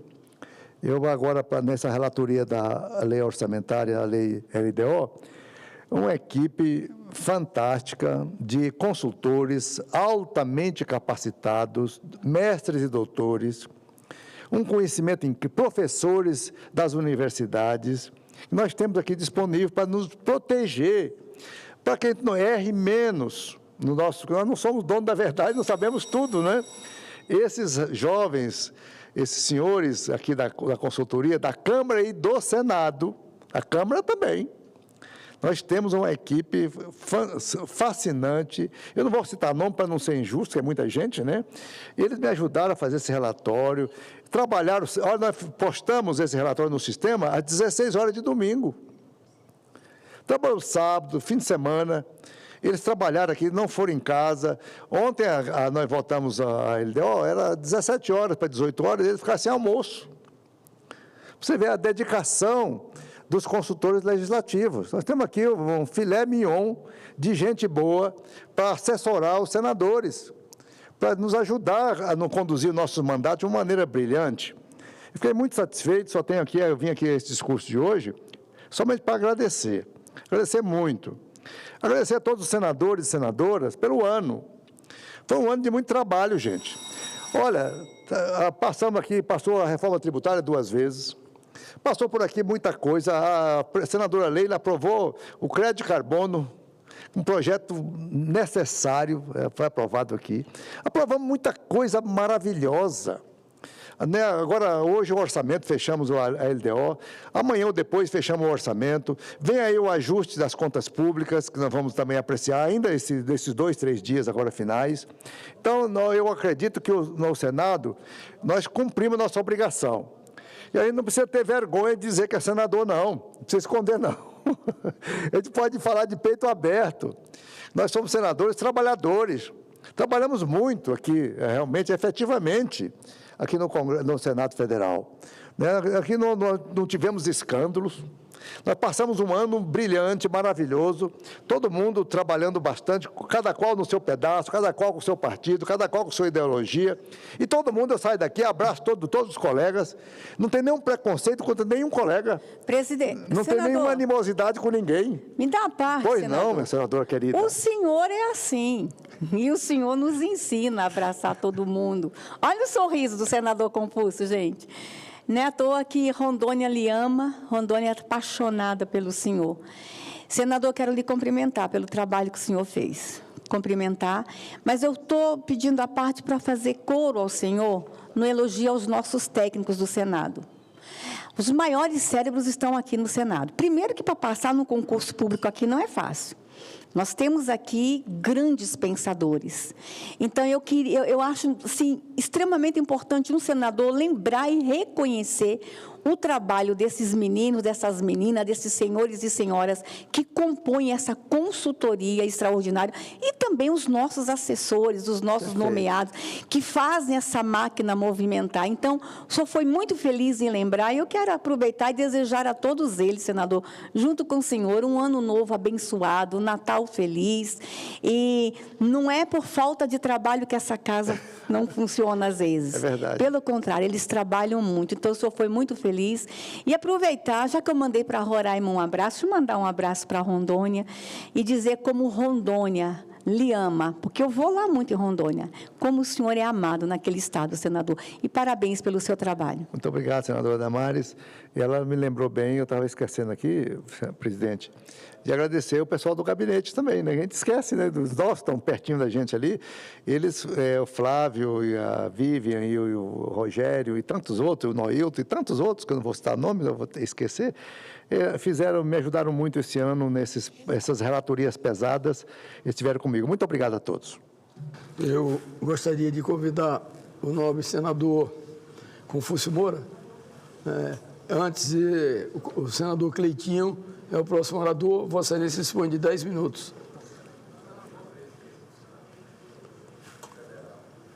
Confúcio. Assume aqui um pouco.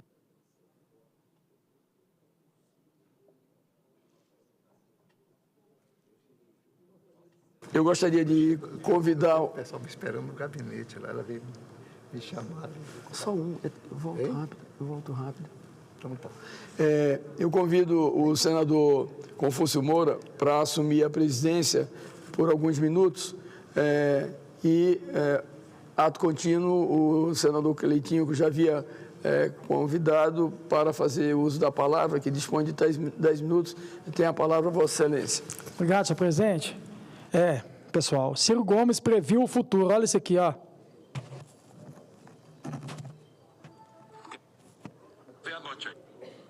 Estelionato eleitoral da história do país, porque ele está deixando o povo acreditar que todo o mal do mundo é o Bolsonaro e que nós vamos derrotando o Bolsonaro, o paraíso desce com picanha e cerveja para todo mundo, o que é uma grosseira mentira. Ele não tem a menor noção do tamanho do buraco, da crise brasileira estrutural, do problema do engessamento das coisas para não deixar ninguém fazer nada se não tiver autoridade para fazer a mudança.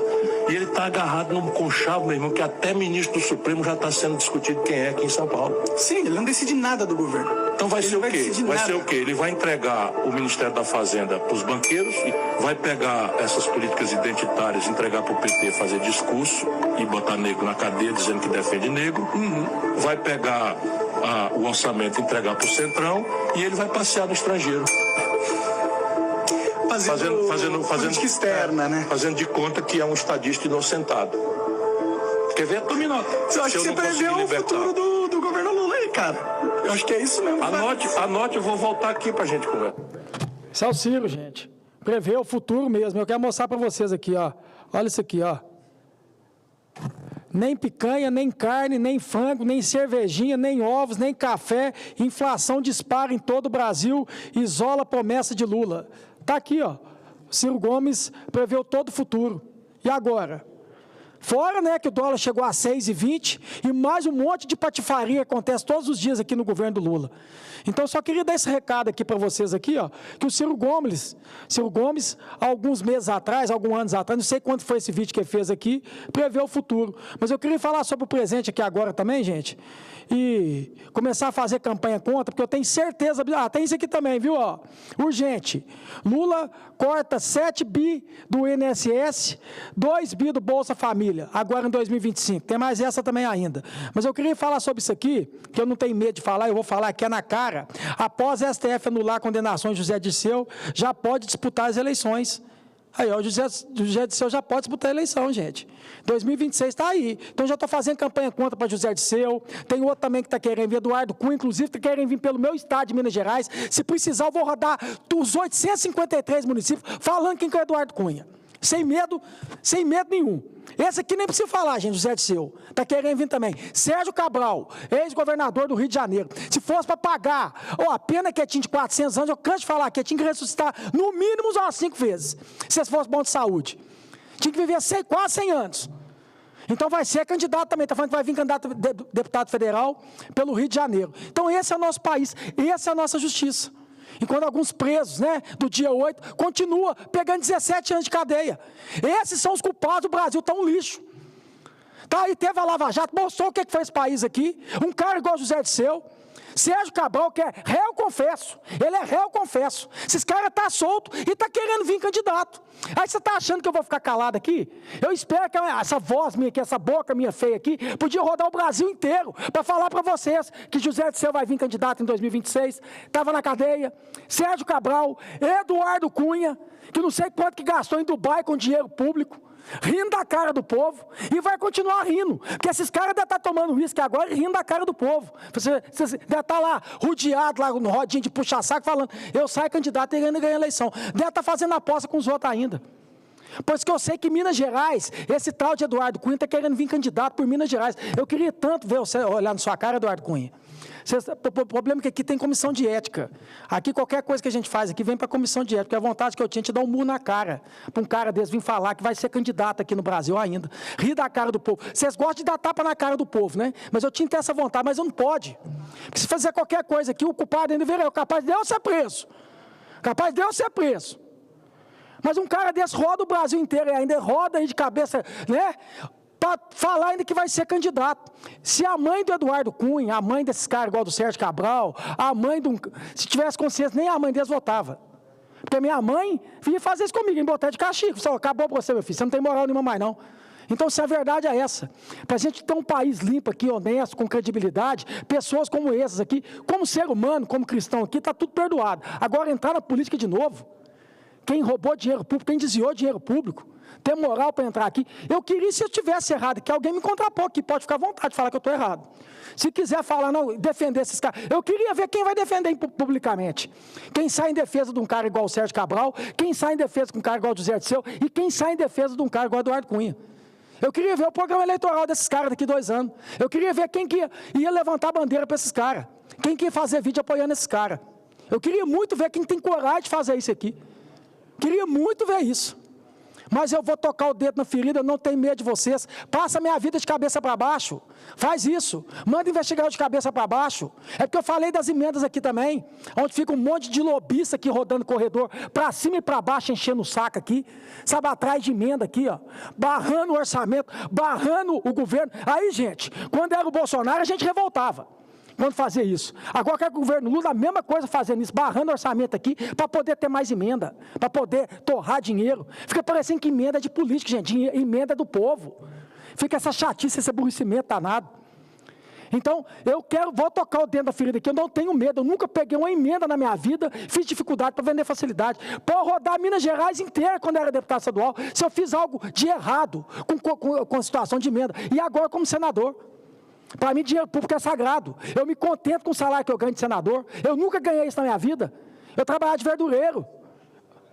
Eu nunca tive isso. Eu tenho que ajoelhar e agradecer a Deus pelo que eu ganho. Fora as mordomias. Fora os privilégios. Porque fala tanto de cortar orçamento aqui, igual tem essa polêmica na questão do BPC. Eu quero ver qual deputado ou político vai tacar o dedo para votar contra o BPC. Eu quero ver quem tem coragem de fazer isso. Porque tem tanta coisa para cortar aqui e quer cortar sempre no nome do povo. Aqui não fala nada de cortar aqui dos 3 poderes. Os caras têm moral, têm direito de fazer licitação de lagosta de R$1 milhão no STF. Isso aqui ninguém fala. Aqui dentro do Senado, tanto no Congresso Nacional, direito a auxílio moradia, auxílio não sei de quê, auxílio alimentação, e aqui não pode cortar. Igual eu vi um desembargador falando que é inconstitucional falar sobre os super salários. Olha o afronto, com todo respeito, Vossa Excelência, desembargador. Mas todos nós temos que pagar a conta. Todos nós, não é só vocês, não, nós também aqui, os 3 poderes. O pagador de imposto, que acorda cedo, é CLT, faz 6 por 1. Tem que ganhar R$ 1.500 no máximo de salário. Paga imposto para poder manter a mordomia nossa aqui. Não é ele que administra o país, não. Quem pega ônibus 6 horas da manhã, chega em casa aí, às vezes 8 horas, 10 horas da noite, ele não administra o país, não. Quem administra o país são os 3 poderes. A incompetência que o país está dessa forma aqui somos nós. É nós que tem que pagar a conta, não é o povo que tem que pagar a conta, não. Não é o empreendedor, não é o trabalhador que tem que pagar essa conta, não. Não é o familiar que tem um BPC. Porque eu acho que a pessoa que fala uma coisa dessa vai votar, eu quero ver quem vai ter coragem de votar contra o BPC. Vai ficar a favor desse projeto. Só não pode ter empatia. Vai ficar na família dessa, conviver 24 horas com a mãe e com o pai. Vocês viram o que é? Para ter coragem de votar uma situação dessa do BPC. Então, queria aqui, eu estou falando, antecipando aqui, já tirou de pauta e está querendo voltar com esse projeto novamente. Eu quero ver qual senador e deputado vai ter coragem de votar contra quem tem o benefício do BPC. Queria muito ver. Isso é uma covardia. Que eu estou falando, se tem que cortar aqui, tem que cortar da gente. Tem que cortar dos 3 poderes, do executivo, está querendo comprar um avião de quase 500 bi um avião, só para viajar e não resolver nada. A verdade é essa. O que não falta aqui é dinheiro, gente. O que mais tem dinheiro é no... deixa eu te falar uma coisa, que 50% de tudo que vocês consomem é de dinheiro, é de imposto. 50%. Então, falar que esse país está quebrado é conversa fiada. Esse país está roubado e desviado o tempo inteiro. Lá na cidade, lá em Minas Gerais, cidade Gouveia, cidade quase, eu acho que é 11 mil habitantes, teve coragem de fazer lá um negócio de Natal lá de 8 milhões de reais, gente. 8 milhões de reais. Em Guarapari também é a mesma coisa. O orçamento da saúde eu acho que é de 8, está gastando não sei quantos de 8.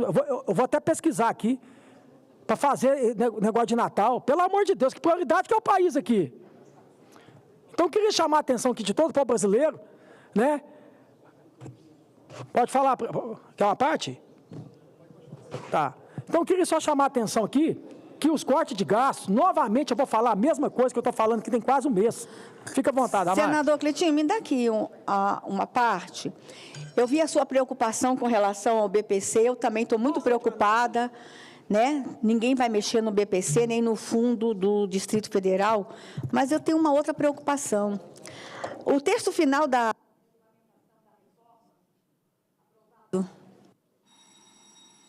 na Câmara ontem restringiu isenção para carro de pessoas com deficiência.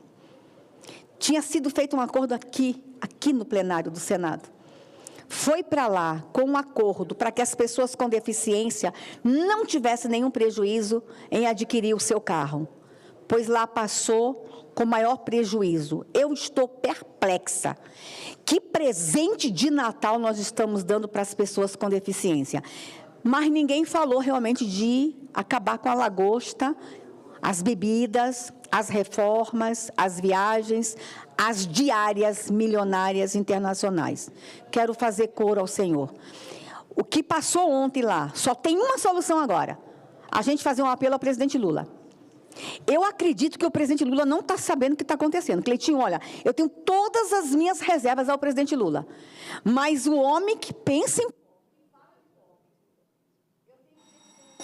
Estou concluindo. Tenho a impressão que ele não sabe o que está acontecendo. Que restringir o acesso do carro à pessoa com deficiência e querem mexer no BPC. Atenção, PT, uma equipe econômica já derrubou Dilma. Essa sanha da atual equipe econômica por arrecadação pode derrubar o Lula. E eu estou muito preocupado com o caos que eles vão instaurar no Brasil, porque as pessoas com deficiência e os idosos estão dizendo que vão vir para a rua.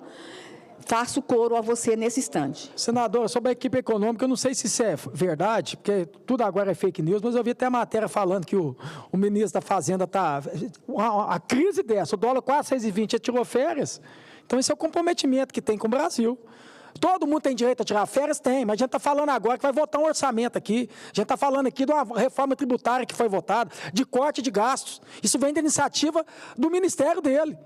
Tira férias depois, em janeiro, o que for. Aí, na época crucial do país aqui, o ministro da Fazenda tirou férias. Esse é o país. Esse é o nosso país. Muito obrigado, viu, presidente? Muito bem. Eu passo a palavra agora ao senador Romário, por gentileza. Ele vem.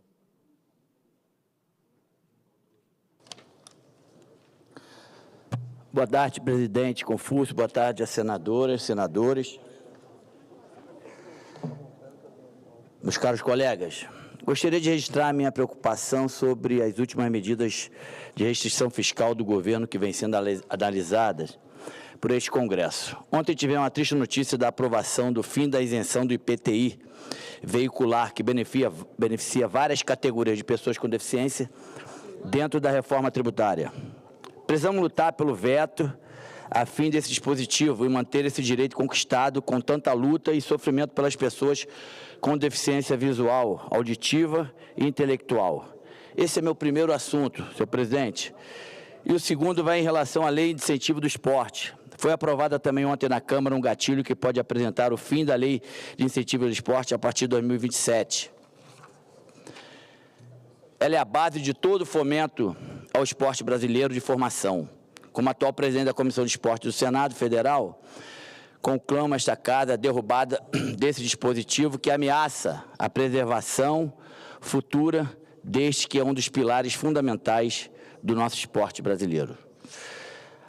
O segundo assunto é sobre o BPC, no qual fico feliz em chegar aqui e ver a senadora Damares com uma plaquinha dizendo o seguinte: não mexa com o BPC. Devemos ficar de olho também nessas eventuais alterações que impliquem retiradas de direito. Trata-se de bandeiras caras ao meu mandato, senhor presidente, senhoras senadoras e senhores senadores, e lutaremos pela manutenção dessas conquistas para o esporte, para as pessoas com deficiência e necessidade de todo o nosso país. O outro assunto é sobre royalties de Búzios. Finalmente, não posso deixar de falar aqui sobre uma situação difícil que a minha querida cidade de Búzios está passando. Após ganhar na Justiça o direito de voltar a receber os royalties do petróleo, em novo cálculo, simplesmente a Agência Nacional de Petróleo voltou a descumprir a decisão judicial, deixando de repassar os valores corretos para aquela linda cidade. Chegamos a fazer uma visita àquela agência no sentido de que a situação fosse regulamentada, regularizada, mas este mês o repasse conforme determinado pela Justiça voltou a ser descumprido. Clamo aqui à ANP para que solucione imediatamente a questão, sob pena de deixar o município em dificuldade para arrastar os seus compromissos, arcar com os seus compromissos. Senhor presidente, agora a minha última fala vai em relação à presidência da Comissão de Esporte. Em 2023, no início do meu segundo mandato aqui como senador, tive a honra de ser eleito primeiro presidente da Comissão de Esporte do nosso Senado. Isso representou para mim um desafio e uma grande responsabilidade, de colocar o esporte no mesmo patamar de tantas comissões importantes nessa casa. Nesses 2 anos de trabalho árduo, realizamos 30 reuniões, 15 audiências públicas e aprovamos 43 projetos de lei. Também recebemos 55 requerimentos e ouvimos 106 convidados e criamos um grupo de trabalho muito importante sobre a profissionalização dos árbitros de futebol. Lá foram discutidos alguns dos temas mais importantes do esporte, como a manipulação de resultados do futebol, como a manipulação da CPI. Se tornou realmente um tema relevante. Discutimos o Plano Nacional de Esporte, incentivos fiscais, entre outros assuntos que continuarão em pauta nesses últimos anos, ou melhor, nos próximos anos. Portanto, senhor presidente, eu queria aqui agradecer a confiança e o apoio dos senadores e senadoras, membros dessa comissão, de todos os parlamentares dessa casa que nos ajudaram a levar o esporte ao seu verdadeiro lugar, de destaque na economia, no lazer, na paixão de todo brasileiro, e um agradecimento especial, em nome do Flávio, secretário dessa comissão, agradecer a todos que participaram direto e indiretamente, me ajudando ao longo desses 2 anos, que na verdade foi apenas 1 ano e meio, já que começou um pouco tarde a comissão. Esses eram meus recados e quero aqui desejar um Feliz Natal para todos, um ano de 2005 com muita paz, felicidade e muita saúde. Muito obrigado, presidente. Obrigado, senador Romário. Parabéns pela condução da Comissão de Esportes. É realmente um assunto importante para quem vê como que o nosso país é, a necessidade que nós temos, inclusive, de motivar jovens para educação, e o esporte ele ajuda em muito no desenvolvimento. Então, parabéns pelo trabalho, né, e parabéns pelo trabalho pelo Rio de Janeiro também.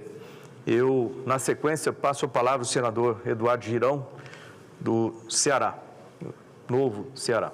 Paz e bem, meu querido irmão, amigo, senador astronauta Marcos Pontes, uma pessoa que eu admiro muito antes de entrar na política. Saudação às senhoras senadoras, aos senhores senadores, funcionários dessa casa e assessores. E você, brasileiro e brasileiro, que está nos assistindo, nos ouvindo, pelo trabalho da equipe da comunicação da casa. Olha, senhor presidente, quando uma pessoa se ajoelha, pode estar numa posição de humildade em oração. Mas quando uma instituição fica de joelhos perante outra, expressa apenas subserviência. É o que vem acontecendo com o Senado da República, que em pleno ano do seu bicentenário vem a cada dia se transformando num puxadinho do Palácio do Planalto e, sobretudo, prostrado, inerte, diante de tantos abusos praticados por alguns ministros do Supremo Tribunal Federal. O próximo presidente dessa casa precisa ter como lema central: levanta, Senado. E fica claro que precisamos de alternância de poder. Fica claro que precisamos avançar e não termos retrocesso de um filme que a gente já viu. A população quer mudança de verdade para que essa casa cumpra seu papel constitucional nesse momento histórico, dramático do nosso país. Senhor presidente, chega de acordões. Precisamos de uma forma republicana de tratar a coisa pública, para que voltemos a ter independência entre os poderes, de verdade. Vergonhosamente, depois de mais de 5 anos, acaba de ser prorrogado por mais 6 meses o famigerado inquérito das fake news, onde um único ministro acumula o poder de denunciar, investigar, julgar e condenar. Ele é tudo. E essa casa nada faz. Está errado isso. E o Senado precisa reagir. E foi essa semana que o ministro Alexandre de Moraes ampliou por mais 6 meses esse inquérito chamado por seus colegas, seu ex-colega Marco Aurélio Mello, o inquérito do fim do mundo. Além disso, senhor presidente, é inaceitável conviver como se nada estivesse acontecendo com outro inquérito, tão injusto quanto, que persegue pais, mães e avós que foram detidos portando apenas uma bandeira do Brasil e uma Bíblia, ou então um mero batom, mas mantidos como presos políticos em pleno século XXI e tratados como perigosos terroristas, rompendo o Estado democrático de direito que não oferece direito à defesa, ao contraditório, ao devido processo legal a essas pessoas. Por isso a anistia é tão importante para a pacificação nesse país. E nós temos que trabalhar por ela. Diante de tanta apatia dessa casa, o STF passou a interferir sistematicamente também, senhor presidente, na competência máxima desse poder, que é de legislar, de fiscalizar. Mas a Casa Legislativa baixa a cabeça, se submete ao STF. E eles lá, do Poder Judiciário, anularam a efetividade da lei sobre drogas, desprezando o Congresso Nacional ao liberar o consumo e, com isso, o tráfico de pequenas quantidades de drogas, como a maconha, que nada é inofensiva. E vem agindo também explicitamente no controle das redes sociais, o STF, com a implantação gradual da censura, que é absolutamente inconstitucional, senadora Damares Alves, minha amiga, minha irmã, de tantos anos de idealismo em causas em defesa da vida e da família.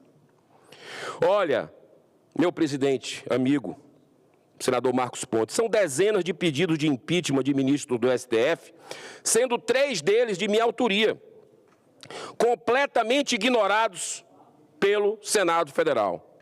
O último pedido do ministro Moraes é composto por mais de 50 laudas, assinado por 157 deputados, 2 juristas e apoiado por quase 2 milhões de brasileiros. E é um silêncio ensurdecedor que a gente vê da presidência da Casa. Essa Casa não pode continuar perante a sociedade como um faz de conta, a um custo anual de 6 bilhões de reais, que é o orçamento do Senado, maior do que a maioria esmagadora das prefeituras de capitais do Brasil. Precisamos reduzir drasticamente os privilégios concedidos a parlamentares, como, por exemplo, o plano de saúde vitalício. Redução de verba de gabinete é urgente e também o próprio número de assessores. Eu já venho praticando, não só falo, venho praticando isso desde o início desse mandato e a economia só do nosso gabinete já rendeu 11 milhões de reais de devolução. É preciso também reduzir os valores das emendas parlamentares. Eu tenho até uma PEC para acabar, restringindo apenas, e olhe lá, para as impositivas constitucionais. Isso, se não dá para acabar, pelo menos fazer isso. Nós precisamos dar o exemplo, porque o exemplo deve vir de cima. Então, que fiquem apenas as impositivas constitucionais com a igualdade de condição de todos os parlamentares, independente da vinculação partidária e buscando sempre o máximo de transparência. Isso é ser republicano. Eu sei que o jogo está jogado. A gente sabe que o jogo é bruto. Mas eu confio na capacidade, senador Cleitinho, de reflexão de todo ser humano. Ainda mais de pessoas que só o poder de Deus trouxeram para cá, porque toda autoridade é constituída por Deus. Nós somos privilegiados, 81 senadores em meio a mais de 200 milhões de brasileiros. Eu acredito na capacidade de reflexão, senador Jaime Bagatoli, para que possamos colocar o Senado onde ele merece, com independência, com altivez. Por fim, senhor presidente, é preciso democratizar a definição das pautas de votação em plenário, prevalecendo sempre o interesse maior da sociedade brasileira e não apenas do governo ou de interesses pessoais, que muitas vezes a gente vê prevalecerem aqui. Além disso, cada senador deve ter garantido o direito legítimo de apresentar um projeto de lei por ano para ser deliberado em Senado.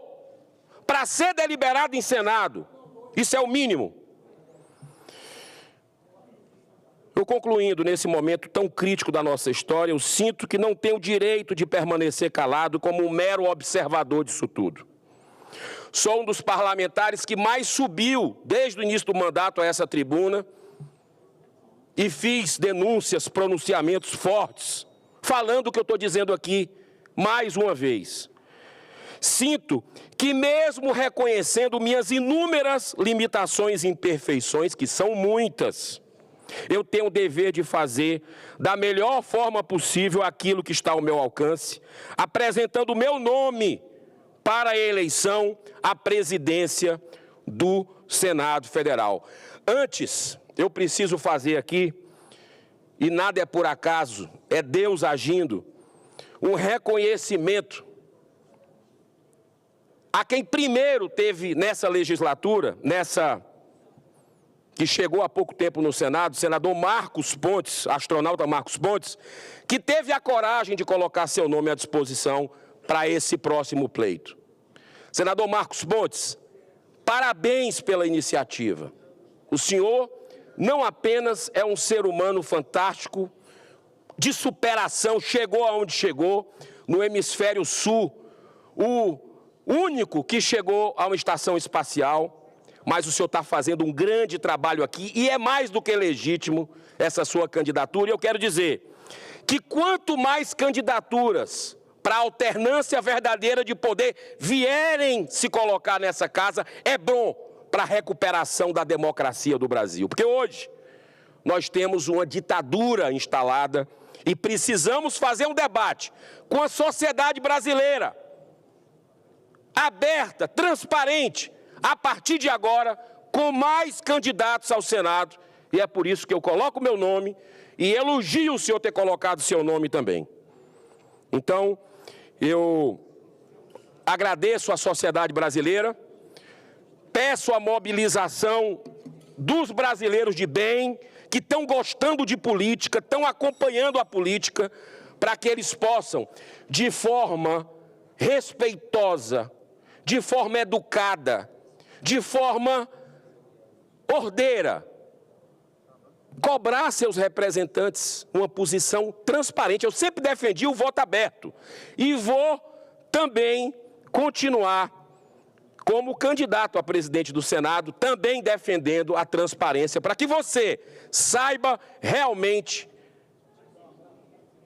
quem o seu representante votou para a presidência do Senado. A gente está no momento chave do Brasil, e essa casa, eu tenho muita fé e esperança, com Jesus no comando, que nós vamos ter um desfecho diferente, com a casa tendo uma postura realmente republicana. Muito obrigado, senhor presidente, que Deus nos abençoe nessa jornada. Obrigado, senador Eduardo Girão. Senhor presidente, pela ordem. Pois não, para a parte, senador Cleitinho. Só para poder saudar nosso querido senador que está aqui, o André Amaral, da nossa Paraíba. Né? Tive o prazer de poder conviver com ele aqui 4 meses, é suplente do Efraim Filho. E como ele não pode usar a palavra aqui, é para poder desejar para a nossa querida Paraíba, em nome do nosso querido senador André Amaral, um Feliz Natal, um Feliz Ano Novo. Que Deus te abençoe sempre, viu, meu irmão? Você mora aqui no coração aqui, e foi um prazer conviver com você nesses 4 meses aqui. Que você volte logo, viu? Um excelente parlamentar e um excelente ser humano. Tamo junto, meu querido. Obrigado, senador Cleitinho. A saudação, André Amaral. Bom te ver também. Senador Girão, parabéns pela iniciativa. Eu acho que nós precisamos ter pessoas que realmente defendam a mudança, defendam a ética, a transparência, bom senso, né? E que todos nós tenhamos consciência para que a melhor decisão seja sempre tomada. Parabéns, estamos juntos aí. Na sequência, eu passo a palavra para o próximo orador, senador Zequinha Marinho, do Podemos do Pará.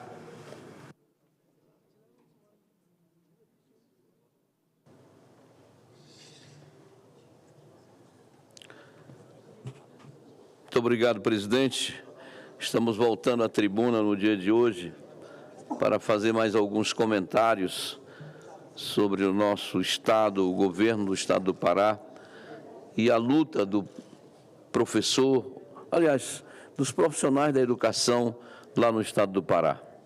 Provavelmente os senhores recordam da nossa última fala aqui na tribuna deste plenário, sobre a dívida bilionária do governo do Pará, contraída por conta de 15 empréstimos autorizados pela Assembleia Legislativa do nosso Estado, que sequer analisa, debate ou discute para poder votar e aprovar tais empréstimos, endividando, colocando para o fundo do poço um Estado que tinha um trabalho excepcional no controle fiscal de suas contas. Na oportunidade, cheguei a comentar que a dívida de quase 19 bilhões de reais, mais precisamente de 18,6 bilhões, parecia já comprometer as finanças, atrasando pagamentos de fornecedores do Estado. Até semana passada não se tinha conhecimento de que isso estava impactando no contra-cheque do servidor público. Lamentavelmente, essa história mudou. Na manhã de hoje, o que começou com uma manifestação pacífica de professores e servidores da educação em frente à Assembleia Legislativa do Pará, se transformou em um cenário de confronto e violência. O governo do Estado soltou em cima dos educadores e a sua polícia militar, que utilizou balas de borracha, spray de pimenta e cacetetes para dispersar servidores que estavam ali lutando simplesmente de forma pacífica pelos seus direitos. Os manifestantes estavam ali para protestar, meu presidente, contra um projeto de lei, o de número 729 de 2024, que é de autoria do governador. O projeto foi enviado na última segunda-feira, dia 16, à Assembleia Legislativa do Pará, e a proposta vem sendo chamada por professores e servidores da educação de pacote de maldades. Isso porque traz uma série de mudanças que retiram direitos conquistados há décadas dos profissionais de educação do nosso Estado. Em seu artigo 60, o tal projeto prevê a criação da chamada vantagem pessoal nominalmente identificada como VPNI. Segundo especialistas e sindicatos, esse mecanismo pode representar uma perda significativa dos salários e direito dos professores da área, ou dos profissionais da área. O artigo estabelece que qualquer redução nominal nos salários dos servidores provocada pela aplicação da nova lei será compensada pela VPNI, uma vantagem de caráter temporário e variável. O problema é que essa compensação, presidente, não servirá como base para o cálculo de outras vantagens, como gratificações, férias ou aposentadoria. Além disso, a VPNI diz que o texto será gradualmente absorvida por futuros reajustes salariais até ser extinta. A proposta exclui várias gratificações importantes do cálculo da VPN, como gratificações por magistério na educação especial, por atividade no sistema de organização modular no ensino, o nosso famoso SOME, lá no estado do Pará, risco de vida e alta complexidade, além do fim da dedicação integral no programa de ensino integral paraense. Ao retirar essas gratificações da base de cálculo da VPNI, o governador ataca diretamente os profissionais que atuam em áreas sensíveis como a educação especial e o ensino modular, considerados pilares no atendimento a populações vulneráveis e em localidades remotas. Pará é coração da Amazônia. O Marajó, então, pense na dificuldade e como é difícil você acessar não só as cidades, mas principalmente, no caso do SOME, as comunidades rurais, ribeirinhas. Então, não é fácil isso. Se não houver uma motivação a mais do ponto de vista financeiro, isso se torna praticamente impossível para que os profissionais se motivem a fazer alguma coisa nessa direção. A ordem do governador de aprovar o pacote de maldades a tom de caixa, ao apagar das luzes de 2024, foi devidamente cumprida pelos deputados. Eles aprovaram o projeto e extinguiram o Estatuto do Magistério, além de alterar o plano de cargos da categoria dos educadores do Pará e revigorar leis e gratificações da categoria.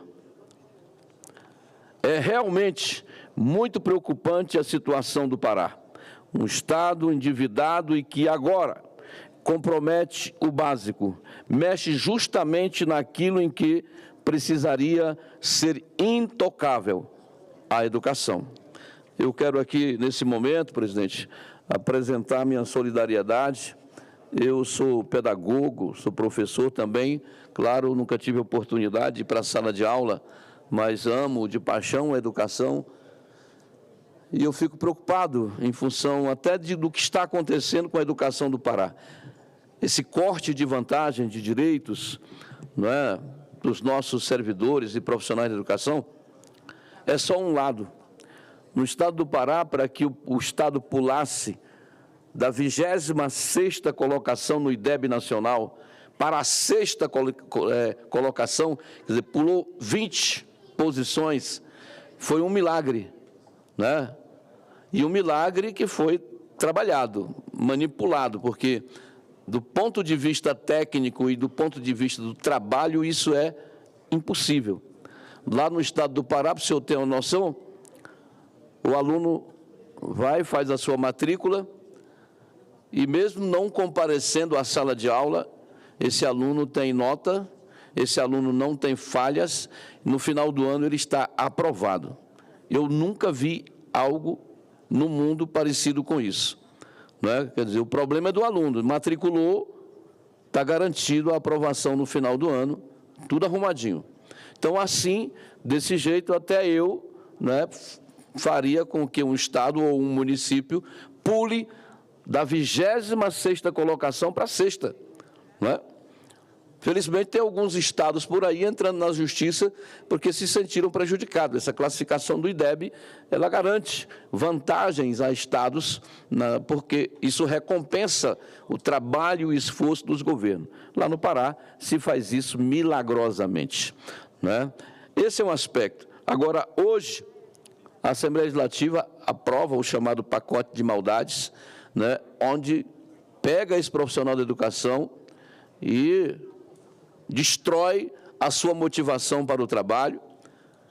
Estamos aí certamente vivendo momentos de acordo para a greve, eles não vão deixar barato, a turma é lutadora, normalmente, tem o seu sindicato, que atualmente não atua tanto, porque o governo, né, deu bons cargos aos diretores, mas eu tenho certeza que a classe trabalhadora da educação, o professor e todos os outros profissionais vão se movimentar.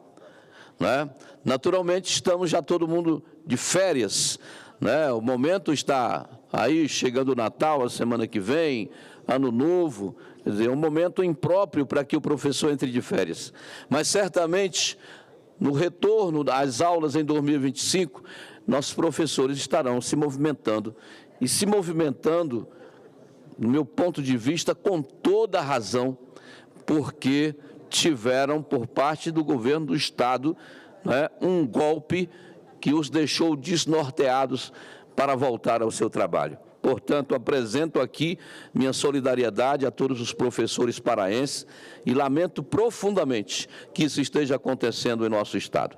Era isso, senhor presidente, o registro que eu gostaria de fazer na tarde desse dia. Muito obrigado. Obrigado, senador Zequinha Marinho. O próximo orador inscrito é o senador Jaime Bagatoli.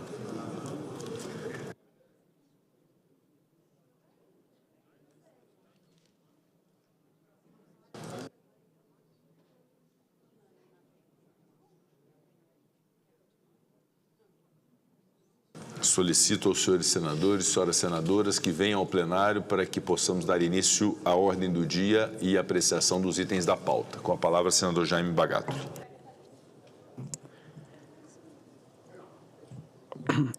Obrigado, presidente. Cumprimentar aqui a todos os meus colegas senadores e senadoras. Hoje eu subo à tribuna desta casa para trazer, ao mesmo tempo, uma denúncia e um pedido de ajuda por parte das nossas autoridades.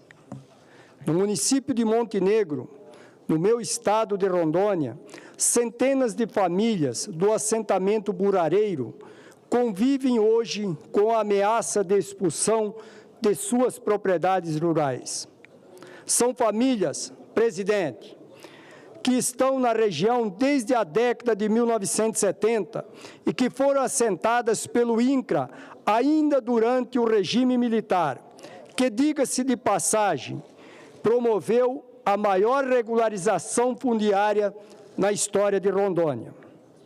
Acontece que esse assentamento foi alvo de uma série de contradições por muitos presidentes da época. É que anos após autorizar o assentamento das famílias, o Executivo Federal declarou a região como área indígena, mas essa mesma decisão acabou revogada em 1990 para, no ano seguinte, a área ser novamente homologada. O resultado de toda essa confusão, presidente Pacheco, é que hoje temos um impasse sobre essa região, e quem mais sofrem as consequências disso são os produtores rurais, que vivem e produzem naquela região. Isso porque mesmo o assentamento, sendo oficializado pelo INCRA, a FUNAI iniciou a demarcação de uma terra indígena sobre parte do assentamento, e sem nem discutir a possibilidade de indenização. Esse caso já se arrasta por mais de 30 anos, sem que o Executivo preste as devidas contas e apresente soluções para os dois lados. Atualmente, presidente, comunidades indígenas orientadas pela FUNAI e assessoradas por ONGs ameaçam tomar terras e propriedade dessas famílias, ameaçando a paz naquela região e provocando um possível conflito no campo. Para agravar ainda mais a situação, o assentamento hoje já conta com uma grande população, uma grande produção de alimentos e criação de animais, que são a sobrevivência e a fonte de renda das famílias de pequenos produtores. Sabendo toda essa questão, eu enviei um ofício ao presidente do INCRA, cobrando informações técnicas, atos legais e sociais, que podem resultar, infelizmente, na desapropriação dessas centenas de famílias na região. E é triste saber que essa situação de burareiro não é um ato isolado. No meu estado, temos muitos outros casos onde produtores e famílias vivem a ameaça de expulsão de suas terras, seja pelos embargos ambientais, criação arbitrária de reservas ou impasses jurídicos, como esse que eu trouxe aqui.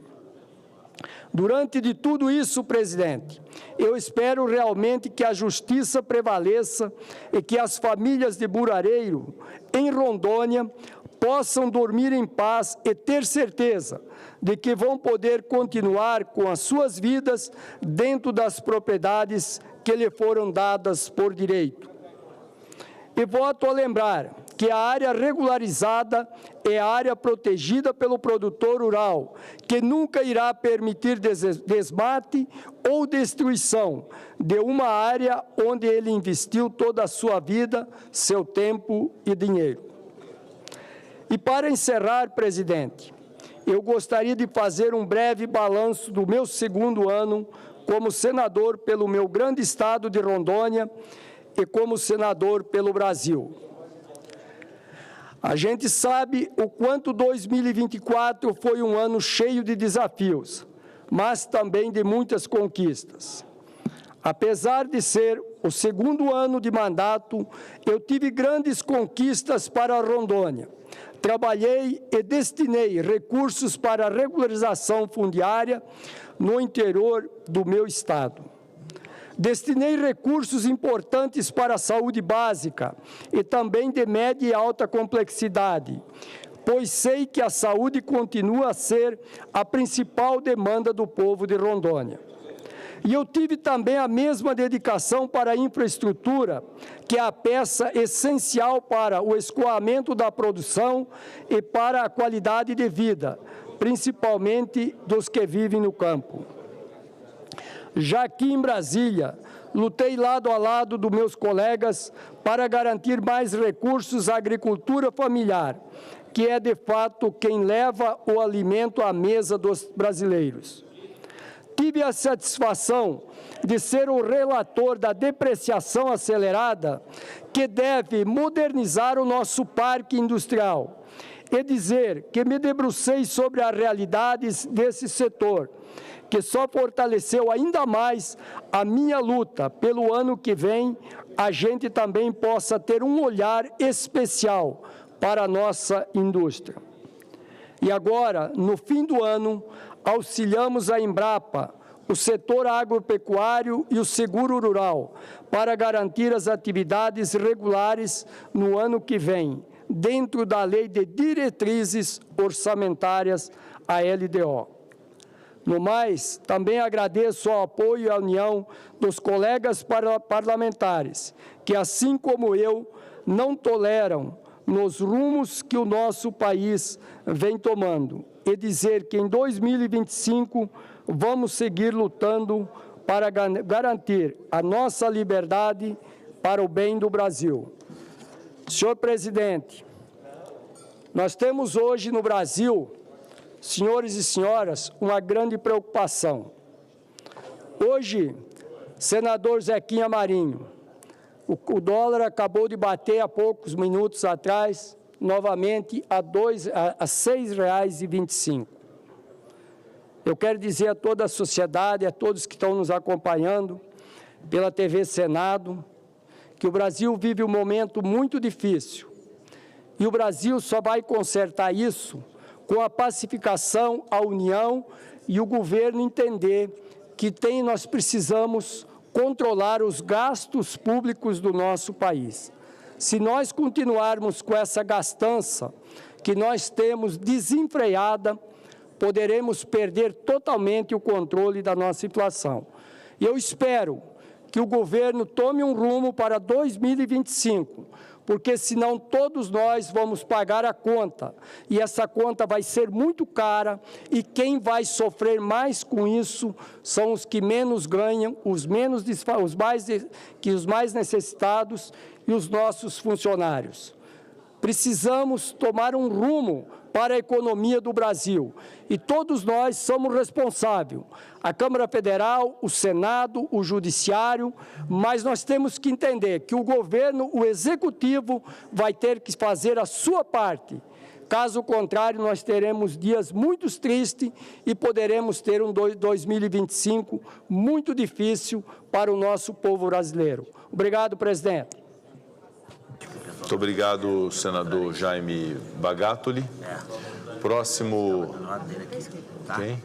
Com a palavra pela ordem, o senador Espiridião Amin. Presidente, eu estava aguardando aqui uma oportunidade e vou conversar com o nosso líder, Jacques Wagner. Se Vossa Excelência puder me assegurar a palavra daqui a uns 20 minutos. Perfeitamente, assim será feito, senador Espiridião. Até em consideração ao senador Jacques Wagner, eu gostaria de cientificá-lo. Perfeitamente. Senador Flávio Arnes, com a palavra pela ordem. Senhor presidente, nós temos recebido dezenas de manifestações de repúdio ao relatório apresentado pelo deputado Reginaldo Lopes e aprovado na Câmara dos Deputados, naquilo que se refere à aquisição de veículos por pessoas com deficiência. E eu, senhor presidente, me associo a todas as manifestações de repúdio do Brasil. 95% das pessoas com deficiência, caso esse relatório não seja vetado nesta parte específica pelo senhor presidente da República, 95% das pessoas com deficiência vão deixar de ter o direito de adquirir um veículo com isenção de impostos, como vem acontecendo até hoje. Por que isto? Porque só se admite, de acordo com o relatório do deputado, também a aquisição de veículo que tenha uma adaptação veicular. A pessoa cega não vai dirigir o veículo, alguém vai dirigir por ela.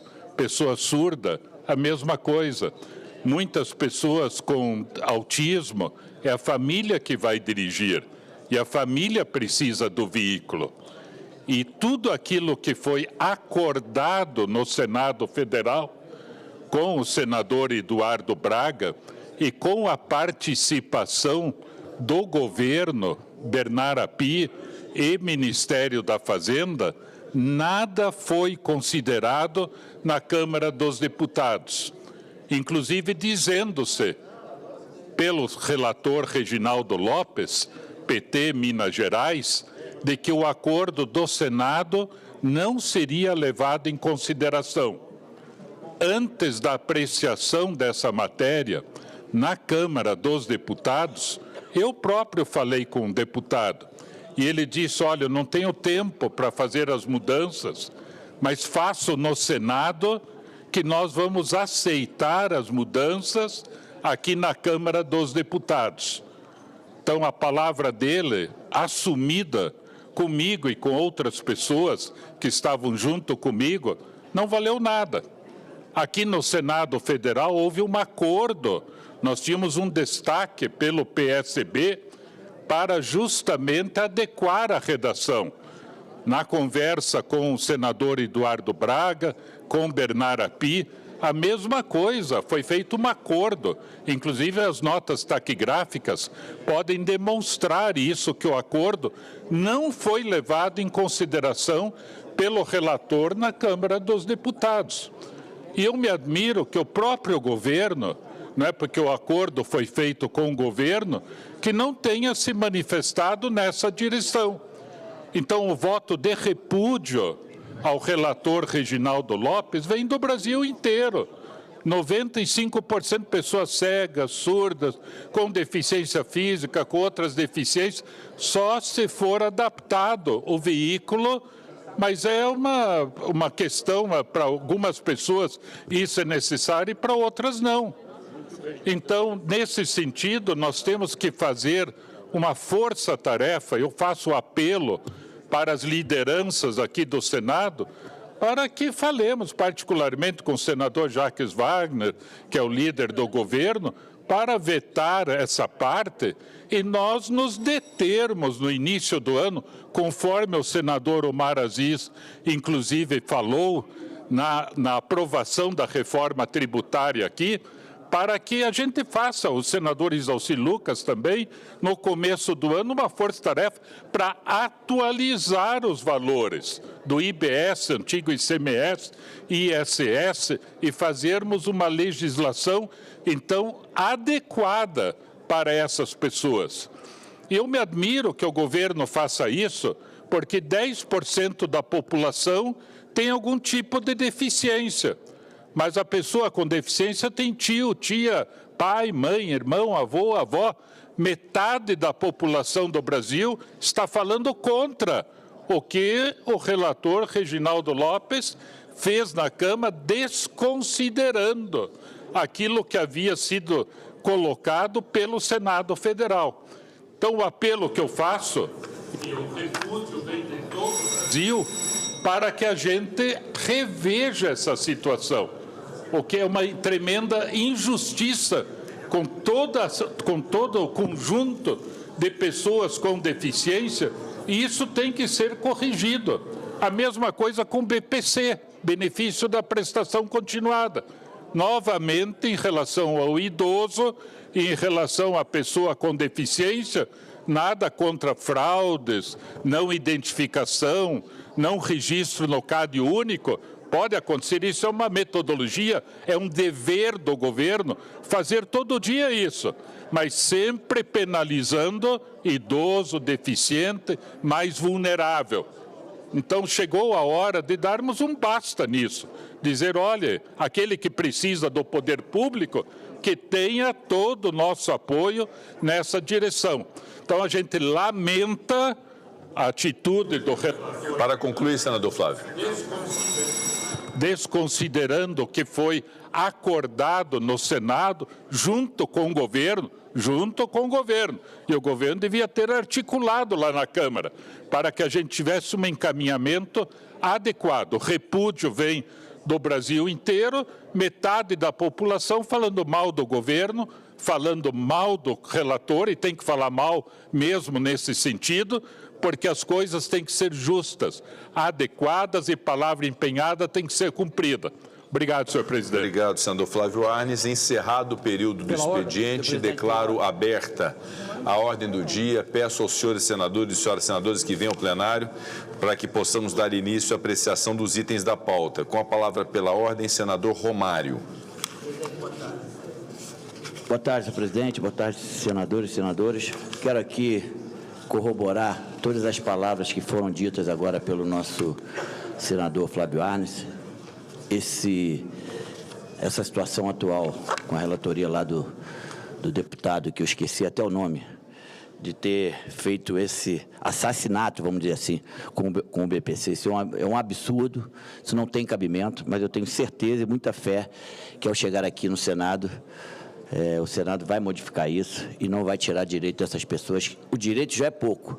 Tirando esse pouco direito que essas pessoas têm, realmente é uma coisa lamentável.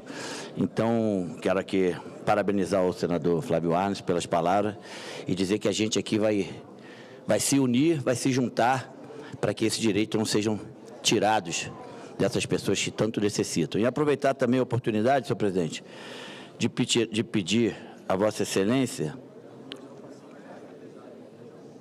a retirada de pauta do projeto 1440 de 2019, pelo qual eu sou relator. Por favor.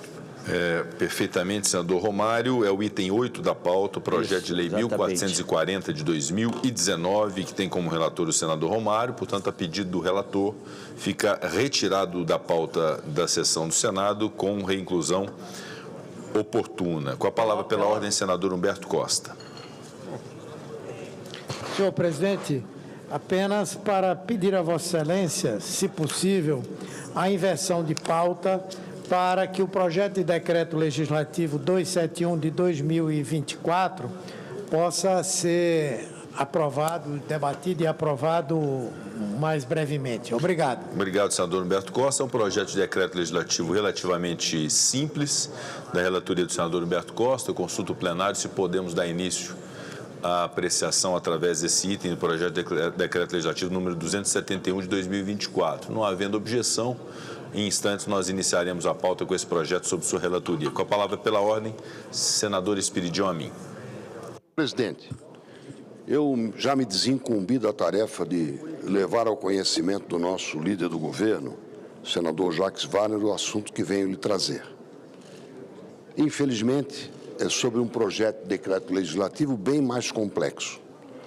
Hoje pela manhã, eu abordei esse assunto na Comissão de Constituição e Justiça e quero agradecer ao senador Davi Alcolumbre por ter dado a importância devida para esse assunto, uma vez que todos nós estamos sendo agredidos por isto que eu vou chamar aqui de grande equívoco.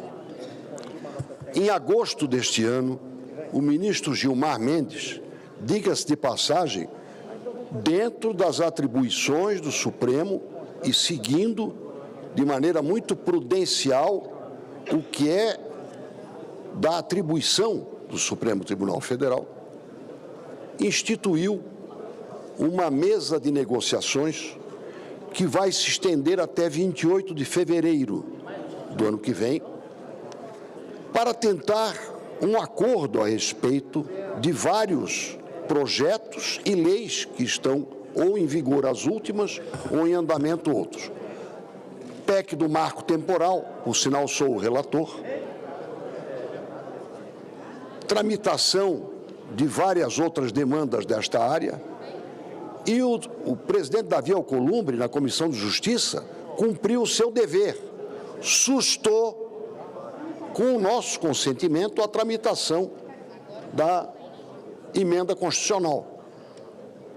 Participam deste colegiado da mesa de negociação 3 senadores, 3 deputados federais, órgãos do governo, Ministério da Justiça, Ministério dos Povos Indígenas, FUNAI, representantes dos prefeitos, dos governadores dos estados, enfim, uma assembleia para buscar uma conciliação.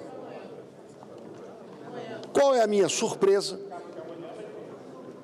No dia 4 de dezembro, são publicados no Diário Oficial da União 2 decretos de homologação de terra indígena, ou seja, encerrou o assunto. Homologado pelo presidente da República, cumpra-se a decisão. E as decisões já estão sendo tomadas, tanto na chamada área do Morro dos Cavalos, ou lá em Abelardo Luz, onde já tivemos há 40 anos um incidente envolvendo ocupação de terras. No caso de Abelardo Luz, metade do perímetro urbano passa a ser reserva indígena. E no caso do Morro dos Cavalos, se noticia que já estão atuando agentes da Polícia Federal e da FUNAI, promovendo a chamada desintrusão. Desintrusão. Ou seja, é fato consumado. convenhamos, o Supremo Tribunal Federal, neste caso, está cumprindo rigorosamente a sua atribuição constitucional. Há uma mesa de negociação da qual participa o Executivo, o Legislativo, o próprio Judiciário e os entes federados. E, enquanto isso, sai decreto homologatório. Bastaria um fato para consolidar esse projeto de decreto legislativo. Eu não estou pedindo para revogar os decretos executivos. Eu estou pedindo para revogar o decreto normativo, que é de 1996, e onde está escrito o seguinte: é facultado consultar comunidades, estados e municípios. A lei do marco temporal, que está em vigor, de 2023, exige essa consulta. Isso jamais vai ser considerado inconstitucional. Sempre que se ataca o direito de propriedade, tem que haver notificação, seja num ato expropriatório, numa desapropriação por interesse social. Quem já foi prefeito e governador sabe disso, eu sei. E se a casa é de uso da família, só com decisão judicial e acordo quanto ao valor da desapropriação. Então, eu acho que o Executivo foi levado a um equívoco. Assinar um ato homologatório, final de processo de demarcação, num momento desse, em que está em vigência, eu repito para concluir, uma mesa de negociação presidida pelo Supremo Tribunal Federal, é uma imprudência e, se quiser levar ao extremo, é uma agressão a um processo de negociação interpoderes da República. Por esta questão é que eu pedi que esse projeto de decreto legislativo seja apreciado. Eu concordo que Vossa Excelência examine, que o Senado demande ao ministro Gilmar Mendes, como o senador Davi Alcolumbre vai fazer, e com o maior respeito se procure uma solução que não dificulte nem a vida das pessoas, que estão sendo nesse momento assustadas, pelo menos, nem o processo de negociação, que tem contado com a sua, com a minha e com a participação do próprio líder do governo, nosso querido amigo Jacques Wagner. Em prol da negociação, alguma providência tem que ser tomada. Muito obrigado. Obrigado, senador Expediu a mim. Quanto à questão de ordem de Vossa Excelência, a presidência ad cautelam suspende, é um projeto de decreto legislativo que Vossa Excelência apresenta. Vamos... O 717 de 12 de dezembro. Perfeito. Vamos suspender por hora ad cautela a tramitação do projeto de decreto legislativo, dando a oportunidade para que os membros dessa comissão instaurada no Supremo Tribunal Federal, o senador Jacques Wagner, a senadora Tereza Cristina, os senadores que participam como suplentes e a advogada-geral do Senado, doutora Gabriele Tatiti, possam recolher essa questão e, no âmbito dessa comissão, fazer essa avaliação em relação a esse ato do Poder Executivo, cuja parte normativa, segundo a Constituição, pode eventualmente ser sustada por projeto de decreto legislativo, tal como Vossa Excelência esposou. Portanto, eu dou esse encaminhamento, peço a atenção dos senhores senadores que integram essa comissão do Supremo Tribunal Federal para exame acerca do marco temporal no Brasil, para que essa relevante questão trazida pelo senador Expediu a mim possa ser tratada com a prioridade devida, lembrando que ainda temos o dia de amanhã, de sexta-feira, para sessões do Senado Federal que eventualmente podem apreciar esse projeto de decreto legislativo. Muito obrigado, presidente. Com a palavra pela ordem, senador Sérgio Moro. Presidente, muito rapidamente. Avantes. Eu subi nessa tribuna às 2h30 da tarde, o dólar estava 2,18. Estou até acompanhando agora, o dólar está 6,25. E o que a gente vê do governo federal é uma completa inação. Encaminhou à Câmara dos Deputados e vai vir ao Senado um ajuste de gastos que não é de verdade. E o ajuste de gastos que pesa principalmente em cima do BPC, das pessoas mais vulneráveis. Nós precisávamos, presidente, tomar uma ação aqui para efetivamente ter uma redução da máquina burocrática. São 39 ministérios. A companheirada toda aí nomeada em estatais, dentro da administração pública direta. precisaríamos ter um choque realmente de corte de gastos, porque a gente está vendo a economia descontrolada, o câmbio descontrolado, e não tem havido uma ação efetiva por parte do governo federal. Nós também temos uma responsabilidade esse Congresso, e talvez tenhamos aí alguns dias que se pudesse pensar em alguma coisa real e não esse ajuste de gastos, corte de gastos, que na verdade é falso. Eu não sei quanto que vai terminar o dólar no final da sessão, presidente, mas imagino que tem um risco ainda de nós temos que atualizar esse dado para cima antes do fechamento do mercado. Obrigado. Com a palavra pela ordem, senador Jorge Cajuru. Presidente, hoje não vou te chamar de histórico, porque eu estou há um tempão pedindo pela ordem e não consigo.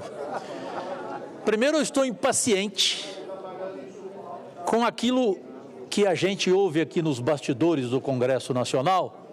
O Jorge Seife catarinense talvez não tenha ouvido ainda. Aqui existe uma definição, não sei se você já ouviu falar. O Senado é chamado de aeroporto e a Câmara é chamada de rodoviária.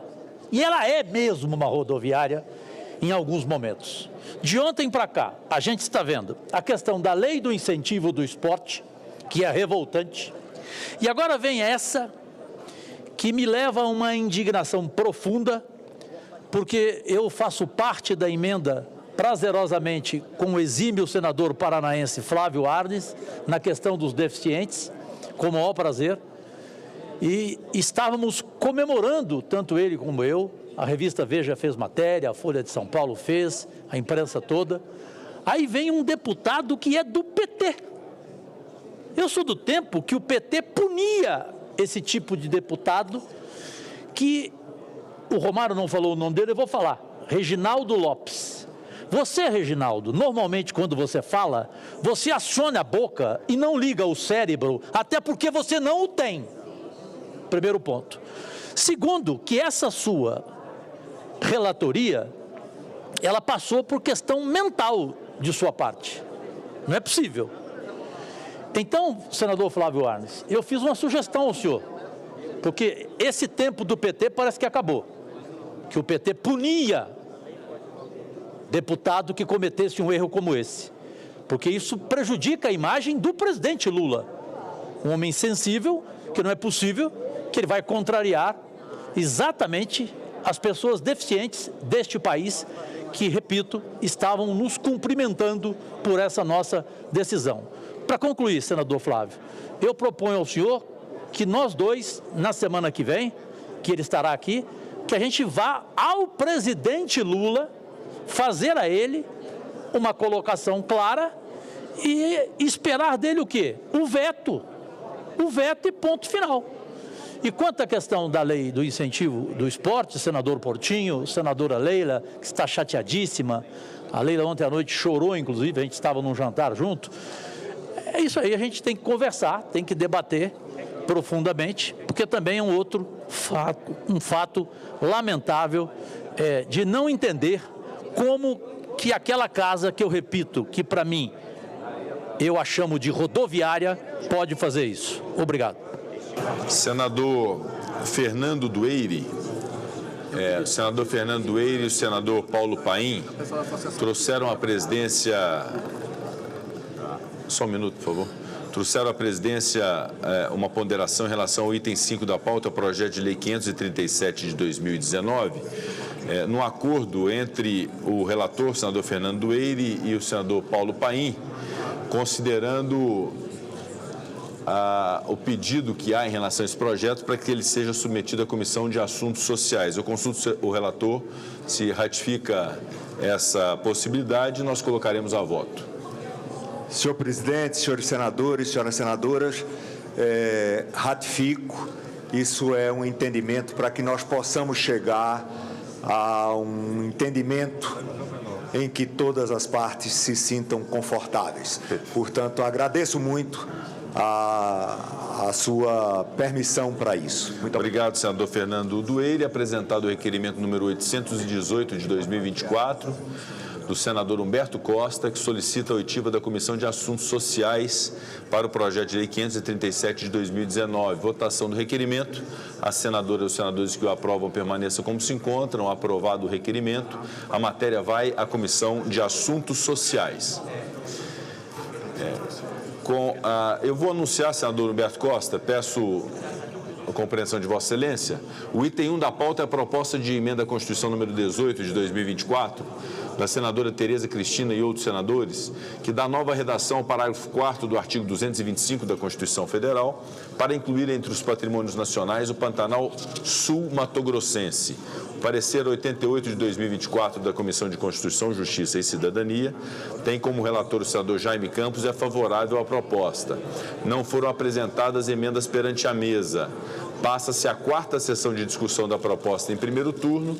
Não havendo quem queira discutir, está encerrada a 4ª sessão de discussão em primeiro turno. A matéria será incluída em pauta para a continuidade da discussão.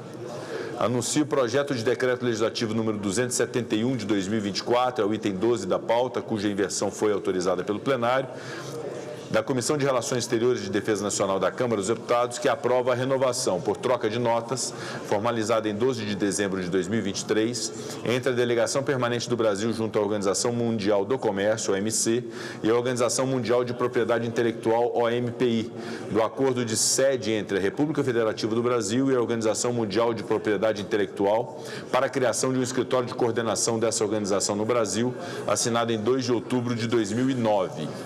Foi apresentado o requerimento número 960 de 2024 de líderes, que solicita urgência para a matéria. Votação do requerimento. As senadoras e os senadores que o aprovam permaneçam como se encontram. Aprovado o requerimento. A matéria depende de parecer. Faço a designação do nobre senador Humberto Costa para proferir parecer de plenário.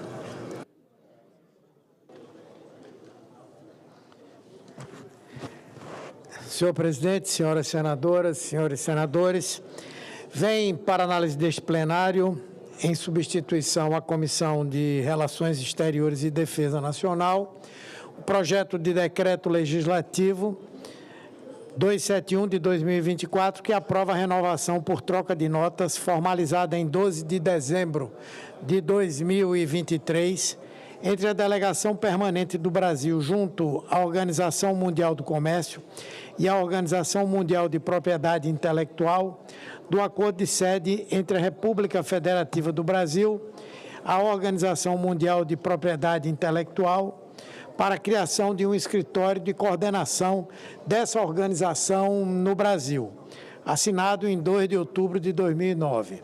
Por meio da mensagem presidencial, número 46, 2024, submeteu-se ao crivo do Congresso Nacional a renovação por troca de notas, formalizada em 12 de dezembro de 2023, entre a Delegação Permanente do Brasil, junto ao OMC e a OMPI, do acordo de sede entre a República Federativa do Brasil e a OMPI para a criação de um escritório de coordenação dessa organização no Brasil, assinado em 2 de outubro de 2009. Exposição de motivos subscrita pelos ministros de Estado das Relações Exteriores e do Desenvolvimento, Indústria, Comércio e Serviço, destaca que, conforme o acordo de sede, em vigência até o dia 3 de fevereiro de 2024, entre o Governo da República Federativa do Brasil e a OMPI, promulgado pelo Decreto 9.575, de 22 de novembro de 2018, aquela organização estabeleceu o escritório de coordenação no Rio de Janeiro, que desde então tem desenvolvido atividades de cooperação com vistas à promoção de objetivos comuns em matéria de desenvolvimento no domínio da propriedade intelectual. O texto ministerial Esclarece ainda que o acordo em causa propõe renovação do acordo, cujo teor reproduz fielmente o texto do acordo original. Dessa forma, o documento registra que o tratado em causa objetiva a manutenção das condições para o funcionamento do escritório da OMPI no Rio de Janeiro e a regulamentação dos privilégios e imunidades que o governo brasileiro poderá continuar a conceder-lhe e a seus funcionários, levando em consideração dispositivos da Convenção de Viena sobre relações diplomáticas, bem como a legislação brasileira aplicável. No mérito, o acordo estabelece o escritório da OMPI no Brasil, nos termos do seu artigo 1. O artigo subsequente prescreve que o escritório gozará dos privilégios e imunidades idênticos àqueles concedidos a agências especializadas das Nações Unidas. O artigo 3 trata dos funcionários do escritório da OMPI e o artigo 4 dispõe sobre privilégios fiscais.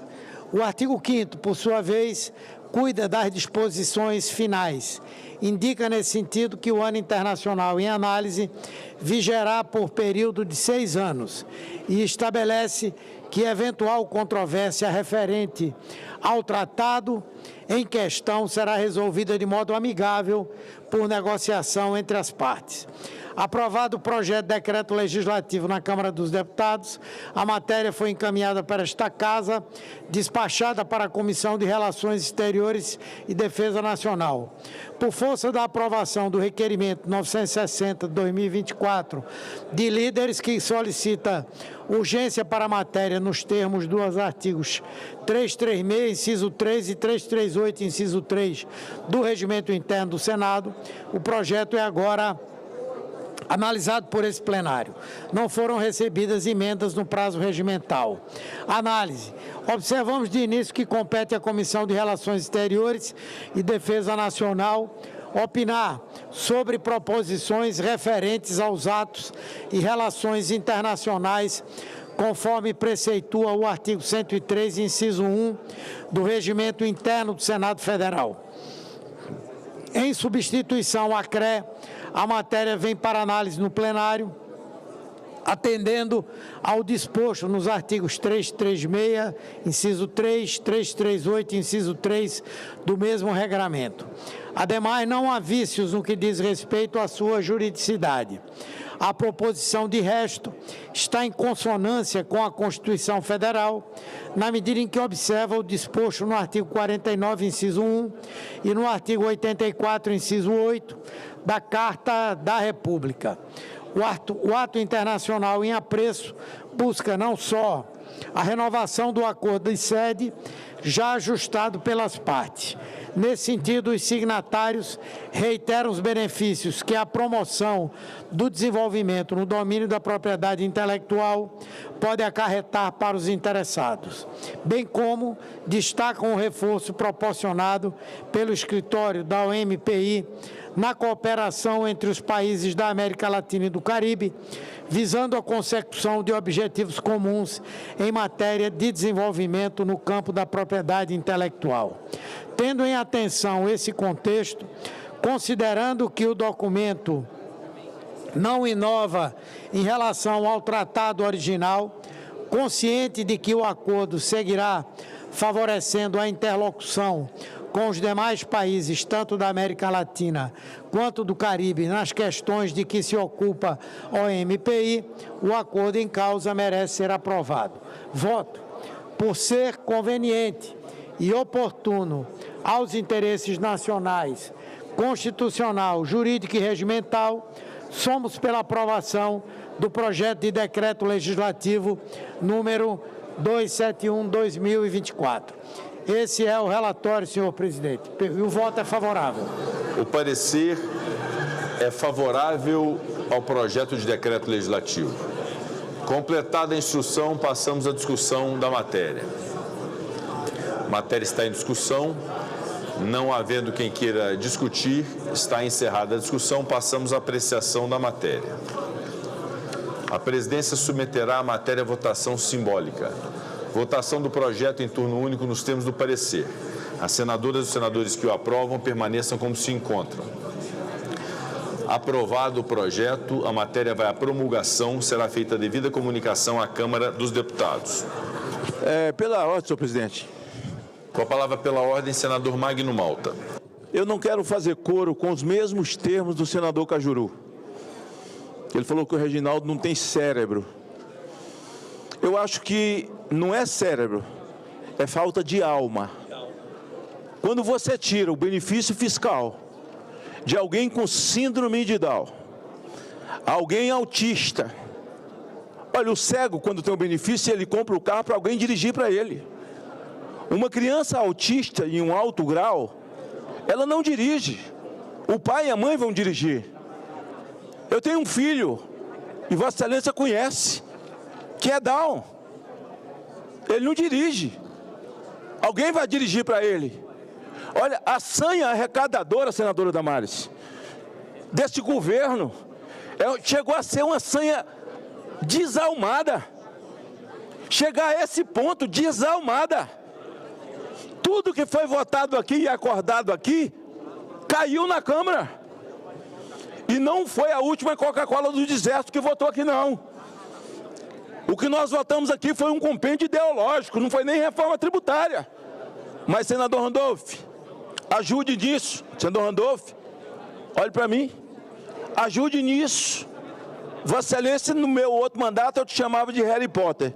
Agora, você parecia, mas está de cabelo branco, envelheceu, mas está poderoso no governo, vou te chamar de He-Man. Ajude. Como é que você taxa e tira essa dádiva fiscal em que as pessoas com deficiência têm síndrome de Down? Senhor presidente, é muito importante isso. E a gente depende de Vossa Excelência. Síndrome de Down e autista. É muita perversidade. Agora um governo, senador Girão, que abre mão e faz renúncia fiscal por 6 meses para as bets. Uma renúncia de 30 milhões em 6 meses dá 9 bilhões. E se você contar todos os impostos em 6 meses, dá 180 bilhões. Não precisava taxar nada. Taxar de nada. Mas aqui a minha palavra é de revolta, de repúdio, e até porque o intérprete da mente de Cristo, o apóstolo Paulo, disse: não vos conformeis com esse mundo, mas transformai-vos pela renovação do vosso entendimento. É revolta mesmo. Revolta mesmo. E eu gostaria de ver aquelas pessoas que defendem a criança, defendem a vida, as pessoas que participam, fazem discursos em audiências públicas com pessoas com deficiência, que se levantassem nesse momento. Em nome dessas crianças, em nome da vida, senador Jader. Obrigado, senhor presidente. Anuncio o projeto de lei complementar número 124 de 2022, de autoria do senador Rodrigo Pacheco, que dispõe sobre normas gerais de prevenção de litígio, consensualidade e processo administrativo em matéria tributária. Parecer número 4 de 2024, da Comissão Temporária para Exame de Projetos de Reforma dos Processos Administrativo e Tributário Nacional. Relator, senador Efraim Filho, favorável ao projeto na forma da emenda número 6, substitutivo, que apresenta, e contrário às demais emendas. As emendas não acatadas na comissão são consideradas inexistentes nos termos do artigo 124, inciso 1 do Regimento Interno. Perante a mesa foram apresentadas as emendas números 7 a 37, já publicadas. Posteriormente foram apresentadas as emendas números 38 e 39, já disponibilizadas na tramitação da matéria e que serão encaminhadas à publicação. A emenda número 35 foi retirada pelo autor. A matéria tramita em regime de urgência nos termos do requerimento número 458 de 2024, aprovado em plenário. A matéria depende de parecer sobre as emendas de plenário. Faço a designação do nobre senador Efraim Filho para proferir parecer. Tem a palavra. Alô. Senhor presidente Rodrigo Pacheco, senhor senador Jader Barbalho, senhores senadores, senhoras senadoras. Passemos a análise do projeto de lei complementar número 124 de 2022, de autoria do próprio presidente Rodrigo Pacheco, que subscreveu o anteprojeto encaminhado pela Comissão de Juristas presidido pela ministra do STJ, Regina Helena, que trata da modernização do processo administrativo e tributário. Um tema que é muito discutido na nossa doutrina, na academia, nas universidades, que cobram do Congresso Nacional uma atualização desse arcabouço legal, do nosso ordenamento jurídico. E essa comissão de juristas, lá no ano 2022, realizou esse trabalho. Em 2023, começamos a nos debruçar em comissão especial. Foram 9 projetos de lei, sendo 2 projetos de lei complementar, os 124 e os 125 que estão na pauta, e outros 7 PL de projeto de lei ordinária, que estão também em análise, alguns já foram aprovados por essa casa, outros não. Então, para dar essa ciência e nivelar essa informação com o plenário, que é um processo muito robusto, né, de modernização do processo administrativo e tributário, fruto da comissão de juristas e subscrito pelo senador Rodrigo Pacheco. Essas normas, o PLP 124, dispõe sobre normas gerais de prevenção de litígio, consensualidade e processo administrativo em matéria tributária. A comissão de juristas define o PLP número 124 como um grupo de alterações ao Código Tributário Nacional, fundada em 3 eixos. E peço atenção porque esses 3 eixos resumem todo o PLP. Primeiro, alterações voltadas à prevenção de conflitos tributários, como mandamento direcionado ao estabelecimento de programas de conformidade e a facilitação da autorregularização.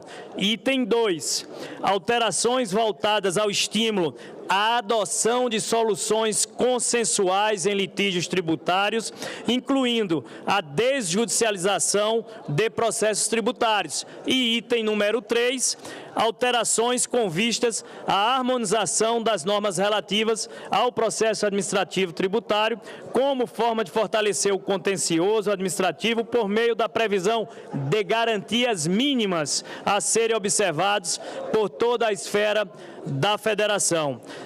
Tratamos aqui, por exemplo, de transação tributária, de mediação tributária, de arbitragem tributária no rol, né, desses 9 projetos que a comissão especial, que foi presidida pelo senador Isalci Lucas, fez um brilhante trabalho. Senador Isalci, que é contador de profissão, se debruçou junto comigo sobre o tema, né, um parecer feito a 4 mãos, apesar de ser relator e ele presidente, mas deu uma contribuição extraordinária na construção, né, do texto. A matéria, senhor presidente, o objeto da proposição versa sobre normas gerais de direito tributário. No mérito, o PLP aperfeiçoa e moderniza o CTN no sentido de melhorar o ambiente de negócios e incorporar mecanismos de soluções alternativas às controvérsias tributárias, com foco na cooperação entre fiscos e contribuintes, o que merece aplausos e vai ao encontro dos novos princípios constitucionais incorporados pela reforma tributária, valendo menção aos princípios da cooperação, justiça tributária e transparência. Na visão da ministra Regina Helena Costa, que presidiu a comissão, os objetivos comuns e primordiais da reforma são a redução e a prevenção de litígios tributários por meio do aperfeiçoamento do relacionamento processual, administrativo e judicial entre Estado, cidadãos e empresas. Para o professor Marcos Lívio Gomes, o PLP tem como eixo a prevenção de litígios, como a consulta tributária, programas de conformidade, métodos adequados para a solução de conflitos, como a transação, a arbitragem e a mediação, a sistematização de multas tributárias, moderação sancionatória, utilização de critérios objetivos, modernização e padronização do processo administrativo fiscal, mais conhecido como PAF, e a extensão de suas normas básicas para todos os entes federados. No plenário desta Casa, foram apresentadas 39 emendas. É bom lembrar, esse projeto já veio a plenário, já teve discussão, as lideranças e seus consultores puderam se debruçar sobre os temas, sugeriram aos senadores algumas alterações de aperfeiçoamento, consubstanciadas em 39 emendas apresentadas. Acolhemos, total ou parcialmente, as emendas 14, 16, 17, 20, 22, 26, 28, 29 e 33, as quais propuseram tanto aperfeiçoamentos de técnica legislativa quanto de mérito, respeitando sempre o espírito do PLP. Destacamos as seguintes: a de número 14, para prever como nova forma de suspensão da exigibilidade do crédito tributário a aceitação de apólice de seguro-garantia ou carta-fiança bancária, e a emenda de número 33, para prever que o valor do tributo a ser restituído será reajustado pelo índice da Selic. As emendas número 13 e 34, referente à transação tributária de que trata o artigo 171 do CTN, ficaram prejudicadas. Tal tema requer amadurecimento por parte do Executivo, o qual demonstrou preocupação com a sua manutenção, especialmente quando se leva em consideração que não há consenso no tema dessas emendas sobre o assunto entre a Receita Federal do Brasil e a Procuradoria-Geral da Fazenda Nacional, a PGFN. Por fim, rejeitamos as demais emendas que, primeiro, propunham alteração de técnica legislativa, de prazos ou de termos que consideramos desnecessárias ou contrárias ao escopo do PLP. Número 2, as emendas que visavam disciplinar assuntos já compreendidos em outros projetos analisados pela comissão que trata da modernização do processo administrativo tributário. E, por fim, também foram rejeitadas emendas, aquelas que criam dificuldades ao bom andamento do processo administrativo fiscal. Senhores senadores, já para concluir, esse parecer reflete o compromisso dessa Casa com a justiça fiscal, o respeito ao direito dos contribuintes. É uma demonstração clara de que podemos avançar, sim, na construção de um sistema tributário mais eficiente, transparente e alinhado aos interesses da sociedade brasileira. Com essas palavras, submeto esse parecer à apreciação do plenário, confiando que ele representa um passo decisivo rumo a um sistema tributário mais moderno e equilibrado. Por fim, complementando aqui ainda o nosso parecer, o artigo 201, parágrafo 3º, acolhendo parcialmente a emenda 39, vem com a nova redação que já está sendo utilizada no PL 2488. É um projeto de lei em andamento. Então, para compatibilizar essas redações, segue a redação do parágrafo 3º, que já está no parecer a ser complementado. Parágrafo 3º. O órgão responsável pela constituição do crédito deve encaminhar todas as informações necessárias para a inscrição em dívida ativa e cobrança administrativa ou judicial dos créditos de natureza tributária ou não tributária definitivamente constituídos ou reconhecidos pelo sujeito passivo no prazo máximo de 90 dias úteis a partir de sua exigibilidade, podendo ser ampliada até 120 dias úteis para contribuintes de maior índice de conformidade e devendo ser reduzido para 60 dias úteis para aqueles com histórico de baixo recolhimento espontâneo, salvo lei em contrário. É exatamente ipsilíteris a mesma redação que já foi aprovada na comissão especial no 2488. Portanto, senhor presidente e autor do projeto, senador Rodrigo Pacheco, diante do exposto, o voto é pelo acolhimento total parcial das emendas 14, 16, 17, 20, 22, 26, 28, 29 e 33 de plenário, na forma do substitutivo ao projeto de lei complementar PLP 124 de 2022, prejudicadas as emendas 13, 34 e 35 e rejeitadas as demais. É esse o voto, senhor presidente. O parecer é pelo acolhimento total ou parcial das emendas números 14, 16, 17, 20, 22, 26, 28, 29 e 33, na forma da emenda número 40, substitutivo do relator, pela prejudicialidade das emendas números 13, 34 e 35 e pela rejeição das demais emendas. Completada a instrução, passamos à discussão da matéria. Para discutir, concedo a palavra ao senador Isalci Lucas. Presidente, Primeiro eu quero elogiar a Vossa Excelência para a criação dessa comissão de juristas e quero até sugerir à mesa, senador Davi Alcolumbre, não sei se ele vai manter isso, mas é muito importante na reforma tributária, assuntos tributários, acessórios, tem que ter nessa comissão os contadores, eles é que executam tudo isso. Então, nós tivemos a oportunidade, quero aqui parabenizar o grande trabalho do senador Efraim, que fizemos várias audiências públicas, ouvindo inclusive os contadores também, e realmente é uma matéria que merece muita atenção e apoio, porque de fato moderniza o sistema de execução administrativa tributária, criando a figura da mediação, do árbitro também.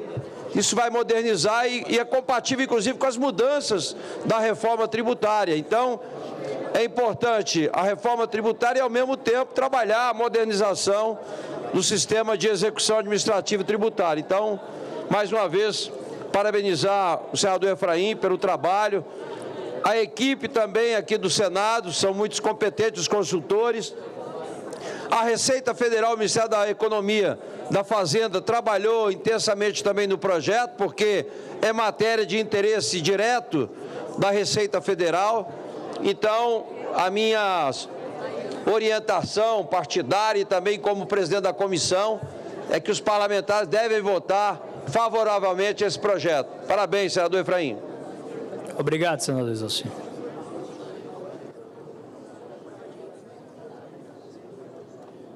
A matéria continua em discussão.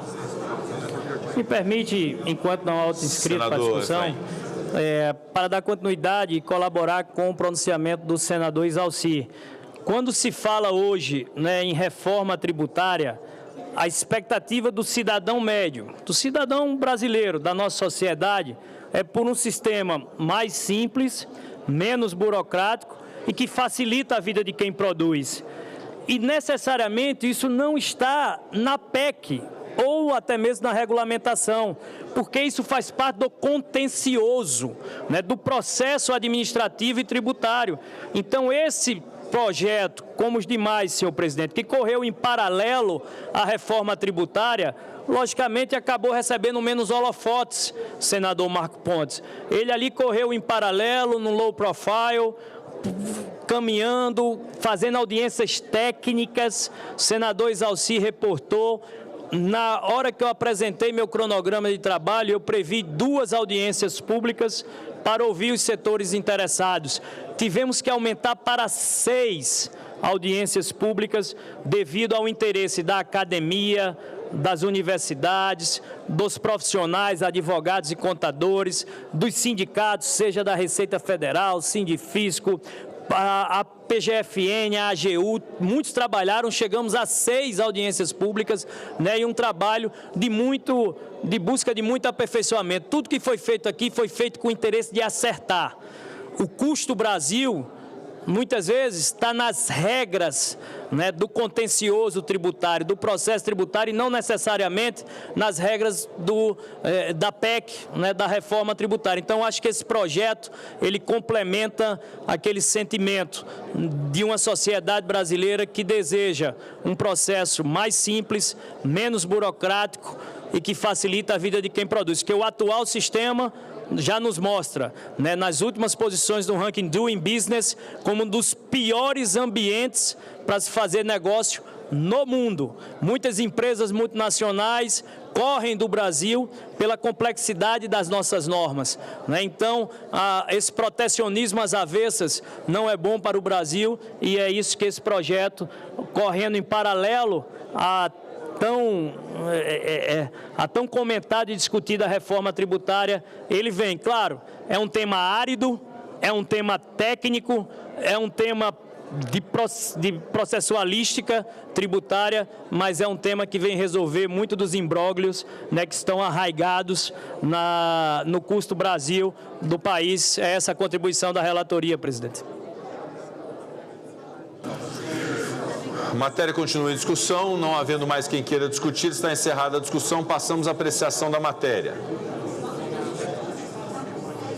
Votação da emenda número 40, substitutivo em turno único nos termos dos pareceres. A matéria depende para sua aprovação do voto favorável da maioria absoluta da composição da Casa, ou seja, pelo menos 41 votos sim. Solicito à Secretaria-Geral da Mesa que abra o painel para o início da deliberação. Votação aberta. Para orientar, conceda a palavra aos líderes por 1 minuto. Como orienta o PSD, líder Omar Aziz? Com o relator, senhor presidente. Com o relator. PSD orienta o voto sim. Como orienta o PL? Voto sim com o relator. Como orienta o MDB? Como orienta o PT? Líder Beto Faro. Como orienta o Podemos? Como orienta a União? Senador Efraim. Microfone, senador Efraim Filho. Acompanho o relator, senhor presidente. Eu oriento o voto sim. Como orienta o Progressistas? Líder Tereza Cristina. Progressistas orienta sim, senhor presidente. Como orienta o PSB? Presidente, podemos sim. Podemos orienta o voto sim. Como orienta o PSB?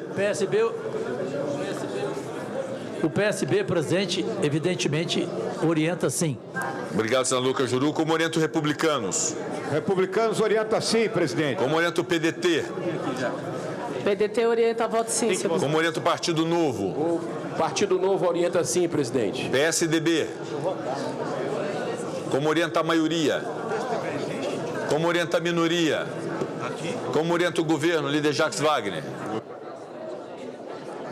O governo orienta o voto sim. Como orienta a oposição? Como orienta a bancada feminina do Senado? Bancada feminina orienta voto sim, senhor presidente. Estamos em processo de votação nominal. Peço aos senhores senadores e senhoras senadoras que possam votar. Peço gentilmente às assessorias que possam acionar os senadores e senadoras para informar o processo de votação nominal do PLP. Senhor presidente, PT orienta sim. PT orienta o voto sim, líder Beto Faro. Com a palavra pela ordem, líder Omar Aziz. Senhor presidente, independente do que a Câmara aprovou em relação aos deficientes, no dia da votação da Lei Complementar 68, o senador Eduardo Braga estava na tribuna e discutindo ponto a ponto. Algumas coisas ele pôde acatar, outras não. Inclusive tinha uma emenda da senadora Mara Gabrilli, que infelizmente não deu. Qual foi o compromisso que nós assumimos aqui? Vários senadores, eu, o senador Cajuru, o senador Astronauta, o senador Flávio Arnes e a própria senadora Mara Gabrilli, para que a gente faça um projeto de lei específico para deficientes. Hoje, senador Efraim, o Brasil, um país que não está em guerra, tem em torno de 15% de pessoas deficientes. Se você colocar como deficiente pessoas que têm pessoas diabéticas, nós é acima de 20%. Isso quer dizer em torno de 30 milhões de pessoas deficientes no país, que não está em guerra. Imagine país em guerra, que o número é muito maior. E cada uma das deficiências é diferente. Hoje o valor que é dado para o deficiente é um valor de 60 mil reais no carro ou 70 mil, que não dá para comprar um carro. E dessas 30 milhões de pessoas, poucas pessoas têm condições de comprar um carro acima de 100 mil reais. Então, nós vamos fazer o projeto exclusivo aqui no Senado, vamos apreciar com os senadores, aumentando o valor para 160 mil reais, carros adaptados, e lógico que cada deficiência nós vamos, como vai ser, quem vai poder comprar, quem não vai poder comprar e como vai ser feito, porque há sensibilidade de todos os senadores e senadoras em relação a isso e da Câmara também. Não é só para esclarecer, porque estava um debate aqui em relação ao relatório do senador Reginaldo. Essa lei complementar só vai valer a partir de 2031. Nós temos que resolver o problema dos deficientes agora, não é em 2031. Não dá para esperar 4, 5 anos para resolver. Então nós temos que fazer isso em fevereiro do ano que vem e eu espero que até lá a gente tenha moldado um projeto que contemple a casa e também contemple as pessoas deficientes nesse país. Muito bem, senhor. Estamos em processo de votação nominal. Peço o senador Magno Malta, ainda não votou, senador Fabiano Contarato, senador Jaime Bagatoli, senador Confúcio Moura, senador Alessandro Vieira, senador Rogério Carvalho, senadora Ana Paula Lobato, senador Ângelo Coronel, senador Cid Gomes, senador Eduardo Girão, senadora Margarete Busetti, senador Humberto Costa, senador Giordano. Estamos em processo de votação nominal.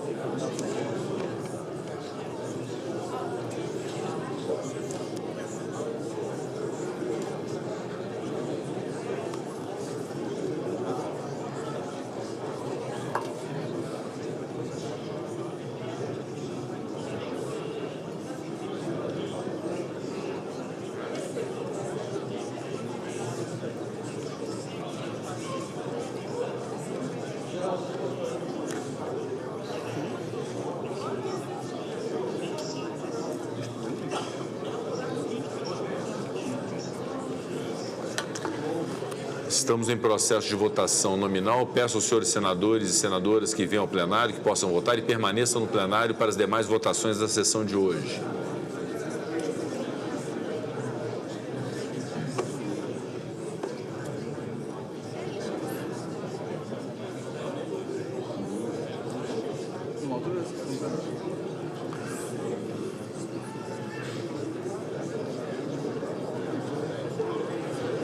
Senador Efraim Filho, podemos encerrar a votação? Podemos, presidente. Vou confiar na orientação dos líderes e ter o quórum qualificado para poder aprovar a matéria. Eu consulto o plenário se todos já votaram, se podemos encerrar a votação. Encerrada a votação em turno único, determino a Secretaria-Geral da Mesa que mostre no painel o resultado.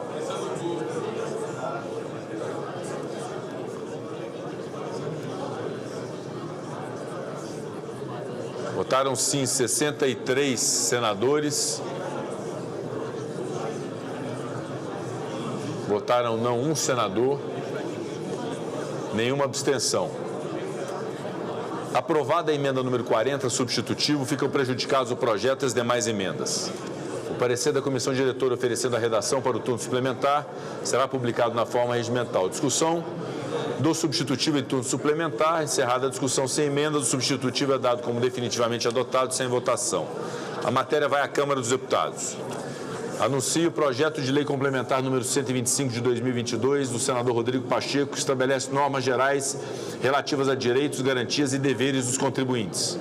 Parecer número 5 de 2024 da Comissão Temporária para Exame de Projetos de Reforma dos Processos Administrativo e Tributário Nacional. Relator, senador Efraim Filho, favorável ao projeto e parcialmente favorável à emenda número 2, na forma da emenda número 6, substitutiva e contrária às demais emendas. As emendas não acatadas da comissão são consideradas inexistentes nos termos do artigo 124, inciso 1 do Regimento Interno. Perante a mesa foram apresentadas emendas números 7 a 32 já publicadas. Posteriormente foram apresentadas emendas números 33 e 34 já disponibilizadas na tramitação da matéria e que serão encaminhadas à publicação. A matéria tramita em regime de urgência nos termos do requerimento número 459 de 2024, aprovado em plenário. A matéria depende de parecer sobre as emendas de plenário. Faço a designação do nobre senador Efraim Filho para proferir parecer. Vossa Excelência tem a palavra. Senhor presidente Rodrigo Pacheco e também autor da matéria, não estranhem, né, eu já fiz a introdução no primeiro parecer do primeiro projeto. Esses projetos, eles advêm de uma mesma comissão especial e que foram subdivididos por questões temáticas, né, em PLPs e projetos diferentes. São 9 ao total, 2 deles estão na pauta de hoje. Todos 2 são de autoria do senador Rodrigo Pacheco, mas por dever de subscrição, né, como presidente da Casa, ao anteprojeto encaminhado pela Comissão de Juristas. O projeto PLP 125, ele traz também uma temática similar à que nós apreciamos no projeto anterior, mas, claro, com outras abordagens. Nessa, especialmente, está previsto o Código de Defesa do Contribuinte, um tema que o Parlamento, durante muito tempo, se debruçou sobre ele. Dentro do 125, do Código de Defesa do Contribuinte, traz a análise, né, do tema, de um tema que tramita nas duas casas, tanto na Câmara quanto no Senado, da regulamentação da situação do devedor quanto mais. Foi um tema extremamente debatido, né, com a Receita e com o governo. Portanto, senhor presidente, esse projeto que propõe a criação do Código de Defesa do Contribuinte representa um avanço significativo nas relações entre contribuintes e administração tributária, buscando estabelecer normas gerais que assegurem direitos, garantias e deveres, promovendo maior equilíbrio e transparência no âmbito tributário. O objetivo central desse projeto é garantir segurança jurídica e respeito à boa-fé, elementos indispensáveis para fortalecer a confiança mútua entre fisco e contribuintes. Para isso, o texto aprovado pela Comissão Temporária Interna consolidou um substitutivo robusto, fruto de amplos debates com especialistas do setor público e privado que analisaram a matéria sob diferentes perspectivas. No plenário dessa Casa, foram apresentadas 34 emendas, todas devidamente analisadas. Entre as aprovações destacadas, no parecer está a criação do Cadastro Nacional de Devedores Contumazes, um instrumento inovador que permitirá a identificação centralizada e integrada de contribuintes inadimplentes de forma reiterada e substancial. O CNDC, Cadastro Nacional de Devedores Contumazes, uniformizará o tratamento dado ao tema, fortalecendo a cooperação federativa e promovendo a troca de informações entre os entes da federação. É importante ressaltar que a regulamentação do devedor contumaz constitui um dos pontos centrais desse projeto, que engloba o Código de Defesa do Contribuinte. O texto propõe critérios claros e objetivos para caracterizar a inadimplência reiterada, substancial e injustificada, estabelecendo limites mínimos de valores e períodos de irregularidade que configuram a contumácia. Esses critérios visam combater práticas que utilizam a inadimplência tributária como estratégia de negócio, protegendo a livre concorrência e o equilíbrio de mercado.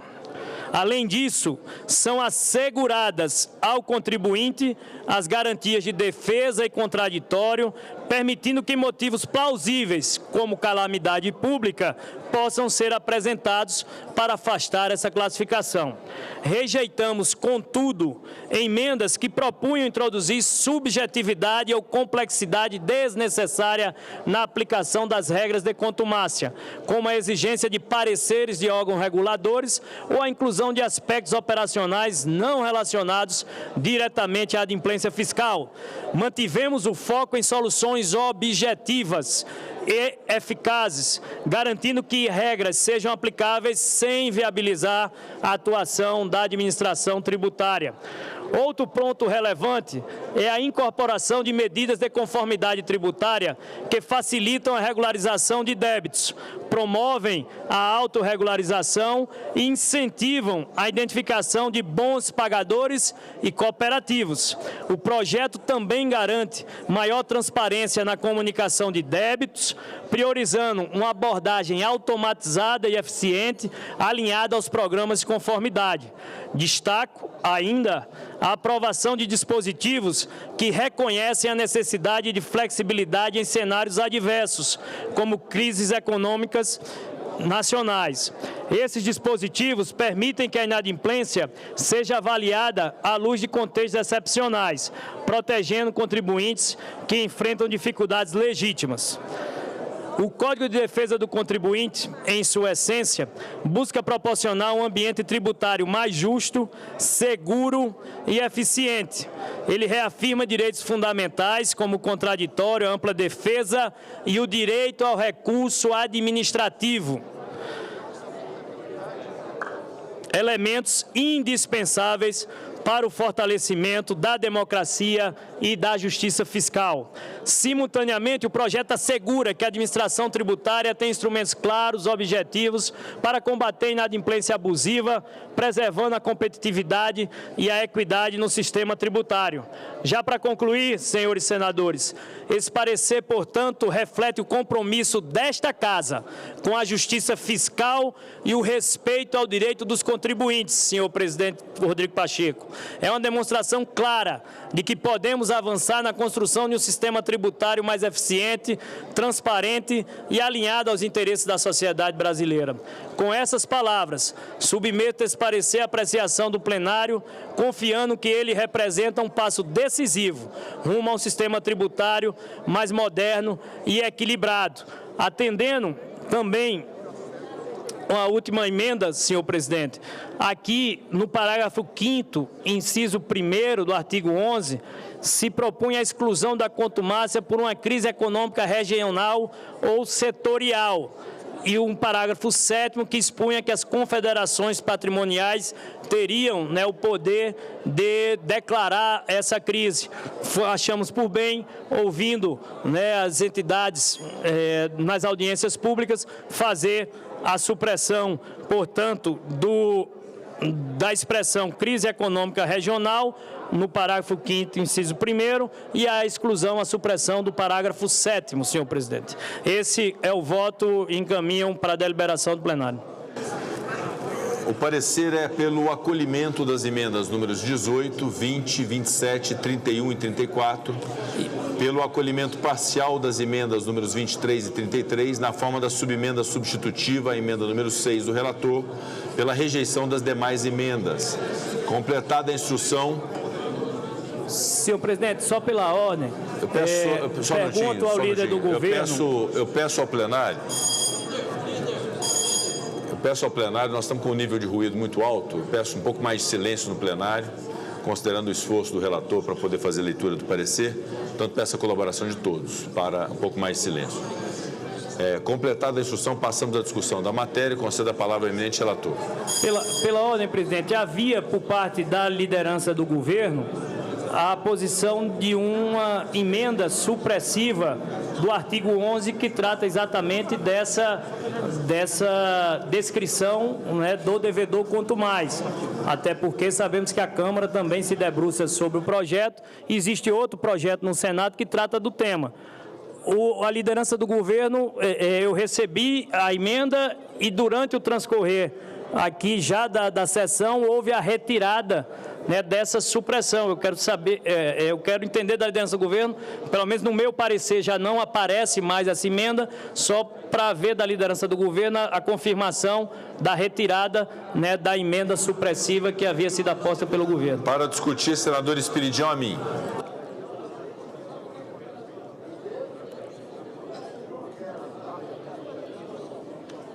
Microfone, senador. Exatamente na hora que eu ia cumprimentar o autor, né? Quero cumprimentar o autor e o relator deste projeto. É claro que é muito ruim falar sobre o calote. O calote é uma doença que às vezes até é justificada quando acontece um imponderável, um acidente climático, uma desgraceira de guerra. Agora, o contumaz ainda tem propaga pela sociedade um defeito a mais, sobre o qual eu tomei a liberdade de pedir atenção do nosso grande senador, relator Efraim. Quando todos nós estamos há quantos anos discutindo a taxa de juros do cartão de crédito, do cheque especial, e ficamos assustados com os 3 algarismos que têm marcado essa taxa de juros anual. Essa taxa é calculada em cima da inadimplência, ou seja, a pessoa que se socorre de um cheque especial, que avança no crédito do cartão, episodicamente paga a taxa de juros engordada pelo devedor contumaz. Confere, senador Efraim. É o seu argumento, senador Esperidião. Mas eu acho que o senhor concorda com ele? Concordo. Então, tudo isso eu falo para louvar o projeto e, acima de tudo, para puxar pelo lado positivo. Eu tenho gravado até hoje, na minha mente, o gesto de uma mulher de Blumenau que, em plena enchente, foi à porta da loja, que estava com a água na beirada da porta, estava fechada, porque o dia do vencimento era aquele. É em nome do bom pagador que eu homenageio o seu trabalho do autor na elaboração e, se Deus quiser, na aprovação desse projeto. Obrigado. Senador Isalci Lucas, para discutir. Presidente, quero também reforçar esse trabalho do Código de Defesa do Contribuinte, lembrando aqui do senador Jorge Bornhaus, né, que foi um dos primeiros a apresentar aqui no Senado um projeto do Código de Defesa do Contribuinte. Eu mesmo, quando deputado distrital, apresentei também na Câmara Distrital um projeto semelhante, mas é matéria federal. Portanto, é uma reivindicação de muitos e muitos anos e que agora, com essa comissão especial, sob a relatoria do senador Efraim, que também tão bem relatou e fez esse trabalho magnífico, a minha recomendação também é pela aprovação desse projeto e, mais uma vez, elogiar esse grande líder aí, nosso Efraim Filho, que é novo, mas tem alguns quilômetros rodados aí, já tem muita experiência. Parabéns, senador Efraim. Obrigado, senador Isalci. Para discutir, senador Everton.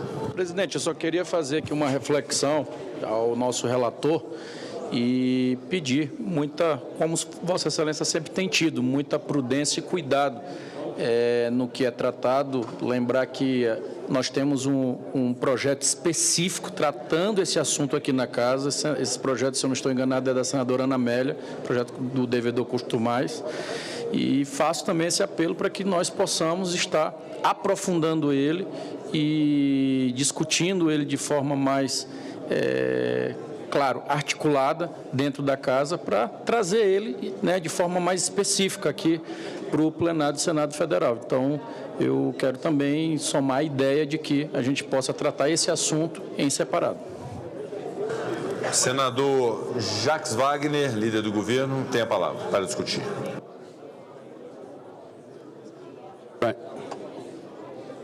Alô? Senador Efraim, Vossa Excelência me fez aquele pedido. Eu vou lhe devolver fazendo outro. Se Vossa Excelência concordar em retirar, eu posso trabalhar para retirar a emenda. Eu, nesse momento, não tenho condição. Acho até razoável, que já analisei. Por isso, lhe pergunto se eu poderia lhe responder com essa pergunta. Senhor líder do governo, meu amigo senador Jacques Wagner, o projeto ele é mais amplo, ele é um PLP, ele precisa de 41 votos para poder ser aprovado. Logicamente, uma matéria dessa natureza, se tiver orientação contrária do governo, com o quórum que nós temos, fica difícil obter os 41 votos necessários de maioria qualificada para avançar. Eu acredito que a relatoria fez, como eu disse, o melhor projeto, ouvindo as melhores orientações para chegar ao melhor texto. Mas, como disse o senador Isalci, né, a cara é de novo, mas a quilometragem é rodada. Então, conheço bem o plenário, lidero uma bancada como União Brasil, sei que sem o apoio do governo dificilmente conseguiremos os 41 votos. Então, por isso que eu fiz questão de provocar a liderança do governo para saber se a emenda supressiva, né, do artigo 11, que trata da contumácia, seria mantida ou não, para que a gente tenha segurança, né, em poder avançar nesse processo. Eu acho que está na mão da liderança do governo para que a gente possa avançar. Eu faço a defesa do texto, mas sei que os votos necessários dependem dessa orientação. Eu agradeço a compreensão e quero elogiar o trabalho. Só que no momento que Vossa Excelência, quando eu entrei no plenário, me falou, foi quando eu fui conversar. Não consegui esgotar. Por isso estou lhe fazendo essa solicitação, porque acho que nós vamos chegar no mesmo lugar, só que eu não consigo chegar agora. Perfeito. Eu vou propor, diante da fala do nosso líder Jacques Wagner e com a compreensão também do relator, que creio haverá de concordar, podemos suspender a discussão para que possa haver, como a gente costuma fazer normalmente nos projetos, que é algum tipo de embate, suspender a discussão para que o relator possa dialogar com a liderança do governo, com as demais lideranças, e tenhamos então um encaminhamento bom para esse projeto. Eu, como autor, evidentemente que quero vê-lo aprovado, mas não necessariamente com o sacrifício de um entendimento que possa chegar a um denominador comum em relação a todas as matérias do projeto de lei complementar. Por isso, se o eminente relator concordar, o líder do governo também, nós suspendemos essa discussão, retiramos da pauta de hoje para a reinclusão oportuna após esse entendimento. Por mais competente que tenha sido o trabalho, cabe ao relator ter a humildade de reconhecer que, com a aquiescência do autor do projeto, o encaminhamento da liderança do governo, o mais prudente é fazer essa retirada, senhor presidente. Agora, deixar bem claro, tem outros temas, tanto na Câmara quanto no Senado. Esse é um tema que o Congresso Nacional precisa se debruçar. É uma tarefa para 2025. A contumácia, o devedor quanto mais, é algo, né, que faz com que o mecanismo da sonegação seja a arma da disputa. Isso desequilibra a economia de mercado, isso inibe a livre concorrência, isso é prejudicial, né, para o andamento do bom ambiente de negócios que atrai investidores para o Brasil. Então, se na última sessão do ano tem essa resistência, o relator humildemente acolhe o encaminhamento, mas deixa, né, o apelo e o clamor para que a gente possa enfrentar esse tema, um tema que está presente e que precisa poder avançar. Então, senhor presidente, agradeço os senadores que fizeram o encaminhamento favorável, que elogiaram, né, o nosso parecer. Vai ficar aí para discussão, quem sabe no retorno dos trabalhos a partir de fevereiro, sobre, né, a gente possa fazer e avançar nesse novo tema. Muito obrigado. Obrigado, senador Efraim. Eu quero fazer um agradecimento a Vossa Excelência pela dedicação em relação a todos esses projetos que alteram o procedimento administrativo e tributário no Brasil, alguns já aprovados na comissão, encaminhados à Câmara, outros pendentes do plenário, o PLP 124 já aprovado na sessão de hoje, o 125 nós suspenderemos a discussão com a reinclusão em pauta, mas agradecer a sua imensa dedicação em relação a todos esses projetos, a todos os membros da Comissão Especial, ao presidente da Comissão Especial, o senador Isalci Lucas, que também contribuiu muito para a evolução dessa matéria ao longo desse ano, e teremos o ano de 2025 para complementação, inclusive na Câmara dos Deputados, daquilo que o Senado já votou, porque são projetos que complementam a lógica da reforma tributária que o Congresso Nacional entregou nos últimos dias à sociedade brasileira e que é muito importante para a simplificação, para a segurança jurídica, para a estabilidade, para o combate à sonegação fiscal, para o combate ao devedor contumaz. Tudo isso é muito importante, nós concebemos no ordenamento jurídico e não foi por outra razão que eu apresentei todos esses projetos para apreciação democrática do plenário. Se há alguma dúvida em relação ao projeto, nós então retiramos, vamos fazer essa avaliação para a continuidade oportuna. Senador Isalci Lucas. Presidente, pelo que eu entendi, a divergência ou a falta de acordo é no artigo 11, que Exato. É o devedor contumaz. O restante tem acordo. Na verdade, a controvérsia é em relação a uma seção inteira, a seção 2 do capítulo 2, que trata do devedor contumaz, que é objeto de outro projeto de lei tramitando na casa e, eventualmente, poderia ser um atropelo desse PLP em relação a um projeto que já tramita no Senado Federal e um outro de iniciativa do governo no âmbito da Câmara dos Deputados. Por isso, a ponderação do líder do governo, obviamente, para termos uma avaliação a respeito disso, não tem problema nenhum, vamos fazer essa avaliação, mas é importante, em algum momento, nós pautarmos para enfrentar esse tema. É só lembrar, presidente, que eu disse aqui, projeto, o primeiro que eu conheci ainda foi do senador Jorge Borhaus, deve estar fazendo o quê? 30 anos, sei lá. Né? Sempre teve essa expectativa de aprovar o Código de Defesa do Contribuinte. Eu acho que o projeto ele tem muitos assuntos importantes. Né? Esse devedor contumaz não teria nenhum problema de depois aprovar um projeto especial, mas a gente não pode, a não ser que o senador Davi, que será o nosso presidente próximo, se comprometa já a botar na pauta esse projeto, já no mês de fevereiro, porque é realmente foi um trabalho muito importante, né? Foi debatido esse assunto, é um assunto que interessa ao contribuinte. Agora, toda vez que a questão é do contribuinte, a gente suspende. O que é de interesse do governo, a gente vota. Então, é 30 anos de expectativa desse projeto. Então, se o governo topasse tirar só esse capítulo e aprovar o resto, já ajudaria bastante. E deixa a Câmara votar o projeto quanto mais aqui depois. Mas eu acho que perder essa discussão, não é? Eu não sei, o senador Jacques Wagner, não sei para onde que ele foi, mas acho que mereceria realmente, talvez, não tirar o projeto da pauta, mas suspender, enquanto a gente vota os outros projetos, até o governo buscar um entendimento. Essa matéria, presidente, ela foi discutida com o governo. Tira só esse pedaço, mas aprova... Tira a seção 2? Não compromete o projeto. Que era o objeto da emenda do senador Jacques Wagner. Sim. E aí mantém o restante. Mantém o restante, para não ficar prejudicado. Porque eu vou fazer o seguinte, senador Exalci, eu vou suspender a discussão. Eventualmente, se esse for o entendimento para poder fazer o acordo, nós reincluímos na pauta de amanhã, que nós vamos ter necessariamente continuidade dessa sessão amanhã, e aí pode ser que haja o aproveitamento do projeto mesmo, né? Ressalvado essa questão. Ou na de hoje mesmo, né, presidente? Ou eventualmente na de hoje, né? Mas por hora fica suspensa a discussão. Senadora Tereza Cristina. Presidente, parabenizá-lo por este projeto, mais esse projeto importantíssimo para o nosso país, para a nossa economia, como mesmo o senhor disse, complementa a reforma tributária, enfim, é um marco importantíssimo. E é um dos assuntos, o devedor quanto mais, senador Exalci.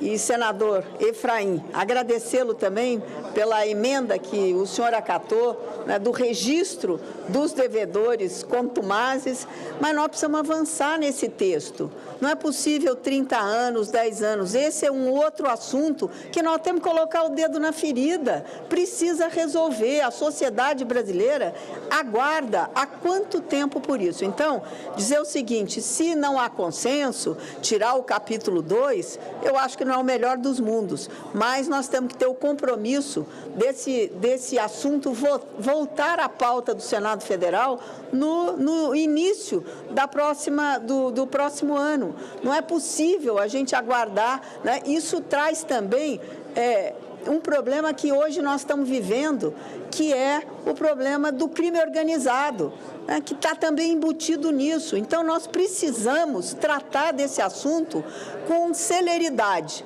Então, sentar na mesa, resolver e colocar para votar. Obrigada.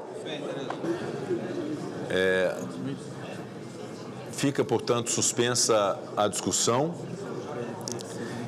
e do PLP 125, agradecendo ao eminente relator. Nesse momento, anuncio o projeto de lei complementar número 92 de 2024, do senador Jaime Bagatoli, que altera o artigo 3º da lei complementar número 116, de 31 de julho de 2003, para explicitar que o imposto sobre serviços de qualquer natureza, ISS, incidente sobre os serviços de guincho intramunicipal, guindaste e içamento, é devido no local da execução da obra. Parecer favorável número 116 de 2024 da Comissão de Assuntos Econômicos, relator senador Laércio Oliveira. Não foram apresentadas emendas perante a mesa. Passamos à discussão da matéria. Para discutir, senador Jaime Bagatoli. Obrigado, presidente.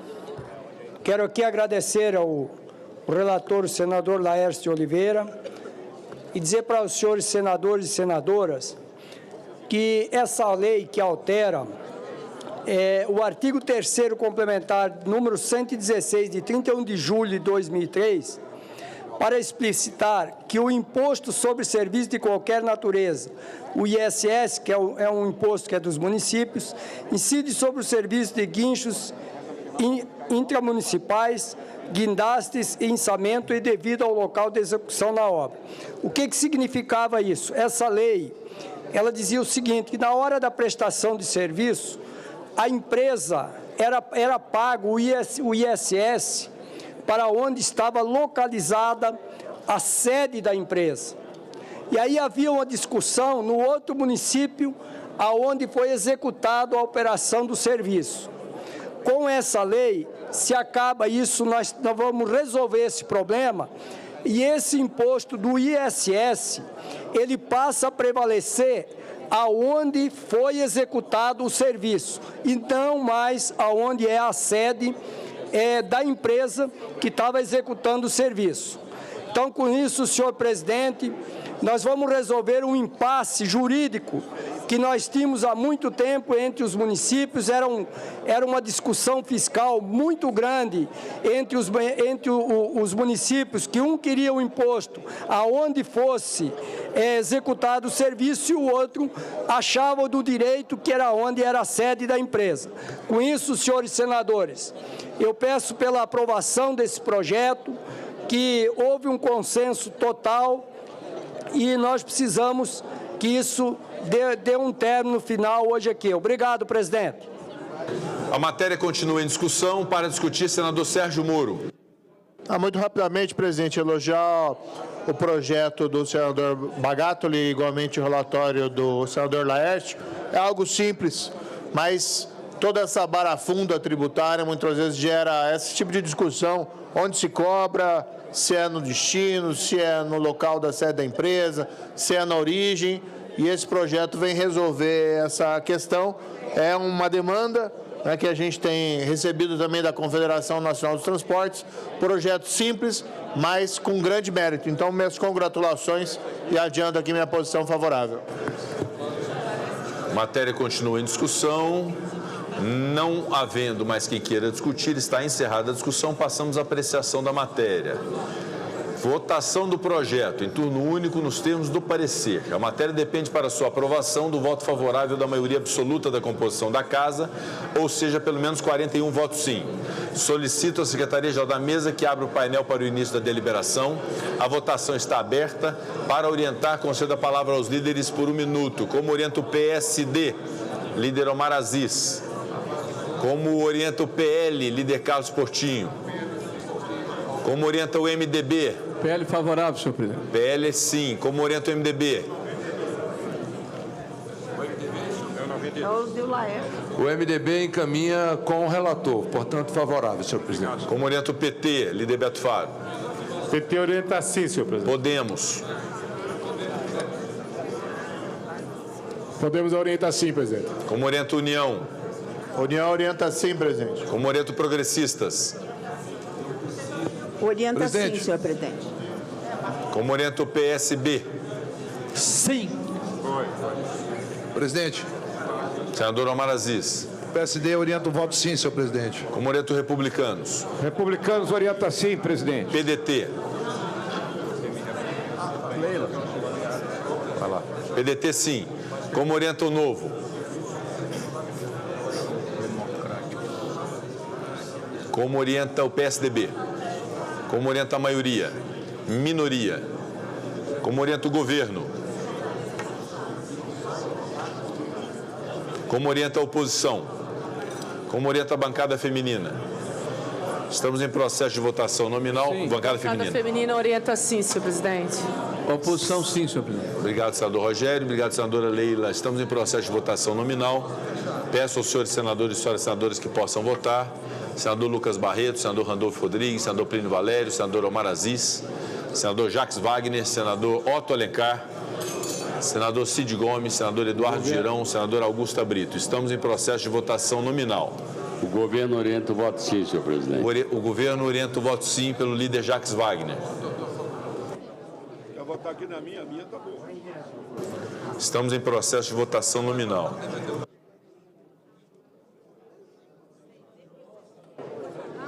Senhor presidente, senador Flávio Arnes, com a palavra pela ordem. Informar que várias bancadas aqui, o equipamento não está funcionando, certo? Perfeitamente. Eu peço à Secretaria-Geral da Mesa que identifique o problema técnico no processo de votação. Em outras também. Nas bancadas. Obrigado, senador Flávio Arnes. Será corrigido o problema. Estamos em processo de votação nominal. Senador Wellington Fagundes, senador Carlos Portinho, senador Romário, senador Giordano, senador Fernando Dueire, senador Humberto Costa. Estamos em processo de votação nominal.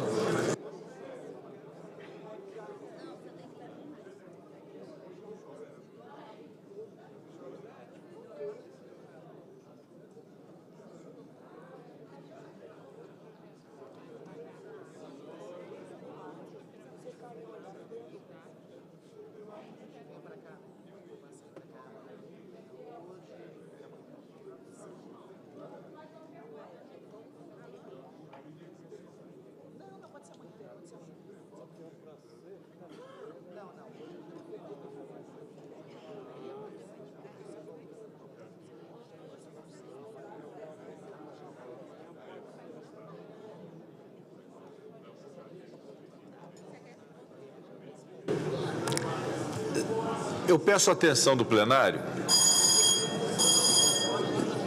Senadora Tereza Cristina, senador Laércio Oliveira, senador Sérgio Petecão, senador Alessandro Vieira, eu peço a atenção do plenário, senador Otto Alencar, senador Randolfo Rodrigues. Muitos senadores me perguntando sobre a previsão da continuidade das sessões do Senado, considerando a pauta que nós precisamos esgotar. E quero dizer que, além da pauta, nós temos algumas reivindicações de bancadas, de projetos já aprovados nas comissões, de projetos que já chegaram da Câmara dos Deputados.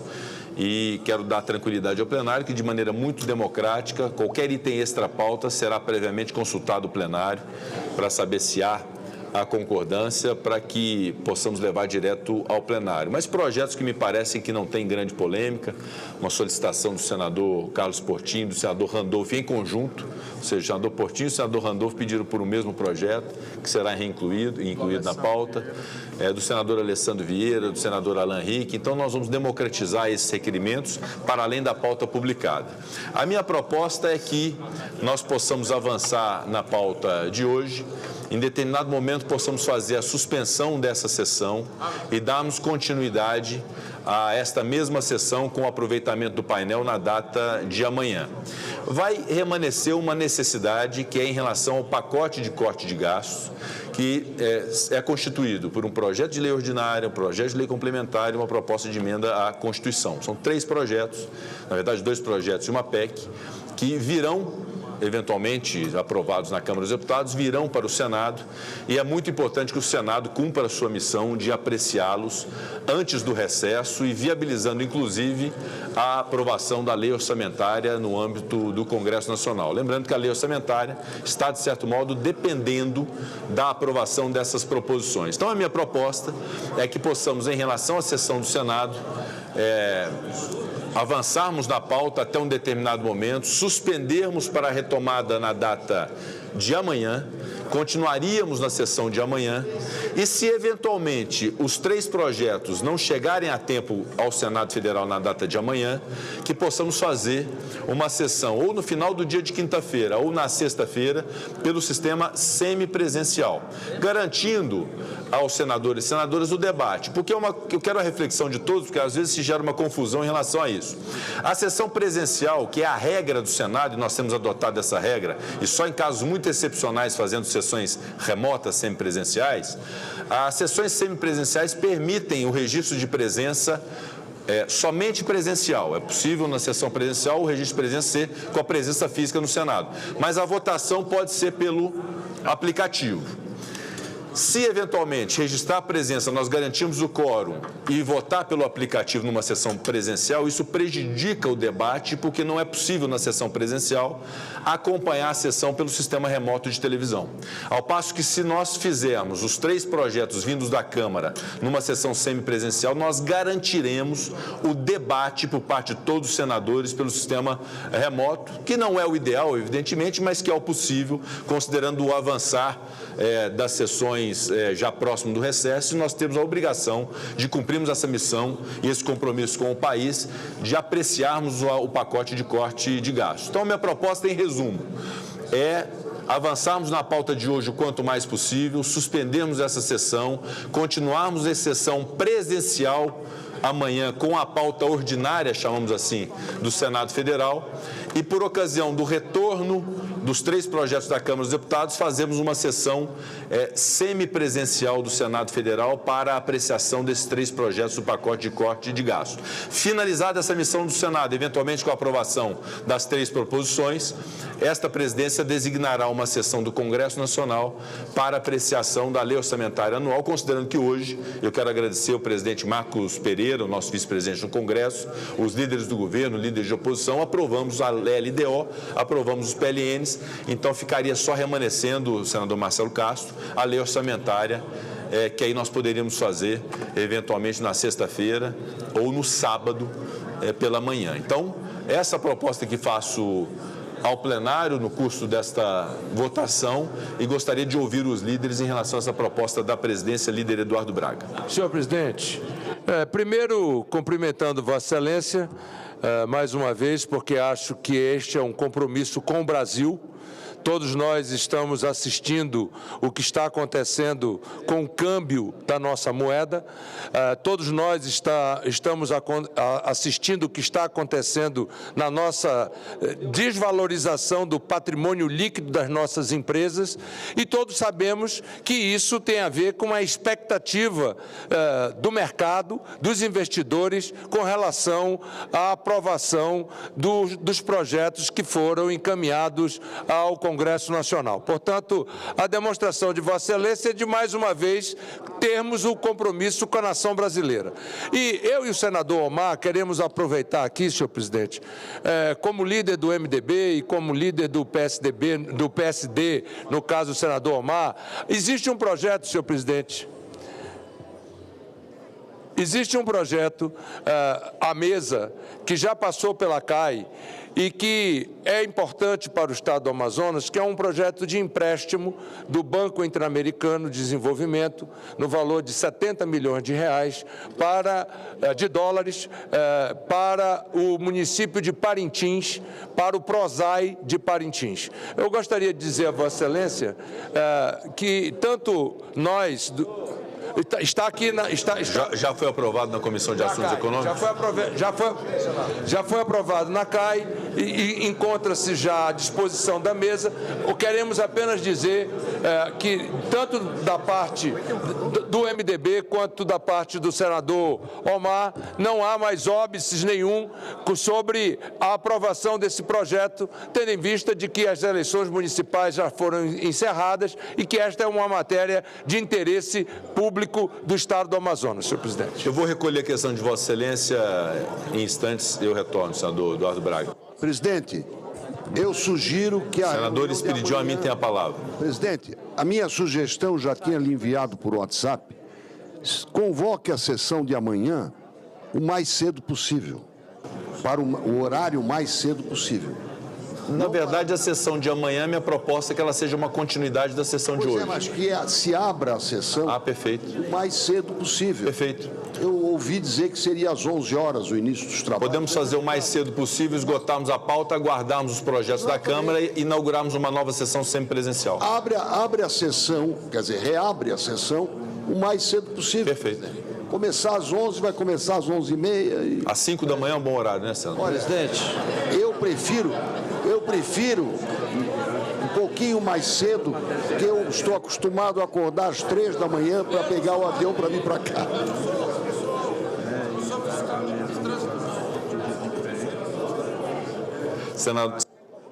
Senador Rogério Marinho, pela oposição. Senhor presidente, eu queria fazer uma reflexão aqui para o plenário, em função da proposta que Vossa Excelência faz. Nós estamos vivendo um momento, eu diria, extremamente angustiante para todos nós.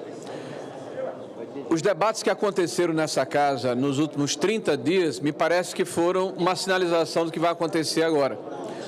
Nós ouvimos aqui vários senadores, abalizados do ponto de vista da economia, falando da necessidade da intervenção do Banco Central na questão do dólar. E eu peço atenção dos senhores, porque eu dizia naquela oportunidade que a intervenção, quando ocorreu na época do presidente Bolsonaro, foi por fatores externos e que intervirmos seria enxugar gelo. Me parece que o tempo é o senhor da razão. O Banco Central já queimou quase 18 bilhões de dólares de reserva e o dólar hoje fecha 6,31. O nosso problema, senhor presidente, é de credibilidade. Credibilidade de ações que esse governo, infelizmente, o que propõe não é suficiente. Senhor presidente, é tão sério esse assunto, porque nós fizemos duas propostas dentro da Lei de Diretrizes Orçamentárias, uma delas recepcionada pelo relator, o senador Confúcio, e depois pressionado pelo governo, teve que voltar atrás, que impedia que o governo pudesse utilizar as bandas na questão da meta fiscal. Nós estamos falando de 30 bilhões de reais. 30 bilhões, senhor presidente, é o que o governo disse que vai conseguir economizar no próximo ano, e nós sabemos que isso não é correto. Os cálculos de qualquer economista mediano mostram que é menos de 20 se for aprovado na integralidade o projeto está proposto aqui em tela. Na contramão do que os senhores estão colocando aqui, vejam a gravidade do problema. Então, eu sei que Vossa Excelência quer preservar o quórum. Vossa Excelência quer fazer com que a maioria dos senadores aqui coloque a sua digital em projetos que são importantes para o país, não tenha dúvida. Mas eu faço um apelo para que os senhores senadores entendam da necessidade de estarmos aqui presentes, para que a discussão aconteça e as pessoas tenham a possibilidade de ouvir os argumentos. O projeto apresentado pelo governo não é suficiente e tem uma série de cavalos de Troia. Não é à toa, senhor presidente, que o mercado está em polvorosa, porque também não engoliu o que o governo apresenta. Isso é, me desculpem, caldo de batata. Então, ou temos a responsabilidade e a seriedade de nos debruçarmos sobre o tema e propormos soluções sérias, eficazes, que restabeleçam a confiança do mercado em nós, ou se apenas carimbarmos o que vier da Câmara dos Deputados, sobre o argumento da emergência, da necessidade de resolvermos esse ano, nós novamente não faremos o nosso papel. Então, respeitando Vossa Excelência e o que está posto aqui para o conjunto dos senhores senadores, eu proporia que nós todos fizéssemos um esforço para estarmos aqui. E que a sessão amanhã, que Vossa Excelência abrisse mais cedo, de 8 da manhã, 9, não sei, mas que ela fosse também presencial. E que os senadores aguardassem um pouco para viajar, com todo respeito a quem está aqui. Olha o que está acontecendo com o Brasil. O país está derretendo, literalmente, e esse governo não merece a confiança, infelizmente, daqueles que sustentam a economia brasileira, que são, na visão do governo, os inimigos da população. Então, eu faço um apelo que a gente faça a sessão presencial amanhã, uma nova sessão, estique hoje quanto puder, estou aqui à disposição de Vossa Excelência, até meia-noite, não tem problema, mas amanhã a gente abre de forma presencial. Também é uma sugestão, não quero aqui, caso seja a vontade da maioria, parecer aqui estou na contramão, mas é um apelo que faço dentro da gravidade do quadro que está sendo apresentado. Fica registrado o senador Rogério Marinho, líder Jacques Wagner. Não, presidente, só com a vênia do líder da oposição, para dizer, primeiro, o país não está derretendo. A oposição tem vindo a esse microfone e insistir com essa tese. Acaba de sair mais uma previsão de crescimento do PIB. Era 3,39, é 3,42. Se fala de pleno emprego, se fala de falta de mão de obra para as pessoas qualificadas. Essa casa deu ao Brasil uma reforma tributária agora. Deu ao Brasil outros itens para melhorar a nossa dinâmica da economia.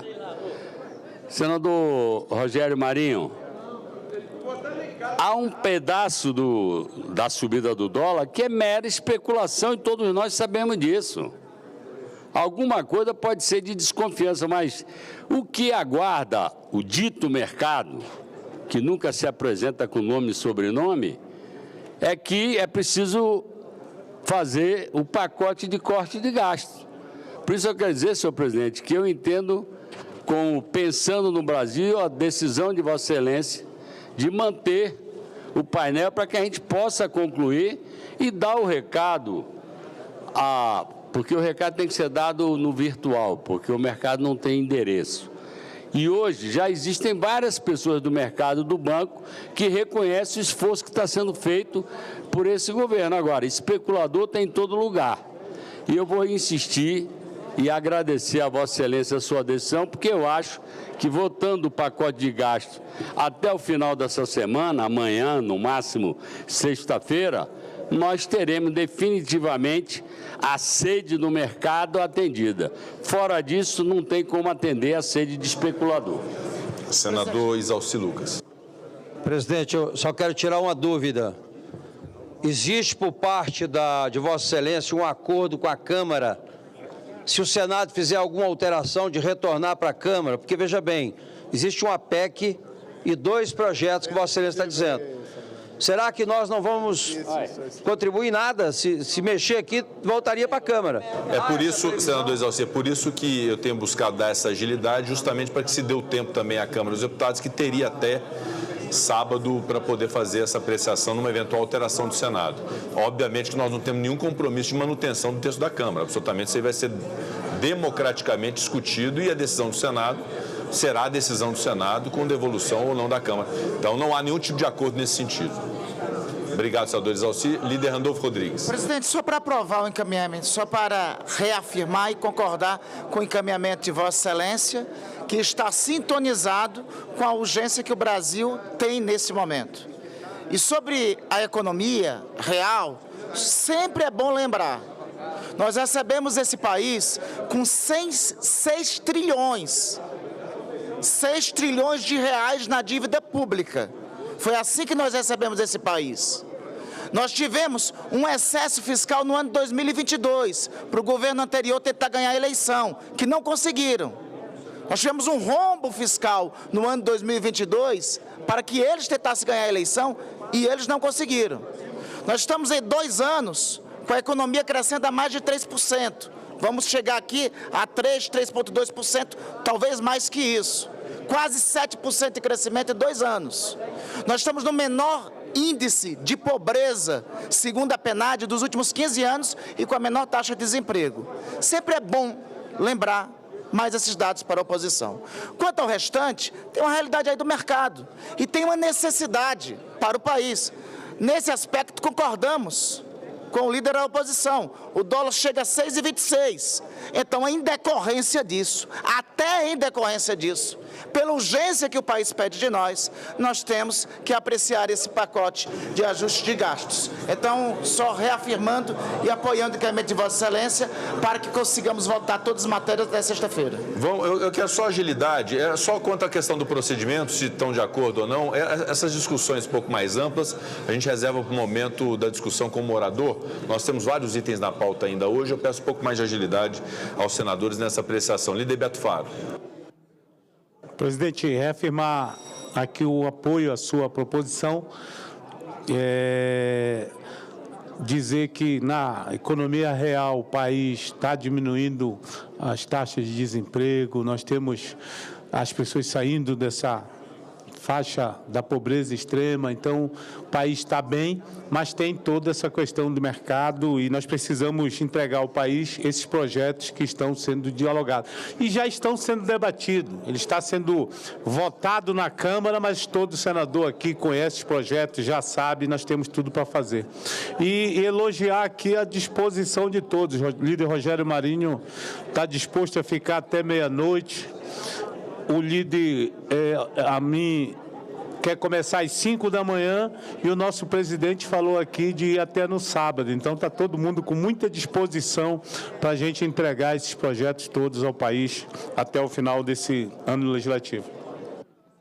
Senadora Zenaide Maia. Senhor presidente, colegas senadores e principalmente o povo brasileiro. Esse mercado financeiro que não tem interesse, não tem endereço, mas é ele que fica com quase a metade do orçamento da 9ª economia do mundo. É esse mercado financeiro que cobra 400% de juro das famílias brasileiras em cartões de crédito, cheques especiais. É esse mercado financeiro que consegue que haja remuneração das sobras de caixa de banco, que é o único país no mundo que tem isso. Ou seja, o próprio Paulo Guedes e o novo ministro do Banco Central reconhecem que é 1 trilhão por dia, aumentando essa dívida e no fim são as pessoas que trabalham os 75%. Pergunte quem é o mercado financeiro, porque o mercado que eu conheço era aquele da minha cidade, Jardim de Piranha, que a gente entrava para comer doce mariola. Mas esse que não tem endereço, mas que fica com metade do orçamento da 9ª economia do mundo, aquele que explora cada um dos brasileiros, cobrando juros ao ponto de se eu comprar um celular desse e financiar, eu pago mais 3. O ladrão leva 1, mas o mercado financeiro já levou 3. Senador Eduardo Girão. Obrigado, presidente. Eu queria só reiterar o pedido feito aqui pelo senador Espiridião a mim, para que começássemos amanhã o mais cedo possível. Eu acho que é um encaminhamento positivo, porque deve ter reunião do Congresso, estava programada amanhã uma reunião do Congresso. Então, se a do Senado puder ser o mais cedo possível, 9 horas da manhã, eu acho que estaria de bom tamanho com relação a isso. Só para deixar claro... Só um esclarecimento, senador Girão. A sessão do Senado, a sessão do Congresso, cujo objeto é unicamente a lei orçamentária, ela será cancelada amanhã às 10, porque depende dos projetos da Câmara e do Senado em relação ao pacote de corte de gastos. Então, com isso, nós vamos cancelar a sessão do Congresso e vamos reiniciar a sessão o mais cedo possível de amanhã. Perfeito, eu concordo com esse encaminhamento. Só faço aqui uma pequena explanação, como o senhor pediu, dentro de 1 minuto. O Brasil está indo para o abismo. Isso aqui não é surpresa para ninguém. O dólar que chegou hoje, esse pacote que nós vamos analisar aqui, de corte de gasto, é como a gente diz lá no Nordeste, cosquinha, senador Efraim. Isso é fazer cócegas. Ainda mais se votarmos mais privilégios para o judiciário. Aí você está tirando com a mão dos pobres e colocando com a outra para quem já tem muito privilégio nesse país. Aí é que o mercado vai ficar empolvorosa mesmo. Então, que a gente tenha sabedoria, discernimento para combater o bom combate da forma correta para o bem do Brasil. Muito obrigado. Senhor presidente, todos já votaram? Só um minuto, senador Alan Henrique. Todos já votaram. Encerrada a votação em turno único, determina a Secretaria-Geral da Mesa que mostre no painel o resultado.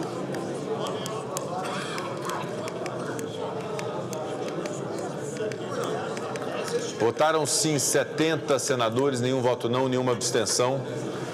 Entendi aqui para mim. Aprovado o projeto.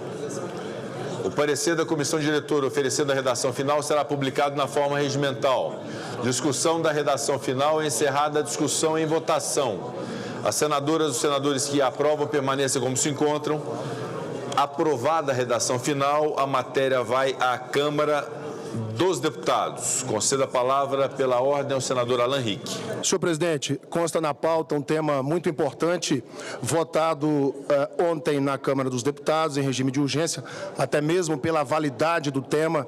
Trata-se de matéria fundamental para as grandes empresas brasileiras multinacionais com filiais no exterior, que é a tributação em bases universais. É uma regra que existe apenas no Brasil, que exige às nossas empresas multinacionais que paguem 34% de tributos sobre o líquido, sobre a renda de suas filiais no exterior.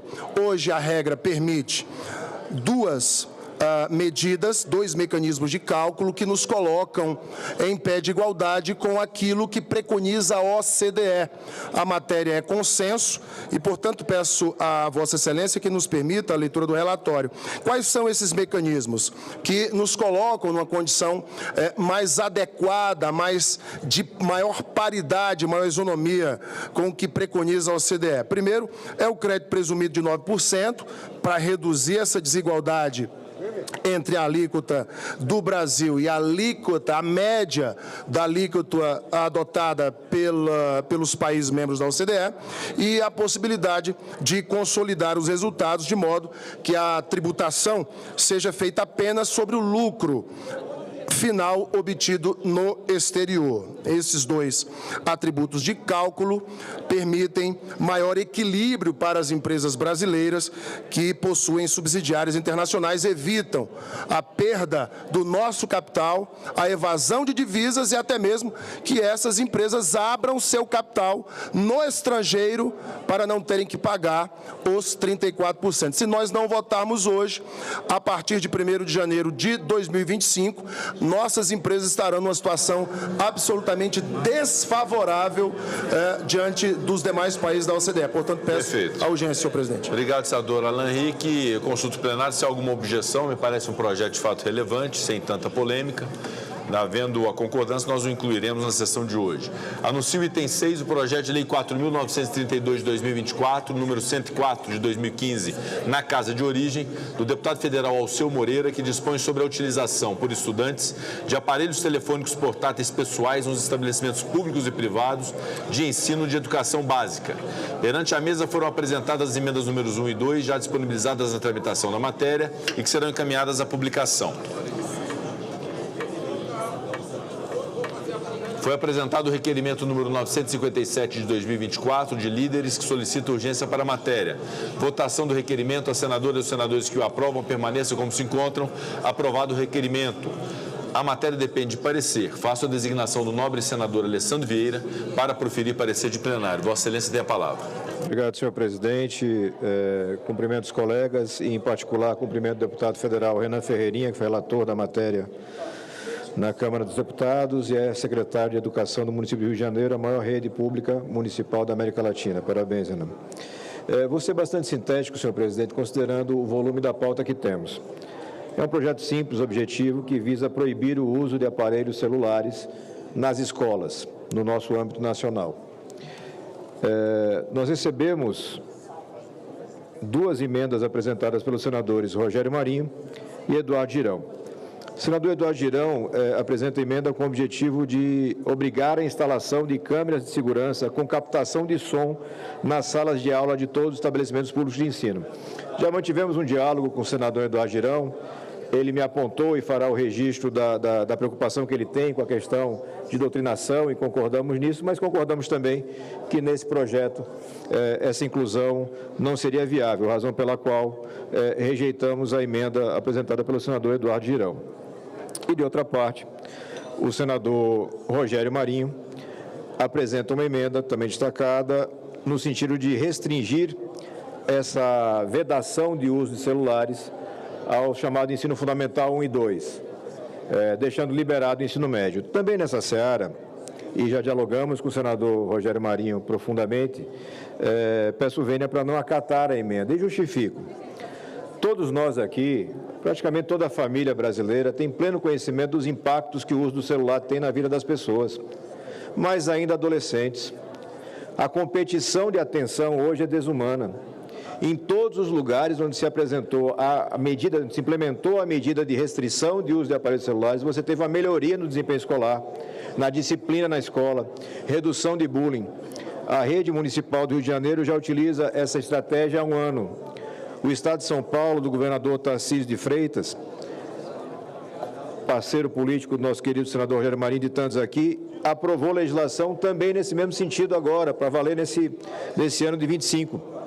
E a razão dessa celeridade, senhor presidente, colegas, eu agradeço muito pela agilidade na votação e tramitação, é permitir que as redes possam se preparar, que diretores, escolas, secretarias possam ter a preparação adequada para iniciar o ano de 25 com a qualidade e atenção devida. Nós precisamos resgatar a autoridade dos professores, a qualidade do aprendizado, qualificar mais nossos jovens e eu tenho absoluta convicção que o caminho, com uma das providências a serem adotadas, é, sem dúvida, a aprovação urgente deste projeto. Então, em vista do exposto, o nosso voto é pela constitucionalidade, juridicidade e regimentalidade no mérito, pela aprovação do projeto de lei número 4.932 de 2024, com a rejeição das emendas número 1 e 2 de plenário. É o voto, senhor presidente, pela aprovação. O parecer é favorável ao projeto e pela rejeição das emendas. Completada a instrução, passamos à discussão da matéria. Para discutir, líder Rogério Marinho. Senhor presidente, senhores senadores, eu tive a oportunidade de conversar com o relator da Câmara, o deputado Ferreirinha. Bem-vindo, Ferreirinha, aqui. Ferreirinha, que inclusive foi secretário do município do Rio de Janeiro da Educação. Acho que todos merecem a nossa homenagem. Há uma intenção no projeto de que se melhore a capacidade cognitiva dos alunos para que eles apreendam o conteúdo sem a concorrência, né, dos celulares em sala de aula. Isso certamente é meritório. Nós estamos vivendo um momento de transição com uma nova tecnologia, precisamos aprender a lidar com ela. A preocupação que tenho e a observação que faço e fiz aos autores e ao relator do projeto, senhor presidente, e peço a atenção dos nossos pares, é de que o momento em que estamos vivendo é muito desafiador e não existem verdades absolutas. Nós vivemos um sistema educacional no Brasil que, infelizmente, tem multiplicado modelos que têm sido deletérios à sociedade brasileira. Nós somos um país em que a educação não funciona. Eu, por exemplo, fui alguém, senhor presidente, que fui educado no método silábico, numa cartilha.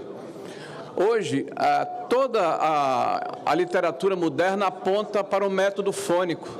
Não obstante, a formação dos nossos professores alfabetizadores vai numa linha muito mais ideológica do que didática.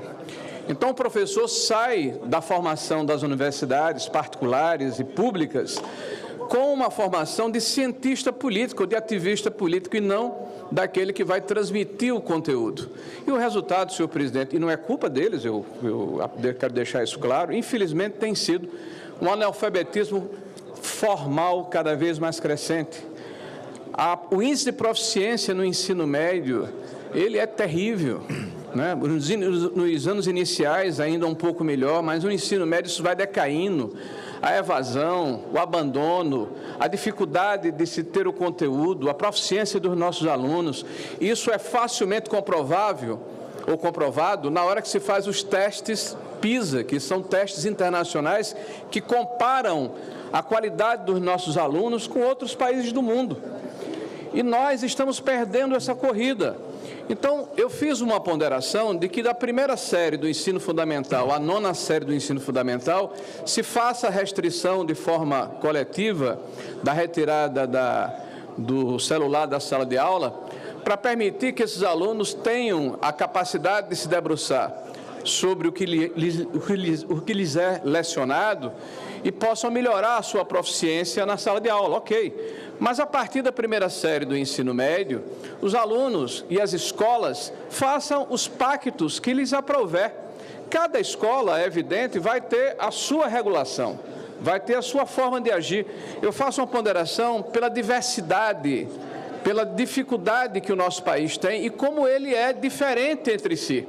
Se você coloca todos numa camisa de força, nós temos uma dificuldade objetiva. Nem todos os sistemas educacionais têm a capacidade de absorver essa tecnologia. E há um fato, me permita, relator, nobre deputado, que em tão boa hora apresenta essa discussão, discussão pertinente, há um fato de que nós temos uma luta dentro da sala de aula, principalmente nos anos mais avançados, da questão da visão de mundo. E alguns alunos se sentem com a necessidade de terem uma testemunha do que está ocorrendo. Porque é importante que o ensino seja ministrado sem ideologia, que nós tenhamos a capacidade e a condição de passar o conteúdo e não a visão política desse ou daquele educador.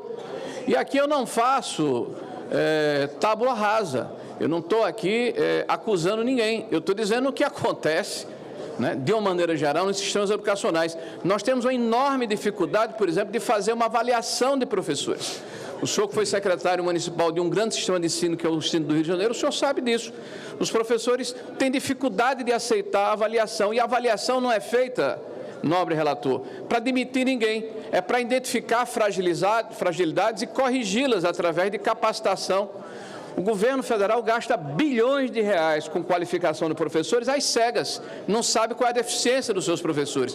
De fato, nós temos um pacto da mediocridade. Não há nada mais importante para um ser humano, para um cidadão, para um homem ou mulher, do que o seu filho ou sua filha. Então, eu faço um apelo a Vossa Excelência, de público, como já fiz anteriormente, querendo votar no projeto que Vossa Excelência apresenta, de que nós possamos, até por uma questão de cautela, iniciarmos essa situação pelos anos iniciais, da primeira à nona série do ensino fundamental. Se Vossa Excelência aceitar a emenda que nós fazemos, nós estaremos dispostos aqui a votar favoráveis e avaliarmos ao longo do tempo se essa ação, ela de fato vai trazer o resultado que todos nós esperamos, ou seja, uma maior atenção do aluno, uma melhor percepção do conteúdo, né, uma melhoria dessa proficiência tão necessária para que nos anos iniciais seja formada a base para os anos subsequentes e que nós não tenhamos hoje a situação que nós temos, senhor relator, de as universidades de ensino profissional no Brasil, principalmente nas áreas de exata, normalmente fazem cursos de parametrização de conteúdo antes de poderem passar o conteúdo do terceiro grau. Isso demonstra uma falência da nossa educação brasileira, com prejuízo para toda a sociedade. É a argumentação que faço a Vossa Excelência e a discussão a respeito de uma matéria tão relevante como a que Vossa Excelência apresenta hoje na Casa. Senhor presidente. Para discutir, senador Eduardo Girão. Senhor presidente, se o senhor me permitir, antes de Eduardo, e acho que você me permite, para poder responder logo ao senador Rogério. Não, o relator tem a palavra. Isso, eu lhe agradeço, presidente. Senador, eu consigo concordar com absolutamente todos os seus argumentos, mas não consigo concordar com a conclusão. Deixar o celular na sala de aula competindo com o professor não resolve nenhum desses problemas apontados por Vossa Excelência. Nenhum. E, pelo contrário, cria outros mais graves. O senhor citou, e acho muito importante em trazer dados concretos, o PISA, que é o Programa Internacional de Avaliação de Estudantes. Em 2022, a OCDE fez a avaliação justamente dessa disputa entre o celular e o aprendizado. Os achados foram os seguintes: alunos usuários de smartphones e outros dispositivos digitais por mais de 5 horas por dia se saíram pior na prova do que aqueles que passaram apenas 1 hora ou alguma coisa em torno disso por dia.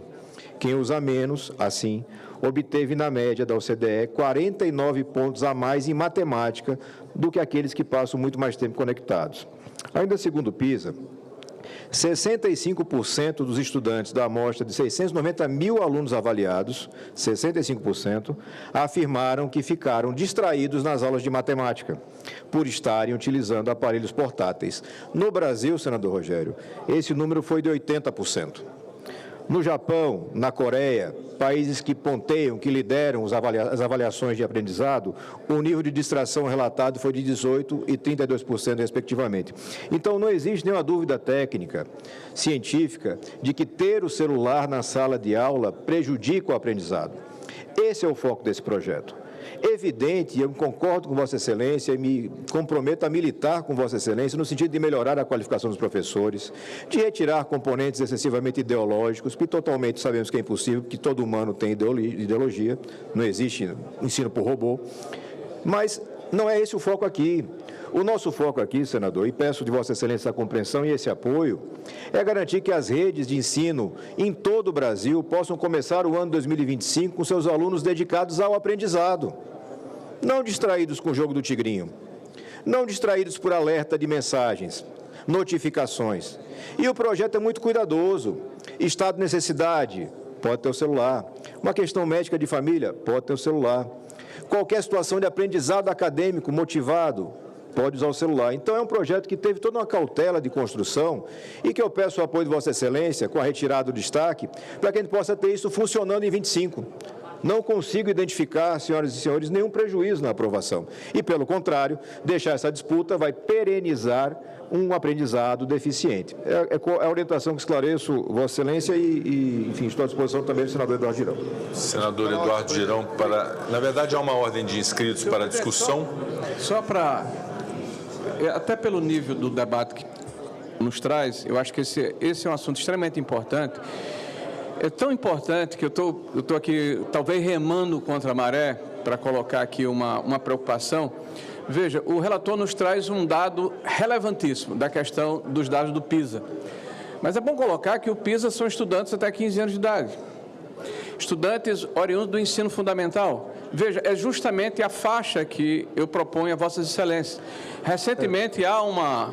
Bom, o senhor me permita só, assim como pai de adolescentes, aos 15 anos você inicia o ensino médio, já está cursando o primeiro ano do ensino médio. Tudo bem, eu estou só colocando que o argumento que Vossa Excelência traz está abrangido pela emenda que faço a Vossa Excelência, né?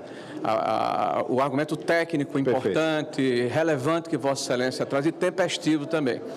E, ao mesmo tempo, dizer a Vossa Excelência que as experiências internacionais nesse tema são muito importantes. Por exemplo, eu conversava com o relator aqui que na Austrália e na Nova Zelândia, lá foi limitado até 16 anos de idade, justamente pela questão da autonomia, porque são nos anos iniciais que o aluno adquire a capacidade cognitiva do aprendizado, a base, a sustentação. Quem aprende português e matemática na idade correta, eminente senador, vai ter a possibilidade de recepcionar outros conteúdos nas fases subsequentes do ensino. O nosso grande problema são os anos iniciais. O primeiro ciclo do fundamental, o segundo ciclo do fundamental, são anos realmente importantíssimos e é essa a preocupação. Mas entendo, Vossa Excelência já tem me dito... Só, Vossa Excelência, um pequeno reparo com relação à referência à Austrália. Os 16 anos não tem nada a ver com celular em escola. 16 anos lá virou um piso de idade para ter acesso à rede social. É outra coisa muito mais ampla. Bom, aqui nós estamos, e por isso é muito importante. Na verdade, eu entendo as preocupações de Vossa Excelência. São correlatos, porque você só acessa a rede social normalmente através de um aparelho social, aparelho celular. Não, mas tudo bem. O jovem não vai estar por ter celular, não, vai estar na família. Eu acho que esse assunto é tão importante, tão relevante, que Vossa Excelência traz argumentos sólidos. Sim. Né? E eu estou apenas reforçando que Vossa Excelência tem razão, que é uma preocupação que temos que ter, que o ensino fundamental do nosso país é sofrível. Sim. Nós estamos reproduzindo analfabetos funcionais, isso é ruim para a sociedade como um todo. Concordo com Vossa Excelência, a minha preocupação é com a extensão dessa ação de uma forma muito abrupta, que nós poderíamos fazer isso de uma maneira gradual, inicialmente até o ensino fundamental e de forma subsequente, mas entendo Vossa Excelência. Senador Eduardo Girão para discutir. Muito obrigado, presidente. Em primeiro lugar, lhe cumprimentar por trazer esse assunto à pauta do Senado. Eu acho que é um assunto extremamente importante. Eu sou pai de 5 filhos, dentre as quais 2 pequenas, e me preocupo muito com o vício em telas, né? É um estrago que está acontecendo, não apenas nas escolas, mas nas famílias e tudo. Mas nós estamos aqui conversando sobre educação. Eu conduzi, senador Magno Malta, uma sessão na Comissão de Educação, graças ao senador Flávio Arnes, que me concedeu esse privilégio, ouvindo especialistas sobre o assunto. E eu saí convencido, senador Alessandro Vieira, que é importante exatamente essa vedação. Eu acredito, e aqui o deputado Ferreirinha, desde ontem conosco aqui articulando, muito sensível à causa e conhecedor, e acredito que o Rio de Janeiro, São Paulo acabou de determinar. Eu acredito que é uma tendência para preservar a educação, o ensino, mas só tem uma ressalva, que eu também compreendo o seu posicionamento, mas nós temos uma peculiaridade, senador Magno Malta, aqui no Brasil, e não são fatos isolados, senador Vanderlan. Em vários estados nós temos denúncias graves sobre doutrinação nas escolas, tá certo? Uma deturpação. Tenho convicção que é uma minoria, mas não são casos isolados. Inclusive, nós tivemos agravantes, deputado Ferreirinha, nesses últimos tempos aí, inclusive de obscenas, coisas obscenas acontecendo dentro de sala de aula, que um celular de alguém que filmou fez, existia ali um trabalho de uma sindicância interna, e é algo que a gente não pode, obviamente, eu sei que tem um dispositivo no projeto da questão dos direitos fundamentais, de força maior, mas eu tenho receio que exista, de alguma forma, nesse governo que aí está, eu particularmente respeito quem pensa diferente, mas eu não confio no governo que aí está, que possa vetar. Então, eu acho que é uma garantia que a gente teria aqui na construção de uma lei, para a gente não ser carimbador, como nós estamos acostumados a ser chamados, e nós somos muitas vezes aqui nesse plenário, mero carimbadores da Câmara, que não respeita essa casa. E o senhor é um que já colocou várias vezes aqui. Então eu acredito que, de uma medida gradual, senador Jorge Seife, que se possa ter câmeras nas escolas, na sala de aula, para eventualmente ter algum tipo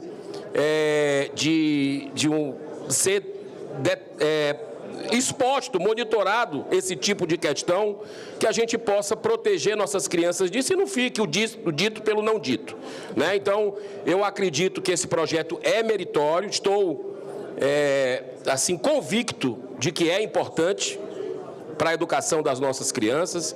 O mundo inteiro está aí acontecendo, insere esse tipo de definição, mas eu só fico preocupado com essa questão da doutrinação, que a gente sabe que o nosso país tem um aparelhamento, senador Magno Malta, o senhor que sempre colocou isso aqui, um aparelhamento que, infelizmente, existe alguns maus profissionais da educação que revertem isso para a sua questão política, ideológica, e as nossas crianças precisam, de alguma forma, ter esse tipo de proteção. Então, só faço essa, por isso que eu fiz essa emenda, Quero também fazer aqui dar meus parabéns à emenda do senador Rogério Marinho, né? Acredito que é legítima também, e quem sabe a gente possa encontrar uma solução para não atrapalhar o andamento, porque eu sei que está começando o ano letivo e que a gente precisa ter um desfecho. Mas como nós podemos ter sessão até no sábado, por que não ir na Câmara, voltar para o Senado, a gente fazer nosso trabalho, aprimorar e aprovar essa lei indo para a sanção? Muito obrigado. Para discutir, senador Sérgio Moro. Presidente, muito rapidamente, essa é uma lei positiva, que as pessoas concordam com a medida de não ter celular em sala de aula, mas vamos também ser franco. O diretor da escola pode fazer isso, o professor da sala de aula pode também determinar que não se utilize, o secretário municipal de educação pode fazer isso, a Câmara de Vereadores pode fazer isso para o sistema municipal de educação, no Estado, a Assembleia Legislativa pode fazer isso, o secretário estadual de educação pode fazer isso, enfim, aquelas medidas boas, que realmente é positiva, mas a gente muitas vezes se esquece que a gente vive numa federação, que as unidades federadas têm a sua autonomia, os estados têm sua autonomia, os municípios têm sua autonomia. E aí a reflexão que eu provoco aqui ao relator, ilustre senador Alessandro Vieira, foi mencionado, o Estado de São Paulo fez isso, o Estado do Rio de Janeiro fez isso, os estados não estão fazendo isso, quantos estados já fizeram, já aprovaram esse tipo de lei? Então, assim, eu acho que a medida é meritória, eu não vou votar contra essa medida, mas convenhamos, né, que estamos aqui assumindo um papel que cabe às unidades da federação, que cabe ao diretor da escola, que cabe ao secretário municipal de educação. E, em certa medida, cabe até aos pais fazerem lá o controle dos seus filhos, embora na escola não possam acompanhar em tempo real. Enfim, faço essa ponderação aqui porque a gente tem uma tendência de, quando vê uma medida que basicamente todo mundo concorda em geral, achar que a gente tem que impor isso aí para todo mundo, quando talvez nós tivéssemos que tomar cuidado para não abrir precedentes, porque hoje é uma medida positiva, amanhã, de repente, pode ser uma medida negativa e controvertida, e temos que respeitar mais, até na casa do Senado, a autonomia dos entes federados. Eu teria a tendência aqui de concordar com a emenda que foi apresentada pelo senador Rogério Marinho. Acho que no ensino médio, os alunos têm uma maturidade maior e essas questões podem ser resolvidas ali localmente, tá? Ainda assim, não vou fazer um cavalo de batalha dessa questão, mas quis registrar aqui que todo esse problema, no fundo, pode ser resolvido localmente pelos estados e pelos municípios. Para discutir, senadora Tereza Leitão. Obrigada, senhor presidente. Senhor relator Alessandro Vieira, eu quero parabenizar Vossa Excelência pelo relatório, pelos estudos que fez para poder compor o seu relatório com muitos elementos, com muita profundidade. É uma questão polêmica, é sim. A primeira vez que eu vi essa possibilidade de suspender o uso de celular em sala de aula, ainda era deputada estadual. Lá, mais ou menos em 2015, 2016, e eu reagi. Eu disse, como é que vai se tirar a possibilidade de utilizar o celular como um equipamento didático, mais um equipamento didático? Isso é conservadorismo, isso não vai dar certo. E hoje eu revi essa posição. Eu revi essa posição justamente pela comprovação do uso excessivo do celular. Não há controle, nem por parte dos pais, nem por parte das escolas, e as consequências negativas, tanto para a saúde dos estudantes, dos meninos pequenos, das meninas pequenas, dos adolescentes, onde se destacam problemas de vista, problemas de visão, problemas de falta de concentração, uma atitude muito refratária à convivência, à sociabilidade. O celular responde a mim, eu converso com o celular, eu não preciso me socializar. E para a construção do conhecimento, isso tudo são elementos negativos. O conhecimento se constrói coletivamente, é a melhor forma. Já dizia Paulo Freire, o professor aprende quando ensina e o aluno ensina quando aprende. Uma escola que traduz isso em seu programa, em sua metodologia, é uma escola que ensina e faz os outros e as crianças serem felizes. Então, o que o projeto propõe, eu acho que é positivo, sim. Ora, a educação básica tem níveis e modalidades, tem etapas e modalidades, que são diferentes, evidentemente. Não apenas na faixa etária, mas naquilo que a faixa etária traz, de características, de diferenças, de condições.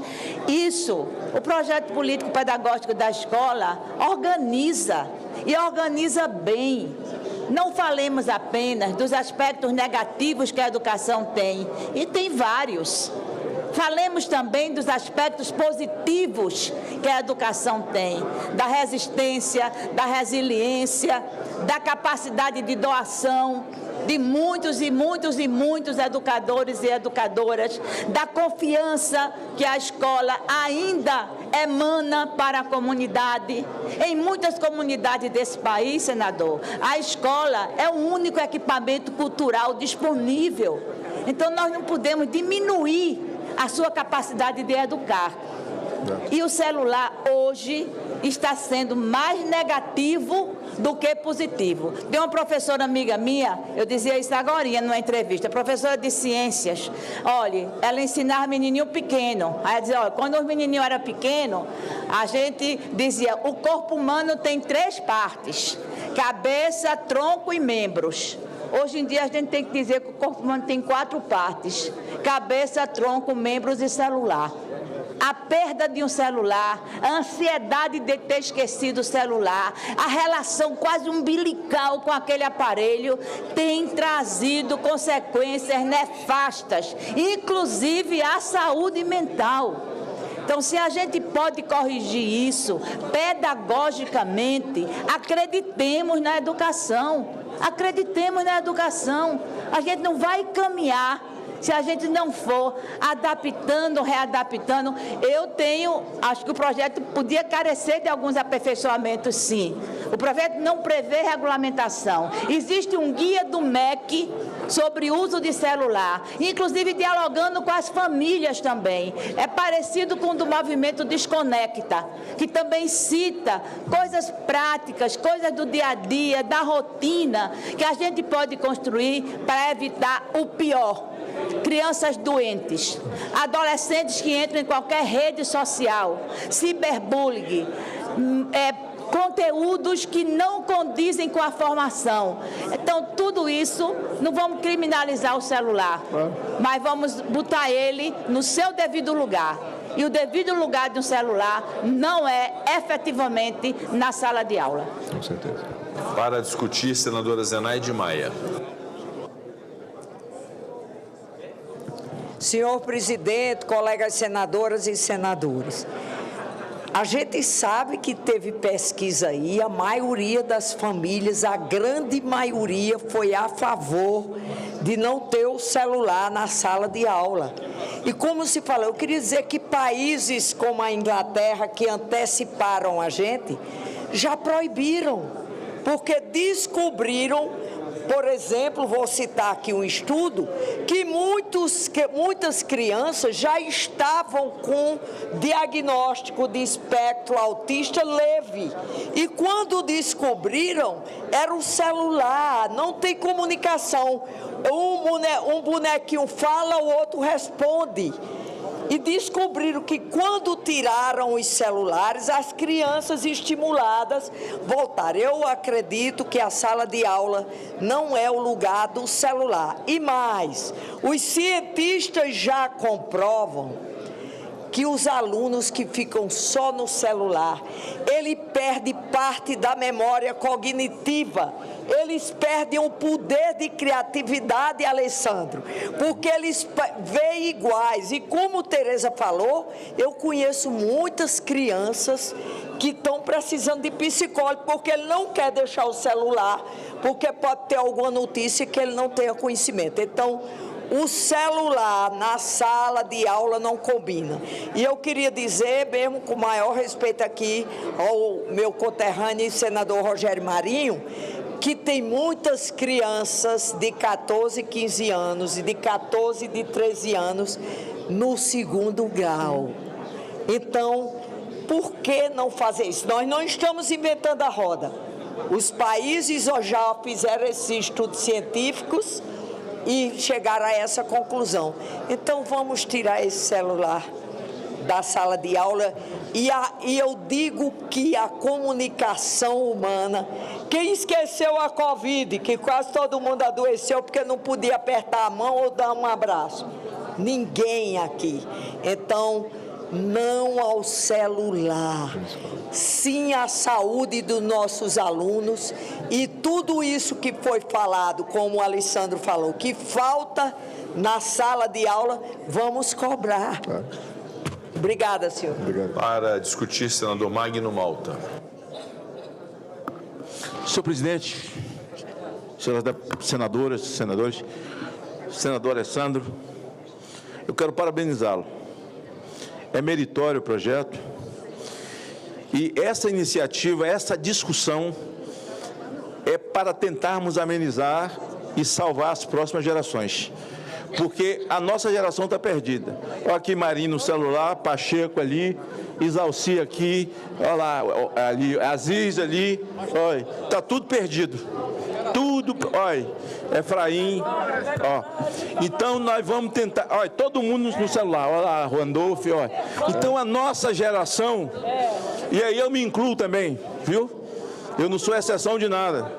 Então veja, quando a senadora fala, a senadora conterrânea, Zenaide, dos problemas cognitivos, psicológicos, estudos profundos, em que doenças somáticas, a partir do psicológico, por conta do tempo de tela que um adolescente fica, e tem gente hoje, já na meia-idade, que não está entendendo porque ele está com mal de Parkinson, com tão jovem, e vai lá e descobre, já tem descobertas, que o problema é tempo de tela. A gente tem problema para dormir. Lá no começo alguém dizia assim, rapaz, é a tela no seu rosto. Eu dizia, é nada, é a tela no seu rosto. Então assim, a melatonina no teu cérebro não registra, ela não vai ser acionada. O que nós estamos tentando aqui, e aí é meritório de Vossa Excelência, aceitando a emenda do Marinho, eu vou votar. Se você não aceitar, eu voto do mesmo jeito. Por quê? Quero propor a Vossa Excelência que nós estamos falando isso para a escola, a partir da escola. Mas veja, um HD vazio são os primeiros 1000 dias de uma criança. O que a Bíblia diz, ensina a criança no caminho que deve andar e quando crescer não desviará dele. A gente pensa só que é levar na missa, levar na crisma, é levar para a escola dominical, é fazer culto doméstico. Tudo bem, isso faz parte, uma parte muito significativa. Mas não é isso que Jesus estava dizendo. Depois, Harvard descobre aí há 20 anos atrás que os primeiros 1000 dias de uma criança formam o caráter dela. É um HD vazio. O que você colocar depois de 1000 dias já está tudo formado para o bem ou para o mal. Eu concordo exatamente que até o ensino primário, e por outra, depois fica meio contraditório. Porque eu fui entrar na justiça para minhas filhas entrar na justiça, para eu entrar na faculdade com 16 anos. Hoje já não precisa mais. Hoje eu pego minha neta que tem 4 anos, pego o celular e dá um nó em mim, em você, em quem ela quiser. Com 4 anos de idade. Então eu quero propor a Vossa Excelência que não é nem imposição. Porque quem educa não é escola. Escola abre janela para o conhecimento. Quem educa é mãe e pai. Mãe e pai educa, escola abre janela para o conhecimento. Escola ensina matemática, português. Eu me lembro, senhor presidente, de uma entrevista de José Disseu. José Disseu dando uma entrevista, eu tenho até aqui. Ele dizendo assim, a única coisa que nós não podemos permitir que passe é escola sem partido. Que nós precisamos de ter escola com partido para doutrinar. Entre esse viés ideológico, que disse o senador Girão. Então, quando um professor... Agora, uma imagem que está rodando, está aqui, eu não vou nem mostrar que é tão... Um professor, com a professora dizendo para os alunos pequenos na sala de aula, Ontem estava rodando essa imagem demais. Vocês têm que dar, tal, falo muito, até doer, até não sei o que e tal. Foi filmado por um aluno. Então é o seguinte, como vamos tratar dessa questão? Aí um diz, não, particularmente cada escola toma a sua posição. Mas como? A nossa cultura é judaico-cristã e eu tenho um projeto de escola sem partido que foi arquivado por o relator Cristóvão Buarque, que é um esquerdista aqui de Brasília, concorrente. Eu espero que você derrote ele. Fiz sua pré-campanha. Eu espero que ele seja derrotado mesmo. Eu espero. E ele é um entusiasta de escola com partido. Então é o seguinte, nós somos uma cultura judaico-cristã. Nós damos formação judaico-cristã dentro de casa. E é desvirtuado na escola, porque não tem um mínimo compromisso. Um ideológico qualquer. Nossa, é um assunto muito vasto. Então, dentro disso, eu queria propor a Vossa Excelência, se Vossa Excelência quiser acatar. Por quê? Porque nós precisamos trabalhar também com a prevenção a isso. E para ter prevenção a isso, que a jovem internet, o jovem cibernético, ele não faz aniversário. Ele vai continuar novo e cada dia ele melhora. Mais novo, nunca mais vai acabar. Que as escolas, na proposta de Vossa Excelência, que oriente os pais, ou que a própria escola, que façam palestras preventivas para que os pais tenham a mesma atitude dentro das escolas, dentro de casa, com os filhos, porque você vai tirar na escola, mas em casa ele tem. Com 10 anos, com 15 anos, ele tem em casa. Senador Malto, Vossa Excelência me permite uma parte, para eu consolidar o seu voto, o senhor votar mais feliz, me permita apenas lhe descrever quais são as exceções que o projeto já abre, ele já prevê. Então, é permitido o uso do celular, se for para garantir a acessibilidade, uma pessoa que usa como uma ferramenta para ver melhor, por exemplo, para garantir a inclusão, para atender às condições de saúde dos estudantes e, muito importante, para garantir os direitos fundamentais. Foi uma construção feita pelo relator Renan, juntamente com o grupo do PL, senadora Carol, senador Nicolas, senador, estou trazendo todo mundo para cá. Tá? Não, ele vai ser presidente, esse aí. Se a idade bater, chega, mas acho que ainda não consegue os dois. Tem gente que não gosta não, mas ele vai ser. Mas garantir os direitos fundamentais. Então, qualquer cenário desses que Vossa Excelência descreve, senador Eduardo Girão, senador Rogério Marinho, estão atendidos. Porque se esse jovem se sente em estado de necessidade, se esse jovem entende que precisa fazer a captação para proteger a sua dignidade enquanto ser humano, ele está plenamente autorizado. Não há sanção nenhuma. E Vossa Excelência há de convir que os maus existem em qualquer ambiente. Exatamente. E nosso papel aqui é criar legislação que permita fortalecer os bons. E nada mais vai fortalecer os bons do que garantir que os professores tenham resgatado a sua autoridade. E a lei é feita, afastados. Concordo com Vossa Excelência, a lei é feita da regra para exceção. Exato. Não é da exceção para a regra. Mas a gente está citando esse tipo de exceção porque hoje eu encontro pessoas no meu estado, senador Alessandro, que falam assim, me abraça com os filhos e com a família. O senhor fez palestra de prevenção às drogas na minha escola, no Polivalente, eu tinha 15 anos. Isso. Eu tinha 12 anos, o senhor me livrou de usar droga, prevenção. Se Vossa Excelência quiser acrescentar que a escola deva promover estudos sobre prevenção a isso, mensalmente, com a presença dos pais. Ideia, senador. Oi? Como eu disse, o senhor vai votar feliz no projeto, eu estou lhe assegurando.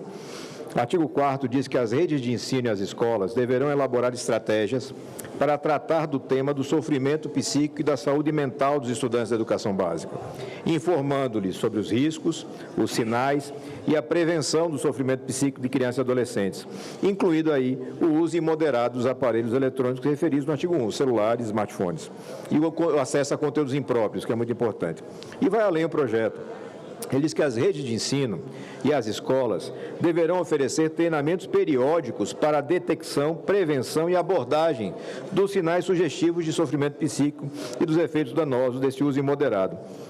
Os estabelecimentos de ensino deverão disponibilizar um espaço de escuta e de acolhimento para aqueles estudantes que estão passando por essa dificuldade, funcionários, inclusive, das escolas que estejam passando por essa dificuldade, para que a gente possa justamente fazer o que Vossa Excelência escreveu perfeitamente, prevenir o problema, tratar o problema, sarar essas pessoas, garantir que elas tenham uma vida útil, saudável.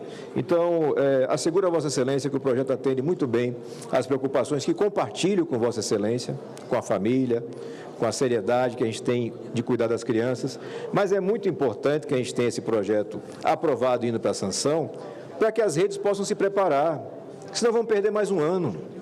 É mais uma geração que se perde. Exatamente. E não há necessidade disso. Então, acredito, senhor presidente, que estamos bem instruídos para encaminhar a votação do projeto e, se for necessário, votar os destaques. Eu só quero encerrar, senhor presidente, dizendo que ontem eu apresentei uma cartilha que a gente preparou na CPI dos maus tratos sobre cyberbullying, né? O mundo é a internet, o mundo é cibernético hoje, e sugeri ao presidente Pacheco que, ao encerrar do seu mandato, que ele republicasse essa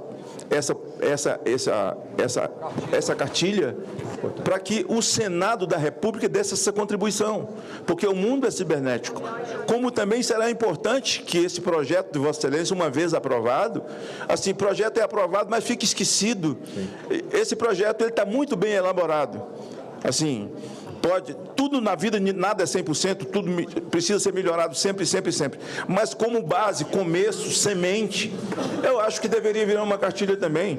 Vossa Excelência pode fazer até pelo seu gabinete. Para concluir, Sandor. Eu concluo dizendo o seguinte, muito importante a discussão desse tema, eu acho que é um tema que não vai parar de ter discussão, mas certamente vou votar com Vossa Excelência, porque é abruptamente meritório. Para discutir, senador Omar Aziz. Presidente. Senhor presidente, primeiro parabenizar o autor do projeto, deputado do PSD do Rio de Janeiro, ele aqui com a sua presença, parabenizar e muito o senador Alessandro Vieira. Senador Alessandro, eu concordaria com o senador Rogério Marinho, concordo com muita coisa com o senador, e algumas eu discordo, mas pela relação de amizade que nós temos. Há 40 anos atrás eu até toparia fazer isso. Até porque hoje o grande problema que nós temos nas escolas é a disciplina. Sim. Por isso que há um apelo muito grande de pessoas que queiram a escola militarizada. Por quê? Não é porque o professor é melhor na escola militarizada, é por causa da disciplina, só isso. Enquanto você não tem disciplina, e aí não dá para você dizer, olha, o cara vai usar restrito. Primeiro que aluno não respeita professor. Nós temos que fazer tratamento de muitos professores que estão sofrendo bullying nas escolas por causa de aluno. E a gente não tem que ter meio tempo para falar, não. Isso acontece diariamente nas escolas. Aluno não respeita mais professor. Antigamente, na minha época, e na época do Rogério Marinho, a gente tinha mais respeito. Se o professor botasse de castigo, a gente ficava com o joelho no milho, na frente da lousa, na frente dos alunos, levava a bolada na mão, sim, quando não aprendia a tabuada, e chegava em casa, o pai ainda botava de castigo e a mãe também. Tinha disciplina. Se fosse há 40 anos atrás, ótimo, pode levar o celular, porque na hora que a professora dissesse, todo mundo guarda o celular na bolsa, todo mundo ia guardar. Desliga o celular, todo mundo ia desligar. Hoje, vão ficar rindo da professora. Então, ideias de outros estados, nós somos uma federação, o Senado representa a federação, é aqui que tem que ser discutido projetos para o Brasil, não é especificamente só para um estado. E ótimos projetos, como o do Rio de Janeiro e São Paulo, tem que ser copiados, e acabou. E o Senado está fazendo esse papel agora, nesse momento. A Câmara já fez seu papel e nós temos que fazer. Então, se fosse há 40 anos atrás, até toparia, olha, até 16 anos e tal, porque tinha disciplina. Hoje não há mais disciplina, infelizmente. Quem sofre com isso é professor em sala de aula. Sofre demais. Não é fácil, não. Você tem uma escola pública, meu irmão, depredam tudo, quebra um banheiro, quebra vidro, quebra tudo e não acontece absolutamente nada. Por isso que existe um apelo, e aí não é questão ideológica, é que a Polícia Militar, o Exército tenha escolas militarizadas, porque lá tem disciplina. E na maioria das escolas brasileiras não tem disciplina. E a gente tem que disciplinar o uso de celular, sim, é papel nosso. Não ao celular em sala de aula. Não. Se tiver algum problema, não, eu não sou contra, não. Aliás, eu como governador criei várias escolas que são primeiros no IDEB, no meu estado, porque são escolas militarizadas, em que lá, em bairros onde tinha uma insegurança muito grande, onde tinha grandes problemas, eu ia lá e fazia. Eu não tenho problema em discutir isso.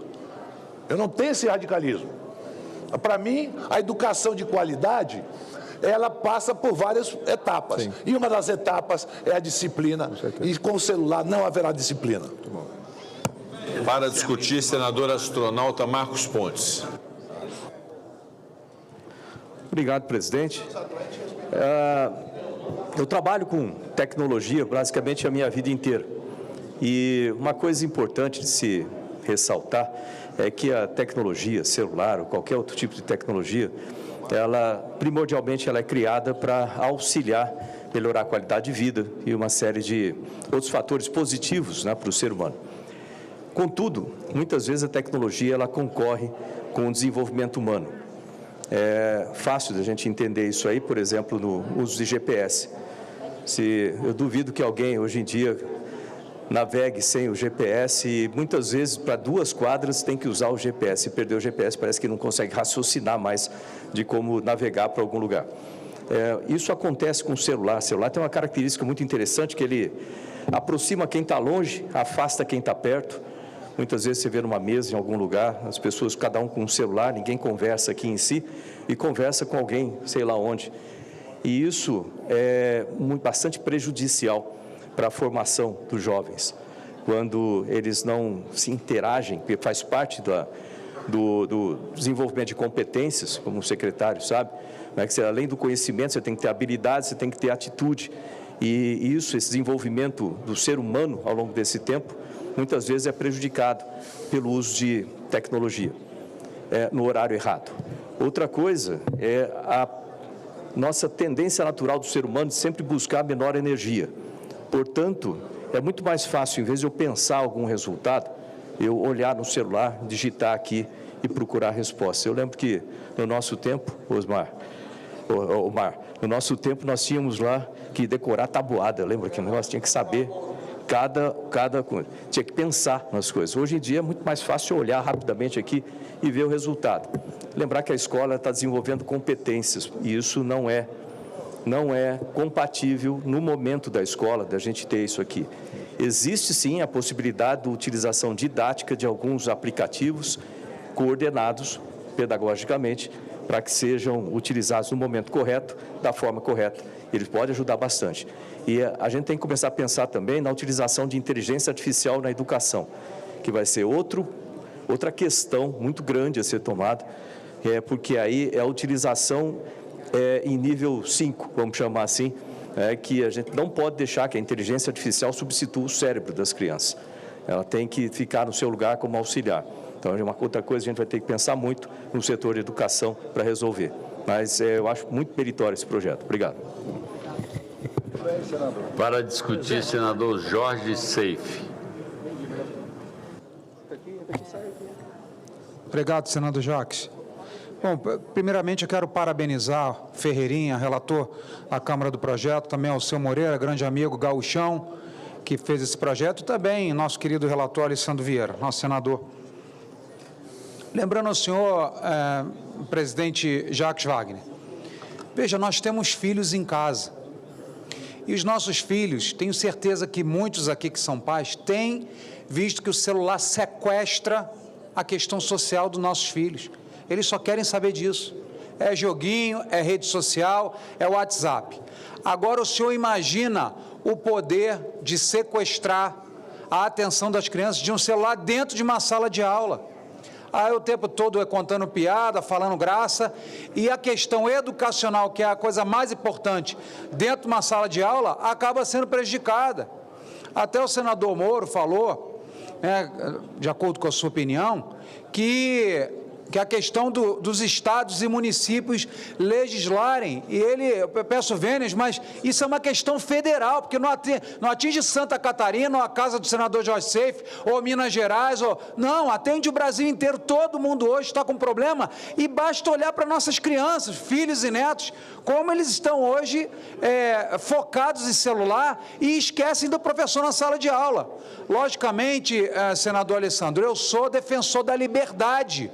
No entanto, a criança não tem ainda, por isso que eles até 18 anos estão sob a nossa tutela, porque até 18 anos cabe aos pais fazer controles.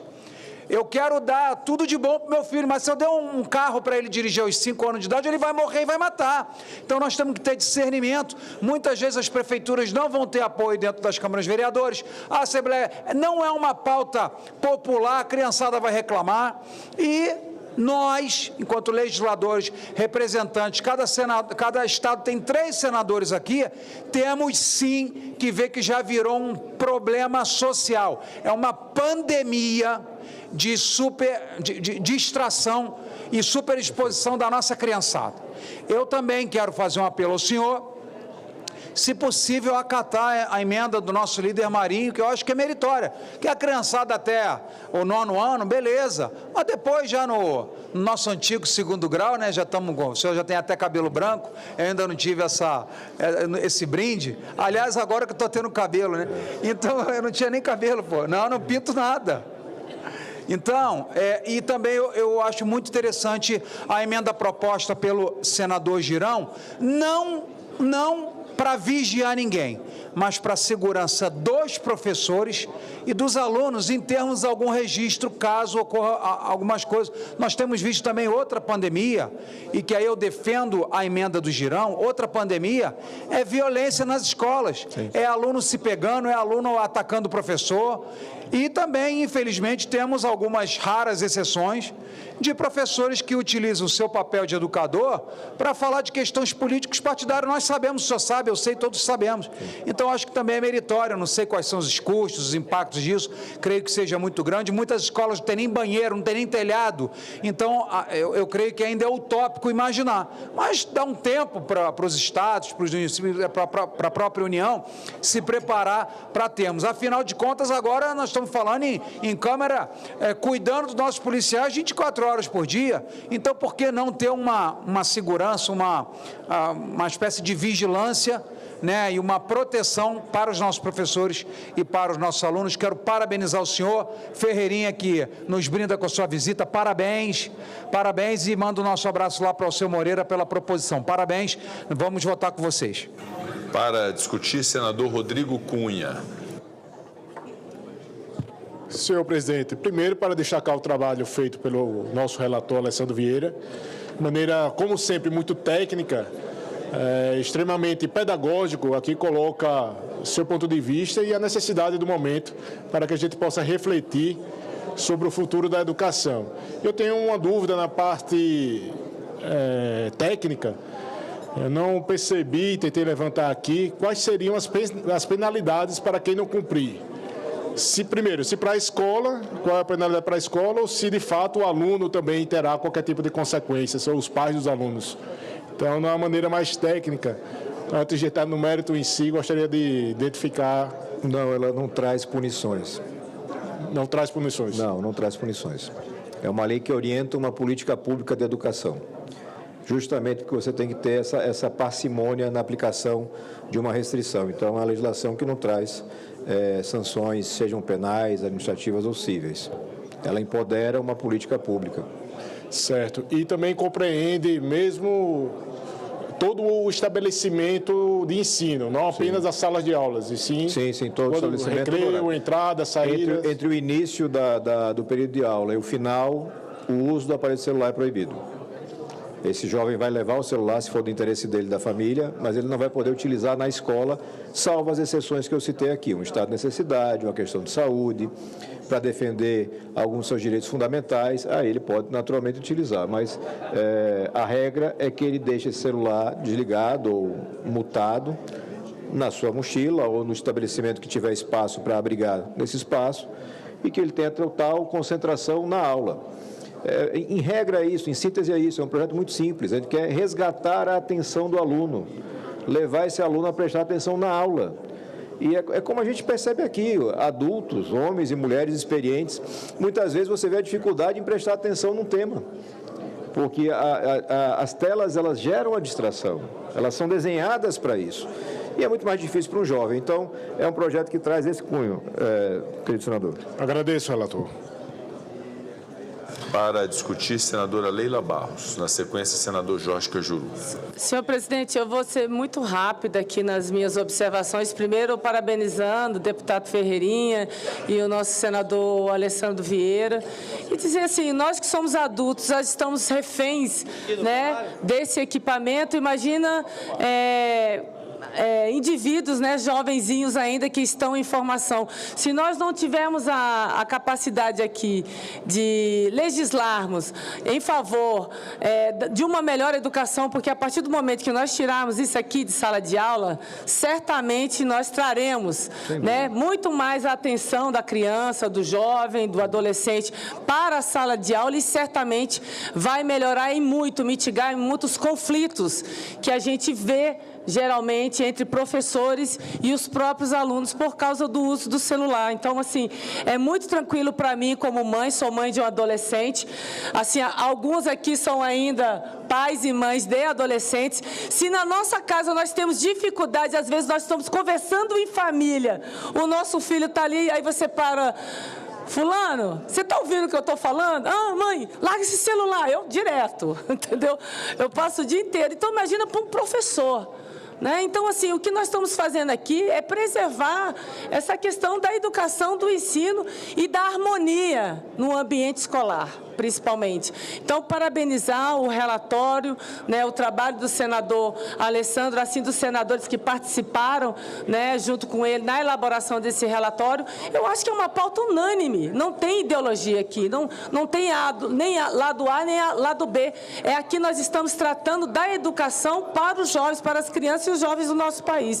Parabéns, senador, e da saúde mental deles, principalmente. Para discutir, senador líder Jorge Cajuru. Ô, presidente, primeiro é o seguinte, nesses 6 anos de mandato aqui, sinceramente eu sentia falta de um assunto tão bem discutido como este. Todos que falaram aqui apresentaram argumentos absolutamente ricos. Adorei ouvir todos aqui, desde o Rogério Marinho com a posição dele, com a emenda dele, ao Omar. Agora, eu não vou discutir, o Ferreirinha, eu até contei para ele, parabéns Ferreirinha, contei para ele uma história de celular que ele morreu de rir, que aconteceu comigo sábado passado. O meu ídolo, relator, Alessandro, parabéns por todos os seus argumentos. Agora eu quero só fazer um desabafo aqui, vou escancarar lá Cajuru. Gente, eu tomei nojo de celular. Eu queria criar um projeto para acabar com o celular, para voltar a ter telefone fixo na minha vida. Aqui no Senado, telefone fixo. Isso aqui é uma porcaria e eu quero anunciar em primeira mão. Segunda-feira ninguém me liga porque eu vou acabar com esse meu celular. Eu quero quebrar aqui agora, inclusive. De raiva, de raiva. Olha aqui, começou com a minha vida. Vou escancarar. Vanderlan, meu amigo. Vanderlan lembra, 2018, o que fizeram comigo na eleição? Eu perdi 400 mil votos em uma semana. Eu ia ter 2 milhões de votos. Você se lembra? O que fizeram comigo? Uma fake news em que o cara perguntava, Cajuru, você acredita em Deus? Eu respondi, não, para mim Deus é canalha. Como que um cara como eu, que tenho Deus aqui, Nossa Senhora da Aparecida aqui, fui seminarista, fui coroinha, fui sacristão, quase fui padre. Como é que o cara vai falar que eu chamei Deus de canalha? Aí vem agora há pouco tempo, a maioria do Senado viu, eu levei gozação pra caramba, brincadeira de alguns colegas, um vídeo do Cajuru namorando, acaba com o meu 12º casamento. Já anuncio que estou solteiro, inclusive. Então, telefone celular, quase acaba com a minha eleição, acaba casamento. Agora, sábado, eu contei para Ferreirinha. Sábado, eu estou namorando 00:30, me liga um prefeito de Goiás, do interior. Ô, senador Cajuru, tudo bem? Eu precisava falar com o senhor sobre uma emenda. Eu falei, amigo, eu estou namorando, amigo, é 00:30. Eu falei, você está de brincadeira comigo? Ele falou, não, senador, eu queria falar com o senhor, é rapidinho. Eu falei, mas eu não quero fazer nada rapidinho na minha vida, meu senhor. Me liga segunda-feira. Então eu tomei nojo, presidente Pacheco, do celular. Adoro falar contigo, te ligo, é um prazer. Mas, por favor, não me liga mais a partir de segunda, tá? Eu não tenho mais telefone celular, não quero ter. E o sonho meu é o dia que essa casa discutir a questão de celular. Porque em 2026, o que eu sofri, quantos de vocês vão sofrer a mesma coisa, com essa coisa chamada fake news, com essa sacanagem? Um Marcos Mion que chorou no telefone comigo, fizeram um fake news dele, ele que tem um filho autista, que é lindo, maravilhoso, o Romeu, o Marcos Mion dizendo que tinha um remédio que cura o autismo. Gente, isso é uma sacanagem. Isso é uma brincadeira. Esses dias de madrugada, eu acordo, simplesmente tinha um vídeo falando, plantão do Jornal Nacional, acaba de falecer em Brasília o presidente Lula. Aí, no outro dia eu vejo outro, acaba de falecer em Brasília o ex-presidente Jair Bolsonaro. Olha o que celular virou desse mundo. Então, por favor, Brasil, vamos voltar ao telefone fixo. Quem está falando isso aqui é um jovem de 18 anos de idade. Presidente, não há mais argumento após o Cajuru. Recomendo passar direto para a votação. Para discutir, senador Flávio Arnes. Dá tempo para apresentar a emenda ainda, Cajuru. Não dá ideia. Não dá ideia. Depois da fala do nosso líder, né, quero cumprimentar aí o Cajuru também pela forma como colocou o argumento, né? Mas eu quero me manifestar totalmente favorável ao projeto. Obrigado. Né? Alessandro Vieira, o relatório está muito bom, os argumentos que foram apresentados também estão muito bons, de acordo com o que vem sendo discutido. Realizamos, quero dizer, na Comissão de Educação aqui do Senado, audiências públicas para debater não só o uso do celular, mas o uso de telas nas salas de aula, de uma maneira geral. E a opinião unânime de todos é que, se não houver algum controle nisso tudo, isso vai fazer muito mal para seres, isso que é importante a gente falar, para pessoas, seres humanos em desenvolvimento ainda. E o Cajuru e todos falaram que faz mal para a gente. E faz, né? O uso indivíduo faz mal. Mas nós estamos falando de crianças e adolescentes. Quer dizer, qualquer livro de psicologia vai dizer, são seres em desenvolvimento. Então a gente tem que cuidar disso. Os pais não sabem mais o que fazer. Os professores não sabem o que fazer. Agora, ao mesmo tempo, tendo isso, por que no Brasil? Porque o mundo inteiro está dizendo que é um problema. Todos estão falando, todos os países, todos os profissionais, relatório da Unesco, né? Se mal utilizado. Se mal utilizado. Então, o que nós estamos dizendo? Por que uma adolescente, até eu queria me referir ao Rogério Marinho, para assim pensar melhor no destaque, na emenda, por que uma adolescente usaria o celular na escola? Seria para efeitos pedagógicos, eu suponho que não seria para telefonar para alguém, para outro, para alguma coisa assim. E isso está previsto na legislação. Pode usar, não tem problema, mas sob orientação da escola. Isso tem que acontecer. Os adolescentes que estão hoje no ensino médio são aquelas crianças, muitas vezes, que já usavam celular com 1 ano, 2 anos, 3 anos. Hoje os pediatras, Sociedade Brasileira de Pediatria, estão todos os setores da sociedade dizendo que isso é inadequado, isso faz mal. Há pais que sofrem muito quando impedem os filhos até os 12, 13 anos, 14, 15, de usarem celular. Então, esses pais precisam ser apoiados também.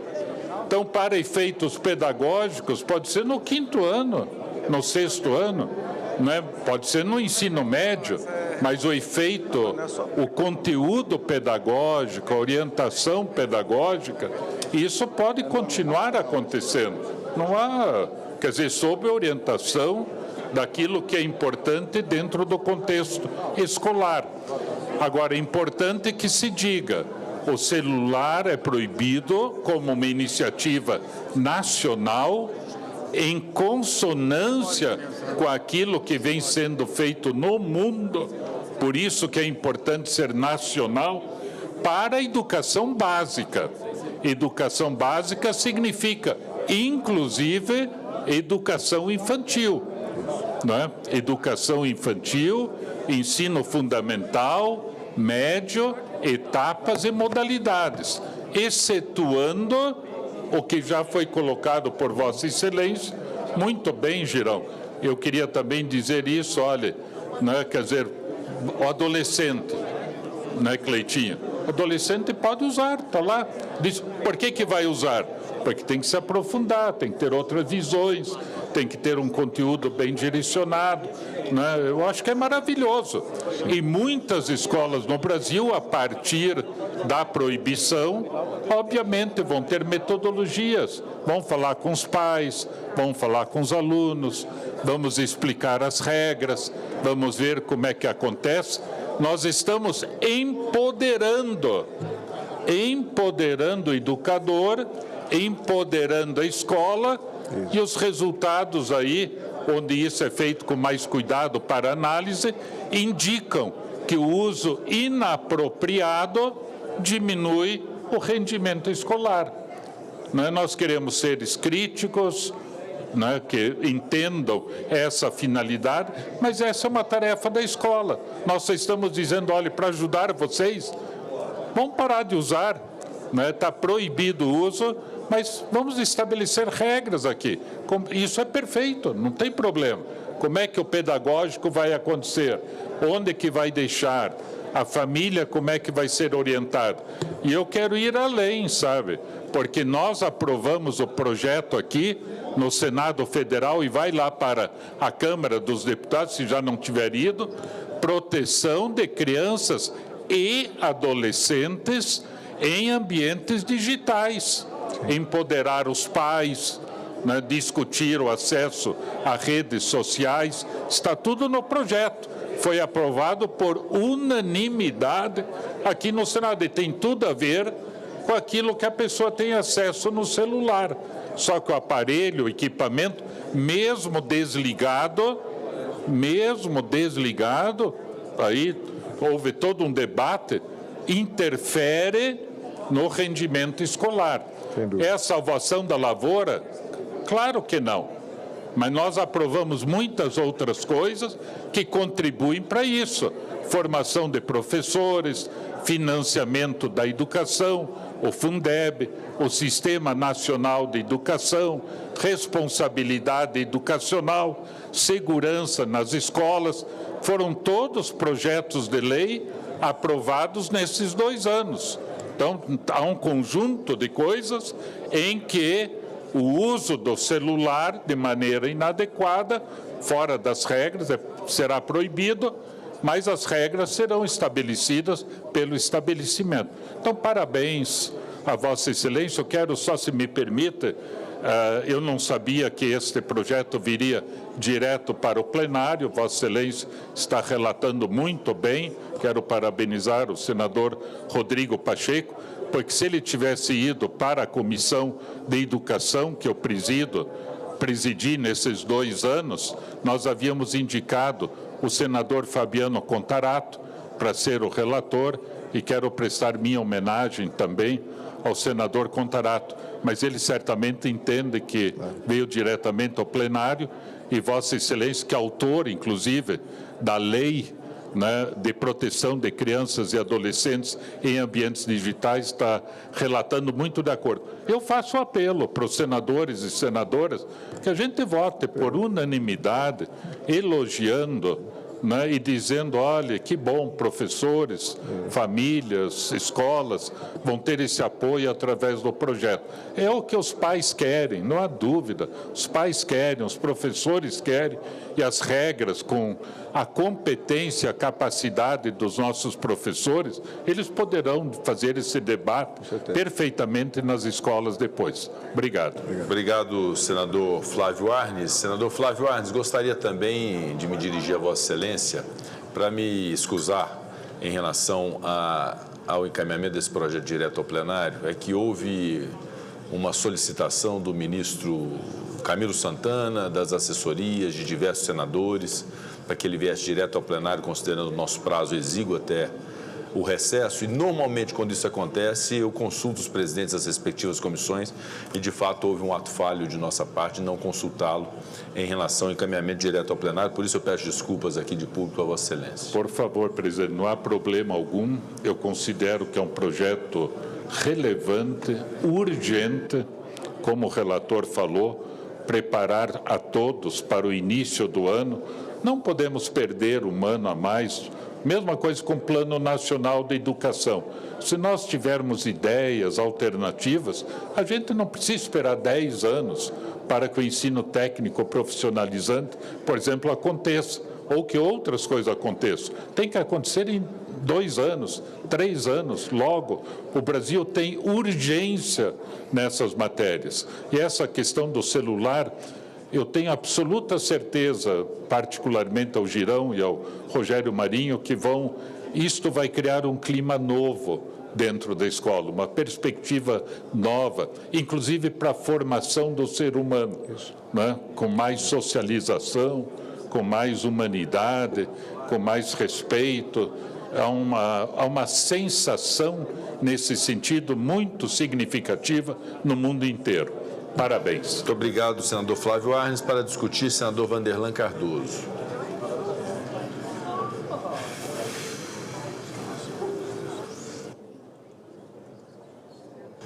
Para discutir, senador Isalci Lucas.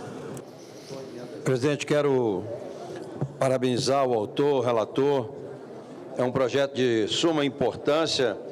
Evidente, se nós tivéssemos investido realmente na educação de qualidade, valorizando os professores, diferentemente do que é hoje, com certeza qualquer determinação deles seria acatada pelos alunos. Infelizmente, exatamente por falta de respeito, de hierarquia, disciplina, nós perdemos isso. Então, infelizmente, temos que fazer isso, através de lei, proibir uma coisa que, né, naturalmente seria acatado se estivéssemos num outro modelo de educação. Mas acho que no momento é igual às multas de trânsito, né? Porque hoje existe a multa porque a parte do corpo humano que mais dói é o bolso. Evidente, se tivéssemos feito o trabalho na educação, não haveria necessidade de multa. Então, nesse caso específico, acho que é relevante e parabenizo pela iniciativa e peço, presidente, nós vamos votar os projetos ainda, né? Sim, perfeitamente. Muito obrigado. A matéria continua em discussão, não havendo mais quem queira discutir. Senhor presidente, só para encerrar, porque Vossa Excelência vai colocar em votação, mais uma vez, um assunto de extrema necessidade e que a discussão não pare aqui. Sugiro a Vossa Excelência que esse assunto, Vossa Excelência me falou que não dá tempo, porque Vossa Excelência já está muito no final do seu mandato, mas seria uma coroação para Vossa Excelência. Tanto fazer o cyberbullying, como tornar isso aqui uma cartilha, que é um começo, onde Vossa Excelência é o presidente dessa casa, onde vai contemplar o nome e a fotografia de quem preparou, de quem relatou, de quem teve a ideia para trazer essa discussão à baila, porque ela está assim espalhada como um povo com muitas pernas, e isso chegando na mão do povo em massa. Eu sei que o tempo é curto, mas essa casa, quando quer, quebra interstício, faz isso, não tem regimento interno, faz tudo que quer. Então dá tempo fazer isso. E aconselho Vossa Excelência a que faça, porque vai ficar marcado. Perfeitamente, senador Magno. Obrigado. Agradeço Vossa Excelência. Mais uma vez, parabéns. Obrigado. Está encerrada a discussão, passamos à apreciação da matéria. Foram apresentados os requerimentos números 961 do senador Carlos Portinho, líder do PL, destaque para votação em separado da emenda número 1 do senador Rogério Marinho. E 963 do senador Carlos Portinho, líder do PL, destaque para votação em separado da emenda número 2 do senador Eduardo Girão. Eu consulto os eminentes autores dos destaques, se mantém o destaque ou se os retiram. O senador Rogério Marinho pelo PL. Mantém, senhor presidente. Pelo PL também, o destaque da emenda número 2 do senador Girão. Vossa Excelência mantém? Senhor presidente, ambos os destaques a pedido dos senadores e no interesse do PL são mantidos e cada qual fará a defesa própria do seu. Perfeito. As matérias destacadas serão votadas após o texto base. Prosseguindo, a presidência submeterá primeiramente o texto base à votação simbólica e em seguida os destaques. Votação do projeto e das emendas em turno único nos termos do parecer, ressalvados os destaques. As senadoras e os senadores que o aprovam permaneçam como se encontram. Aprovado o projeto, ressalvados os destaques. Votação da emenda número 1, destacada pelo senador Carlos Portinho, líder do PL. Concedo a palavra ao autor do requerimento para sustentar o seu destaque. Senador Rogério Marinho. Senhor presidente, ao mesmo tempo que parabenizo o relator da Câmara, que está aqui presente, o deputado Ferreirinha e o deputado Alessandro, e a própria intensidade do debate que ocorreu há pouco, eu acho que a qualidade do debate, né, que é importante para essa casa, eu reitero a preocupação que tenho de que essa é uma ação que necessariamente precisaria ser gradual. Por todos os argumentos que foram colocados anteriormente, peço aos meus pares, né, que acolha a nossa emenda, porque ela permite que essa proibição se estabeleça da primeira série do ensino fundamental à 9ª série, que é justamente o período que todos concordamos aqui, entre nós, o período em que a criança está formando a sua personalidade, está recepcionando o conteúdo que vai ser a base da sua ascensão nas séries subsequentes do estudo, do ensino, né? E nesse momento é evidente que acordamos com o mérito do projeto que é necessário que não haja concorrência no sentido de chamar a atenção do aluno, para que ele possa se debruçar integralmente na transmissão do conteúdo em sala de aula. Mas acreditamos também que é necessário que possamos fazer isso de forma gradual, dado a diversidade, a complexidade, o tamanho do nosso país, um país de dimensões continentais, né? E é necessário também que se faça a aferição dos resultados obtidos após a implementação dessa matéria. Nós assistimos aqui vários senadores se posicionando, inclusive com histórias de vida, além do conteúdo didático importante para fazer a discussão de forma tempestiva. Inclusive, a ponderação feita pelo senador Magno Malta, né, que pretende estabelecer e já está acolhido dentro do próprio corpo do projeto, políticas de conscientização junto às famílias. Nós sabemos que hoje há uma necessidade, e isso é ponto pacífico para todos nós, de nos debruçarmos sobre a situação de que forma nós podemos transmitir o conteúdo às nossas crianças e aos nossos jovens, com essa competição que existe da informação instantânea.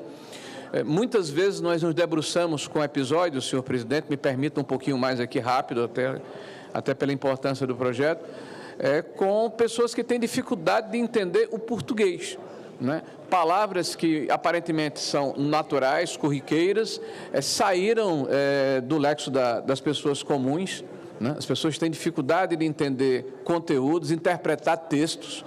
Os alunos que estão em determinada série têm dificuldade de fazer o que se espera dela naquela série, e os professores também têm dificuldade até de transmitir esse conteúdo, muitas vezes por causa da concorrência. Aí tem o bullying, tem também o fato de você estar tratando de outras matérias que não são aquelas matérias que deveriam estar dentro da sala de aula. Por isso, peço a ponderação dos meus pares, entendendo já o posicionamento do relator, no sentido contrário, de que nós possamos implantar essa ação tão importante e meritória de uma forma gradativa da primeira à 9ª série do ensino fundamental, que abrangeria seguramente aí, a grande maioria dos estudantes brasileiros e os prepararia para as fases subsequentes e, ao mesmo tempo, permitiria que pudéssemos avaliar a eficácia dessa ação. Com a palavra o relator. Senhor presidente, eu acredito que o tema já foi bastante explicitado, mas acho que posso resumir minha colocação e pedir o apoio dos colegas votando contra a emenda do senador Marinho, porque eu tenho absoluta convicção de que essa casa não quer proteger crianças e adolescentes aos poucos, aos pedaços, lentamente. Nós queremos proteger as crianças e adolescentes agora. Nós queremos resgatar o respeito do professor agora. Nós queremos que os alunos se concentrem na sala de aula agora. E não apenas quando estão no 1º ao 9º ano, mas até concluir sua educação básica, porque, como muito bem o senador Flávio Arnes falou, e absolutamente toda a ciência no universo fala, crianças e adolescentes são seres humanos em construção. Então, eu vou postergar isso? Qual é o sentido lógico? não me parece persistir sentido lógico na manifestação do querido colega senador Rogério Marinho. Então, peço o voto, me oriente, por favor, senhor presidente, voto contrário à emenda apresentada pelo senador e manutenção do texto original. Comunico ao plenário que a votação dos destaques nós faremos pelo sistema nominal, senador Alessandro, com orientação das bancadas. Solicito à Secretaria-Geral da Mesa que abra o painel para o início da deliberação. A presidência esclarece que quem apoia o eminente relator vota não e rejeita a emenda número 1 destacada. Quem apoia o destaque do senador Rogério Marinho vota sim e aprova a emenda número 1 destacada. Votação está aberta. Para orientação, concedo a palavra aos líderes por 1 minuto. Não com o relator, sim com o destaque do senador Rogério Marinho. Como orienta o PSD, senadora Zenaide Maia, Vossa Excelência deseja orientar pelo PSD? PSD não com o relator. PSD orienta o voto não. Como orienta o PL, líder Carlos Portinho? Senhor presidente, meus colegas, o PL ele vai orientar sim, eu quero registrar. Eu acho que toda implementação de política pública, ela precisa ser testada. Essa é um grande dilema da nossa sociedade moderna. A tecnologia, ela nunca deve ser evitada, porque quem resistir à tecnologia, eu sempre falei aqui, será atropelado. Mas a implementação de uma política pública restritiva para o bem do ensino dessa juventude, eu entendo que deve ser feita através de um piloto. Deu certo na idade que é a mais sensível ao celular, ao uso celular, talvez seja o caso até de ampliar para as idades inferiores. Até porque a idade inferior, eu acho que é uma questão até da educação dentro de casa, quanto ao uso ou o excessivo uso de celular. Então, eu entendo que a emenda do senador Rogério Marinho, ela não discorda no mérito. Ela apenas dá a oportunidade de uma implementação gradual que permita ser avaliada como política pública, como assim eu acredito que deve ocorrer na gestão pública. Por isso, o voto é encaminhado sim. Como orienta o MDB, senador Alessandro? O MDB orienta voto não, senhor presidente. Como orienta o PT, líder Beto Faro? Não, senhor presidente. Como orienta o Podemos? Senadora Soraya Tronic.